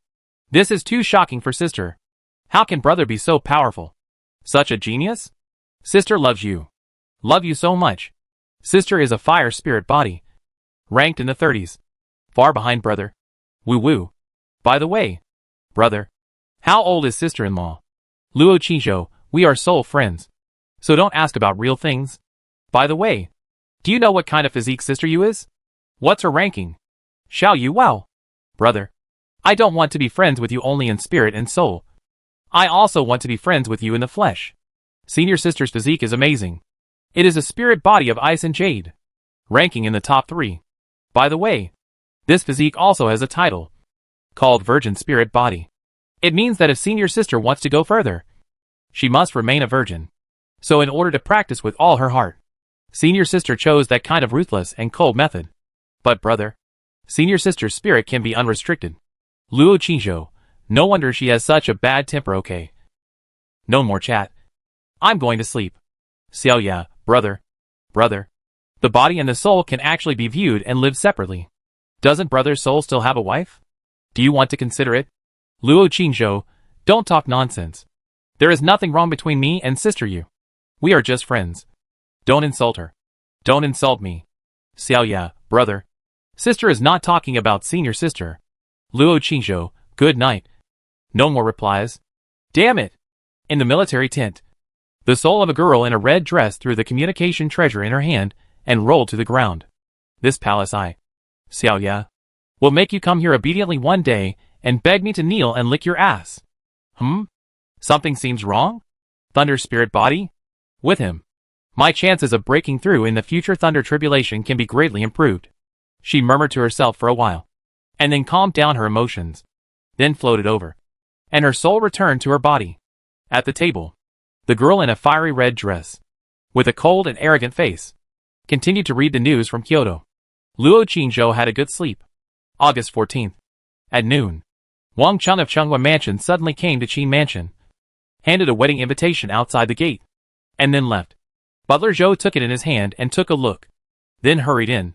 Not long after, Qin Wenzheng and Song Ryue, both with gloomy faces, hurried to the front hall. Chapter 305 Wedding Invitation. In the hall, Qin Wenzheng repeatedly looked at the small words on the wedding invitation, his expression becoming more and more solemn. Master, didn't Luo Yanyan say last time that they no longer have any relationship with Qin Zhou? Why are you still entangled? What does his daughter's marriage have to do with us, Qin Zhou? Song Ryue frowned and said angrily. Qin Wenzheng's face was gloomy, and he suppressed his anger and said, the Xiao Lu written on it is the daughter of the second wife of Chunghua Mansion. According to our previous investigation, this little girl should have a good relationship with Qin Zhou. Last time, The second wife secretly came to Qin Mansion to inform Qin Zhou. They, mother and daughter, should be the two people that Qin Zhou cares about most in Chunghwa Mansion. Qin Zhou will go to the autumn exam tomorrow. But they sent a wedding invitation at this time. It's simply malicious. Song Ryue said with a puzzled face. Master, isn't the date written on it August 18th? It happens to be after Qin Zhou's exam. It shouldn't have any impact on Qin Zhou. Right? Qin Wenjing's face was full of anger, pointing to the name on the wedding invitation and said, Look who the little girl is going to marry. Song Ryue took a closer look and was immediately surprised. Meng Xianqing, the son of the city lord's mansion? Qin Wenjing said with a cold face. Meng Xianqing is notorious in the whole Imo city. He not only likes to harm women, but also likes male wind, and his wives and concubines at home. There are already more than 20 people, and it is said that they often exchange maids and concubines with his friends. Do you think that little girl will have a good life if she marries as a concubine? Song Ryue's face changed when she heard it. They are deliberately trying to disturb Qin Zhou's mood so that he can't take the exam tomorrow? Qin Wenjing said coldly. I'm afraid it's more than that. Although Qin Zhou is dull and doesn't like to talk, he is a man who values love and gratitude. At the beginning, the second wife risked her life to tell him about her mother's grave. If Qin Zhou hears about this now, he probably won't watch the little girl fall into the tiger's mouth. Whether he goes to Chunghwa Mansion to negotiate or thinks of any way, it is likely to affect tomorrow's exam. Or even miss it. Song Ryue's face suddenly changed. What a sinister and vicious bitch. This despicable and shameless trick must have been thought up by the First Lady. Qin Wenjing frowned. His eyes fell on the wedding invitation in his hand, thinking about countermeasures. Song Ryue's chest was heaving with anger. After a moment, she suddenly said, Master, you must not tell Qin Zhou about this. If it affects tomorrow's exam, it will be over. Qin Wenjing frowned. Before he could answer, someone suddenly walked in from the door and whispered, Mother, you must tell your brother-in-law about this. Qin Wenjing and Song Ryue both looked up. Miss Qin Er, wearing a plain white dress, walked in with the support of Zhu, frowning slightly and said, Dad, Mom, give the wedding invitation to my brother-in-law. We can't hide this matter. Song Ryue heard it and said anxiously, Wei Mo, that kid will take the exam tomorrow. And he will take the exam for 3 consecutive days. If we tell him about this now, what if he goes to Chunghwa Mansion on impulse and does something stupid?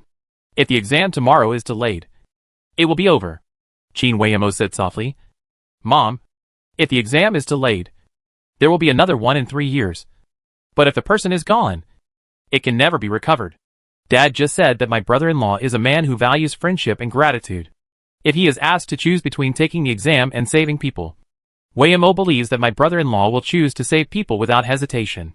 Even if he will never be able to take the exam because of saving people this time, he will make this choice. Mom, we must respect my brother-in-law, and we must respect his own decision. Song Ryue said anxiously, Isn't there still 3 days? Can't we wait until he finishes the exam before telling him? Qin Wenjing said in a deep voice, By then, it will be too late. In these 3 days, the City Lord's Mansion and Chunghwa Mansion have sent out all the wedding invitations and prepared all the things that should be prepared. When the wedding procession leaves in 3 days, do you think there is still a chance to save it? That is the City Lord's Mansion, the overlord of Imo's city. Do you dare to rob the bride at that time? Kill without mercy. Song Ryue trembled suddenly, reached out and grabbed her daughter's hand, and said with embarrassment, Wei Imo, what will you do if he delays the exam? It was clearly agreed that after he passes the exam, Mother. Qin Weimo's expression was gentle, and he said softly, If Mother didn't tell brother-in-law about this because of Weimo, then when Xiaolu got into trouble, do you think Weimo would still have the face to see brother-in-law? She lowered her head slightly and whispered, Mother, Weimo knows her body well, and she didn't ask for too much. Weimo will never let brother-in-law feel guilty because of her. She said firmly, Xiaolu must not marry such a person. Brother-in-law must save her. And we in the Qin Mansion must also save her. If brother-in-law lets Xiaolu get into trouble for the sake of the exam. Mother, ask yourself, do you look up to such a person? Song Ryue lowered her head and fell silent. Qin Wenjing didn't hesitate anymore, and said to Zhou Tong at the door, Take this wedding invitation to Qin Zhou, and say that my wife and I are waiting for him here. No matter what decision he makes, we will support him. Yes, Master. Butler Zhou came in, took the wedding invitation, and left quickly. Wei Mo, Song Ryue held the girl in front of her in her arms, and said with pity with red eyes, "You shouldn't have come back after all the hardships and bumps all the way back. You didn't dare to see him. And now you have to." Qin Weimo said softly, "I originally wanted to give my brother-in-law a surprise before his exam. But after thinking about it carefully, I still can't. Brother-in-law is doing well now, isn't he? Why should Weimo disturb him?" "Weimo? Your sister?" "Mother. My sister came to me this morning and talked to me for a while. I think my sister is changing now. She is more emotional than before. And she is much more kind to me. Not as indifferent as before. I think this may be all due to my brother-in-law." So, Meixian Garden. In the corridor, Xiaodai and Chior are making stockings carefully according to the pictures. In the study, Luo Qingzhou did not go out, but was reading and doing questions seriously. The exam is tomorrow, and today he decided to read all the books for preparation and do all the test questions again. At this moment, there was a sudden knock at the door. Then, Beiling, wearing a pink dress, came in charmingly, but her face was a little solemn, and she said crisply, "Son-in-law, come out quickly." Luo Qingzhou heard the sound in the study room, and immediately came out of the room and asked, "What's the matter?" Beiling glanced at him, raised the wedding invitation in her hand, and said, "The master asked Butler Zhou to send it to the son-in-law." She stood at the door and did not enter the courtyard. Luo Qingzhou was stunned for a moment, then immediately walked over and asked, "What is it?" Butler Zhou said respectfully outside the door, "Sir, it's a wedding invitation. The master asked me to tell you that the master and the lady are waiting for you in the hall. No matter what decision you make, they will support you." When Luo Qingzhou heard this, his heart sank. He walked over quickly, took the wedding invitation from Beiling's hand, opened it, and looked at it. When he saw the content and name on it, his face suddenly changed. Butler Zhou glanced at him and retreated silently. Under the big tree outside the door, a girl in a light green dress was holding a sword, standing there coldly, as if waiting for something. After reading the letter, Luo Qingzhou tore the letter in his hand into pieces with a swish, and then walked out quickly. Beiling followed him out, looked at the girl under the tree, and stopped. Xia Chan held the sword tightly in her hand and followed behind him, with her long black hair moving without wind. Luo Qingzhou's steps became slower and slower. When he walked to the corridor leading to the front, he suddenly stopped, stood there for a while, turned his head and looked at her and said, "If I go now, won't I fall into their trap?" Xia Chan looked at him and didn't respond. Anyway, wherever he went, she would follow him, killing people and setting fires, and going to mountains of swords and seas of fire. Luo Qingzhou lowered his head, pondered for a while, and continued to move forward. Soon, he came to the hall and suddenly heard a familiar cry coming from the hall. His face changed and he walked in quickly. Yang Pinger, the second wife of Chunghua Mansion, was kneeling on the ground, crying and kowtowing, "Master Qin, Madam Qin, please, please save my little building. She is just over 10 years old." Song Ryue helped her up. Qin Wenjin stood in front, with his hands behind his back, frowning, and his face solemn. When Luo Qingzhou walked in, Qin Wenjin and Song Ryue looked at him. Qin Wenjin looked at him firmly and said, "No matter what decision you make, we will support you." Yang Pinger heard the voice, turned her head and looked over. Suddenly, she cried again with a wow. She knelt down and rushed over, hugged his legs and said, "Qingzhou, please save Xiaolu. The eldest lady wants to give Xiaolu to that beast to be abused. I heard that the beast has done all kinds of evil and has killed many girls. I only have this one child. If something happens to her, how can I live?" Luo Qingzhou looked at the slap marks on her face and the wound on her forehead that was smashed by something.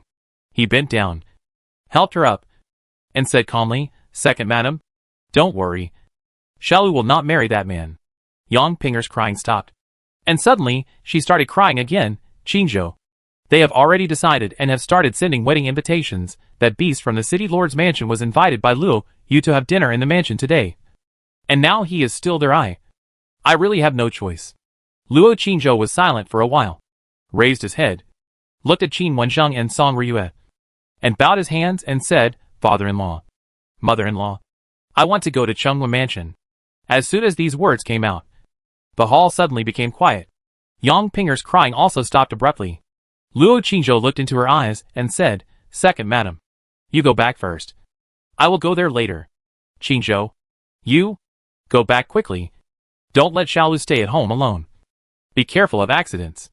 As soon as these words came out, Yang Pinger's face changed immediately. As if she remembered something. Hurriedly wiped her tears. Got up and ran out of the door in panic. Qingzhou. Are you really going? Qin Wenzheng asked with a frown. Luo Qingzhou looked at the figure of the second lady running out of the courtyard and replied. No. Chapter 306 Worse Than Beasts. Not going. Song Ryue was stunned for a moment and said. Didn't you just say you were going? Luo Qingzhou paused, turned around, and bowed respectfully. Mother-in-law. I just lied to her. Song Ryue? Luo Qingzhou raised his head and looked at her, saying calmly, I will take the exam tomorrow. So no matter what happens today, I will not go out. For me, the exam is the most important. As for her and her daughter, that is the business of Chunghua Mansion and has nothing to do with me. Song Ryue looked at him in surprise when she heard the words. Qin Wenzheng on the side frowned slightly. Luo Qingzhou bowed and said, Father-in-law, mother-in-law, Qingzhou will go back to study first. If she comes again, just ignore her. That lady wants to disturb my mood, and even wants to trick me to go over and harm me. I will never go out. After that, he said goodbye and left. After leaving the door, he glanced at the maids and nannies standing in the corridor and left quickly. Xiaochan walked out from under the big tree in the yard, holding a sword, and followed him. The hall became quiet. Qin Wenzheng and Song Ryue looked at each other in bewilderment. Master, Weimo seems to have misjudged that boy. Song Ryue frowned slightly. Qin Wenzheng sat down on the chair, picked up the teacup and said, It's human nature. That kid has studied for so many years. Isn't it just for tomorrow's exam? If he passes the exam, he will not only win glory for his deceased mother, but also earn his own identity and future, which will also be good for our Qin family. So, if it were you, would you be willing to take risks for two outsiders? Song Ryue said. But master, you just said that the kid is loyal and grateful. You also said that the mother and daughter treated him very well in Chunghua Mansion. Qin Wenzheng took a sip of tea, looked at him and said, Maybe in his heart, the mother and daughter are not as important as we think. Even if they are important, they will not be as important as his future. Song Ryue curled her lips and said nothing. After a while, she snorted and said, I'm going to find Weimo. After that, she went out. The maids and nannies in the corridor immediately followed behind. Qin Wenzheng watched them walk away quickly, took a few sips of tea, and then said to the outside, Shou Tong. Butler Zhou walked in immediately, bowed and said respectfully, Master, what can I do for you? Qin Wending's eyes flashed, and he said, In recent months, have we bought new maids and old women in the Qin mansion? Butler Zhou thought for a while and said, No. Didn't the master say last time that we will move out after the second young master finishes the exam? There are already enough maids, nannies and servants in the mansion. I have been slowly dismissing them. How can we buy new ones? Qin Wenzheng pondered for a moment and said, It's enough to keep about 10 people, and dismiss the others. Our Qin family is no longer a noble family. When we go to Kyoto, we will have to be more modest. We can't support so many people. Remember, give more money to the servants who leave. And don't be stingy. If someone still wants to continue working, you can send them to the second and fourth masters. In this Mo city, our Qin family still has some industries, and we should need some manpower. We can't let them lose their source of livelihood. Butler Zhou bowed his head and said, Master, don't worry. I know. Qin Wenzheng put down his teacup, looked at him and said, I just saw that there are still a few maids and nannies following the lady. You should check them carefully. Pay attention to their movements in the next few days. Butler Zhou's face changed slightly, and he looked up and said, Master Qin Wenzheng waved his hand and said, Don't worry. Those people are all old people in the mansion, and maids who grew up in the mansion. We have checked them many times, and there should be no problem. It's just that Qingzhou will take an exam in the next few days, and Chuaner will also take an exam in a few days. We should be more careful. Butler Zhou immediately bowed and said, Yes, Master. Song Ryue went to the backyard. In the courtyard, the sun was scorching, and the bluestone slabs on the ground were scorching hot. A weak girl in a plain white dress was standing in the shadow of the corridor, frowning slightly, thinking about something. As soon as Song Ryue entered the door, she said, Weimo, you guessed wrong this time. That boy chose not to go. And he didn't care. He said that the most important thing now is the exam. I said that the mother and daughter were already outsiders to him. How could he give up his exam for them? He is a scholar, and knows what is important. Qin Weimo was slightly startled when he heard it, and said, Mother, what did my brother-in-law say at that time? Song Ryue walked to the corridor and said, the second wife of Chunghwa Mansion also came and begged him for help. He lied to her in front of her, and said he was going. After she left, he said he would not go as he said that. He repeated what happened in the hall just now. Qin Weimo frowned slightly and fell silent. Song Ryue glanced at her face and said, Why? Are you disappointed with that boy?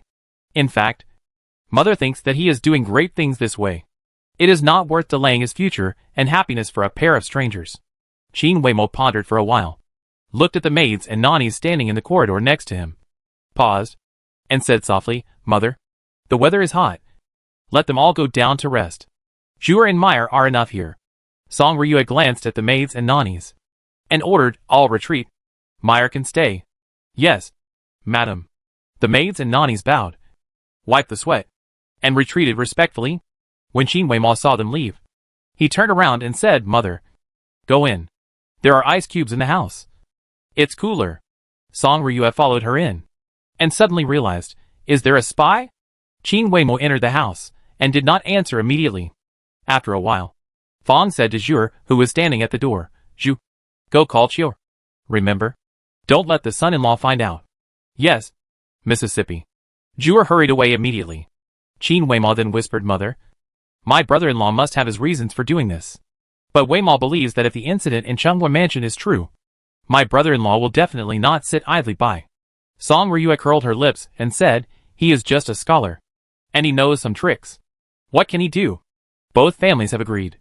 One is Chunghwa Mansion, and the other is the City Lord Mansion. Even if the emperor comes, it is not convenient to forcibly prevent them from getting married. Qin Weimo smiled slightly, and said nothing more. She believed that her brother-in-law would definitely be able to find a way to solve this matter. She just thought about it in the corridor, put herself in the role of her brother-in-law, and thought carefully according to her brother-in-law's previous ideas and behaviors to solve problems. She felt that this matter could not be solved openly, just like what her mother said. One is Chunghwa Mansion, and the other is City Lord Mansion, both of which are the largest forces in Mo City. Who can stop the two families from marrying willingly? As for going directly to Chunghwa Mansion to take people away, that is even more impossible. To rob people without a name or status is a robbery, and it is not too much to be executed. Therefore, the only way is to act in secret. Take people away secretly? This method is also impossible. Mo City is so small. Where can it be hidden? And since they took the initiative to notify, they are naturally prepared. It is estimated that Chunghwa Mansion has already set traps and ambushes, just waiting for brother-in-law to step in. Brother-in-law is so smart. He will definitely not do this. Then, there is only one way. It is estimated that Chunghwa Mansion will not think about this method at all. Not only Chunghwa Mansion will not think about it, but City Lord Mansion may not think about it either. If exposed, the consequences will be very serious. How could my brother-in-law, a mere scholar, ruin his future and his life for a pair of strangers, a mother and a daughter? Moreover, in the eyes of outsiders, he does not have that ability. Therefore, if this method is put into action, it will definitely be unexpected. But it can solve the problem the fastest. If she were my brother-in-law, she might use this method. She was just thinking and guessing just now. But now when she heard her mother say that my brother-in-law's attitude in the hall just now, she suddenly made up her mind. My brother-in-law has already begun to distance himself from the relationship in advance, paralyzing the enemy in advance, and telling the enemy in advance that he is now focused on the exam and will never delay the exam for two outsiders. So no matter what happens outside in the future, it has nothing to do with him. But she was very curious in her heart. My brother-in-law seemed to be very sure that someone would spread his words and attitude just now. Has my brother-in-law already identified a spy? The old gentleman in the account office and the maid last time. One was an old friend who had been with the Qin family for decades, and the other grew up in the mansion. My brother-in-law could tell that the other party was a spy at once. It seems that my brother-in-law's ability is far more than what she has seen and known now. Qin Weimo thought secretly in his heart. Song Ryue was also thinking about things. For a moment, the room fell into silence. Not long after, Zhuer and Chior walked in hurriedly. Chior entered the house, first bowed to Song Ryue, and then happily said, "Miss, are you going to see the uncle?" Qin Weimo said softly, "Chior, let's not talk about this for now. I ask you, what did my brother-in-law do after he went back just now? Did he go out?" Chior thought for a while and said, "The uncle did not go out. After the uncle went back, he told me and Xiaodai to close the courtyard door and not let anyone enter the house to disturb him. Then the uncle closed the door and stayed in the room." Qin Weimo frowned slightly. "Is there any movement in the room?" Chior shook her head. "No. The room is very quiet. And the uncle seems to have gone to bed." Qin Weimo asked again, "Where is Xiaochan?" Chior said, "I saw her when I came out just now. She was standing under the big tree outside the door. I asked her to go in, but she didn't go in. She just stood there." Qin Weimo was silent for a moment, and then said softly, "Chior, has Xiaochan been to Meixiang Garden often recently?" Chior said, "Yes. My uncle often invites her in. By the way, my lady, my uncle also brought back a pair of socks and shoes, which should be hers. My uncle also asked Xiaodai and me to help her make shoes and socks." "Damn it!" Song Ryue finally couldn't listen to this and said angrily, "That little bastard actually hooked up with Xiaochan? Xiaochan is so well behaved. How could it be possible? It must be that bastard's sweet words and some despicable and vulgar means to deceive her. The poor little girl. Innocent, simple and cute, ignorant of the world and the wickedness of human hearts, was actually ruined by that bastard. That bastard is worse than a beast." Chior lowered her head and dared not say a word. Qin Weimo's mouth twitched a few times, and he said, "Mother, don't worry. The sword in Xiaochan's hand is specifically for brother-in-law. Brother-in-law dare not." When Song Ryue heard this, her eyes suddenly turned red, and she was full of grievances. "What is that bastard afraid of? Weima. He even dares to bully me. Isn't it because I scolded him several times before? Now every time he sees me, he glares at me and scares me. And I'm scared, Ba. My son is a martial artist, and my daughter is the most talented woman in Mo City. Will I be afraid of him?" Qin Weimo suppressed his laughter and said, "Mother, brother-in-law is very respectful to you every time he sees you. How can he glare at you and scare you?" Song Ryue glared and said angrily, "You still say no? It turns out that when he first came, every time he saw me, he was very respectful, lowered his head, and never dared to look up at me. Now every time he sees me, he has to look at me a few times, and dares to talk to me in the eye. Isn't that staring at me to scare me? Weima, you must help mother in the future, and never let that little bastard bully mother." Qin Weimo nodded with a smile and said, "Okay, Weima will help mother bully brother-in-law at that time." Song Ryue was about to nod, but suddenly squinted at her and said, "How do you want to bully him?" Qin Weimo clenched his little pink fist and said, "Hit brother-in-law a few times." "Okay?" Song Ryue rolled her eyes and said, "Humph, fooling mother again. If you are willing to use force, mother will kneel down and kowtow to you." Qin Weimo smiled and said, "Forget it. Weima can't do such a rebellious thing. Weima still won't hit brother-in-law." The sun at noon was extremely scorching. Yang Pinger, with red eyes and sweating profusely, hurriedly walked on the street and walked towards Chunghwa Mansion. In the air above her head, a shadow that was barely visible to the naked eye followed her forward in the scorching sun. After walking for a while, Yang Pinger hurried into an alley. In the alley, a maid was waiting there. When she saw her coming, she greeted her with a cold face. Luo Qingzhou recognized this maid. Louis, the personal maid of the second son of Chunghwa Mansion, often bullied Xiaodai. Chapter 307. The son-in-law is unconscious. In the alley, the two met and stopped. Yang Pinger had tears in her eyes and said in a sobbing voice, "I saw him. He said he would come later. I did everything the eldest lady ordered. Please, can you not marry Xiaolu to that man?" Louis glanced at her coldly, then smiled and said, "Second, madam, you have to go back and ask the eldest lady about this matter. I can't make the decision. Go back quickly. The eldest lady is still waiting for your good news at home." Yang Pinger's face was pale, and she left in despair. Louis turned her head and looked at her hurriedly walking away, and curled her lips. "The wedding invitations have been sent out, and you are still dreaming? It's your fault that you are too close to that little bastard. The eldest lady just wants to discuss that boy at this critical moment and make him lose interest in the exam. Don't you understand this?" Luo Qingzhou floated above her head and continued to wait. Not long after, a figure walked in from the alley. The figure covered her face with a veil. Walked and looked back. Staggered. Thin. Obviously an older woman. When Louis saw her, her eyes lit up. And she immediately turned her head and looked around vigilantly. The old woman came in front of her. Looked back nervously. And then said in a trembling voice, "That boy lied to your second wife. He won't come," he said in front of my master and wife, "that the exam is the most important thing. And he won't go out again in the next few days. He also said that he is now a member of the Qin family. And the mother and daughter have nothing to do with him." As soon as these words came out, Louis's face suddenly became gloomy. The old woman cried, "Can you let my grandson go back? Please. He will be scared without his mother." LV sneered and said, "Madame Lu, don't worry. He is having a lot of fun with us. As long as you do your job well, we will let him go back in 3 days." As she said that, she took out a small package from her sleeve, handed it to her, and said coldly, "Find a chance to pour it into the food of that little bastard." The old woman was horrified and said, This poison? I can't."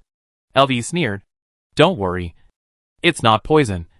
It's just a medicine that makes him dizzy these days. And it's colorless and tasteless. No one will notice it." The old woman cried, Can't if it delays his exam." "Can't?" LV said coldly. "Madame Lu, do you want to send the young man off?" The old woman turned pale and cried. Louis was full of impatience and said coldly, "Don't worry. No one will doubt you.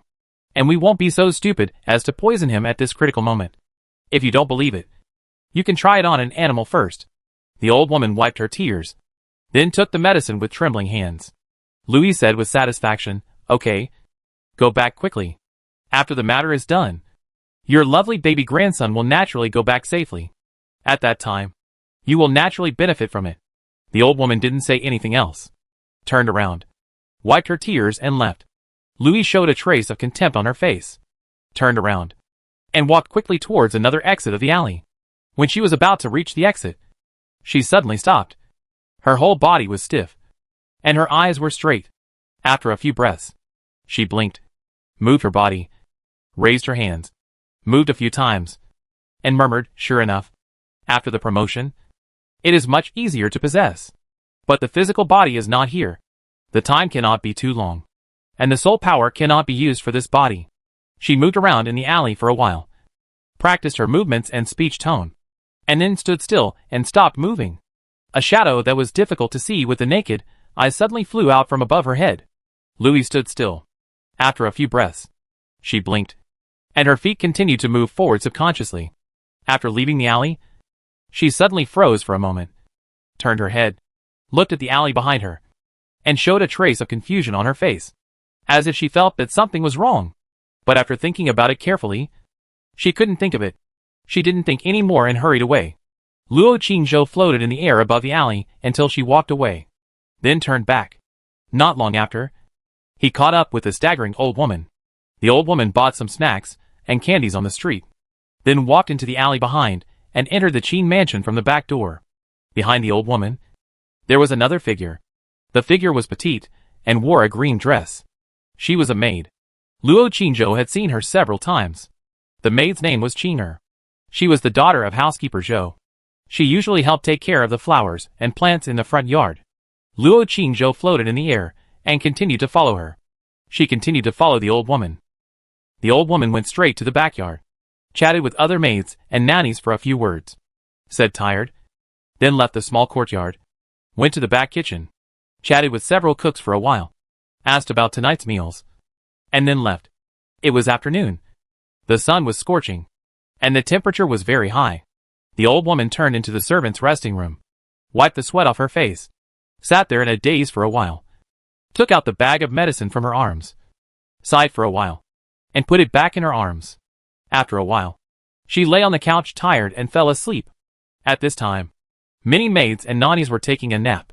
Luo Qingzhou waited on the roof for a while, then floated down, drove the flying sword, quietly took the bag of medicine out of her arms, and then used the object control technique to pour the contents into his fiery red handkerchief and wrap it up.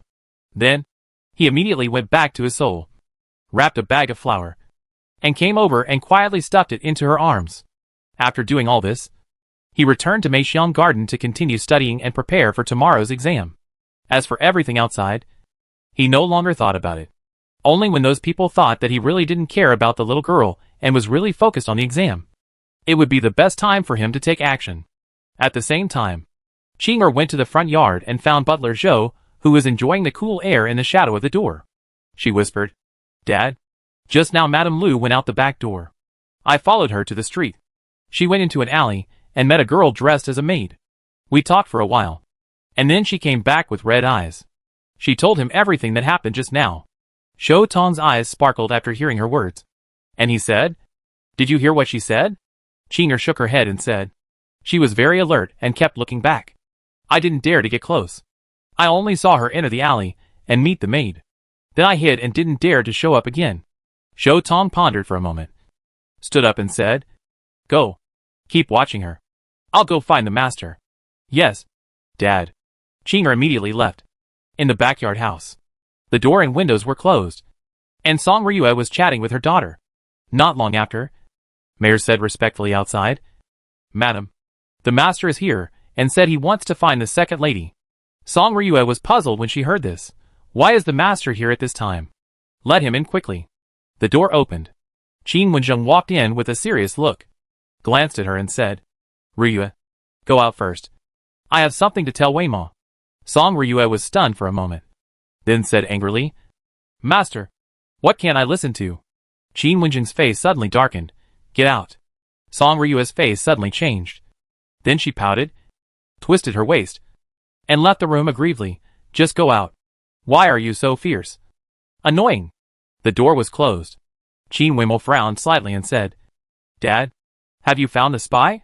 Qin Wenjing was stunned and looked at her and said, "How do you know?" Qin Weimo smiled and said, "You asked Mother to go out and got angry with her.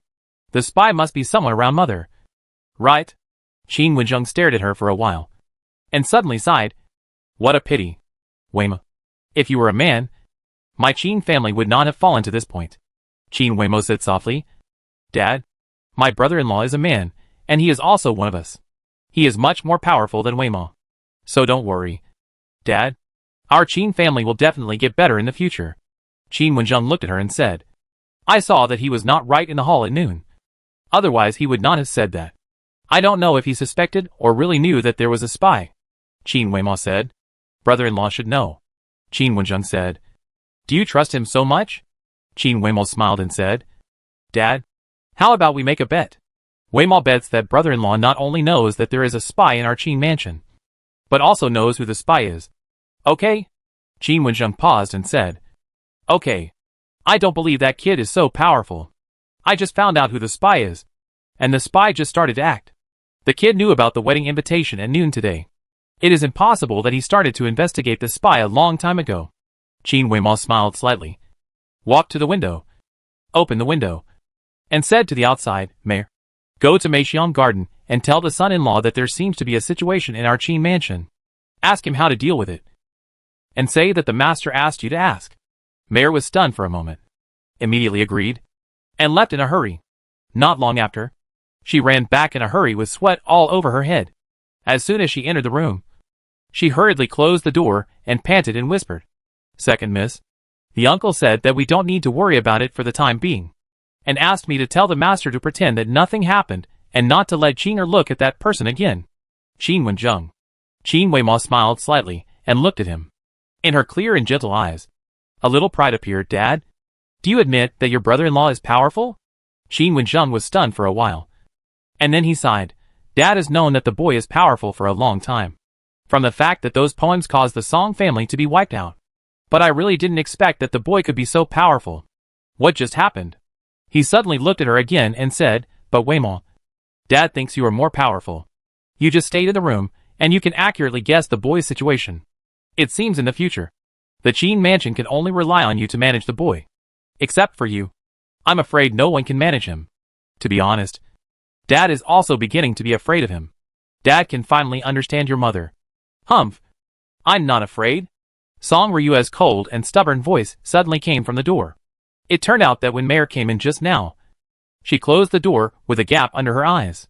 She had been eavesdropping at the door. Qin Wenjing went to open the door, glared at her and said, "Come in." Song Ryue walked in angrily. Mayor bowed her head and retreated. The family of three gathered in the room, each with their own thoughts. Song Ryue couldn't help asking, "What were you whispering about just now? How is that boy so powerful?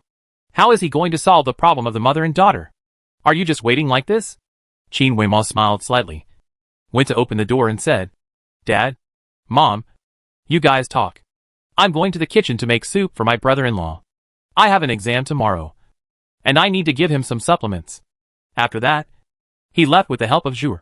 Qin Wensheng also walked to the door and said, "Ryu, I have something else to do. You talk to the maids." Song Ryue was immediately furious, stamping her feet and said, "You all think I'm stupid and hide everything from me. Right? That little bastard hides everything from me. So it's fine. But you treat me like this. Don't you feel guilty?" Qin Wensheng ignored her and continued to walk out. Just as he reached the door, Song Ryue suddenly rushed over and hugged his legs, kneeling on the ground, looking up at him with her charming little face, her eyes full of resentment and charm, and said pitifully, "Master, the humble and pitiful little Ryue needs your pity." Qin Wensheng. In the evening, the maids and nannies began to go to the kitchen to get food. Mare was carrying a bowl of soup and was about to go to Meixiang Garden. When she was halfway there, she was stopped by a nanny. "Mare, I just want to go to my son-in-law's place and ask Chior to borrow some cloth. Let me help you carry this soup." Mare hesitated for a moment, handed the soup to her, and reminded her, "Madame Lu, be careful. Don't spill it. Tell my son-in-law that it was Madame who helped him cook it." Madame Lu took it carefully in her hand and smiled. "I know." Then she carried the soup and left carefully.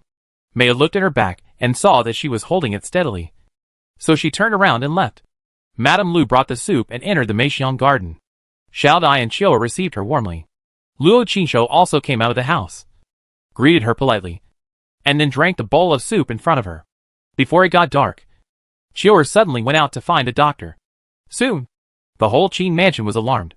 Chiao cried and said, "My son-in-law is sick," and suddenly fainted on the ground. Everyone was panicked. Chapter 308 The Crying of Mother-in-Law. The night had just fallen. In the backyard of Chunghua Mansion, on the corridor at the entrance, Luo Yu, dressed in a white robe, stood there elegantly, his face as heavy as water, thinking about something. Inside the house, Wang was talking in a low voice with an old man with gray hair. Not long after, Wang Chung hurried over and bowed at the door to report, "Madam, I received news that the boy suddenly fell ill and fell into a coma." As soon as this was said, Luo Yu, who was standing in the corridor next to him, turned his head. Wang in the house stopped talking, still with a calm expression. "Is it confirmed?" Wang Chung said respectfully. Everyone in the Qin mansion was panicked and in a mess, looking for a doctor everywhere. The old nanny saw him drink the stuff with her own eyes. The second lady of the Qin family, who secretly returned from Kyoto, was also frightened and fell ill. It is said that she coughed up a lot of blood. That Madame Song was so scared that she collapsed on the ground and needed the help of a maid to stand up and walk. Wang stood up from the chair, although her expression remained calm and indifferent. The pleasure and excitement of revenge in her eyes could no longer be concealed. "Okay," she said lightly. Her nails and her sleeves tightly grasped the sleeves inside, and two faint traces of blood flowed on both cheeks. Wang Chung glanced at her and said cautiously, "Madam, then will you let the second wife go there tonight?" Wang's eyes flashed coldly, paused for a moment, and said, "No, let her go. Other preparations have been withdrawn, and people have to keep an eye on that place at all times." "Yes." Wang Chung bent over and prepared to retreat. Wang suddenly said coldly, "Wang Chung, I hope to hear that he will miss the exam tomorrow." Wang Chung bowed his head and said, "The servant will keep an eye on that side." After saying that, he was about to bow and leave. Luo Yu, who had been standing in silence in the corridor, suddenly said, "Uncle Wang, will he die?" Wang Chung hurriedly said, "Second master, the medicine will not kill him. It will only make him dizzy, weak all over, and unable to get out of bed. However, if he is too weak, his life may be in danger." Wang came out of the room and explained, It was mother who asked them to use this medicine. To poison that little beast now is too obvious. The eldest princess is still at the border. I am afraid that it will cause other things and affect your exam. Second, it is too easy for that little beast. He has prepared for this exam for so many years. Mother wanted him to be full of hope, then despair, and miserable. Luo Yu looked at her and said, "Mother is right. It is too easy for him to die now. He showed a grim smile. Let him taste the taste of losing everything first. Looking at the resentment in his eyes, Wang was silent for a while and asked, Wang Chung, what is the reaction of the eldest lady of the Qin family? Wang Chung lowered his head and said, the eldest lady Qin seems to be still in her room and has not gone out. Wang sneered and said, sure enough, the two are not husband and wife. The eldest lady Qin probably still despises the little beast from the bottom of her heart. I am afraid that she is also looking forward to his death in her heart. Of course, what she said was not only to the housekeeper Wang. Luo Yu's eyes lit up, and the beautiful figure in the white dress like snow and as beautiful as a fairy appeared in her mind again. Wang Chung glanced at him and retreated silently. Wang did not say anything and turned to go into the house. Madam, do you still need me to perform a ritual tonight? The old man in black robe asked in the house. Wang said gloomily, let's go and take a look. We must ensure that the little beast cannot leave the house tomorrow. Okay. A scarlet light flashed in the sinister pupils of the old man in black robe. Outside the house, Luo Yu stood in the corridor. His expression was dazed, and the snow-white fairy figure in his mind could not be shaken off. At the same time, the Qin mansion was indeed in chaos. Everyone in the mansion knew that the son-in-law was going to take the imperial examination tomorrow. But who knew that something would happen suddenly today? Scholars study all their lives just to pass the examination. Everyone is full of hope, hoping that the son-in-law who came to marry into the family can pass the examination, so that the Qin mansion and them can benefit from it. Even the master and the lady are worried about tomorrow's exam. The lady cooked in the evening, and made a lot of snacks for him to take to the examination room tomorrow. The master has been going out early, and coming back late these days to inquire about the exam.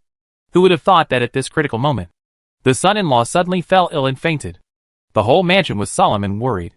After Qin Wenzheng and Song Riyue got the news, they went to find the doctor as soon as possible and rushed over. Qin Chuan, who was practicing martial arts in the yard, also hurried over. For a while, the Meixiang garden was brightly lit and many people gathered. Luo Qingzhou lay on the bed in the inner room of the study, with his eyes closed, motionless. The doctor sat by the bed, taking his pulse and observing his complexion. After a while, Fong looked solemn and shook his head. Qin Wenzheng and Song Riyue on the side were both depressed and looked ugly. Song Riyue's face turned pale, and she asked hurriedly, Dr. Sun, what happened to my Qingzhou? Is he ill? The doctor took his pulse carefully for a while, then sighed, stood up and said, Madam, Master, your son-in-law's illness is very strange. When I checked it for the first time, your son-in-law's pulse was disordered and his breath was unstable. But at least he had breathing, heartbeat and pulse. But when I checked it for the second time, your son-in-law's condition was gone, and even his pulse stopped. I thought it was bad. But when I checked it again just now, his heartbeat, breath, pulse, etc. suddenly returned. These things are sometimes. Sure Wu. It keeps coming back. How strange. I have been a doctor for decades, and I have never seen such a strange disease. Qin Wenzheng was impatient and said with a gloomy face, You just need to tell me. Can it be saved or not? The doctor sighed and said with a bow, Master Qin, I am sorry that I can't do anything. I am afraid that your son-in-law's disease is. Get out. Qin Wenzheng shouted angrily, still not satisfied, and suddenly burst out, Shit! You dare to cheat money without any medical skills. Zhou Tong, drag this old thing out and beat him to death to feed the dogs. The doctor's face changed drastically, and he knelt down to beg for mercy in a hurry. Zhou Tong agreed outside, but did not dare to come in. Xia Chan stood at the door with a sword in hand, and Bai Ling glanced at him, indicating that he did not need to go in. The doctor ran away in a hurry. Go find a doctor again. Find all the doctors in Maching for me. Qin Wenzheng roared inside. Zhou Tong hurriedly agreed and asked the other two doctors standing outside to go in and take a look first. In less than a moment, the two doctors came out in a dusty state. Xiao Dai was crying in the room and almost fainted. Qiu'er disappeared. Song Riyue wiped her tears and said, Master, what should we do? It's okay to delay tomorrow's exam. At most, we can take it again in 3 years. But Qingzhou's illness. Qin Wenzheng was about to curse, but suddenly turned around and looked into the room, as if looking for someone. Qin Chuan hurriedly came over from the side, frowning and said, Dad, are you looking for me? If you have any instructions, just tell me. Get out. Qin Wenzheng cursed. Qin Chuan was stunned for a moment, then bowed his head and retreated. Qin Wenzheng suddenly left the room and looked around outside, and a hint of suspicion gradually appeared in his eyes. Bailing suddenly said from the side, "Master, my young lady is not feeling well. So she didn't come." Qin Wenzheng glanced at her, ignored her, and walked out the door quickly. Weimo didn't come. Zhuer didn't come. And Chior was gone. It seemed that this matter was not simple. He had to ask Weimo. In the room, Xiao Dai was still crying with red eyes. Qin Chuan stood beside her, with a sad face. Song Ryu stood by the bed, wiping her tears, looking at the unconscious person on the bed, mumbling in her mouth, not knowing what she was saying. Qin Chuan wanted to go in and persuade her, but knowing that she was stubborn and strong-willed, he could only sigh secretly. At this time, Luo Qingzhou was standing on the eaves, bathing in the white moonlight, listening to the crying in the house, and looking at the servants in the yard outside the house. When the doctor came to take his pulse just now, he deliberately stimulated the blood in his body to create the illusion of an unstable pulse. Then his soul left his body, shut down his breathing and heartbeat, and immediately returned to his body, confusing the doctor. Of course, he wanted to confuse more than just the doctor, the eldest lady of Chunghwa Mansion, since she was trying her best to deal with him at this critical moment, was just to prevent him from taking the exam tomorrow. The second lady was forced to come here today as a trick, and there must be other tricks. If he didn't fall down today, there might be more tricks waiting for him tonight. And the second lady might even come in a more miserable appearance and force him out in other ways. And even Xiaolu would be forced by them to lure him into a trap. So, he decided to play along and fainted after drinking the medicine.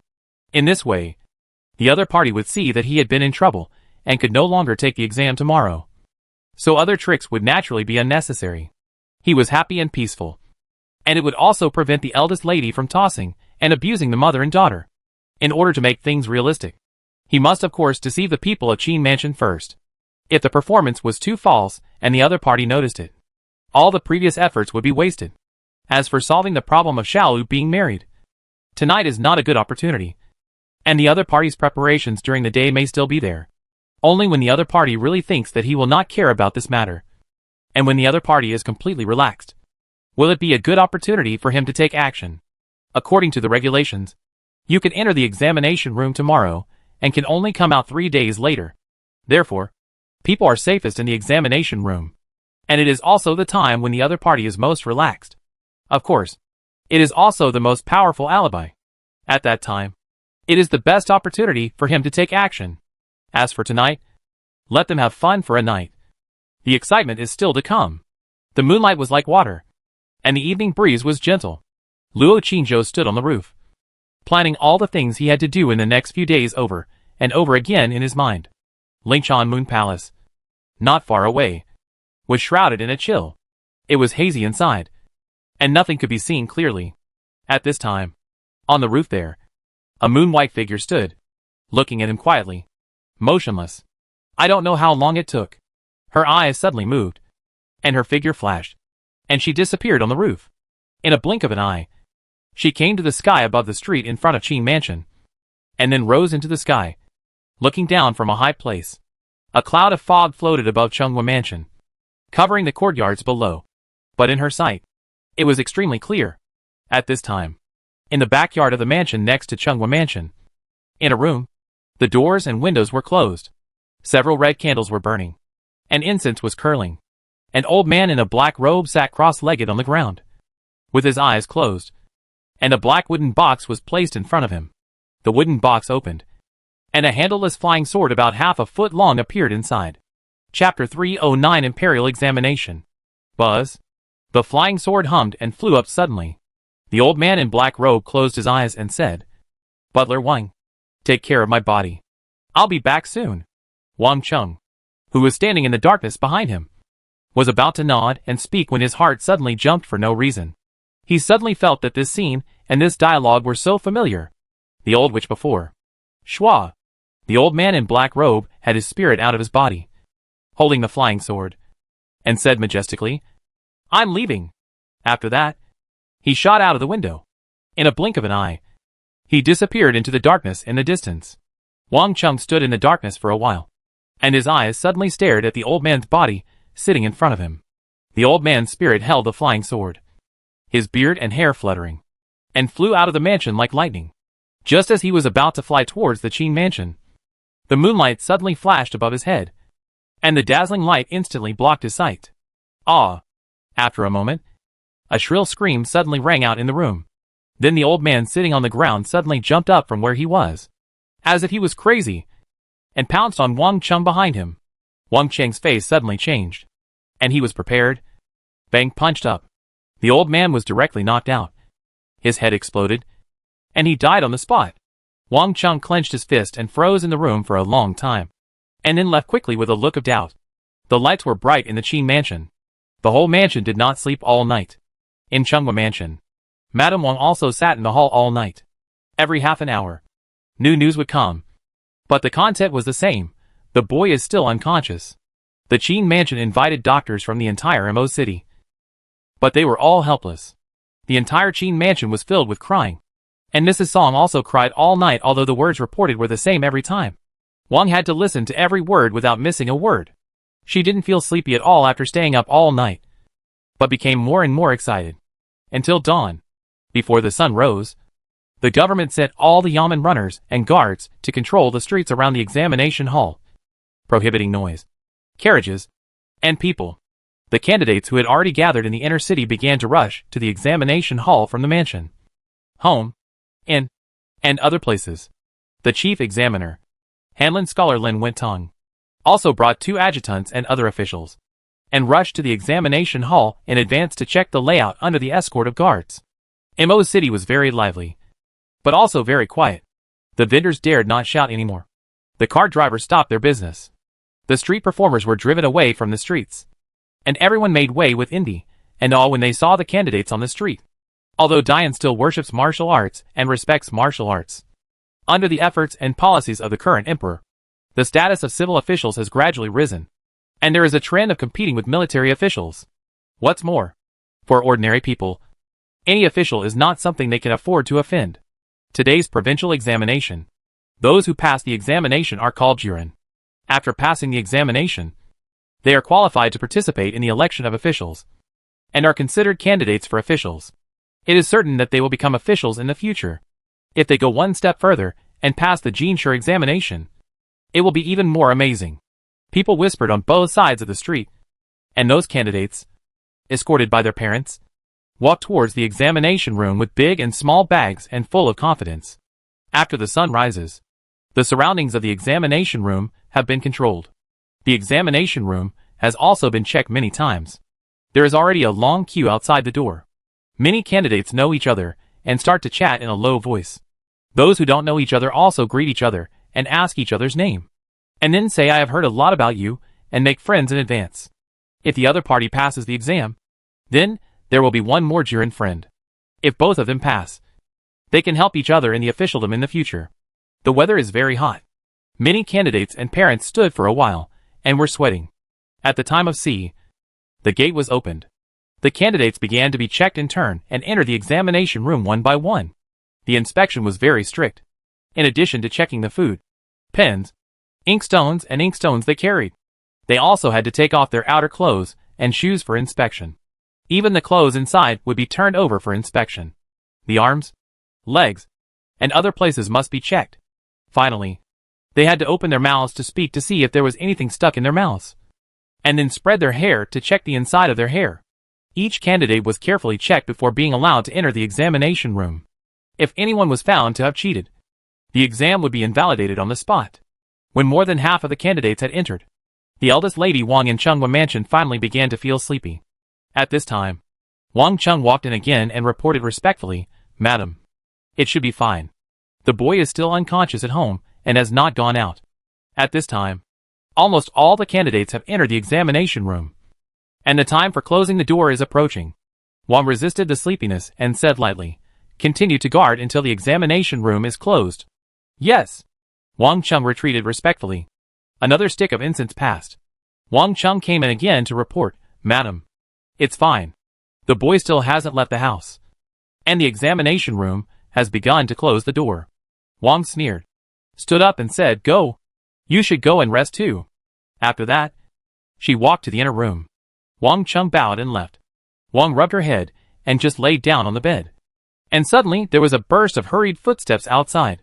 Wang Cheng's panicked voice came, "Madam, there is news from the examination room." That kid suddenly appeared in the examination room and entered before the door was closed.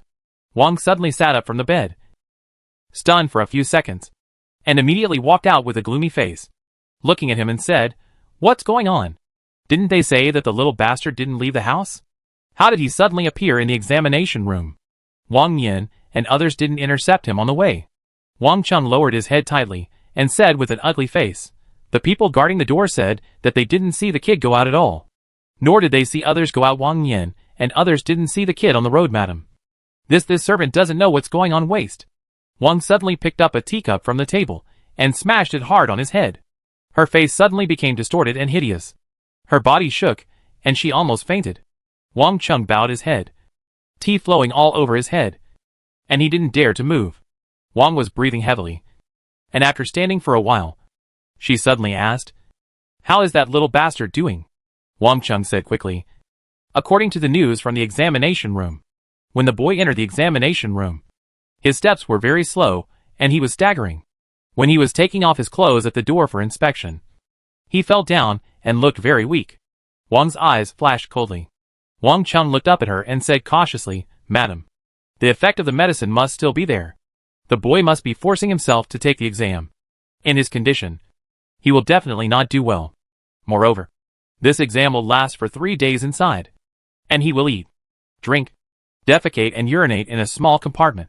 The weather is so hot, and the boy's body will definitely not be able to support it. He may die suddenly inside." Wang's chest was rising and falling, and then it gradually calmed down. She said with a sinister face, "Let those rubbish keep an eye on the outside of the examination room and report back immediately if there is any situation. If there is any mistake again this time, just tell them not to come back." "Yes, madam," Wang Chung responded hurriedly. Wang looked at him coldly for a few more times, then turned and went into the inner room and laid down on the bed again. Wang Chung went out personally.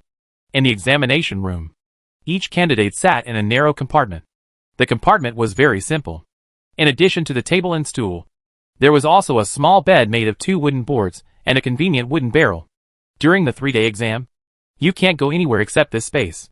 Eating, drinking, defecating and urinating are all done here. Some weak candidates may not be able to hold on at all. Almost every year, there are people who get sick or even faint. Before handing out the test papers, the patrol personnel checked again one by one.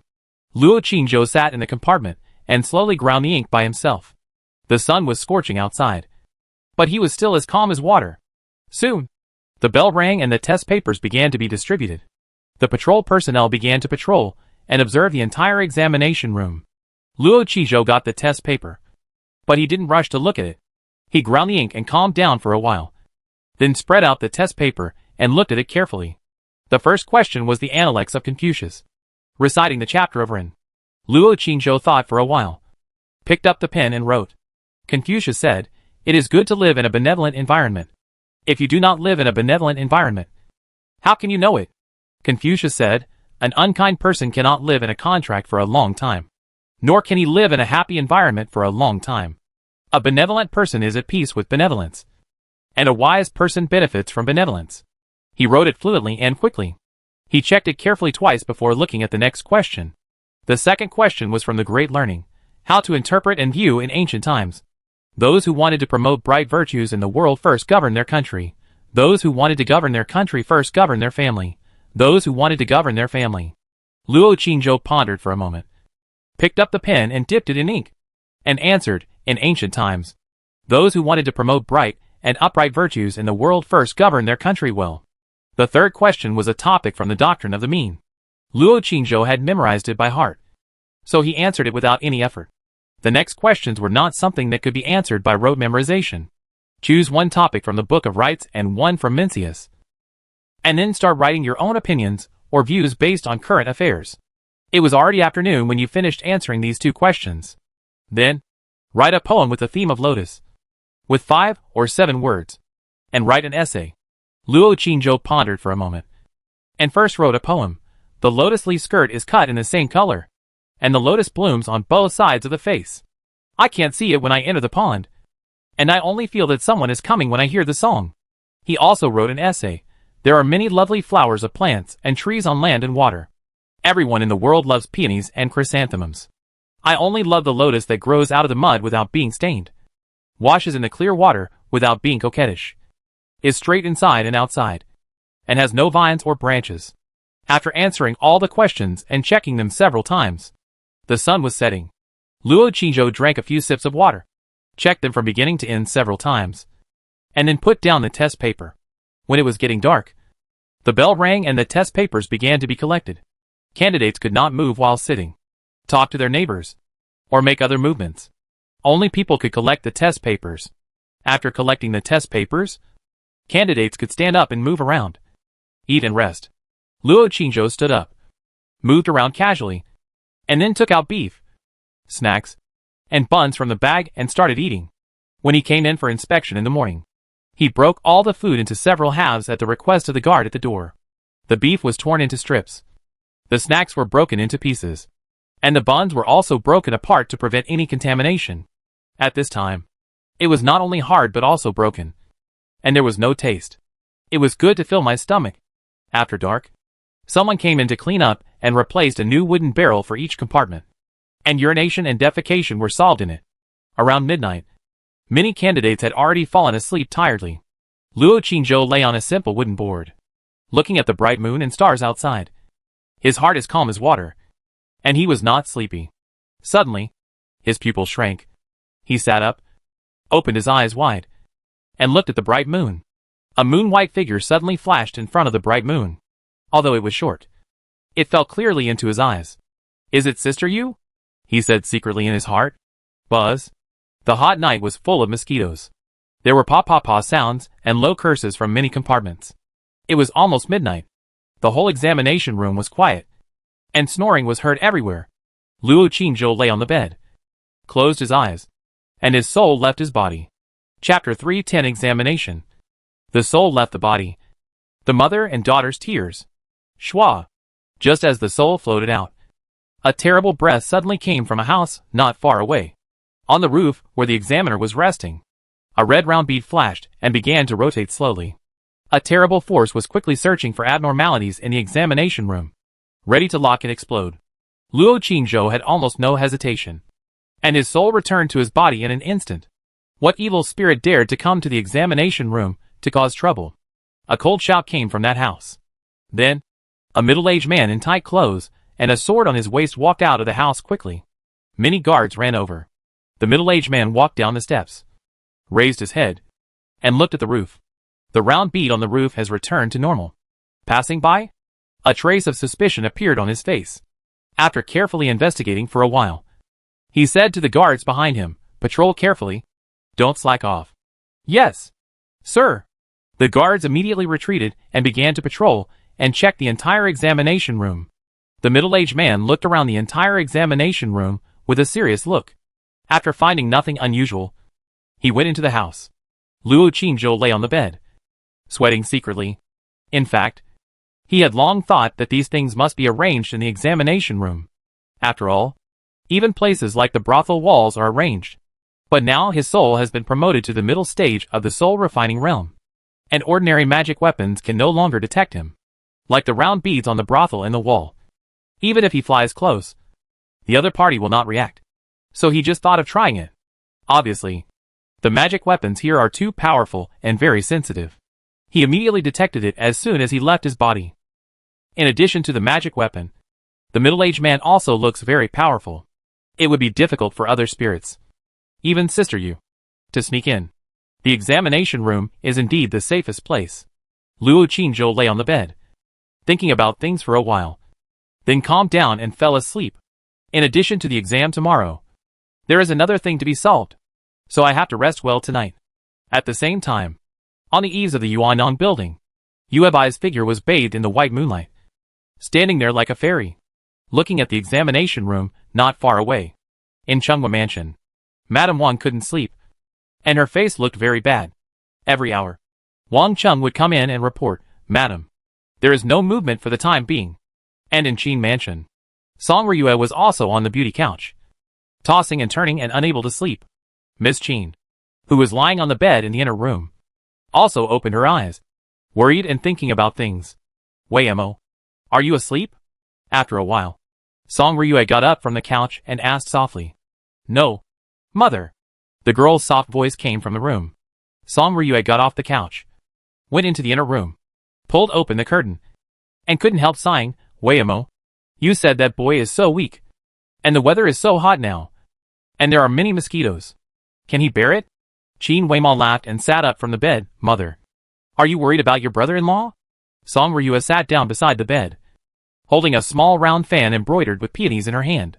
While fanning, she rolled her eyes and said, how can I not worry? What would you do if something happened to that boy? Mother is worried about you. Qin Weimao smiled and said, Mother, my brother-in-law will be fine. After a pause, she whispered, this provincial examination is just the first step for my brother-in-law. He still has a long way to go. Mother, believe in my brother-in-law. He will go further than we think. Song Ryue curled her lips and said, you mean? He can pass the exam and become a high-ranking official in the future? Qin Weimao smiled and said, Mother, there is more to life than being an official. With my brother-in-law's talent, it is no problem to pass the exam. But with my brother-in-law's personality, being an official is not suitable for him. As for what my brother-in-law will do in the future, and which path he will take, Weimao doesn't know. Song Ryue held her weak little hand, looked at her and said, the results will be announced on the 19th. And then we will know whether he passed the exam or not. If he passes, Weimao, are you ready? Your father, and I will not let him delay by trickery. He must choose one. Qin Weimao was silent for a while, and said, Mother, I went to talk to my sister for a while today. Song Ryue asked, what did you say? Did Jianjia talk to you? Qin Weimao said softly, my sister spoke. We talked about my brother-in-law. My sister said that she had written a divorce letter, and would give it to my brother-in-law after the exam. Song Ryue was stunned when she heard it, and sighed, very good. Jianjia is still very kind and sensible. Since she doesn't like it, let it go. There is no need to let the three of them suffer. Qin Weimao lowered his head slightly, was silent again, and then raised his head and said, Mother, although my sister said so, she is also ready to do so. But I feel that my sister's mood seems to be wrong. Song Ryue said, why is it wrong? Qin Weimao frowned and shook his head slightly. I don't know. Anyway, I just feel that my sister's mood is not right. Although my sister is still as cold and calm as before. But when I look at her and listen to her say these words, I suddenly feel very uncomfortable, very self-blaming, and very guilty. Then when I left, I saw Bailing and Xiachan, and I felt even more uncomfortable and guilty. Mother Weimao thinks that my sister should need her brother-in-law more. If it weren't for Weimao, my sister might change faster and show her true feelings faster. Weimao thinks that it may be because of me that my sister has been closing her emotions. Song Ryue hurriedly said, don't talk nonsense. Weimao, this matter has nothing to do with you. Since she came back with her personality, it is impossible for Jianjia to like that boy. Nor is it possible for her to be emotionally attached to that boy. At most, she has gotten used to his existence. She also took the initiative to bring up this matter. For her, for you, and for that boy. It is the best decision. Weimao, don't think about it anymore. After that boy passes the exam, we will prepare and let you get married directly. When you go to Kyoto, if you want to live with us, you can live with us. If you don't want to live with us, we will buy a new yard for you two to live in. It will also prevent that boy from feeling that he is a son-in-law and can't hold his head up. In the future, the children you give birth to will have his surname, and you will follow each other outside, loving each other, and mother will never scold him again. Isn't it great? Mother, be good. Stop thinking about it. You are not in good health, and you like to think about it. He also said that he would make his own decision and solve it. He is a man, and he will not be irresponsible after sleeping with you. Mother, we didn't sleep together. Hee hee. Do you think mother is blind? Mother has thrown away his stinky shoes more than once. We just slept together. You are a girl, and you are an unmarried girl. Even if he only touched a hair of yours, he can't deny it, let alone sleeping in the same bed and quilt. Did he kiss you? No.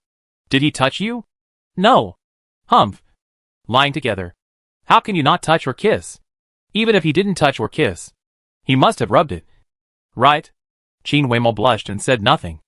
One night passed quietly. The next day, at 9 o'clock, the examination room was searched again. And then, the second exam began. Luo Qingzhou simply ate a few strips of beef and snacks, drank a few sips of water, and then began to pick up the ink block and grind the ink quietly. In this hot weather, the buns were spoiled, and the cut fruits were inedible, so they were all thrown away. The test paper was quickly distributed. Luo Qingzhou stabilized his mentality, then spread out the test paper and looked at it carefully. The first question was a sentence in the history of the Great Yan Kingdom. You need to answer the allusion of its source, explain its meaning, and write your own opinions. When Luo Qingzhou went to explain the 36 strategies to the princess often told stories from this book, and she could easily pick up various details and express various opinions. Luo Qingzhou pondered for a while, picked up the pen and dipped it in ink, and began to write. This allusion is not short. In addition to its own meaning, it also has extended meanings, and at the same time, it needs to add additional insights. It was already noon when this question was answered.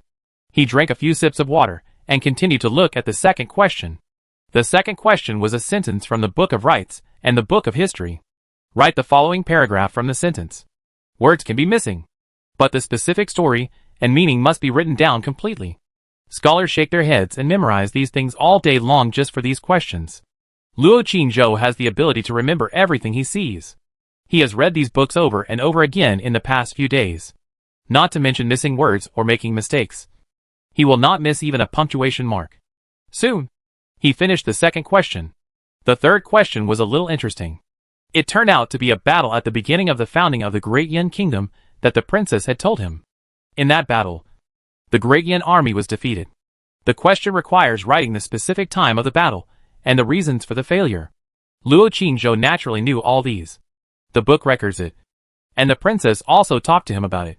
However, compared with the reasons for the failure recorded in the book, the princess talked to him about it in more detail and specific, and there were also some other minor reasons.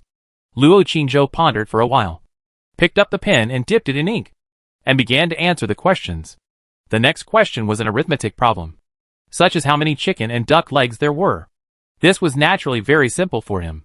The last question was to write a poem based on the name of the Ci Tun Kingping Ling and the title Snow. Luo Qingzhou pondered for a moment, then wrote, in the morning, the hall reported the falling of snowflakes. The curtains were rolled up to see the auspiciousness, and the white color was far away from the courtyard. The bright light led to the smoke from the stove, and the white grass grew jade pendants in the cold. It must be that the fairy was drunk and crushed the white clouds. After finishing, he looked up and saw that it was still early. He took a short break, moved his wrist, then picked up the test paper and started to check it from the beginning. After checking it several times in a row, he found that there were no omissions or mistakes. So he put it on the table, pressed it with the inkstone, looked outside, and began to think about things in his heart. An hour later, the sun set in the west. The examiner began to urge everyone to answer the questions, and the time for collecting the papers was approaching. Luo Qingzhou lowered his head and carefully checked the test paper again. Soon, the sun set and the sky darkened. Dang! The bell rang. The papers began to be collected. After collecting the papers, everyone relaxed, took out the food they brought, and ate it voraciously. Of course, there were also many people who did not answer the questions well. Some cried softly, and some were in despair. Next to Luo Qingzhou, there was a sudden hiss sound, and then a foul smell came. Some candidates were relieving themselves. He quickly held his breath. At this time, many servants in coarse cloth began to come in to clean each compartment and replace the new wooden barrels. The one who came to Luo Qingzhou was a thin old man. Luo Qingzhou stood up and stood outside. The old man cleaned it carefully, replaced a new wooden barrel for him, then bent down and smiled, carrying the replaced wooden barrel, ready to leave. Luo Qingzhou lay on the bed, closed his eyes and said, "Old man, come here. I have something to say to you." The old man immediately bent down and approached, and put his ear close to him. Then his body shook. The expression on his face became stiff. The pupils at his eyes were dilated, and he was fixed in place, motionless. But it only lasted for a few breaths. The old man bowed his body, smiled apologetically, carried the wooden barrel, and turned to walk out. He followed the other servants and left through the door. The guards on both sides smelling the stench of the wooden barrels in their hands, pinched their noses, and turned their faces away. The old man went out and followed several servants to the ox cart. Suddenly, he stopped and stood there for a few seconds. Then a trace of confusion appeared on his face. Turned his head and looked at it. Then looked at his hands.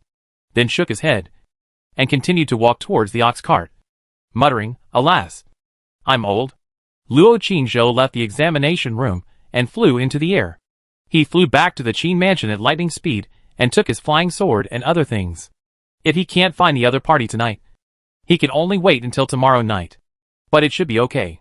He can now possess and avoid the detection of those magic weapons. And he should be able to go anywhere. He will go to the city lord's mansion to take a look. At that time, it should be okay to possess a little maid or an old nanny and ask other people. After solving this matter, he should take revenge. It will be in these few days. Soon, he came to the outside of the city lord's mansion. It was just getting dark at this time. With the character of Mr. Ming, he would definitely not stay in the house. Today is the day of the autumn examination. There is a curfew at night. If you want to go out and have fun, you will go out early. Luo Qingzhou waited at the door for a while, and saw a maid holding a big bag of things coming back from outside, and preparing to go in through the back door. He made a prompt decision, and flew over, and got into her body. Then, he entered the mansion from the back door. At this time, in Chunghua Mansion, Madame Wang was still sitting in the hall, with a gloomy face, waiting for news. She hoped to hear the news that the boy fell ill and couldn't hold on, and had been carried out of the examination room. But this news never came. Not long after, Wang Chung came to report again, "Madam, today's exam is over. There is still no movement."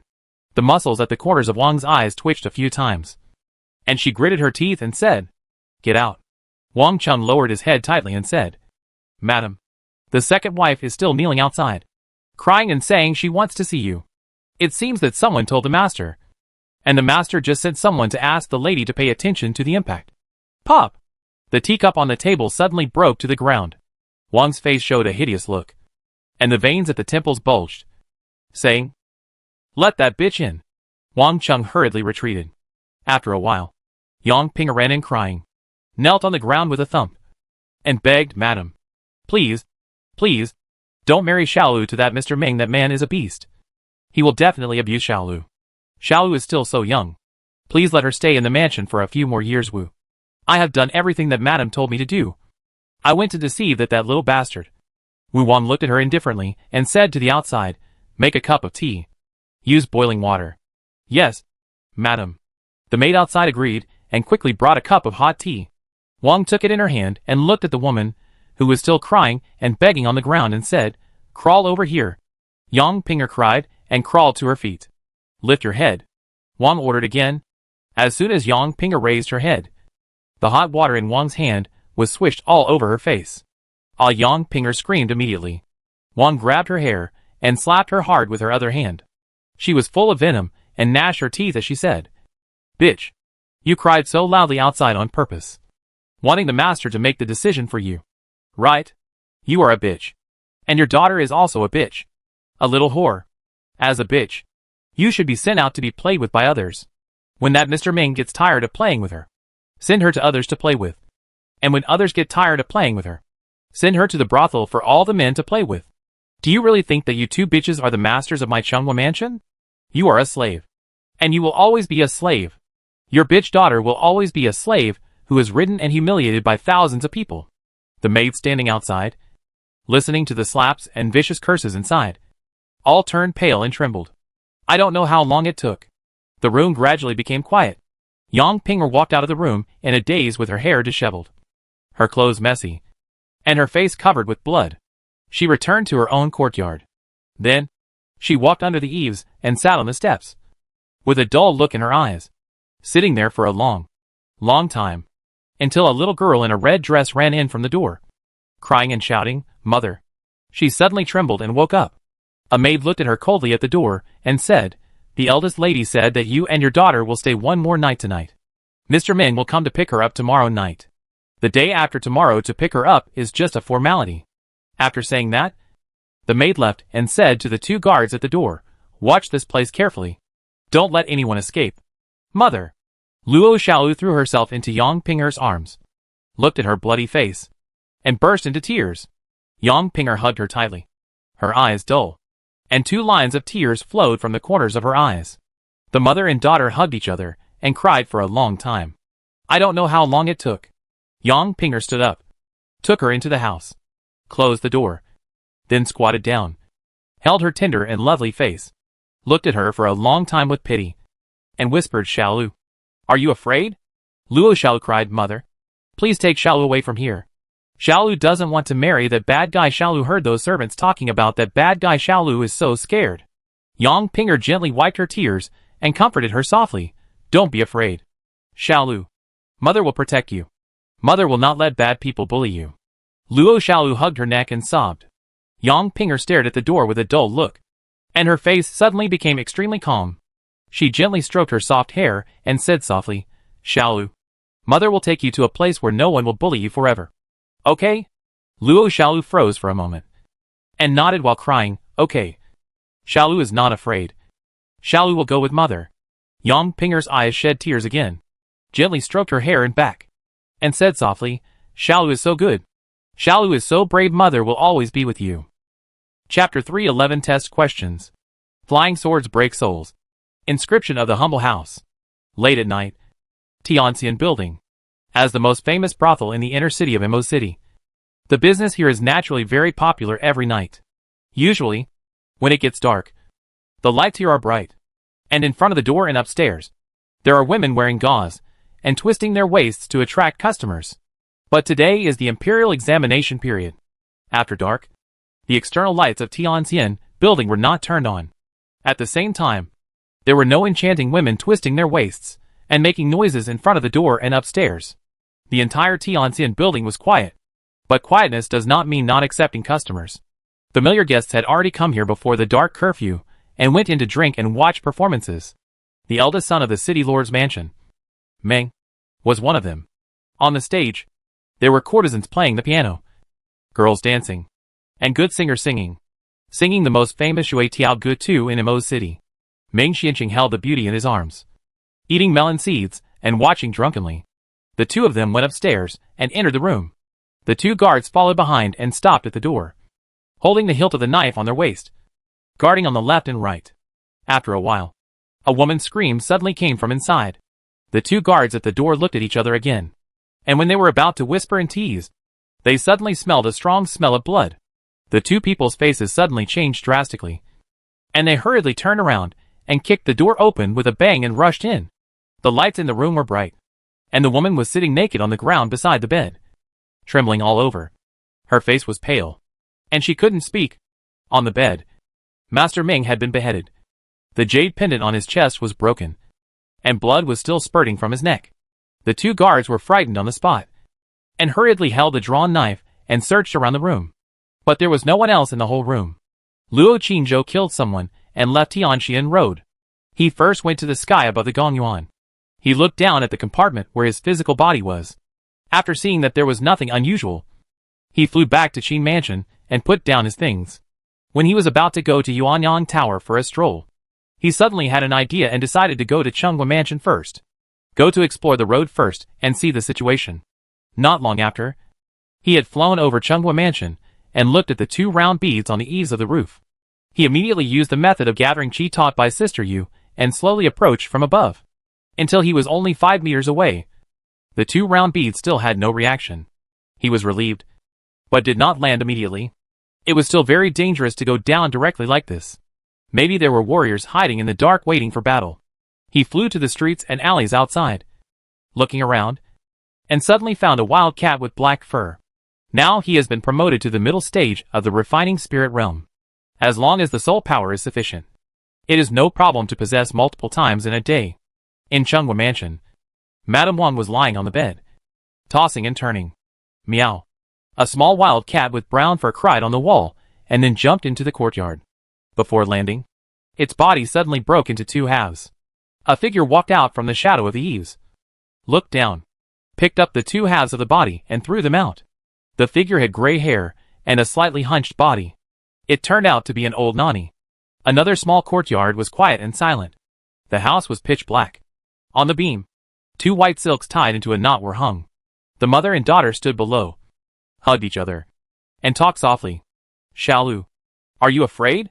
Mother. Xiaolu is not afraid as long as I can be with Mother. Xiaolu is not afraid at all. Xiaolu, I'm sorry it's Mother who is useless and can't protect you. The mother and daughter hugged each other and cried bitterly. After a while, the mother and daughter trembled and climbed onto the stool. Yang Pinger picked her up with tears on her face and hung her on the white silk herself, crying, Xiaolu, in the next life, don't be Mother's daughter anymore. After saying that, she had lost her hand before the little girl could reply. The little girl widened her eyes and fell vertically there, but did not struggle. Yang Pinger couldn't bear to watch and climbed onto another stool. Then, the stool fell to the ground, and the mother and daughter were hung there together. The night was dark and dead silent. Swoosh! A wild cat with black fur suddenly jumped in from the window, then jumped onto the table next to it, and then suddenly jumped onto the beam.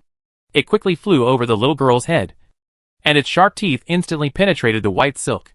With a sizzle, it shook its head and began to bite quickly. Snap!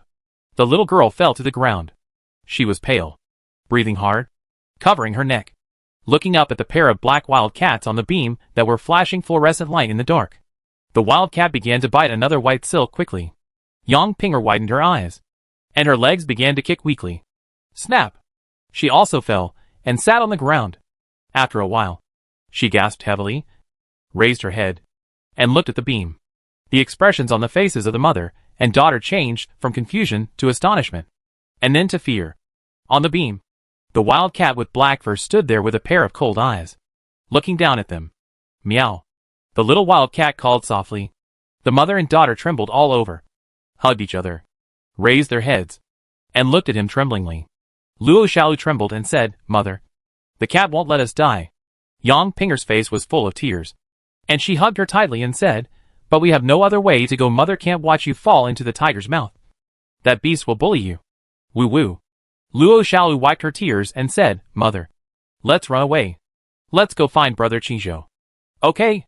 When Brother Qingzhou passes the imperial examination, we won't be afraid of him. Yang Pinger cried and said, Xiaolu, we are Luo family. Even if Qingzhou passes the imperial examination, we can't do anything about it. Luo family's affairs. It's all Mother's fault. Back then when Qingzhou's mother was killed by them, Mother should have known that she couldn't stay here any longer. Mother should have taken you away at that time. Mother, Luo Xiaolu said with tears, or, let Xiaolu go. After Xiaolu gets married, Mother will find a way to escape. No. No. Yang Pinger hugged her tightly and cried, Mother would rather die than let that beast hurt you. The little wild cat squatted on the beam and watched the scene silently. At this moment, hurried footsteps suddenly sounded outside. Then, a maid's voice came, Second Madam. Get up quickly. We are going to take Miss Xiaolu away on Madam's orders. The mother and daughter stood up immediately after hearing this. Yang Pinger hugged her daughter tightly in her arms and pleaded with a trembling voice outside, Let Xiaolu sleep with me for one night. Please. The maid outside shouted impatiently, Open the door quickly. Madam's order? You dare to disobey? If you don't open the door, we will knock it down. Yang Ping was afraid that they would find Bai Ling. So she took her daughter out of the room crying and said to the maid outside the door, Where are you going to take my Xiaolu? Please, don't hurt her. Bang! The maid outside the door didn't say any more nonsense. Kicked the door open suddenly, rushed in like a wolf, snatched the little girl from her arms, and dragged her away directly. Yang Pinger cried and rushed over to snatch her back, but was stopped by the other two maids. You don't know what's good for you. The maid who grabbed Luo Xiaolu shouted coldly and immediately took Luo Xiaolu away. The other two maids saw them out of the door, and then let go of Yang Pinger, who was crying loudly. One of the maids seemed to be a little soft-hearted, and whispered, Second Madam. Just now, the first madam received news that the young Master Ming of Changhua Mansion was suddenly killed in the brothel. Xiaolu should be fine. As soon as these words came out, Yang Pinger's crying stopped abruptly. You talk so much. Be careful that the first madam cuts off your tongue. Another maid warned immediately. The soft-hearted maid's face suddenly changed, and she didn't dare to say anything more, and left immediately in a hurry. The two maids quickly went out and disappeared. Yang Pinger stood blankly at the door with tears on her face. After a long while, she murmured, That beast is dead? Killed? The little wild cat on the roof beam had already rushed out of the window and followed the three maids slowly. Luo Xiaolu was locked up alone in another small courtyard. 3 maids were guarding her. The little wild cat jumped onto the roof, uncovered the tiles, and jumped into the room from the beam. Luo Xiaolu was wearing a red dress, sitting in the corner of the bed with her knees hugged, crying silently. 3 maids were standing in the corridor, outside the door, chatting in low voices. The little wild cat jumped onto the bed silently. When Luo Xiaolu saw it, she was frightened, opened her eyes wide, and looked at it with tears in her eyes. The little wild cat had a gentle look and slowly approached her. Its amber eyes met hers, signaling her not to be afraid. Luo Xiaolu seemed to feel its kindness, slowly stretched out her hand, picked it up, and then held it in her arms, kissed its head, and said to its ears with tears in her eyes, "Cat, thank you for saving me and my mother." The little wild cat stretched out its soft paws and slowly stroked her little face, helping her wipe the tears on her cheeks. Luo Xiaolu opened her eyes wide and stared at it in a daze.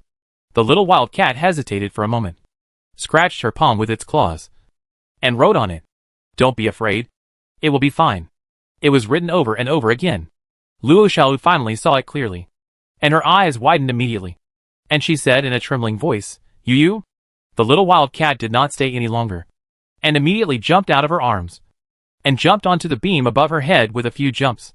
Then, he jumped from the beam to the roof. He observed on the roof for a while, and his eyes fell on the courtyard where the eldest lady lived and the courtyard where Luo Yu lived. Both places were illuminated by a strong blood light, like a burning flame, and were obviously guarded by martial arts masters. He did not dare to run around anymore. He left Chunghwa Mansion and ran to the Gongyuan along the corner of the street. His body was too far away, and no one was watching him, so he was always uneasy. Not long after, he came to the Gongyuan examination room. He stuck to the corner of the wall, observed around, listened to the movement for a while, jumped onto the wall, and then jumped down silently. He walked along the corner of the wall, avoided the night patrol, and quickly got into the compartment where the physical body was. Then, his soul returned to his body. He breathed a sigh of relief. The little black cat was stunned in the compartment for a while, and then quickly jumped out, jumped onto the wall, was seen by several guards, and then jumped out. The 2 guards quickly chased out, observed for a while, and came back after seeing nothing unusual. Luo Qingzhou went to sleep peacefully. The next day, the 3rd exam began. At this time, many candidates could not hold on any longer, and they all held their last breath and began to do the questions seriously. The test papers were handed out. Luo Qingzhou grinded the ink quietly, and after a while, he looked at the first question. It was still the content recited in the book. Then, given a sentence, write an argument based on current politics. At least 300 words. After Luo Qingzhou finished writing, he looked at the next question. This question suddenly made his heart jump. What do you think of the current court's debate on the hereditary title of Dian? Who is right and who is wrong? Express your views truthfully. At least 500 words. Luo Qingzhou looked at the question, pondered for a long time, picked up the pen and dipped it in ink, and answered truthfully. He had discussed this topic with the eldest princess and the second lady at the beginning. Most of the families with titles are descendants of meritorious service, and this is what they deserve. It is precisely because of this title that countless people have fought bravely, not afraid of sacrifice, and served the country and the people. Didn't Li Guang fight desperately to kill the enemy just to be a marquis? However, after 3 generations of hereditary succession, if the descendants only know how to eat, drink and have fun, wasting the country's salary in vain, it is naturally not right. At least one person in the family should come out to highlight his value to the country before he can continue to enjoy the original title salary. Otherwise, there will be meritorious people everywhere who only know how to enjoy and not work, and the country will be finished sooner or later. Now this topic is very sensitive. The eldest princess is on one side, and the other court ministers, princes and nobles are on another side.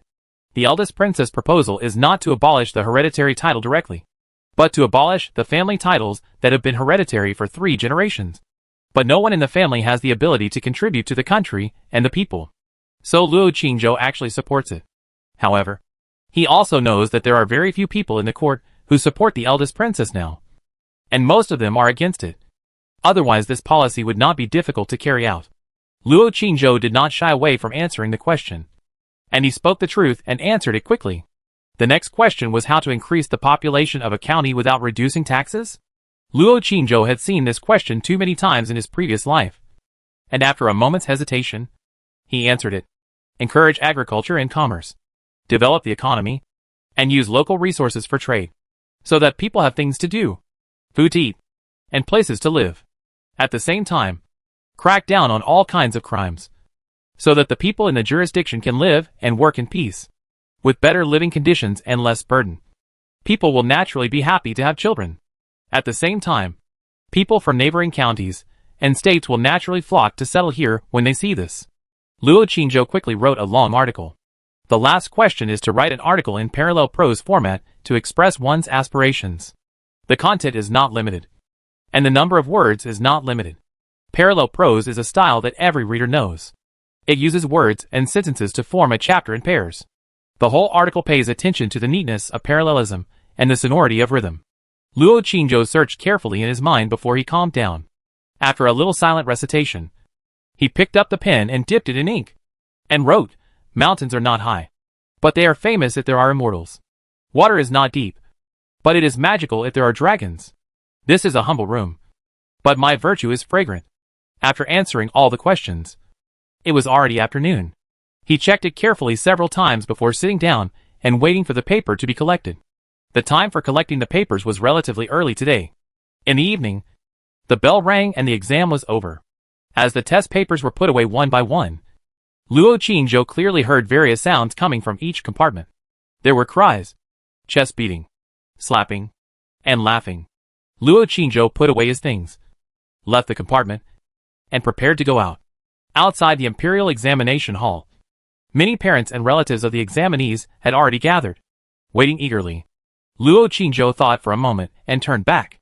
When the rest of the examinees had almost left, he slowly walked out. At this time, not only the people from the Qin mansion were anxiously waiting for him outside, but also the servants of the Chenghua mansion were watching in the crowd. Luo Qingzhou staggered, and just as he walked out of the door, he suddenly vomited blood and fainted on the ground. Song Ryue, who was staring at the door in the crowd, was startled and said hurriedly, Quick! Go and help the son-in-law up. The maids and servants all ran to the door. But after running a few steps, Luo Qingzhou, who was lying on the ground, was carried on the back of a slender figure in a light green dress. She held the sword. Her pretty face was cold, and no one dared to approach her. Xiao Dai and Chiu ran over and followed her. Song Ryue immediately led them to the carriage. Not long after, Wang, the eldest lady of Chenghua mansion, got the news. The boy vomited blood and fainted just after leaving the examination room, and was carried back. He looked very sick. Wang Cheng said again, from the situation, the boy had been sick in there for a long time. It is estimated that he could not solve many of those questions. He must have failed this time. Wang looked gloomy, took a sip of tea, and said, Will the results be announced the day after tomorrow? Wang Cheng said, Yes. Wang didn't say anything else. Wang Cheng glanced at her, bowed and retreated. Wang sat in the hall for a while before she stood up and said, Let's go and see how Yura is doing. There are still 2 days left, and Yura should be able to keep her composure. And old Nani walked out of the corridor, and a strong maid followed her silently. Luo Qingzhou was carried back to the Qin mansion by Xia Chan. As soon as he entered the house, he took the opportunity to bite the girl's ear and whispered, Chan, don't worry. The son-in-law is pretending. Chapter 312 Examiner, Genius. Qin's house was in chaos. Everyone was talking about how the son-in-law had just come out of the examination room and vomited blood and fainted. Xia Chan quickly walked out of the room. When Qin Wenzheng and Song Ryue entered, Luo Qingzhou was lying on the bed, covering his eyes, hissing and sucking in cold air, with a painful look on his face. Qin Wenzheng walked to the bedside and took a look, saying with disgust, Okay, stop pretending. The exams are over. Don't make everyone worry anymore. Luo Qingzhou took his hand away, showing his eyes and said, Father-in-law, I'm really not pretending. It hurts. Qin Wenzheng looked at his dark blue eyes, stunned for a moment, and said with surprise, Who hit you? Wasn't he fine when he just entered the mansion? Song Ryue next to him immediately said angrily, Qingzhou, tell your mother-in-law who hit you. Your mother-in-law will decide for you. Luo Qingzhou said, Xia Chan. Qin Wenzheng said, You have been in there for 3 days. I guess you didn't eat well or sleep well. Take a bath quickly. Eat a meal. And have a good rest for a day. Song Ryua turned and shouted at the door. Chio. Shall I? Go and prepare hot water for your son-in-law to take a bath. Mayor. Go to the kitchen and bring the prepared food. Everyone else is gone. Don't disturb your son-in-law to rest. Yes, madam. The maid outside agreed and went to prepare immediately. Song Ryua said, Master, let Qin Zhou have a good rest. We should leave. Qin Wenjung nodded, turned around and walked a few steps towards the door, but couldn't help but turn back and asked, Qin Zhou, are the questions difficult this time? Luo Qinzhou rubbed his eyes and said casually, just make do. Just SOSO. Song Ryua was stunned for a moment, and immediately raised her eyebrows. Luo Qinzhou reacted and said quickly, it's okay. Not too difficult. Qin Wenjing's heart was relieved when he heard it, and he asked again, have you answered them all? Luo Qinzhou said, I have answered them, but I don't know if they are correct. Qin Wenjung nodded, and didn't dare to ask more questions, fearing that he would put too much pressure on him. He said to his wife, who was frowning next to him, let's go. Don't disturb Qinzhou's rest. Humph. Song Ryua went out angrily. This little bastard teased her right after the exam. Don't let her catch him in the future. Otherwise he will know what making do. Being sloppy means. Luo Qinzhou took a nice hot bath, ate a lot of delicious food, and then lay on the soft big bed, ready to go to sleep. But he always felt a little uncomfortable and couldn't fall asleep, as if there was something he hadn't done. Shall I? Come in. Shao Dai heard the sound outside and hurried in. Sir. What's wrong? Luo Qinzhou said, come up. Hug me. Ah. Sir. In broad daylight, come here quickly. Sir. I haven't hugged you for 3 days. Oh. Sir. Just hug me. Shao Dai walked over, took off her stockings, and went to bed with her snow-white and delicate jade feet bare. Of course. Luo Qinzhou fell asleep contentedly. Outside the courtyard, Miss Qin Er, who was wearing a plain white dress, stared at the door for a long time with the support of Zhu, and then continued to walk forward. Soon, they arrived at Lingchan Moon Palace. Squeak. The courtyard door opened. Beiling, wearing a pink dress, appeared in the door and smiled. Second miss. Please come in. My lady is in the back garden. Qin Weimao smiled slightly, walked in, and said softly, where is Xia Chan? Bai Ling said, Chan is not here. She went to the lakeside to daydream. Qin Weimao was stunned and said, the lakeside? Bai Ling said, yes. The lakeside in Yu Tingyu Garden. She often squatted by the lake to daydream these days. Qin Weimao showed a trace of thought between his eyebrows, and followed her to the back garden. The setting sun was slightly drunk. The golden sunset fell on the pond, and the breeze blew, sparkling. In the pavilion, a girl in a snow-white dress sat there, quietly looking at the swaying light in the pond, wondering what she was thinking. Sister. Qin Weimao walked over and whispered, Weimao wants to see your divorce letter. Is that okay? Bai Ling stood outside the pavilion and pricked up her ears. Qin Jinjia turned around, paused, took out the divorce letter from the book on the table, and handed it to her. Qin Weimao took it, unfolded it, and looked at it carefully. After a while, she whispered, Sister, it doesn't feel good to write like this. It may hurt your brother-in-law. Try another way. Qin Jinjiao was slightly startled, silent for a while, and nodded. You decide. Qin Weimao took the divorce letter and said to Bai Ling outside the pavilion, Bai Ling, please come in and help me grind the ink. I will write for you. Bai Ling nodded and said, okay. The two went into the house together. Qin Jinjiao looked at the sunset in the pond that was broken by the wind again, and her expression was trance. In the house, Bai Ling grinds ink. Qin Weimao sits at the table, spreads out a piece of rice paper, and ponders with a pen. Then, he dips the ink and writes. Soon, the beautiful small characters have covered the rice paper. Bai Ling enviously said, Second miss, your handwriting is so beautiful. And your hands are so beautiful too. Qin Weimao smiled slightly, put down the pen, looked up at her and said, No one is as beautiful as you. Bai Ling immediately smiled like a flower, and said shyly, Second miss is really good at talking. Although I also think I am beautiful. Compared with the eldest and second ladies, it is far behind. Qin Weimao gently blew the ink dry, stood up and said softly, Bai Ling, please sign for your sister. Just write your sister's name. Bailing was stunned when she heard this. Don't let the lady sign herself? Qin Weimo smiled and said. No. You can sign for her. It's okay. Oh. Bailing immediately sat down, picked up the pen and dipped it in ink. Carefully signed the 3 words Qin Jinjia. Blushed a little and said, Second, miss. My handwriting is so ugly. Qin Weimo picked up the rice paper, took a look, and smiled. Very cute. The two left the house and went to the back garden. Qin Weimo handed the written divorce letter to the white figure and said softly, Sister, take a look and see if what Weimo wrote is appropriate.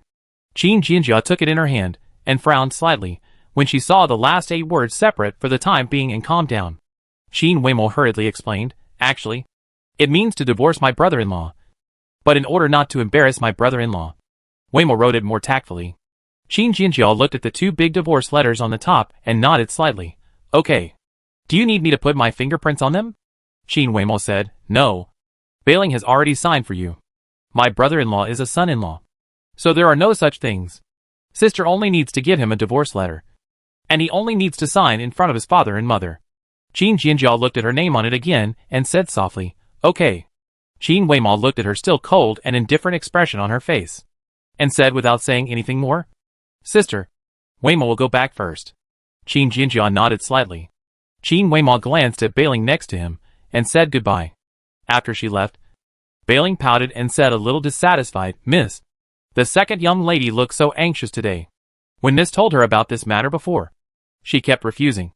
But today she took the initiative to help Miss write a divorce letter. Is she so anxious for Miss to divorce her son-in-law? Qin Jinjia looked at the divorce letter in her hand and was silent. Bailing sighed, Yes. My son-in-law has finished the exam. And this matter should indeed have a result. It was my son-in-law's own choice. So don't blame the second lady. Shuer was waiting outside the door. When she saw her young lady coming out, she asked, Miss, did the eldest lady talk to you? Qin Weimo smiled and said, Of course. My sister is doing well now. Shuer saw that she seemed to be in a very happy mood, and asked curiously, Miss, has the eldest lady written a divorce letter? Qin Weimo said, Yes. Shuer also said happily, That's great. After the results are announced the day after tomorrow, if my son-in-law passes the exam, he can propose to my lady. After a pause, he whispered, Even if my son-in-law doesn't pass the exam, he can still propose to me. Of course, my lady won't despise it. Qin Weimo looked ahead and said nothing more. When passing by Meixiang Garden, Chior just came out of the door. Mississippi.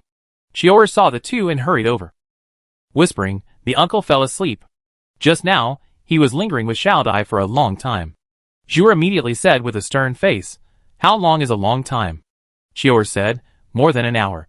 Probably because he was in the examination room for a long time. Zhuer said, Huh? A perverted uncle.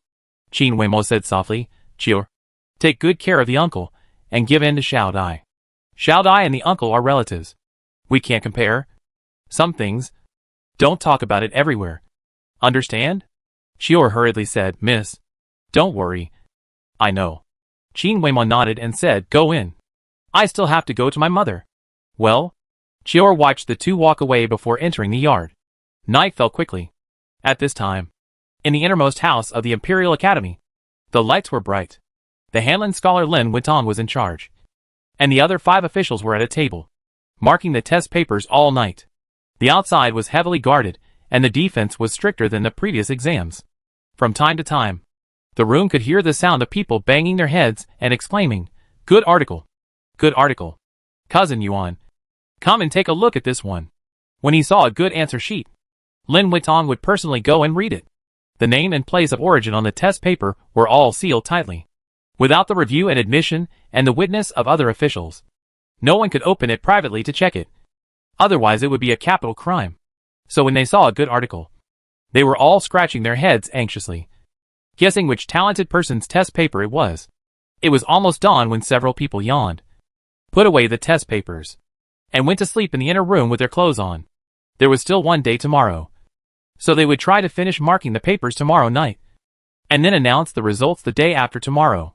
These 2 days, not only they did not sleep well, but the candidates also did not sleep well. Of course, there were also candidates who were open-minded or confident in themselves. As soon as the exam was over, they went to the brothel to relax. The defense and control of Imo City were still very strict these 2 nights. At night, there was no one on the street. Luo Qingzhou did not go out at night, but breathed in and out at home, practicing internal skills.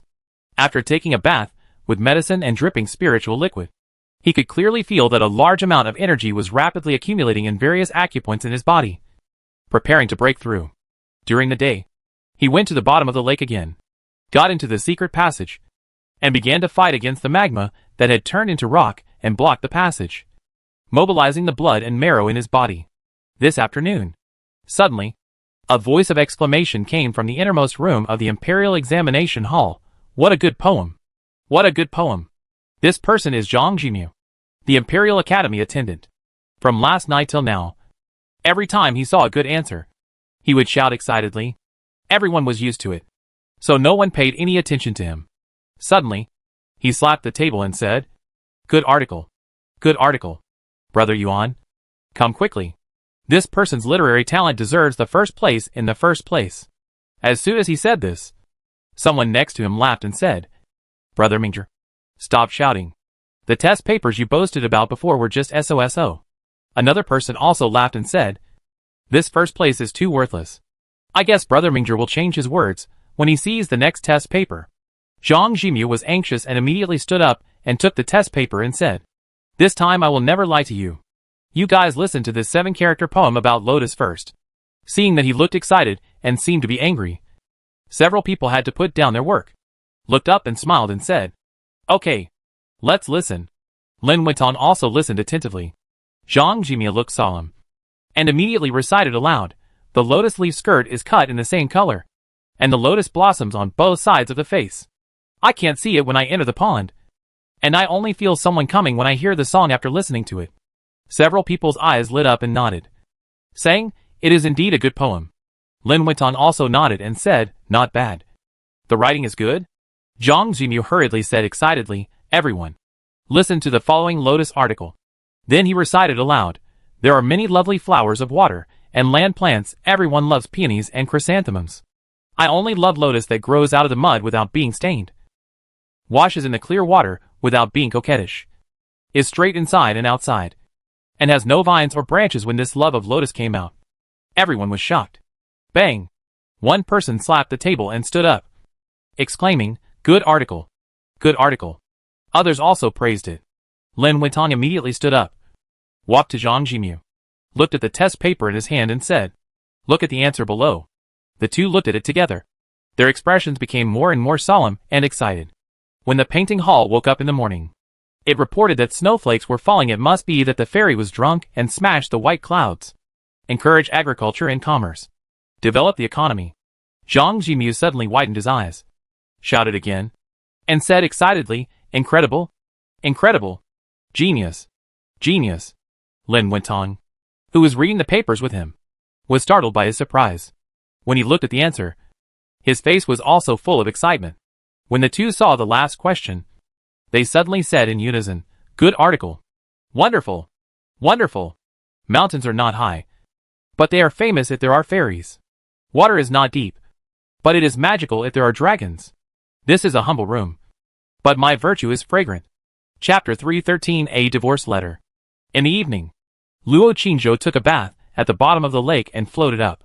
Who knew that just as he surfaced, he suddenly saw a figure squatting on the shore, staring at him blankly with eyes wide open. The two looked at each other. Luo Qingzhou said, "Chan Chan, do you want to come down and play for a while?" Xia Chan didn't say anything, staring at him coldly for a while, then got up and left. Luo Qingzhou looked at her cold and thin back, and his heart suddenly became heavy. Going ashore and putting on clothes, returning to Meixiang Garden, Chior brought a sumptuous dinner and fruit. After Luo Qingzhou finished his meal, he took another potion bath and felt that the internal force in the Danhai was becoming more and more overflowing, and his whole body was full of explosive power.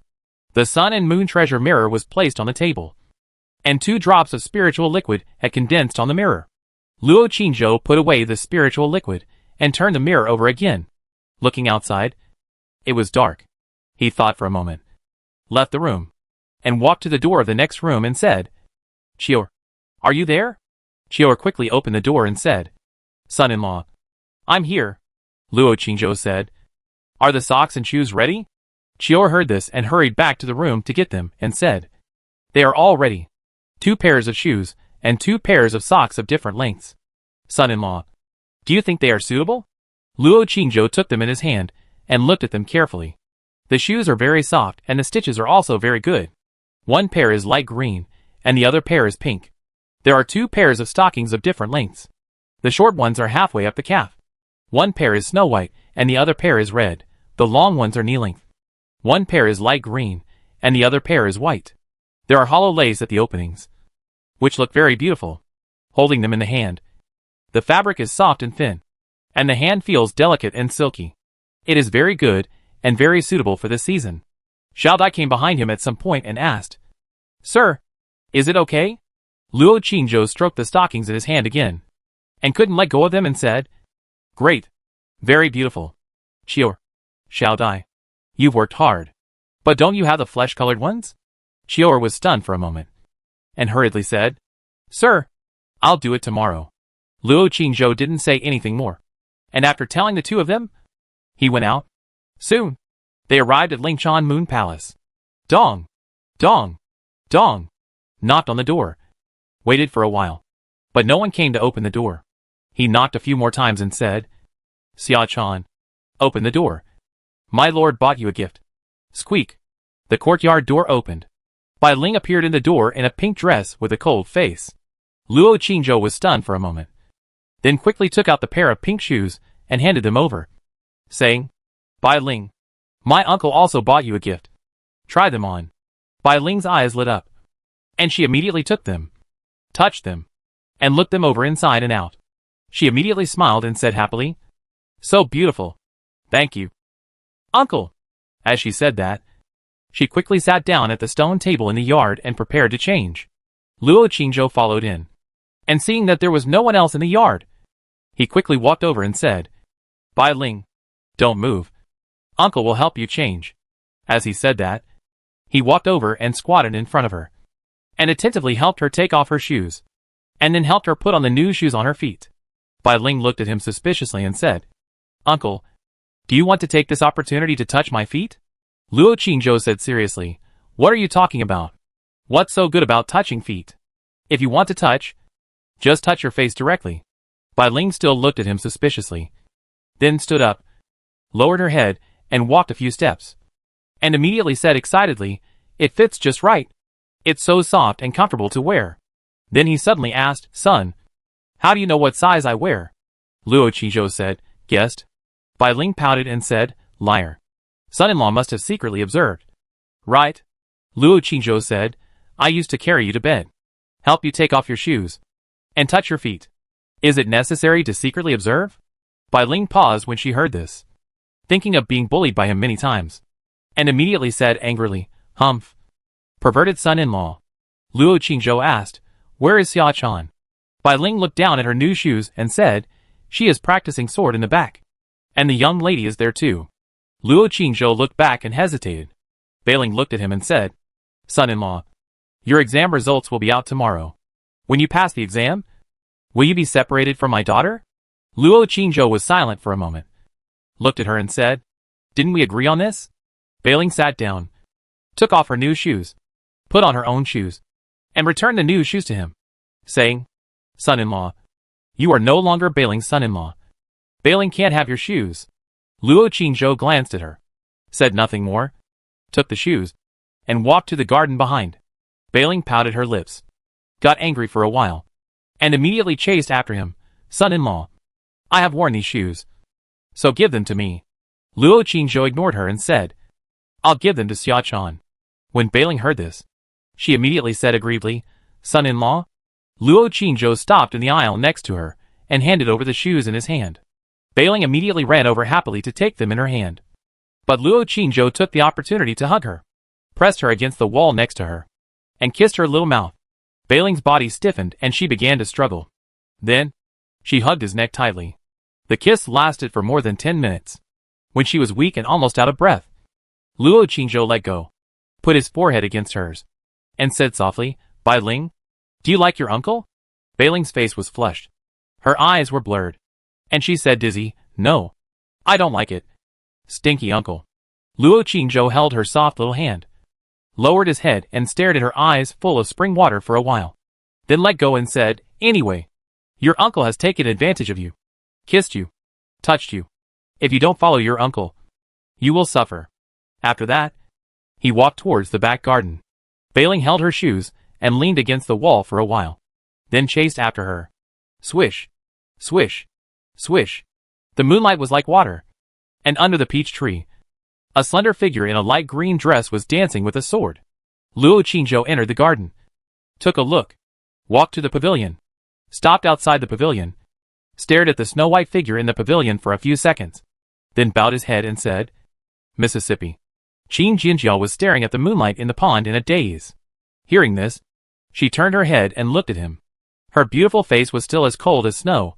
"Is there something?" Luo Qingzhou said. "Nothing. I just came to see Miss Xia-chan.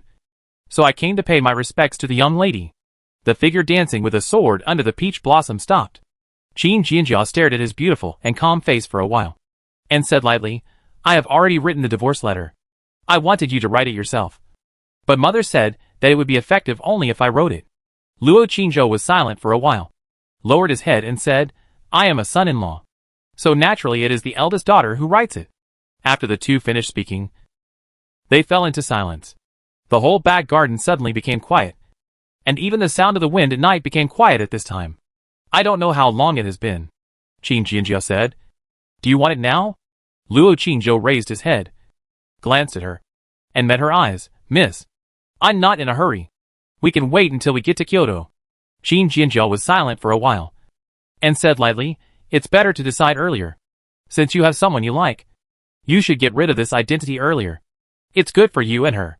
Luo Qingzhou felt a little disappointed. "Miss," Qin Jinjiao said, bidling, "Xia-chan, if you like, you can take them away after obtaining their consent." Luo Qingzhou looked at her in a daze. "Miss."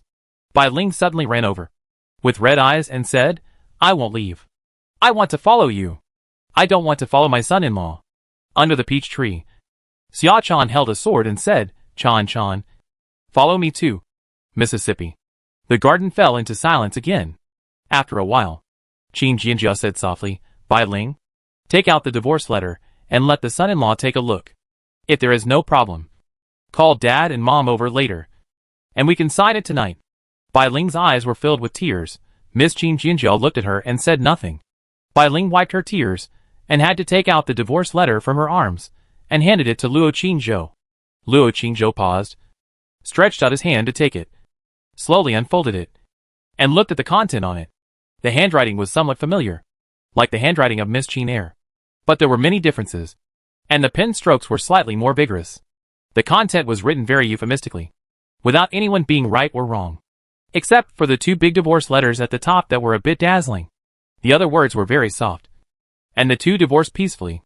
Luo Qingzhou looked at the last signature Qin Jinjiao and was stunned for a while.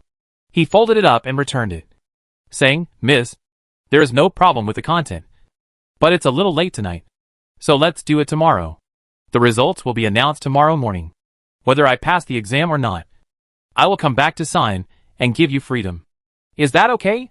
The girl was so anxious to get him to sign, because she wanted to be free earlier. He had already agreed at the beginning, so he would not regret it. Qin Jinjiao nodded slightly. "Okay." Luo Qingzhou looked at her again, did not stay any longer, and bowed to say goodbye. He walked under the peach tree, in front of the cold figure, took out another pair of shoes and 4 pairs of stockings, and said, "Xia-chan, the uncle asked Xiaodai and Qiu'er to make it for you. Return the previous pair of stockings to the uncle, because someone else has worn that pair." The reason why he took out the red stockings to give to the girl was mainly because there were too many stone chips underground and they were too sharp. In the end, he was embarrassed to take them back, so he said he bought them specifically for her. Since I made it for her again, I naturally have to take back the pair of red stockings. Xia-chan was stunned for a moment, and did not take the things in his hand. She walked away quickly and walked into the house. Soon, she took out the pair of red stockings and handed them to him. Luo Qingzhou looked at her cold expression, and his heart ached slightly. He took them and handed them to him, saying, "Take them, no matter what. You have helped the uncle so much, and the uncle should give them to you." After a pause, he whispered, I did nothing wrong in what happened between me and the eldest lady. I hope you don't blame me. After that, he put the things on the ground, said nothing more, and left quickly. The garden fell into silence again. Luo Qingzhou returned to Meixiang Garden, lying in the room, thinking about what happened just now, thinking about the eldest lady, thinking about Bailing, thinking about Xiaochan, thinking about the divorce letter, and thinking about the second lady far away in Kyoto. Then, thinking about Xiao Dai, thinking about his dead mother, facing Chunghua Mansion, thinking about the results of the imperial examination tomorrow, tossing and turning, unable to fall asleep. In the early hours of the morning, he took out the communication treasure and sent a message to Xiaoya. Xiaoya, I can't sleep. I feel uncomfortable. Hesitated for a moment. He sent another message to Sister Yu. Sister Yu, I want to divorce my wife. Our union was originally a loveless accident. She never liked me, and I never had feelings for her. But for some reason, I still feel uncomfortable. Then he sent another message. Sorry, Sister Yu. I shouldn't send such a message to disturb you. After a while, the jade stone vibrated, and the message came back. It's not Xiaoya. Sister Yu, come to Yuanyang Tower. Chapter 3:14 Sister Yu's face. On the day of the announcement, the son-in-law will definitely pass. Late at night, the moon was bright, and the stars were sparse. Luo Qingzhou's soul left his body, left the Qin mansion, and flew to Yuanyang Tower. The streets were empty. Occasionally, a patrol team passed by, and the footsteps were particularly clear. Soldiers were still guarding around the Imperial Examination Hall, inside and outside. The defense was particularly strict. The results of tonight's exam should have come out. Luo Qingzhou was flying in the air, looking at the Imperial Examination Hall in the distance, and suddenly felt a little regretful in his heart. The question about demotion of title should not have been answered so sharply. It would be better to be a little more tactful or ambiguous. Although he felt that the answer was not wrong, he stood on the opposite side of the entire nobles. I don't know how the examiner will view and decide. However, with the answers he gave to other questions, even if he couldn't get the top few, he should be able to pass easily. He didn't think about it anymore and flew quickly towards Yuanyang Tower. Not long after, on the eaves, the moon-white figure came into view. Luo Qingzhou flew over and landed on the roof, bowing and saying, Sister Yu, is there anything wrong? The moon-white figure looked into the distance and said lightly, Nothing. Luo Qingzhou was stunned, thinking that it might be because of what he had just said, and said, Just now I was thinking about random things and felt a little upset. So I took the liberty to send a message to Sister Yu. Sorry to bother you. The moon-white figure did not speak. Luo Qingzhou stood for a while and said, Sister Yu, I may have to leave here in a few days. The white figure was silent for a while and said, Going to Yangzhou? Luo Qingzhou said, No, I am going to Kyoto. My family is moving there, and I will go with them. I don't know when I will come back. But don't worry, Sister Yu. I will continue to tell you stories on the communication treasure. If there are some plots that cannot be told and can only be passed on orally, if Sister Yu needs it, I will come back again. Sister Yu, I will finish telling the Tao Te Ching tonight? He suddenly said again. The white figure said lightly, No, I can't understand it thoroughly for the time being. Luo Qingzhou said, What about the story? The white figure said, No need. Luo Qingzhou looked at her back and said softly, Sister Yu, thank you. Thank you for helping me practice all this time. I don't know how to repay you. The white figure was silent for a while and said, Don't you want to talk about you and your wife? Luo Qingzhou was embarrassed when he heard it. Just now I was upset. So I sent a message. Now think about it. There is nothing to say. There was no love between them. So it was good for both her and me to get divorced. The moon-white figure suddenly turned her head and looked at him and said, I remember you often said that you would go back early to accompany her? Luo Qingzhou did not hide it. In fact, it was not her that I accompanied every night, but my little maid. My little maid and I have been dependent on each other for many years. In my heart, she is my wife. The moon-white figure looked at him quietly. After a moment, Fong continued to look at the dark night in the distance and said, It's good. Luo Qingzhou showed a trace of confusion on his face, not knowing what she meant. Neither of them spoke any more, and stood quietly. The moonlight was like water, and the evening breeze was gentle. At this time, in a room at the innermost part of the Imperial Examination Hall, several examiners were still arguing fiercely. With such talent, how can we let him fail? It's more than enough to give him the title of Jiayuan. Even if we are afraid that the first place is too eye-catching, it's not too much to give him the title of Yaoyuan or Jinkui. Right, Brother Mingzhi? This person's answers are indeed worthy of the title of Jiayuan. But the question about the hereditary title is really too sensitive. It's not too sensitive. It's too bold. 9 out of 10 noble ministers in the current court are opposed. And the emperor also has a vague intention of opposing it. If we accept him, when the test questions are submitted and spread out, the princess will take advantage of the topic, and we may be implicated. After all, the court is now undercurrent, and the emperor has already begun. Be careful with your words, Brother Yuan. Since the emperor has sent us to preside over the imperial examination, we should try to understand the emperor's intentions and judge the situation. This person is talented, and it doesn't matter if he fails this year. When we see his name, he called him to follow him, and let him take a good job. Let him take the test 3 years later. Readers are not inflamed. They are afraid of the first. They cannot follow the trend. Okay. Don't quarrel. Take the test paper. Let me see it again. Lin Wentong's expression was dignified, and he said in a sinking sound. He hesitated for a moment, then suddenly bowed and said, Sister Yu, we have known each other for so long, but I have not seen your true face. I will be leaving in a few days. Can you let me see you?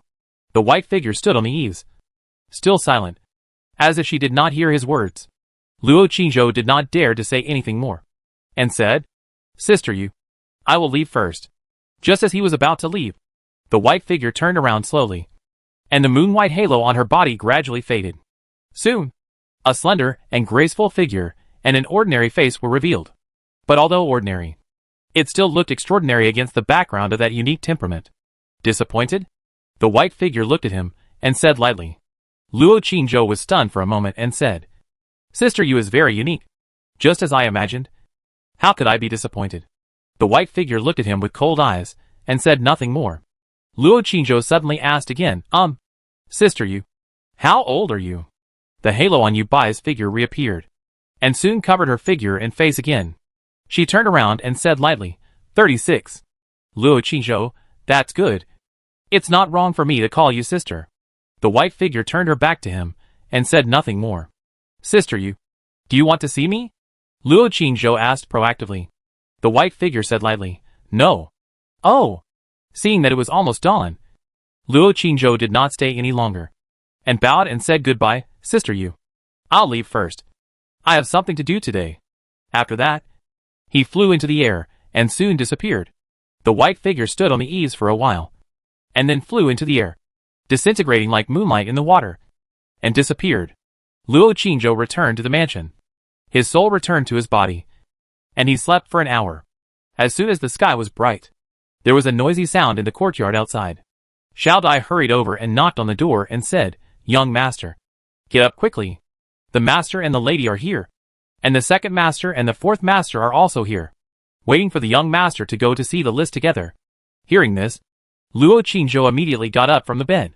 After a simple wash, he wore a white Confucian robe and walked out. Qingzhou, let's go! Qin Chuan also came. Seeing him come out, he came over and patted his shoulder, whispering, Don't be nervous. No matter whether you pass or not, no one dares to say anything. What nonsense are you talking about?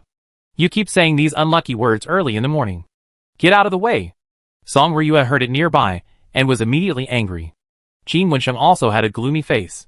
Song Ryue said again, Qingzhou, don't be nervous. Mother-in-law thinks you will definitely pass. Son-in-law will definitely pass. Mayor on the side also echoed. Then, the other maids and nannies in the courtyard all shouted in unison, Son-in-law will definitely pass. Son-in-law will definitely pass.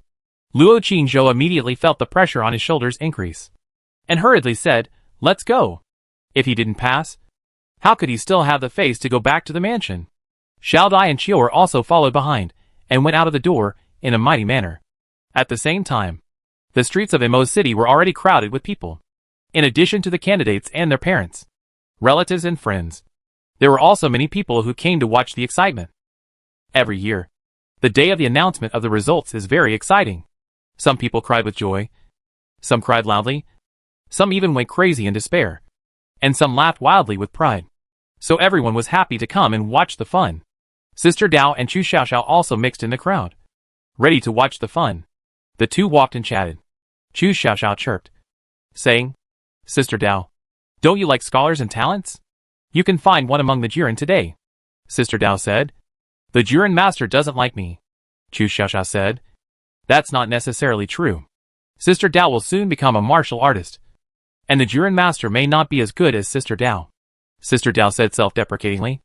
I am a rough person, and the Jiren master likes ladies from noble families, the kind that are weak and fragile. The two chatted casually, and soon followed the crowd to the street outside the Gongyuan. Many people have gathered here excitedly, and more people are coming one after another. The whole street was soon filled with people, and there were noisy voices, and from time to time, there were quarrels and fights. Wang Chung from Chunghua Mansion personally led people, wearing a hat, and mixed in the crowd and rushed over. Hua Gu, who lived in Baihua Garden, also came with her maid to watch. Luo Qinzhou was surrounded by the Qin family and walked towards the Imperial Examination Hall. He was not nervous at first, but when he saw the dense crowds on the street and listened to the excited discussions of the Qin family beside him, his heart suddenly became nervous. Young master, you will definitely win. Young master, you will definitely win. A loud shout suddenly came from the street next to him. Luo Qinzhou turned his head and saw a group of people surrounding a scholar holding a folding fan, walking forward in a mighty manner. The group of people all raised their fists and shouted in unison with excitement. What a fool! Luo Qinzhou said secretly in his heart, who knew that just as he finished complaining in his heart, a voice suddenly came from his side. Young master, you will definitely win. Then, the shouts of all the Qin family members immediately rang out around. Young master, you will definitely win. Young master, you will definitely win. Luo Qinzhou turned his head and looked. The one who just took the lead in shouting seemed to be. Song Ryue immediately turned her face away and looked elsewhere. Two blushes climbed on her fair cheeks. I don't know if it was because of the morning sun or because she felt embarrassed. Luo Qinzhou turned his head and looked around again, and suddenly felt a little uncomfortable. Neither Bailing nor Xiaochan came. Chapter 315. The results of the Imperial Examination were released. Some laughed and some cried. The sun had just risen. It was still early. The streets outside the Imperial Examination Hall were already crowded with people, and the place was surrounded by people. The weather was hot, and people were restless. In the crowd, various disputes soon broke out. Some people cursed at each other, and some fought. The Qin family quickly formed a wall to protect the weak son-in-law and the women in the middle. In fact, looking at their clothes and this formation, no one dared to provoke them. The gate of the Imperial Examination Hall was still tightly closed. The guards inside were strict, and 2 rows of armored soldiers stood at the door. The weapons in their hands flashed cold light in the sun, and no one dared to approach. Time passed very slowly. The gate of the Imperial Examination Hall still showed no signs of opening. Everyone began to become anxious. Will the results not be released until noon? It's very likely. I remember that the results were released in the afternoon 3 years ago. I guess the rankings haven't been arranged yet. After all, there are many people taking the exam this time. Someone was discussing. Song Ryue was getting restless waiting. Even though Mayor kept fanning her, she felt uncomfortable because of the heat. She couldn't help but mutter, Master, why don't you go to the door and ask? If we wait until the afternoon, we can't stand it. Qin Wenzheng glanced at her and said, Why are you in a hurry? It will come out naturally. If you feel uncomfortable, go back to the mansion and wait. When the results come out, I will send someone to notify you. I won't, Song Ryue immediately said. I will wait here. Then she glanced at someone and whispered, I want to see the boy first to see if he got it right. Qin Wenzheng frowned and lowered his voice. Nothing is absolute. Don't hold too much hope. Just treat it with a normal heart. If you don't get it right, don't show your face and embarrass others. Song Ryue rolled her eyes and said, Am I that kind of person? Qin Wenzheng said, Yes. Huh? Annoying. Song Ryue turned around and ignored him, while Luo Qinzhou was thinking about something. Second brother Qin came over, touched him with his arm, and said with a smile, Don't be nervous. With your talent, there will definitely be no problem. Luo Qinzhou said, Thank you. Second brother Qin Chuan seemed to have something to say, but was a little hesitant. Luo Qinzhou glanced at him and said, Second brother, if you have something to say, just say it. Qin Chuan raised his head, looked around, and whispered, Are Bailing and Xiachuan not here? Luo Qingzhou was silent for a moment and said, no. Qingchuan sighed and said, it seems that you have decided. Right. Luo Qingzhou said, second brother. It was not decided by me. It was destined from the beginning. Qingchuan smiled bitterly, nodded and said, yes. It was destined from the beginning. Second brother knows Jianjia's character. I expected that they would live separately after getting married. I just didn't expect you to be so powerful. You got Wei-mo. And my father and mother. If you are stupid and have no ability, I guess this marriage will be. Things will continue in a muddled way. But now that you have the ability, you naturally can't go on like this. And the whole Qin mansion knows Wei-mo's feelings for you. You can't let her down. Speaking of this, he sighed again, although this is the best result. But thinking of Jianjia, the second brother is still very sad. This wrong marriage is really not the fault of that girl. That girl's character is not her original character. I don't know what she has experienced outside to become so indifferent and ruthless. Qingzhou, since you have decided, let's part ways in peace. But don't blame her. Don't blame her. She is also a poor person.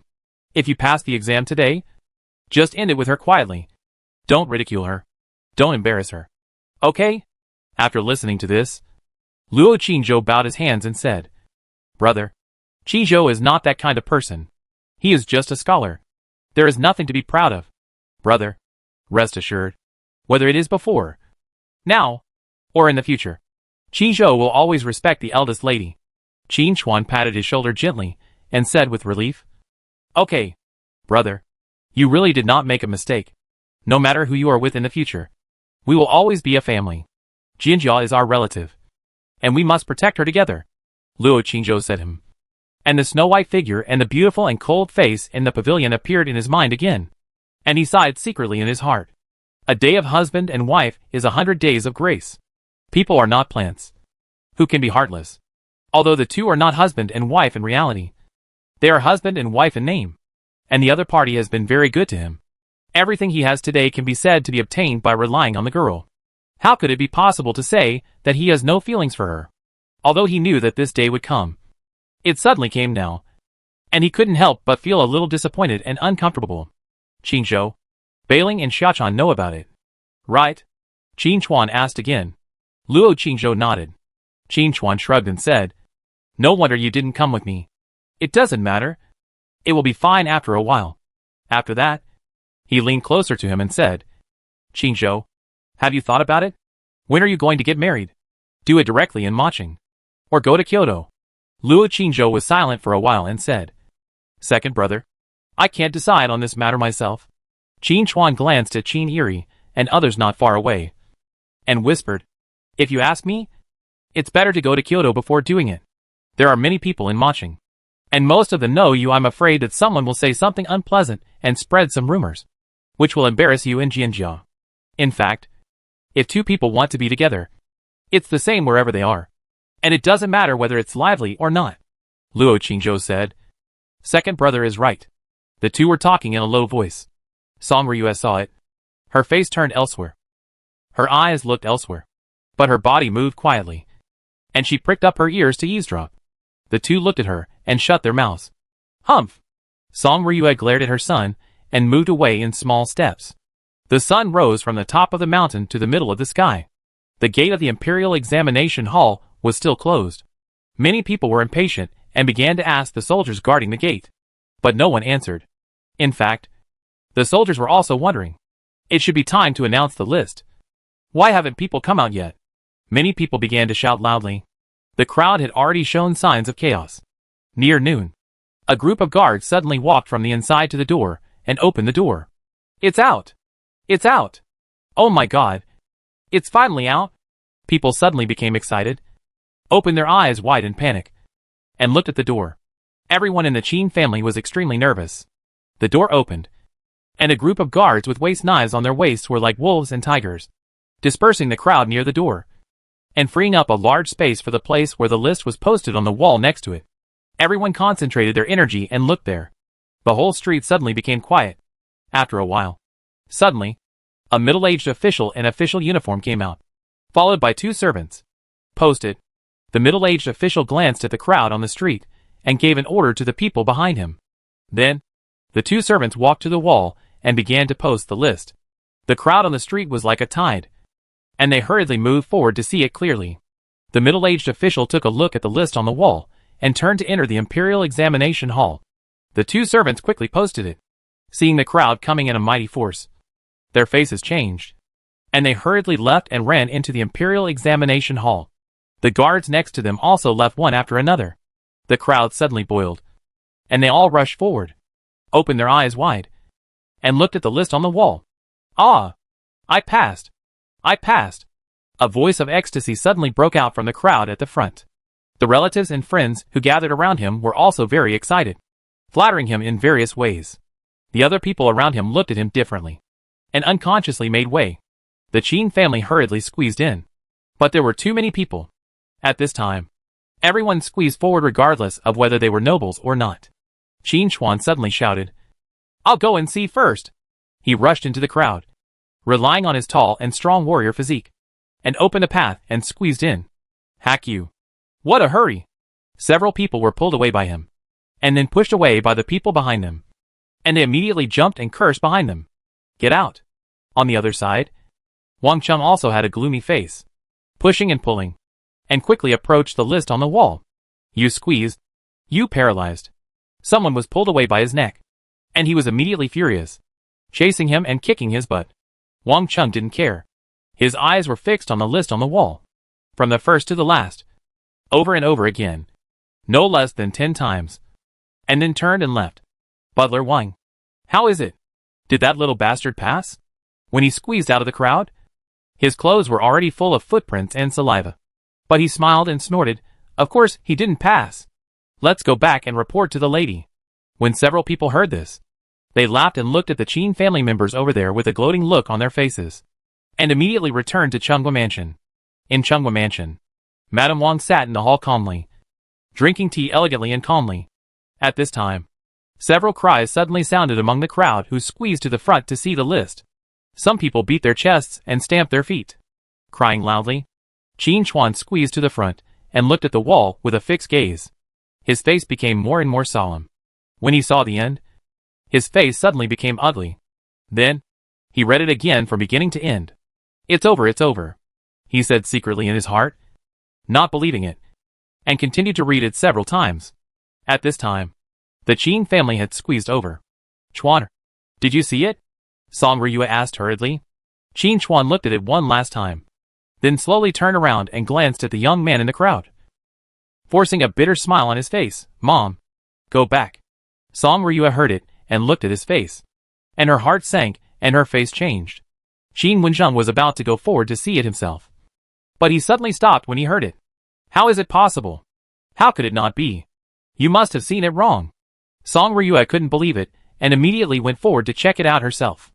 At this time, everyone in the Qin family heard her words, and they all felt depressed and thought to themselves, it's over. The second and fourth masters of the Qin family also squeezed to the front and looked at the list on the wall. Then, the two looked at each other, turned their heads and looked at their eldest brother, and remained silent, not daring to say anything. Song Ryue looked at the list over and over again, and her face suddenly turned pale. It didn't hit. Luo Qingzhou looked at their faces and understood instantly. Qingzhou, let's go back, and the second brother will have a few drinks with you. Qin Chuan immediately squeezed over and patted his shoulder, with a very stiff and forced smile on his face. Qin Wenzheng did not go forward again, but turned around and comforted him. Qingzhou, it's okay. You are still young. There are plenty of opportunities. Let's go back and eat.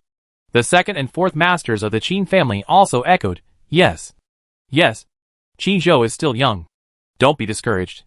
There will be plenty of opportunities in the future. Xiaodia's eyes were red. Tears rolled in her eyes, and she wanted to comfort her son, but she couldn't say anything.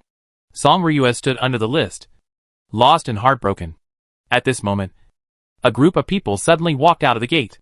The middle-aged official walked out quickly, surrounded by a group of soldiers, holding a piece of paper in his hand, and shouted, "Get out of the way! There is still one piece of paper left." When everyone heard it, they were all stunned.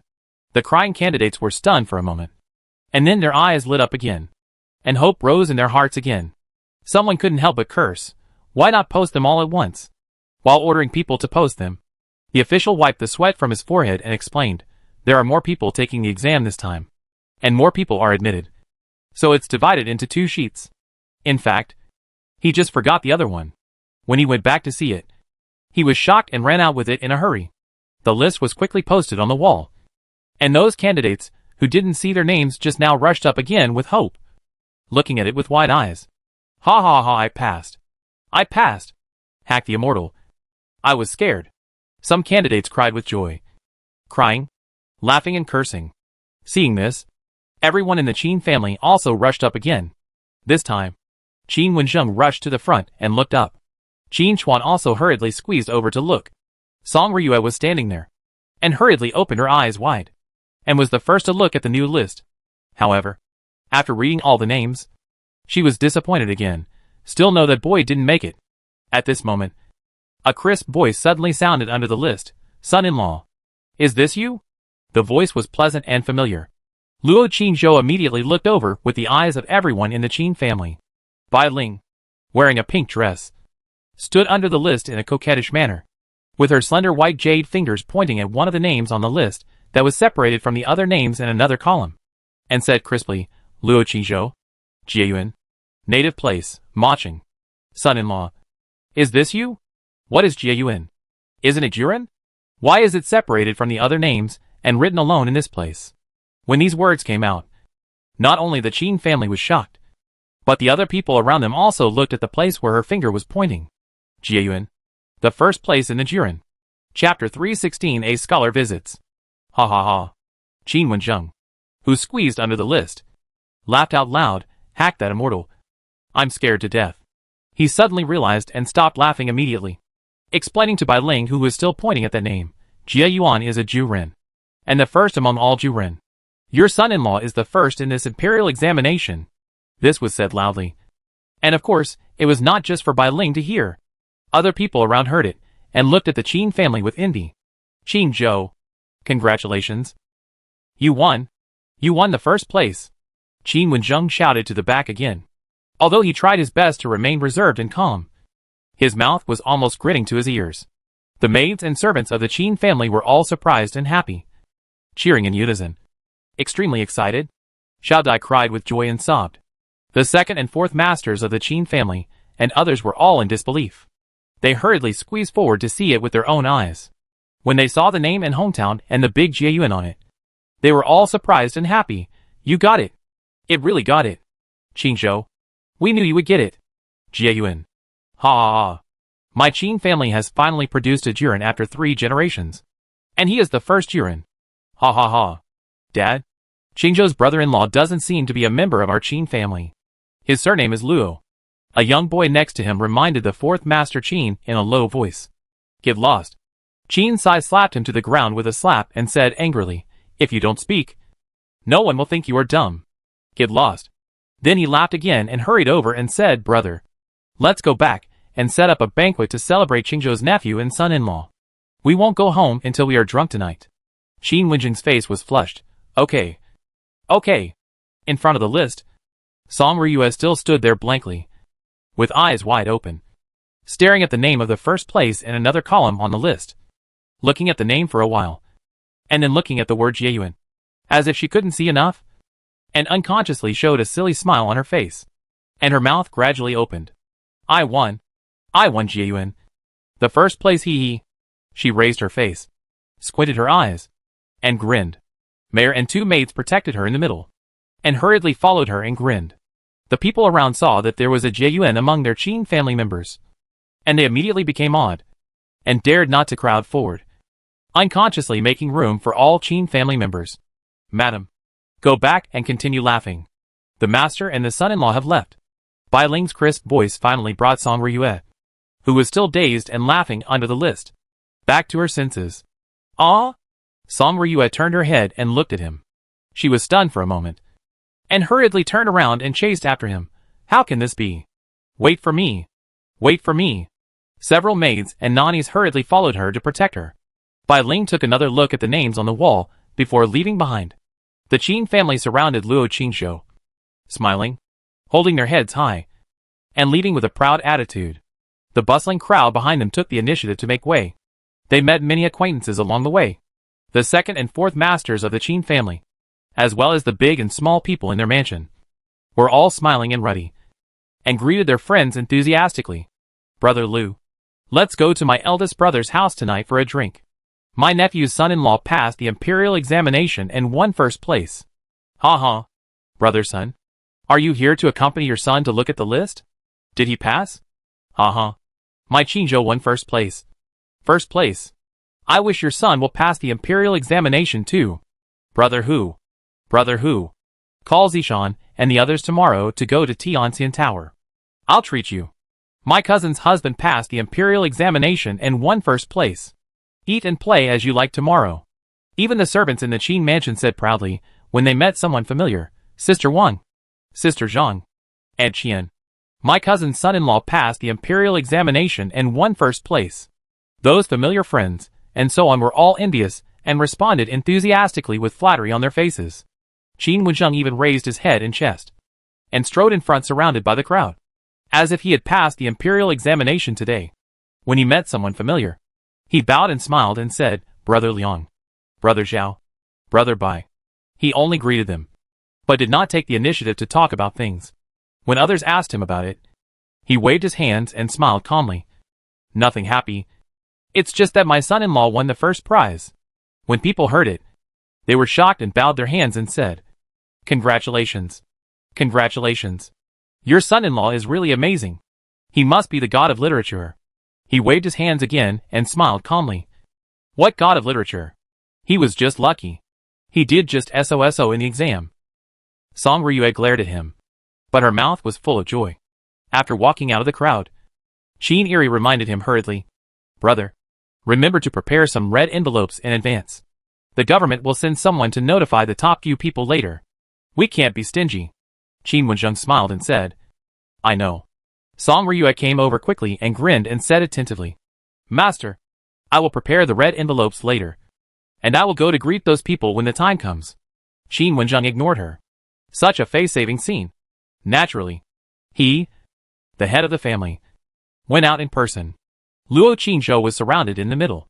Watching this scene, he finally understood why Fan Jin was so happy that he went crazy. In fact, the status of a scholar was too dazzling in this era. His status and position instantly flew from the ground to the sky. Qinzhou, the champion. Qin Chuan gave a thumbs up and praised him. Second brother not only admires you, but also Wei Mo's vision is really amazing. Only Wei Mo has the most confidence in you. He said that you will definitely pass the exam, and you will definitely be among the top few. Luo Qizhou looked at him and said, When did the second lady say that? Qin Chuan paused for a moment and laughed quickly, before going to Kyoto. Wei Mo always said that you are talented, and no one in the whole Mo city can compare to you. You will definitely pass the exam. But he said it more than once. Luo Qizhou smiled, and said nothing more.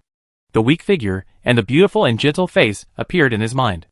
Qin Chuan smiled and said, Qinzhou, I think Wei Mo's understanding of you is better than anyone else. You must treat her well in the future and don't make her sad. Understand? Luo Qinzhou was about to speak when Bailing followed him, and said crisply, Son-in-law, congratulations. You won the first place. So amazing. Luo Qinzhou turned his head, stared at the expression on her face, and said, Didn't Xia Chan come? Bai Ling shrugged and said, I don't know either. Luo Qinzhou looked up and looked around, but did not see the thin and lonely figure. Qinzhou, come on. Come on. Talk to your brothers and sisters about how you study every day, how you learn, and how you can get the first place in the exam all of a sudden. Come and teach them a lesson. The fourth master of the Qin family greeted him with a smile on his face. Luo Qinzhou smiled politely and walked over. Song Ryue on the side couldn't help but smile and said, his fourth uncle, Studying requires brains. It's useless to just let others teach. My Qinzhou has never been taught by any teacher. He has always studied at home alone. Look! He got the first place in a random exam. This is a good brain and talent. Fourth Master Qin was immediately unhappy. Sister-in-law, do you mean that your nephews and nieces are all brainless people?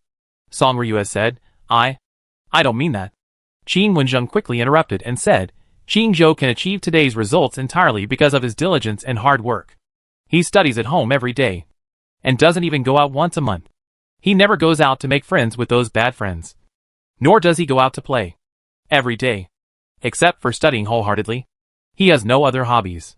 After speaking, he looked at the young man behind him and smiled. Qingzhou.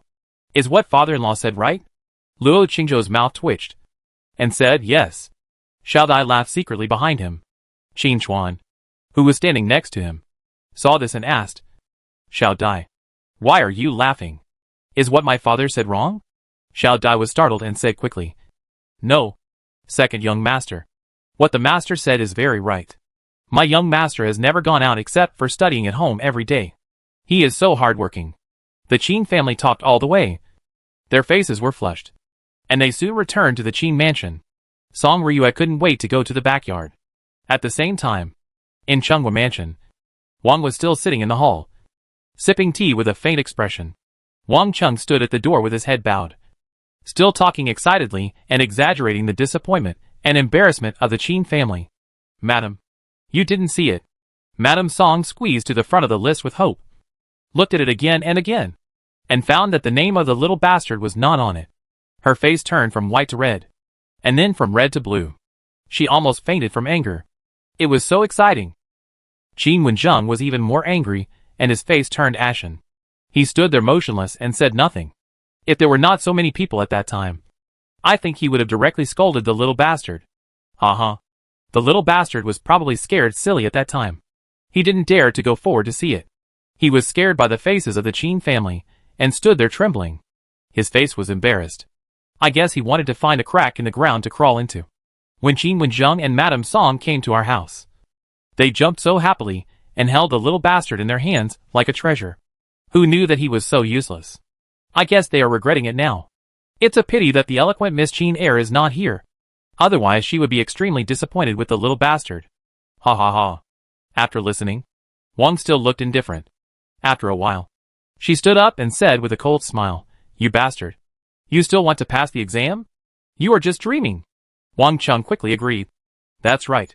Wang walked out the door and said, Go tell Yer that I will cook for him at noon and make him some delicious dishes. Let him come out for dinner. Yes, madam. Wang Chung immediately withdrew. Wang went to the kitchen and made some exquisite side dishes. Lunch began. Luo Yanyan came out of the study. And Luo, you came out from the back. The family of three sat together to eat. After eating for a while, Luo Yu looked at her mother and said, Mom, is the result out? Hearing this, Luo Yanyan also looked at her. Wang stood up calmly, helped the two people pick up the dishes, and said lightly, Well, it's out. Both father and son looked at her and said nothing. Wang glanced at them. A smile appeared on her face, and said, Failed the exam. The room was silent for a while. Luo Yu smiled faintly and said, It's as expected. Luo Yanyan didn't say anything, but helped him pick up a piece of meat and said, Eat more. Go to bed early tonight, and do well tomorrow. Your elder brother is waiting for you in Kyoto. Luo Yu said, Thank you, Dad. I will never let you down. Eat. Eat. Wang's face was full of love, and she helped the father and son pick up the dishes. At this time, a servant at the door suddenly came in hurriedly and reported respectfully, Master, Madam, there are several scholars outside the door, saying that they want to come in and visit the young master. As soon as these words came out, Luo Yanyan, Wang, and Luo, you were all stunned and frowned. Luo Yanyan showed a hint of doubt between his eyebrows. What kind of scholars? Are they acquaintances? The servant bowed and said, I don't know them. Those scholars are wearing Confucian robes and have extraordinary temperament. Listening to their chat, it seems that they all passed the imperial examination today. As soon as these words came out, Luo Yanyan and the other two were even more surprised and confused. Wang stood up quickly and said, Master, do you think you will win this exam? So you come here to make friends in advance? Or is it because of Chantian? Luo Yu asked in confusion. Scholar? Wang smiled and said, You should go out to greet them. If they are all Juren, then they are worth making friends with. They will definitely enter the officialdom in the future, and even enter the court. You and Chantian may both be military officers in the future. If you have more civil servant friends, your path will be wider. Luo Yanyan pondered for a moment, and also stood up and said, Your mother is right. In the officialdom, more friends mean more paths. Moreover, The current emperor is making use of civil servants. The status of civil servants is not lower than that of military officers. Let's go. Dad will go out with you to take a look. Luo Yu stood up quickly and tidied his clothes. The father and son walked out the door together with the same smile on their faces. Wang looked at the two tall and straight figures, her eyes full of satisfaction and relief. Then she suddenly reacted and hurriedly ordered outside the door, "Quickly clean up the table. Go to the kitchen and ask the kitchen staff to prepare more food and bring out a few jars of good wine. Quickly." "Yes, madam." The maids and servants received the order and immediately got busy. Chapter 317 It's over. It's over. Chapter 317 It's over. It's over. Chunghwa Mansion. Outside the gate, 5 young men in Confucian robes, well-mannered and refined, were standing at the bottom of the steps, talking in low voices, with bright eyes and high spirits. The 5 people were not familiar with each other before, but today, they passed the imperial examination together, so naturally they became friends quickly. As they chatted, they decided to visit Mr. Luo, who won the first place in this imperial examination. They are all from the same hometown of Maching, and they passed the imperial examination in the same year. Now they make friends and get close to each other, so that they can help each other when they serve in the same court in the future. I didn't expect Luo Jiayuan to be the son of Chunghwa Mansion, a noble family with a good family background. What you don't know is that the title of Chunghwa Mansion has been passed down for 3 generations, and it has long been in name only.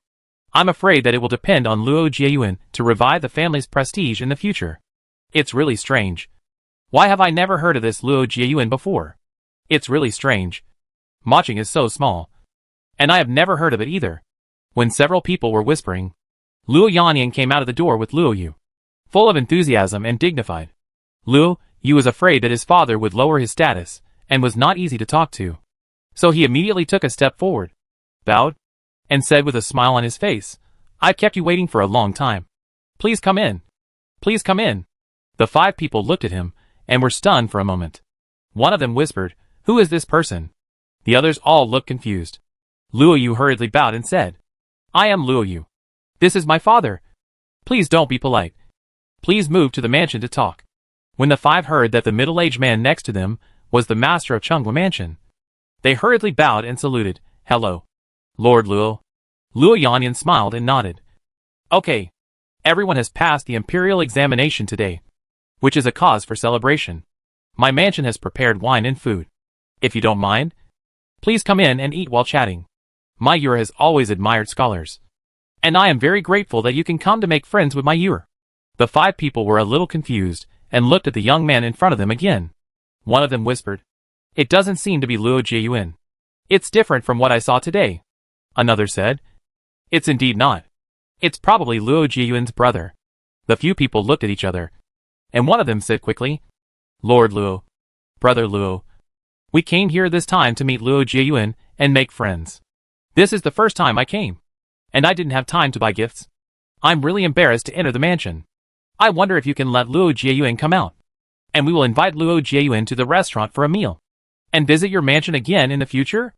As soon as these words came out, the enthusiastic smiles on Luo Yanyan and Luo Yu's faces froze, and they looked puzzled. "Luo Jiayuan?" Luo Yu was stunned for a moment. Then he bowed and said, "Who is this Luo Jiayuan you are talking about?" One of the scholars said quickly, "It is Luo Qingzhou, the first place winner of the imperial examination today.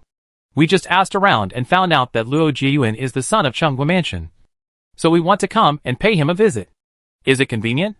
Luo Yu suddenly froze in place. The muscles at the corners of his eyes twitched violently. The smile on his face gradually froze. He opened his mouth, wanted to speak, but nothing came out.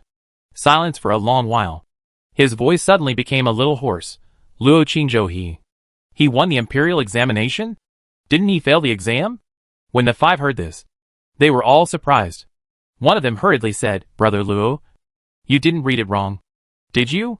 It is clearly written on the list that Luo Qingzhou, the first place winner, is from RMO city. How could he fail?" Another scholar suddenly said, "Did we ask wrongly? Isn't that Luo Jiayuan the son of Chunghwa Mansion?" Luo Yu's lips trembled, and his face became more and more ugly. His cultivation and pride in his bones wanted him to force a smile, but he couldn't squeeze it out. He froze there. His fists in his sleeves slowly clenched. His lips trembled, And he didn't say a word. Another scholar hurriedly stepped forward and bowed to Luo Yanyan, who had a gloomy face and didn't say a word, and said, Lord Luo, isn't that Luo Qingzhou? Luo Jieyuan? The son of your mansion? The muscles on Luo Yanyan's face twitched, and he was silent for a long time. He looked at him coldly and said, I don't know him. After this, the 5 people looked at each other. It seems that we really got it wrong. Several people were embarrassed and bowed their hands to apologize. Lord Luo. Mr. Luo, I'm really sorry to bother you. Several people hurriedly said goodbye awkwardly. Just after taking a few steps, 2 scholars in Confucian robes came quickly. Seeing the 5 of them, one of them said quickly, Brother Zhao. Brother Yang, you are in the wrong place. That Luo Jieyuan does not live here. I heard that he is the illegitimate son of Chengwa Mansion, and has been sent to Qin Mansion as a son-in-law. Brother Shang and Brother Zhuge have already gone there. So let's go there quickly. When the 5 people heard this, they were stunned. Son-in-law? Luo Jieyuan is a son-in-law? Chengwa Mansion sent Luo Jieyuan as a son-in-law and gave him to someone else as a son. The 5 people were shocked and surprised, and felt incredible. They couldn't help but look back and looked at the father and son of Chengwa Mansion on the steps. Luo Yanyan's face was ashen. He turned around and walked quickly into the mansion. Luo Yu still stood there, motionless. Let's go. Stop talking. And go visit Luo Jieyuan. Several people suddenly felt an inexplicable chill coming over them, and they dared not stay any longer. So they hurried away. You come in and have dinner.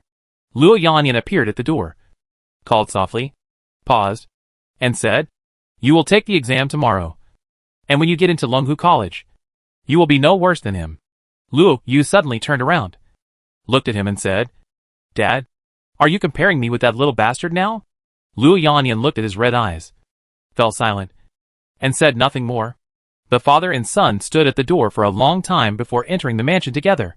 Wang was still busy in the dining room, personally instructing the servants to set up the stools, put each dish in its place, and open the aged wine. The whole house was filled with a tempting aroma of wine and food. Luo Yanyan and Luo Yu stood at the door, watching this scene, silent. Wang turned around and found that they were back. She looked behind them, and saw that there was no one behind them. She was stunned and said, Master, where are the people? Where are those scholars? Why don't you invite them in? Luo Yanyan didn't say anything. He walked to the table, sat down, picked up a jar of wine, and poured a bowl for himself. Wang saw that the 2 people looked wrong, and her smile faded. She said, What's wrong? Did you quarrel with them? Then he smiled and said, It's okay. Scholars are like that. If they disagree, they will argue until their faces turn red, and even curse and fight. Master, just pretend they have never been here. It's better not to make friends like this. Luo Yu stood at the door and was silent for a while. Suddenly, he saw her and said, Mother, who went out to see the list today? Wang was stunned and said, What list? Then she reacted and said, Are you talking about the list of successful candidates? Wang Chung went out to see it. What's wrong? She looked at the sinister look in her son's eyes, and the twitching corners of his eyes, and her heart suddenly sank. She turned her head again, and looked at her master. Her face suddenly became ugly and her voice began to tremble. Is there something wrong? Luo Yu looked at her coldly, and was silent for a while, and said, Mother, Wang Chung is your cousin, right? Wang nodded stiffly and said, Yes, yes. Luo Yu said nothing more, turned around and left, saying, I'm going to the backyard. Don't bother me again. Wang froze in place for a long time, looked at her master, and said in a trembling voice, Master, what's going on? What happened to you? Did you hear something? Luo Yanyan lowered his head and drank, as if he didn't hear her words. Wang froze for a while, and then suddenly said to the outside of the door, Let Wang Chung come to see me. Not long after, Wang Chung, who was busy supervising in the kitchen and sweating profusely, hurried over and bowed his head respectfully. Madam, do you have something to ask me? Wang looked at him gloomily and asked, Have you read all the names announced in the imperial examination this morning? Wang Chung was stunned when he heard this, and looked up and said, I have read it. I have read it several times. Madam, what's wrong? Wang said, Are you sure that he didn't pass? Wang Chung hurriedly said, Madam, I can be sure that the boy failed the exam. His name is definitely not on the list.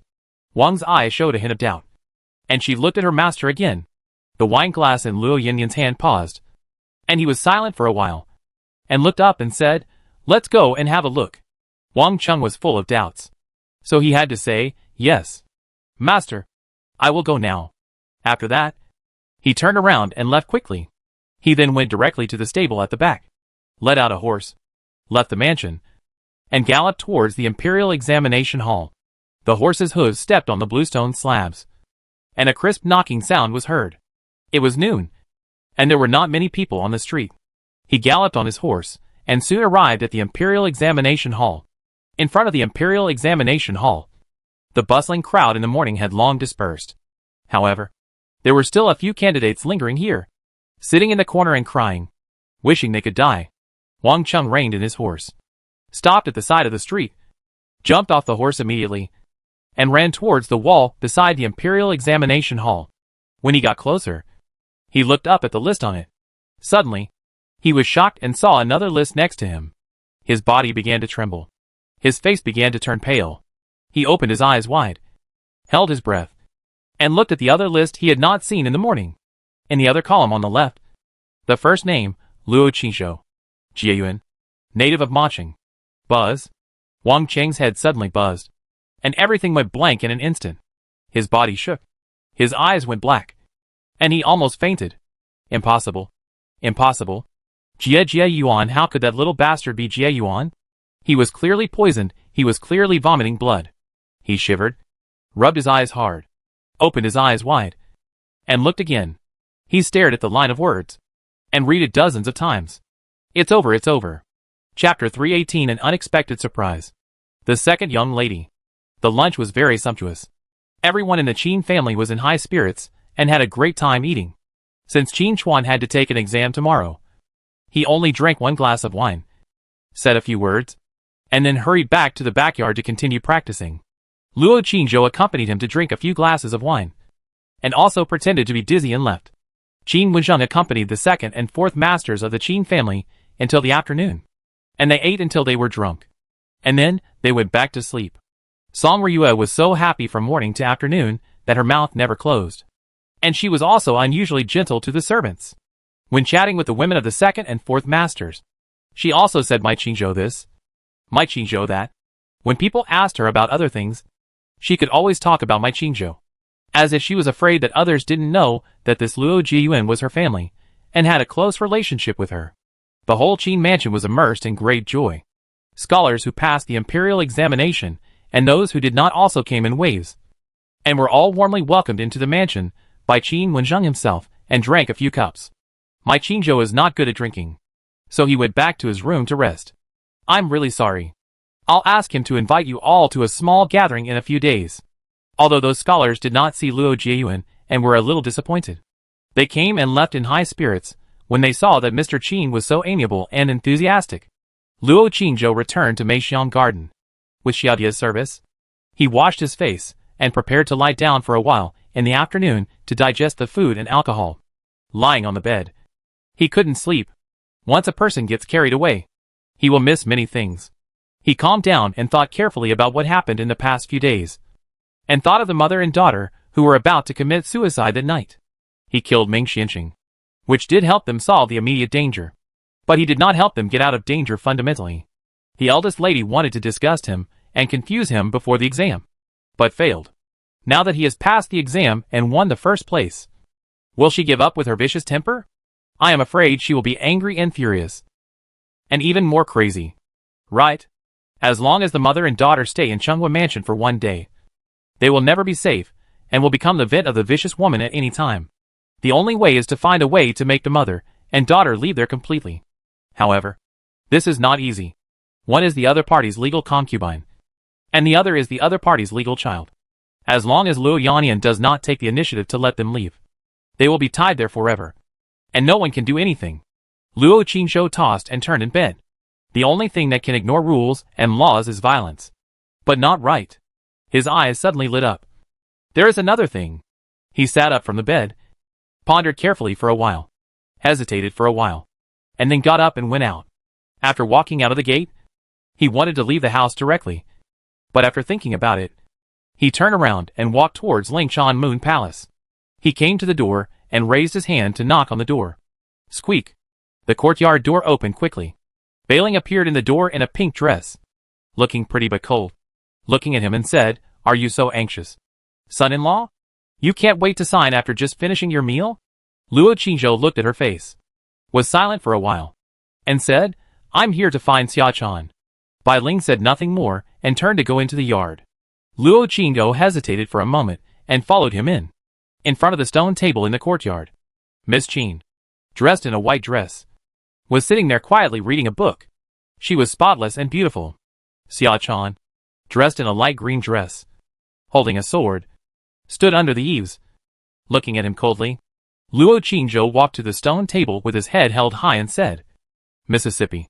Qin Jinjia heard the voice, slowly put down the book in her hand, picked up the divorce letter that had been prepared long ago from the table, handed it to him, looked at him calmly and coldly, and did not speak. Luo Qingzhou was a little embarrassed. "Miss, I'm here to find Xiachan. I have something to go out for." After a pause, he looked at the girl under the eaves and said, "Let's go to the 100 Flowers Garden." It turned out that every time he went to the 100 Flowers Garden, the girl would follow him. At first, she followed secretly, and then he took the initiative to invite her. That's why he came to call her to join him today. But he didn't expect to be regarded as urging him to divorce. No. Xiachan stood under the eaves and refused coldly, as if she had become a stranger. Luo Qingzhou glanced at her, then looked at the divorce letter handed to him by Miss Qin. He was silent for a moment, then reached out to take it, unfolded it, and read it again. Bailing said beside him, "If the son-in-law wants to sign, I will call the master and the lady over immediately. And it would be better to call the second master and the fourth master as well. Only with their witnesses can this divorce letter be considered valid." Luo Qingzhou said, "They should still be drinking. And they are probably drunk." Bailing looked at him and said nothing. Luo Qingzhou put down the divorce letter, looked at Miss Qin in front of him, and said, "Miss, is it okay tonight?" Qin Jinjia said lightly, "Yes." Luo Qingzhou said nothing more and bowed to say goodbye. Leaving Meixiang Garden, he walked to the back door and prepared to go out by himself. Just as he walked to the back door, he suddenly saw the door open and a familiar figure walked in from outside. She was wearing a purple dress, tall and graceful, with long and straight legs, and a beautiful appearance, but a cold expression on her face. The small whip on her slender waist had gone somewhere. Luo Qingzhou was stunned, and he was stunned for a moment. Then he bowed and said, "Miss Meiju." Nandong Meiju looked at him coldly, ignored him, and quickly left the back garden. Luo Qingzhou froze in place, secretly puzzled. Didn't this Nandong princess accompany the second lady back to Kyoto? Why did she suddenly appear in the Qin mansion again? He was stunned for a while, then immediately turned back and went to the front hall. When he arrived at the front hall, the banquet was over. The maids and servants were busy sweeping the floor and cleaning up the dishes. Luo Qingzhou went to the backyard again, and came to the courtyard of the mother-in-law. Just as he was about to knock on the door suddenly opened, and Chior actually walked out from inside. "And uncle?" Chior suddenly saw him, was stunned for a moment, and her face changed slightly. Luo Qingzhou's eyes flashed. He glanced at her, then looked into the door and asked, "Who's in there?" Chior hesitated and said, "Uncle." Luo Qingzhou didn't say anything else. He just opened the door and walked in. Chior wanted to stop him, hesitated for a moment, and followed him silently. "Are you really not going to see him?" He finally came back once, and he passed the exam again. "If you don't see him, you will regret it again. Sister Meijiao, let's go. We'll meet again when he goes to Kyoto. Wei Mo, you've been looking forward to this day. Now he's finally passed the exam, and he got first place. He has status and honor. Jinjia has already written a divorce letter. As long as you agree, my father and I will let him marry you. What are you still hesitating about?" "Mother." "Wait a little longer. I want to go back to Kyoto first. Wei Mo, that kid is no longer the same as before. He is now a Juren, and even a Jieyuan. If he doesn't hurry up, after he and Jinjia divorce, those women will surely rush to him one by one. How can that boy resist?" "Mother, my brother-in-law is not that kind of person. He. Which man can resist a woman's initiative to throw herself into his arms? What's more, that boy is a pervert." "Mother." "No more talking. We should go. Sister Meijiao, Have you seen that person? Let's go. Nandong Meijia did not answer, with a cold face, and walked out of the courtyard. Just as she walked to the corner, she was suddenly stunned. Luo Qingzhou stood at the corner and looked at her calmly. The two looked at each other. Sister Meiju? A weak girl in a plain white dress came over with the support of Zhu. Just as she was about to speak, she suddenly saw the boy standing at the corner. The air suddenly became quiet. Song Ryua also came over. After seeing him, she was stunned for a moment, silent for a while, and said, Meijiao, let's go out first. Okay. Zhu, let's go out first. Xior also shouted. Zhu just reacted and said, oh. The few of them went out together and closed the courtyard door. Soon, the boy and girl were left in the courtyard. The wind blew, carrying the fragrance of flowers. Brother-in-law? The girl bit her pink lips. Mist in her eyes. Second miss. Luo Qingzhou responded softly. The two hugged each other tightly. Chapter 319 continued to marry into the family. Second miss. Why don't you plan to meet me? Wei Mo is already satisfied to see my brother-in-law graduate from high school. And I dare not ask for too much. What does the second miss think? Brother-in-law? Wei Mo's feelings have never changed. It's just that Wei Mo is weak and sick. And I don't know how long he can live. Wei Mo thinks that this is enough. And Wei Mo is very satisfied. My sister finally got married. And Wei Mo doesn't want to let my sister be alone. Second miss. You should know the situation between me and the eldest lady. Brother-in-law. It is precisely because Wei Mo understands that Wei Mo doesn't want to destroy it. Although my brother-in-law and my sister don't live together and rarely talk, the relationship between them has always been harmonious and stable. Isn't it? Second miss. Brother-in-law. Don't say that there is no affection between you and my sister. Even a small animal will have feelings if it stays around for a long time. What's more, my brother-in-law and my sister are a couple who have officially married. Brother-in-law is hard. Didn't you notice that my sister has been changing slowly recently? Wei Mo felt that. For my sister, although my brother-in-law was not that important, and although my sister may never regard my brother-in-law as her husband, at least with my brother-in-law, my sister would not be so lonely. And she at least felt that she had a family. Second miss. The eldest lady has already written the divorce letter. When I come back in the evening, I will go to sign it. Maybe in the eldest lady's heart, I am just a shackle that hinders her freedom. Brother-in-law. Wei Mo knows that what Wei Mo said just now was a bit selfish. My brother-in-law has his own ideas and feelings, and he should decide his own life. Wei Mo will certainly not force it. Therefore, Wei Mo decided to leave. And Wei Mo could not watch my brother-in-law sign the divorce letter. Because in that case, Wei Mo felt that Wei Mo should not appear in the lives of my brother-in-law and sister. If Wei Mo died earlier, perhaps it would not be like this. Second miss. Brother-in-law. The courtyard was quiet again. I don't know how long it took. Miss Qin Er said softly. Brother-in-law. Wei Mo should go. Sister Mei Jiao is still waiting. The two slowly separated. The courtyard door opened. Song Ryua leaned against the door and almost fell. Qin Wei Mo supported her, turned his head, and smiled softly. By the way, brother-in-law, Wei Mo hasn't congratulated you yet. Congratulations to brother-in-law for passing the imperial examination and becoming the first place in the imperial examination. Wei Mo had said long ago that with brother-in-law's talent, he would definitely pass today. Wei Mo believes that for brother-in-law. Today is just the beginning. In the future, brother-in-law will definitely pass the imperial examination and become famous all over the world. By then, my Qin family will rely on brother-in-law to bring honor to the ancestors and raise our heads. Luo Qingzhou stared at her in a daze and said nothing. Mother, let's go. Yes. A group of people surrounded the weak figure and slowly left. Luo Qingzhou followed silently. Out of the gate. At the bottom of the steps, there was already a carriage and guards waiting. Nandong Meijiao jumped on the carriage first, and then took her up. Qin Weimol turned his head, took a look, and got into the car. Song Ryua suddenly turned her head, looked at the young man on the steps, and said coldly, You didn't ask me to stay? Luo Qingzhou was silent for a while, walked down the steps, took out 2 porcelain bottles from his arms, handed them to the window, and said, Second Mississippi. The curtains were lifted. Qin Weimol showed a slightly pale and beautiful face. She smiled softly, took it without being polite, and said softly, Thank you, brother-in-law. I just finished using it, and it works very well.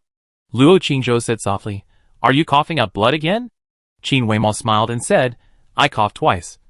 But it's much better than before. Luo Qingzhou looked at her weak appearance.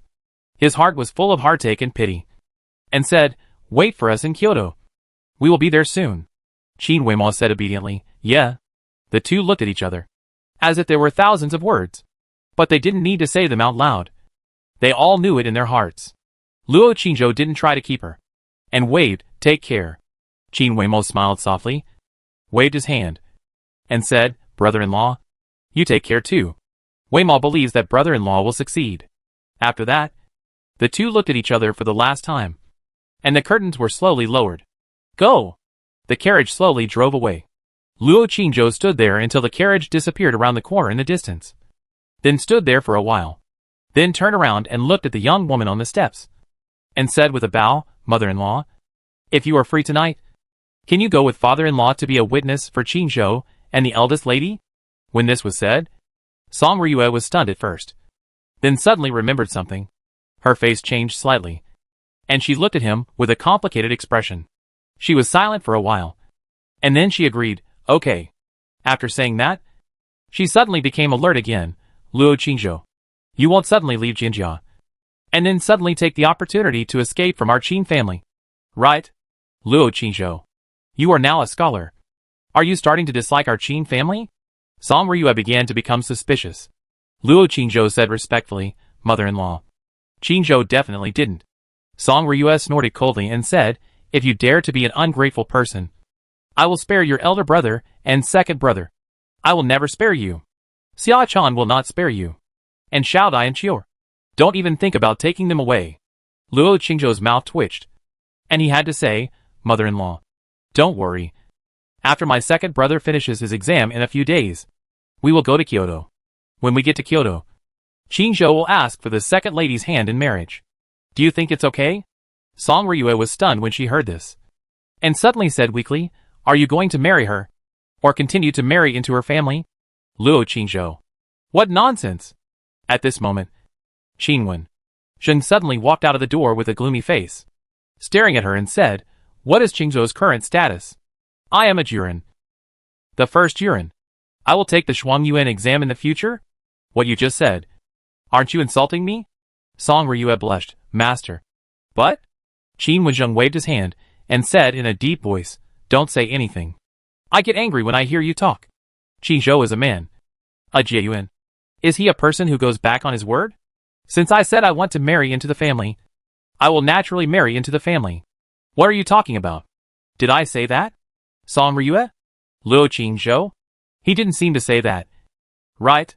Qin Wenzheng faced him, smiling, and said, Qingzhou, Wei Mo told me that you still want to keep your current status as a son-in-law. Don't worry. Although our Qin mansion may not be a meritorious family in the future, we can still support you. Although you are a son-in-law, I, Qin Wenzheng, have always treated you as my own son. Living in our house and having someone to take care of you is much better than starting your own business outside. Don't you think? Luo Qingzhou said dully. Did the second young lady say that? Qin Wenzheng said, of course she did. And she said it again yesterday. Why? You don't believe it? Or don't want to? Luo Qingzhou showed a trace of embarrassment on his face, and was silent for a while, and said, no. I listened to the second young lady. For him, this is not important. And he is willing to occupy the title of an inconspicuous son-in-law, develop and live in a low-key manner. After hearing this, Song Ryue was overjoyed, smiling, and grinning again. Marrying in and marrying someone away are very different. If he marries in, then no matter how successful he is in the future, he will be a member of the Qin family, and if he marries someone away, he will be an outsider in the future.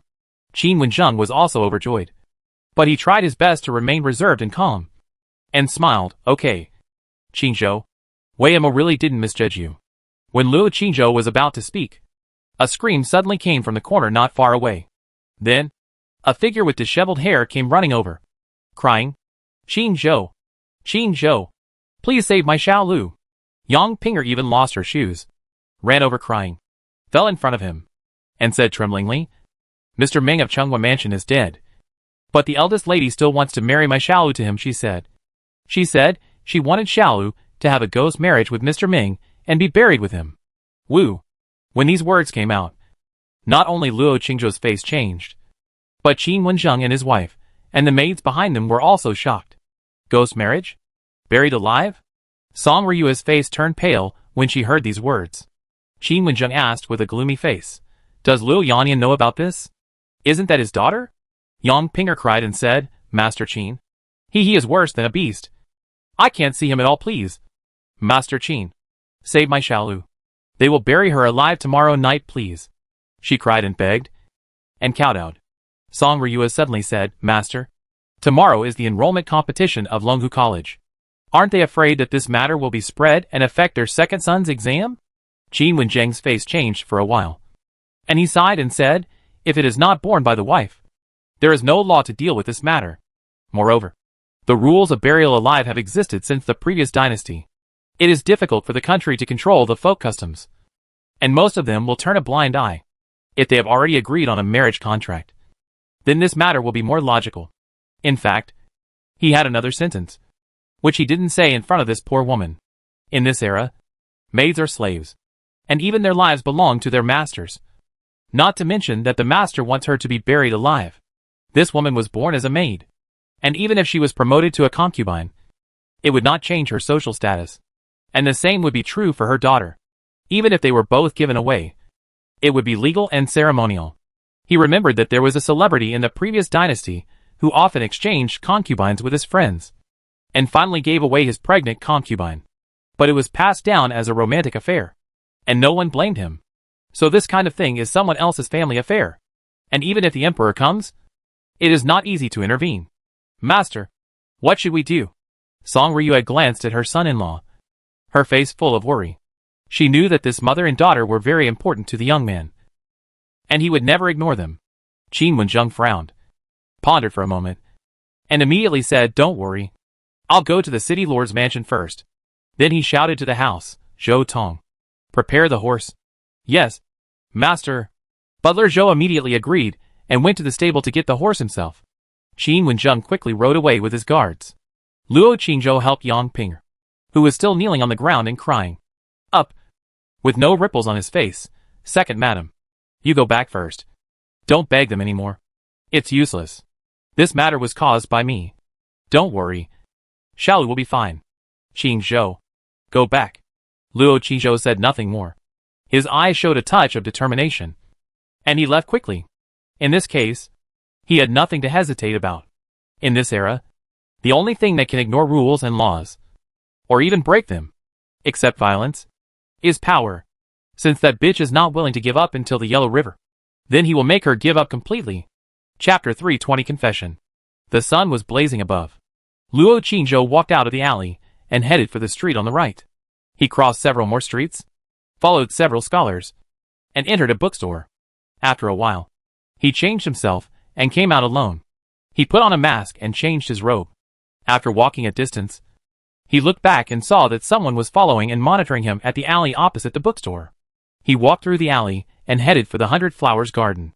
Regardless of whether what the second lady had just said was true or false, regardless of whether she was forced to deliberately lure him into a trap, he had to solve this matter. Not long after, he came to the 100 Flowers garden, took off his mask, went forward and knocked on the door, holding something wrapped in black cloth in his hand. The door opened quickly. When the maid in the door saw him, her face was immediately full of excitement. "Mr. Luo, wait a moment. I will go and call the young lady right away." Soon, a girl in a bright red veil came quickly with a little maid, her face full of joy. "Mr. Luo, you haven't come to see Hua Gu for a long time. Congratulations, Mr. Luo, for being the top scholar." The girl exuded a sweet scent, looking at him with watery eyes, not hiding the admiration and love on her face. Luo Qingzhou bowed and said, "Miss Hua Gu, can you contact the princess?" Hua Gu was slightly startled when she heard this, and said, "Mister, is there something urgent?" Luo Qingzhou said directly, "The princess promised me that she would protect the mother and daughter of Chenghua Mansion. Now the mother and daughter are in trouble. I hope the princess can help them." Hua Gu frowned slightly. "Mister, can you tell me more?" Luo Qingzhou nodded, and told the mother and daughter about their situation and what happened in the past few days, and said, "They may die tomorrow night. The other party is Chunghwa Mansion, and the other is City Lord Mansion. So I can only ask His Highness for help. After hearing this, Hua Gu frowned and showed a look of embarrassment on her face. Young master should also know that this matter belongs to the family affairs of Chunghwa Mansion and City Lord Mansion. Those two are meritorious families, and they are trusted by the current emperor. Your Highness is now leading troops on the border, and your identity is sensitive. Before she finished speaking, Luo Qingzhou raised the thing in his hand, opened the black cloth outside, and revealed a golden sword. Golden Phoenix Sword. Hua Gu screamed in shock, and hurriedly knelt on the ground with her maid, with an unbelievable look on her face. She didn't know that His Highness actually gave this Golden Phoenix Sword, which represents the supreme power of Huiyue country, to this young man. Luo Qingzhou handed the sword to her, and said calmly, Miss Hua Gu, please give this sword to Her Royal Highness the Princess, and tell her that Qingzhou is willing to serve her in the future. Hua Gu's expression moved, and without hesitation, he quickly raised his hand to take it, stood up and said, don't worry, sir. Hua Gu will definitely convey your words. Luo Qingzhou glanced at her, said nothing more, and turned away. Anyway, he has been forced to stand in line, and there is no point in hiding and hesitating. Since he has this resource, he will naturally use it when he needs it, and what he gave the other party is enough to exchange for his current needs.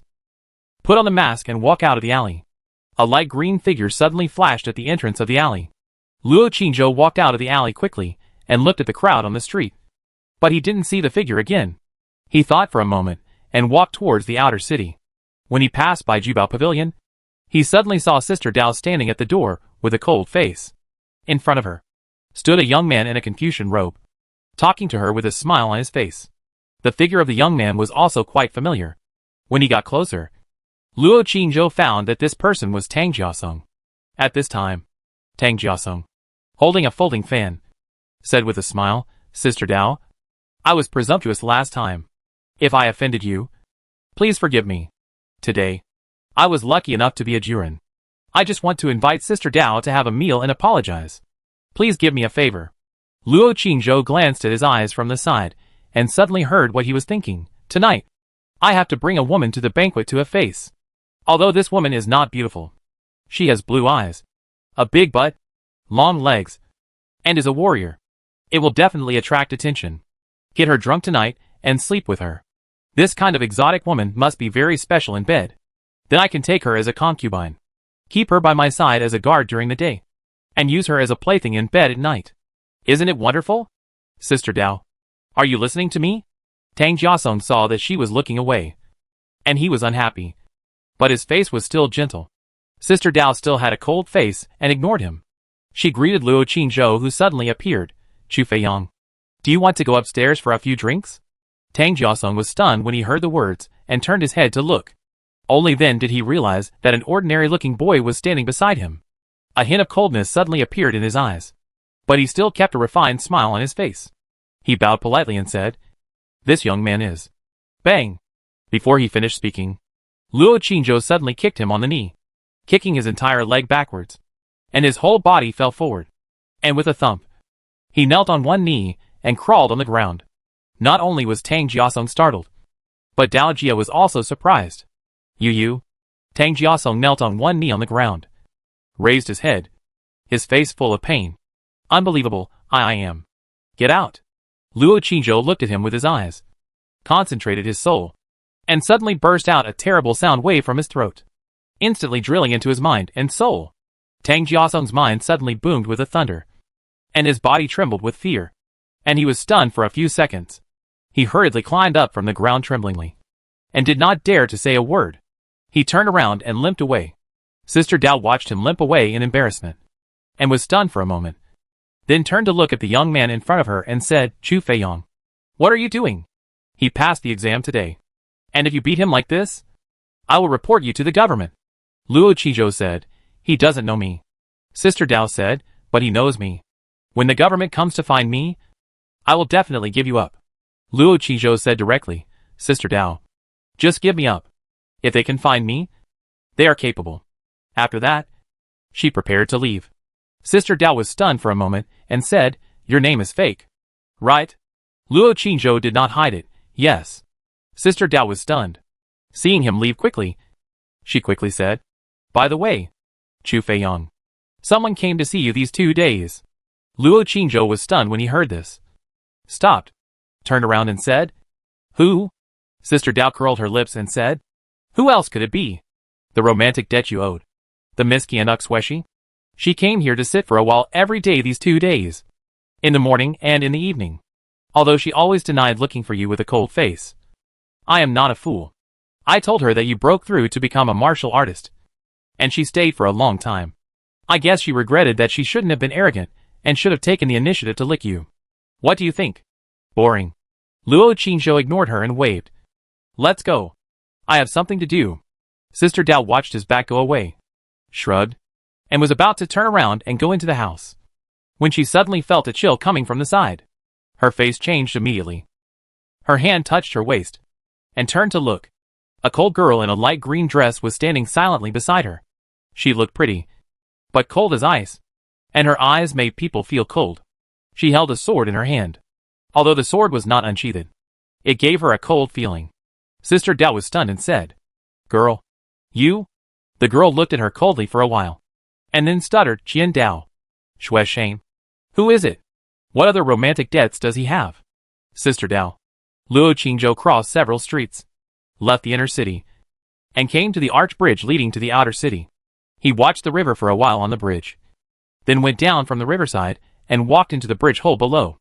The bridge hole was overgrown with weeds and piled with a lot of garbage. Several fat rats were eating rotten food on the ground. After seeing him, they did not run away. The traces left by the bonfire that night were still there. Luo Qingzhou stood at the place where he and the girl had snuggled together that night, staring at the ground in a daze. After waiting for a long time, a trace of doubt appeared on his face, and he turned his head and looked outside. Why hasn't he come yet? After waiting for a while, he walked outside. Just as he walked out of the cave, he suddenly saw the cold figure, holding a sword, walking down from the river. The two looked at each other. Xia Chan was stunned for a moment, turned around, and prepared to leave. Luo Qingzhou immediately chased after her and shouted, Chan, don't go. My son-in-law has something to say to you. Xia Chan stopped where she was, holding the sword tightly in her hand, with her back to him. Luo Qingzhou ran up quickly, came to her side, and whispered, Chan, let's go to the bridge hole. My son-in-law wants to say a few words to you. Xia Chan turned away, still with her back to him. Luo Qingzhou looked at her slender figure and her black and smooth hair, and was silent for a while before saying, Chan, I met the second young lady today. The second young lady came back because of my exam, but left after I finished the exam. She didn't even want to see me. Do you know why? Xia Chan turned her back, motionless, and did not respond. Luo Qingzhou walked in front of her, looked at her youthful and pretty, but pretending to be cold face, and said softly, Chan, the second young lady always thinks about others. She gave her love to everyone around her, but she was alone in the dark, silently bearing the pain. I think there is someone who is very similar to her. She is so weak, so kind, so brave, and so inferior and humble. Chan, is she wrong in this matter? Of course she is not wrong. So, they are not wrong. Since they are not wrong, then they should not suffer pain and should not be hurt like this. So, Chan, the uncle cannot let the second lady down.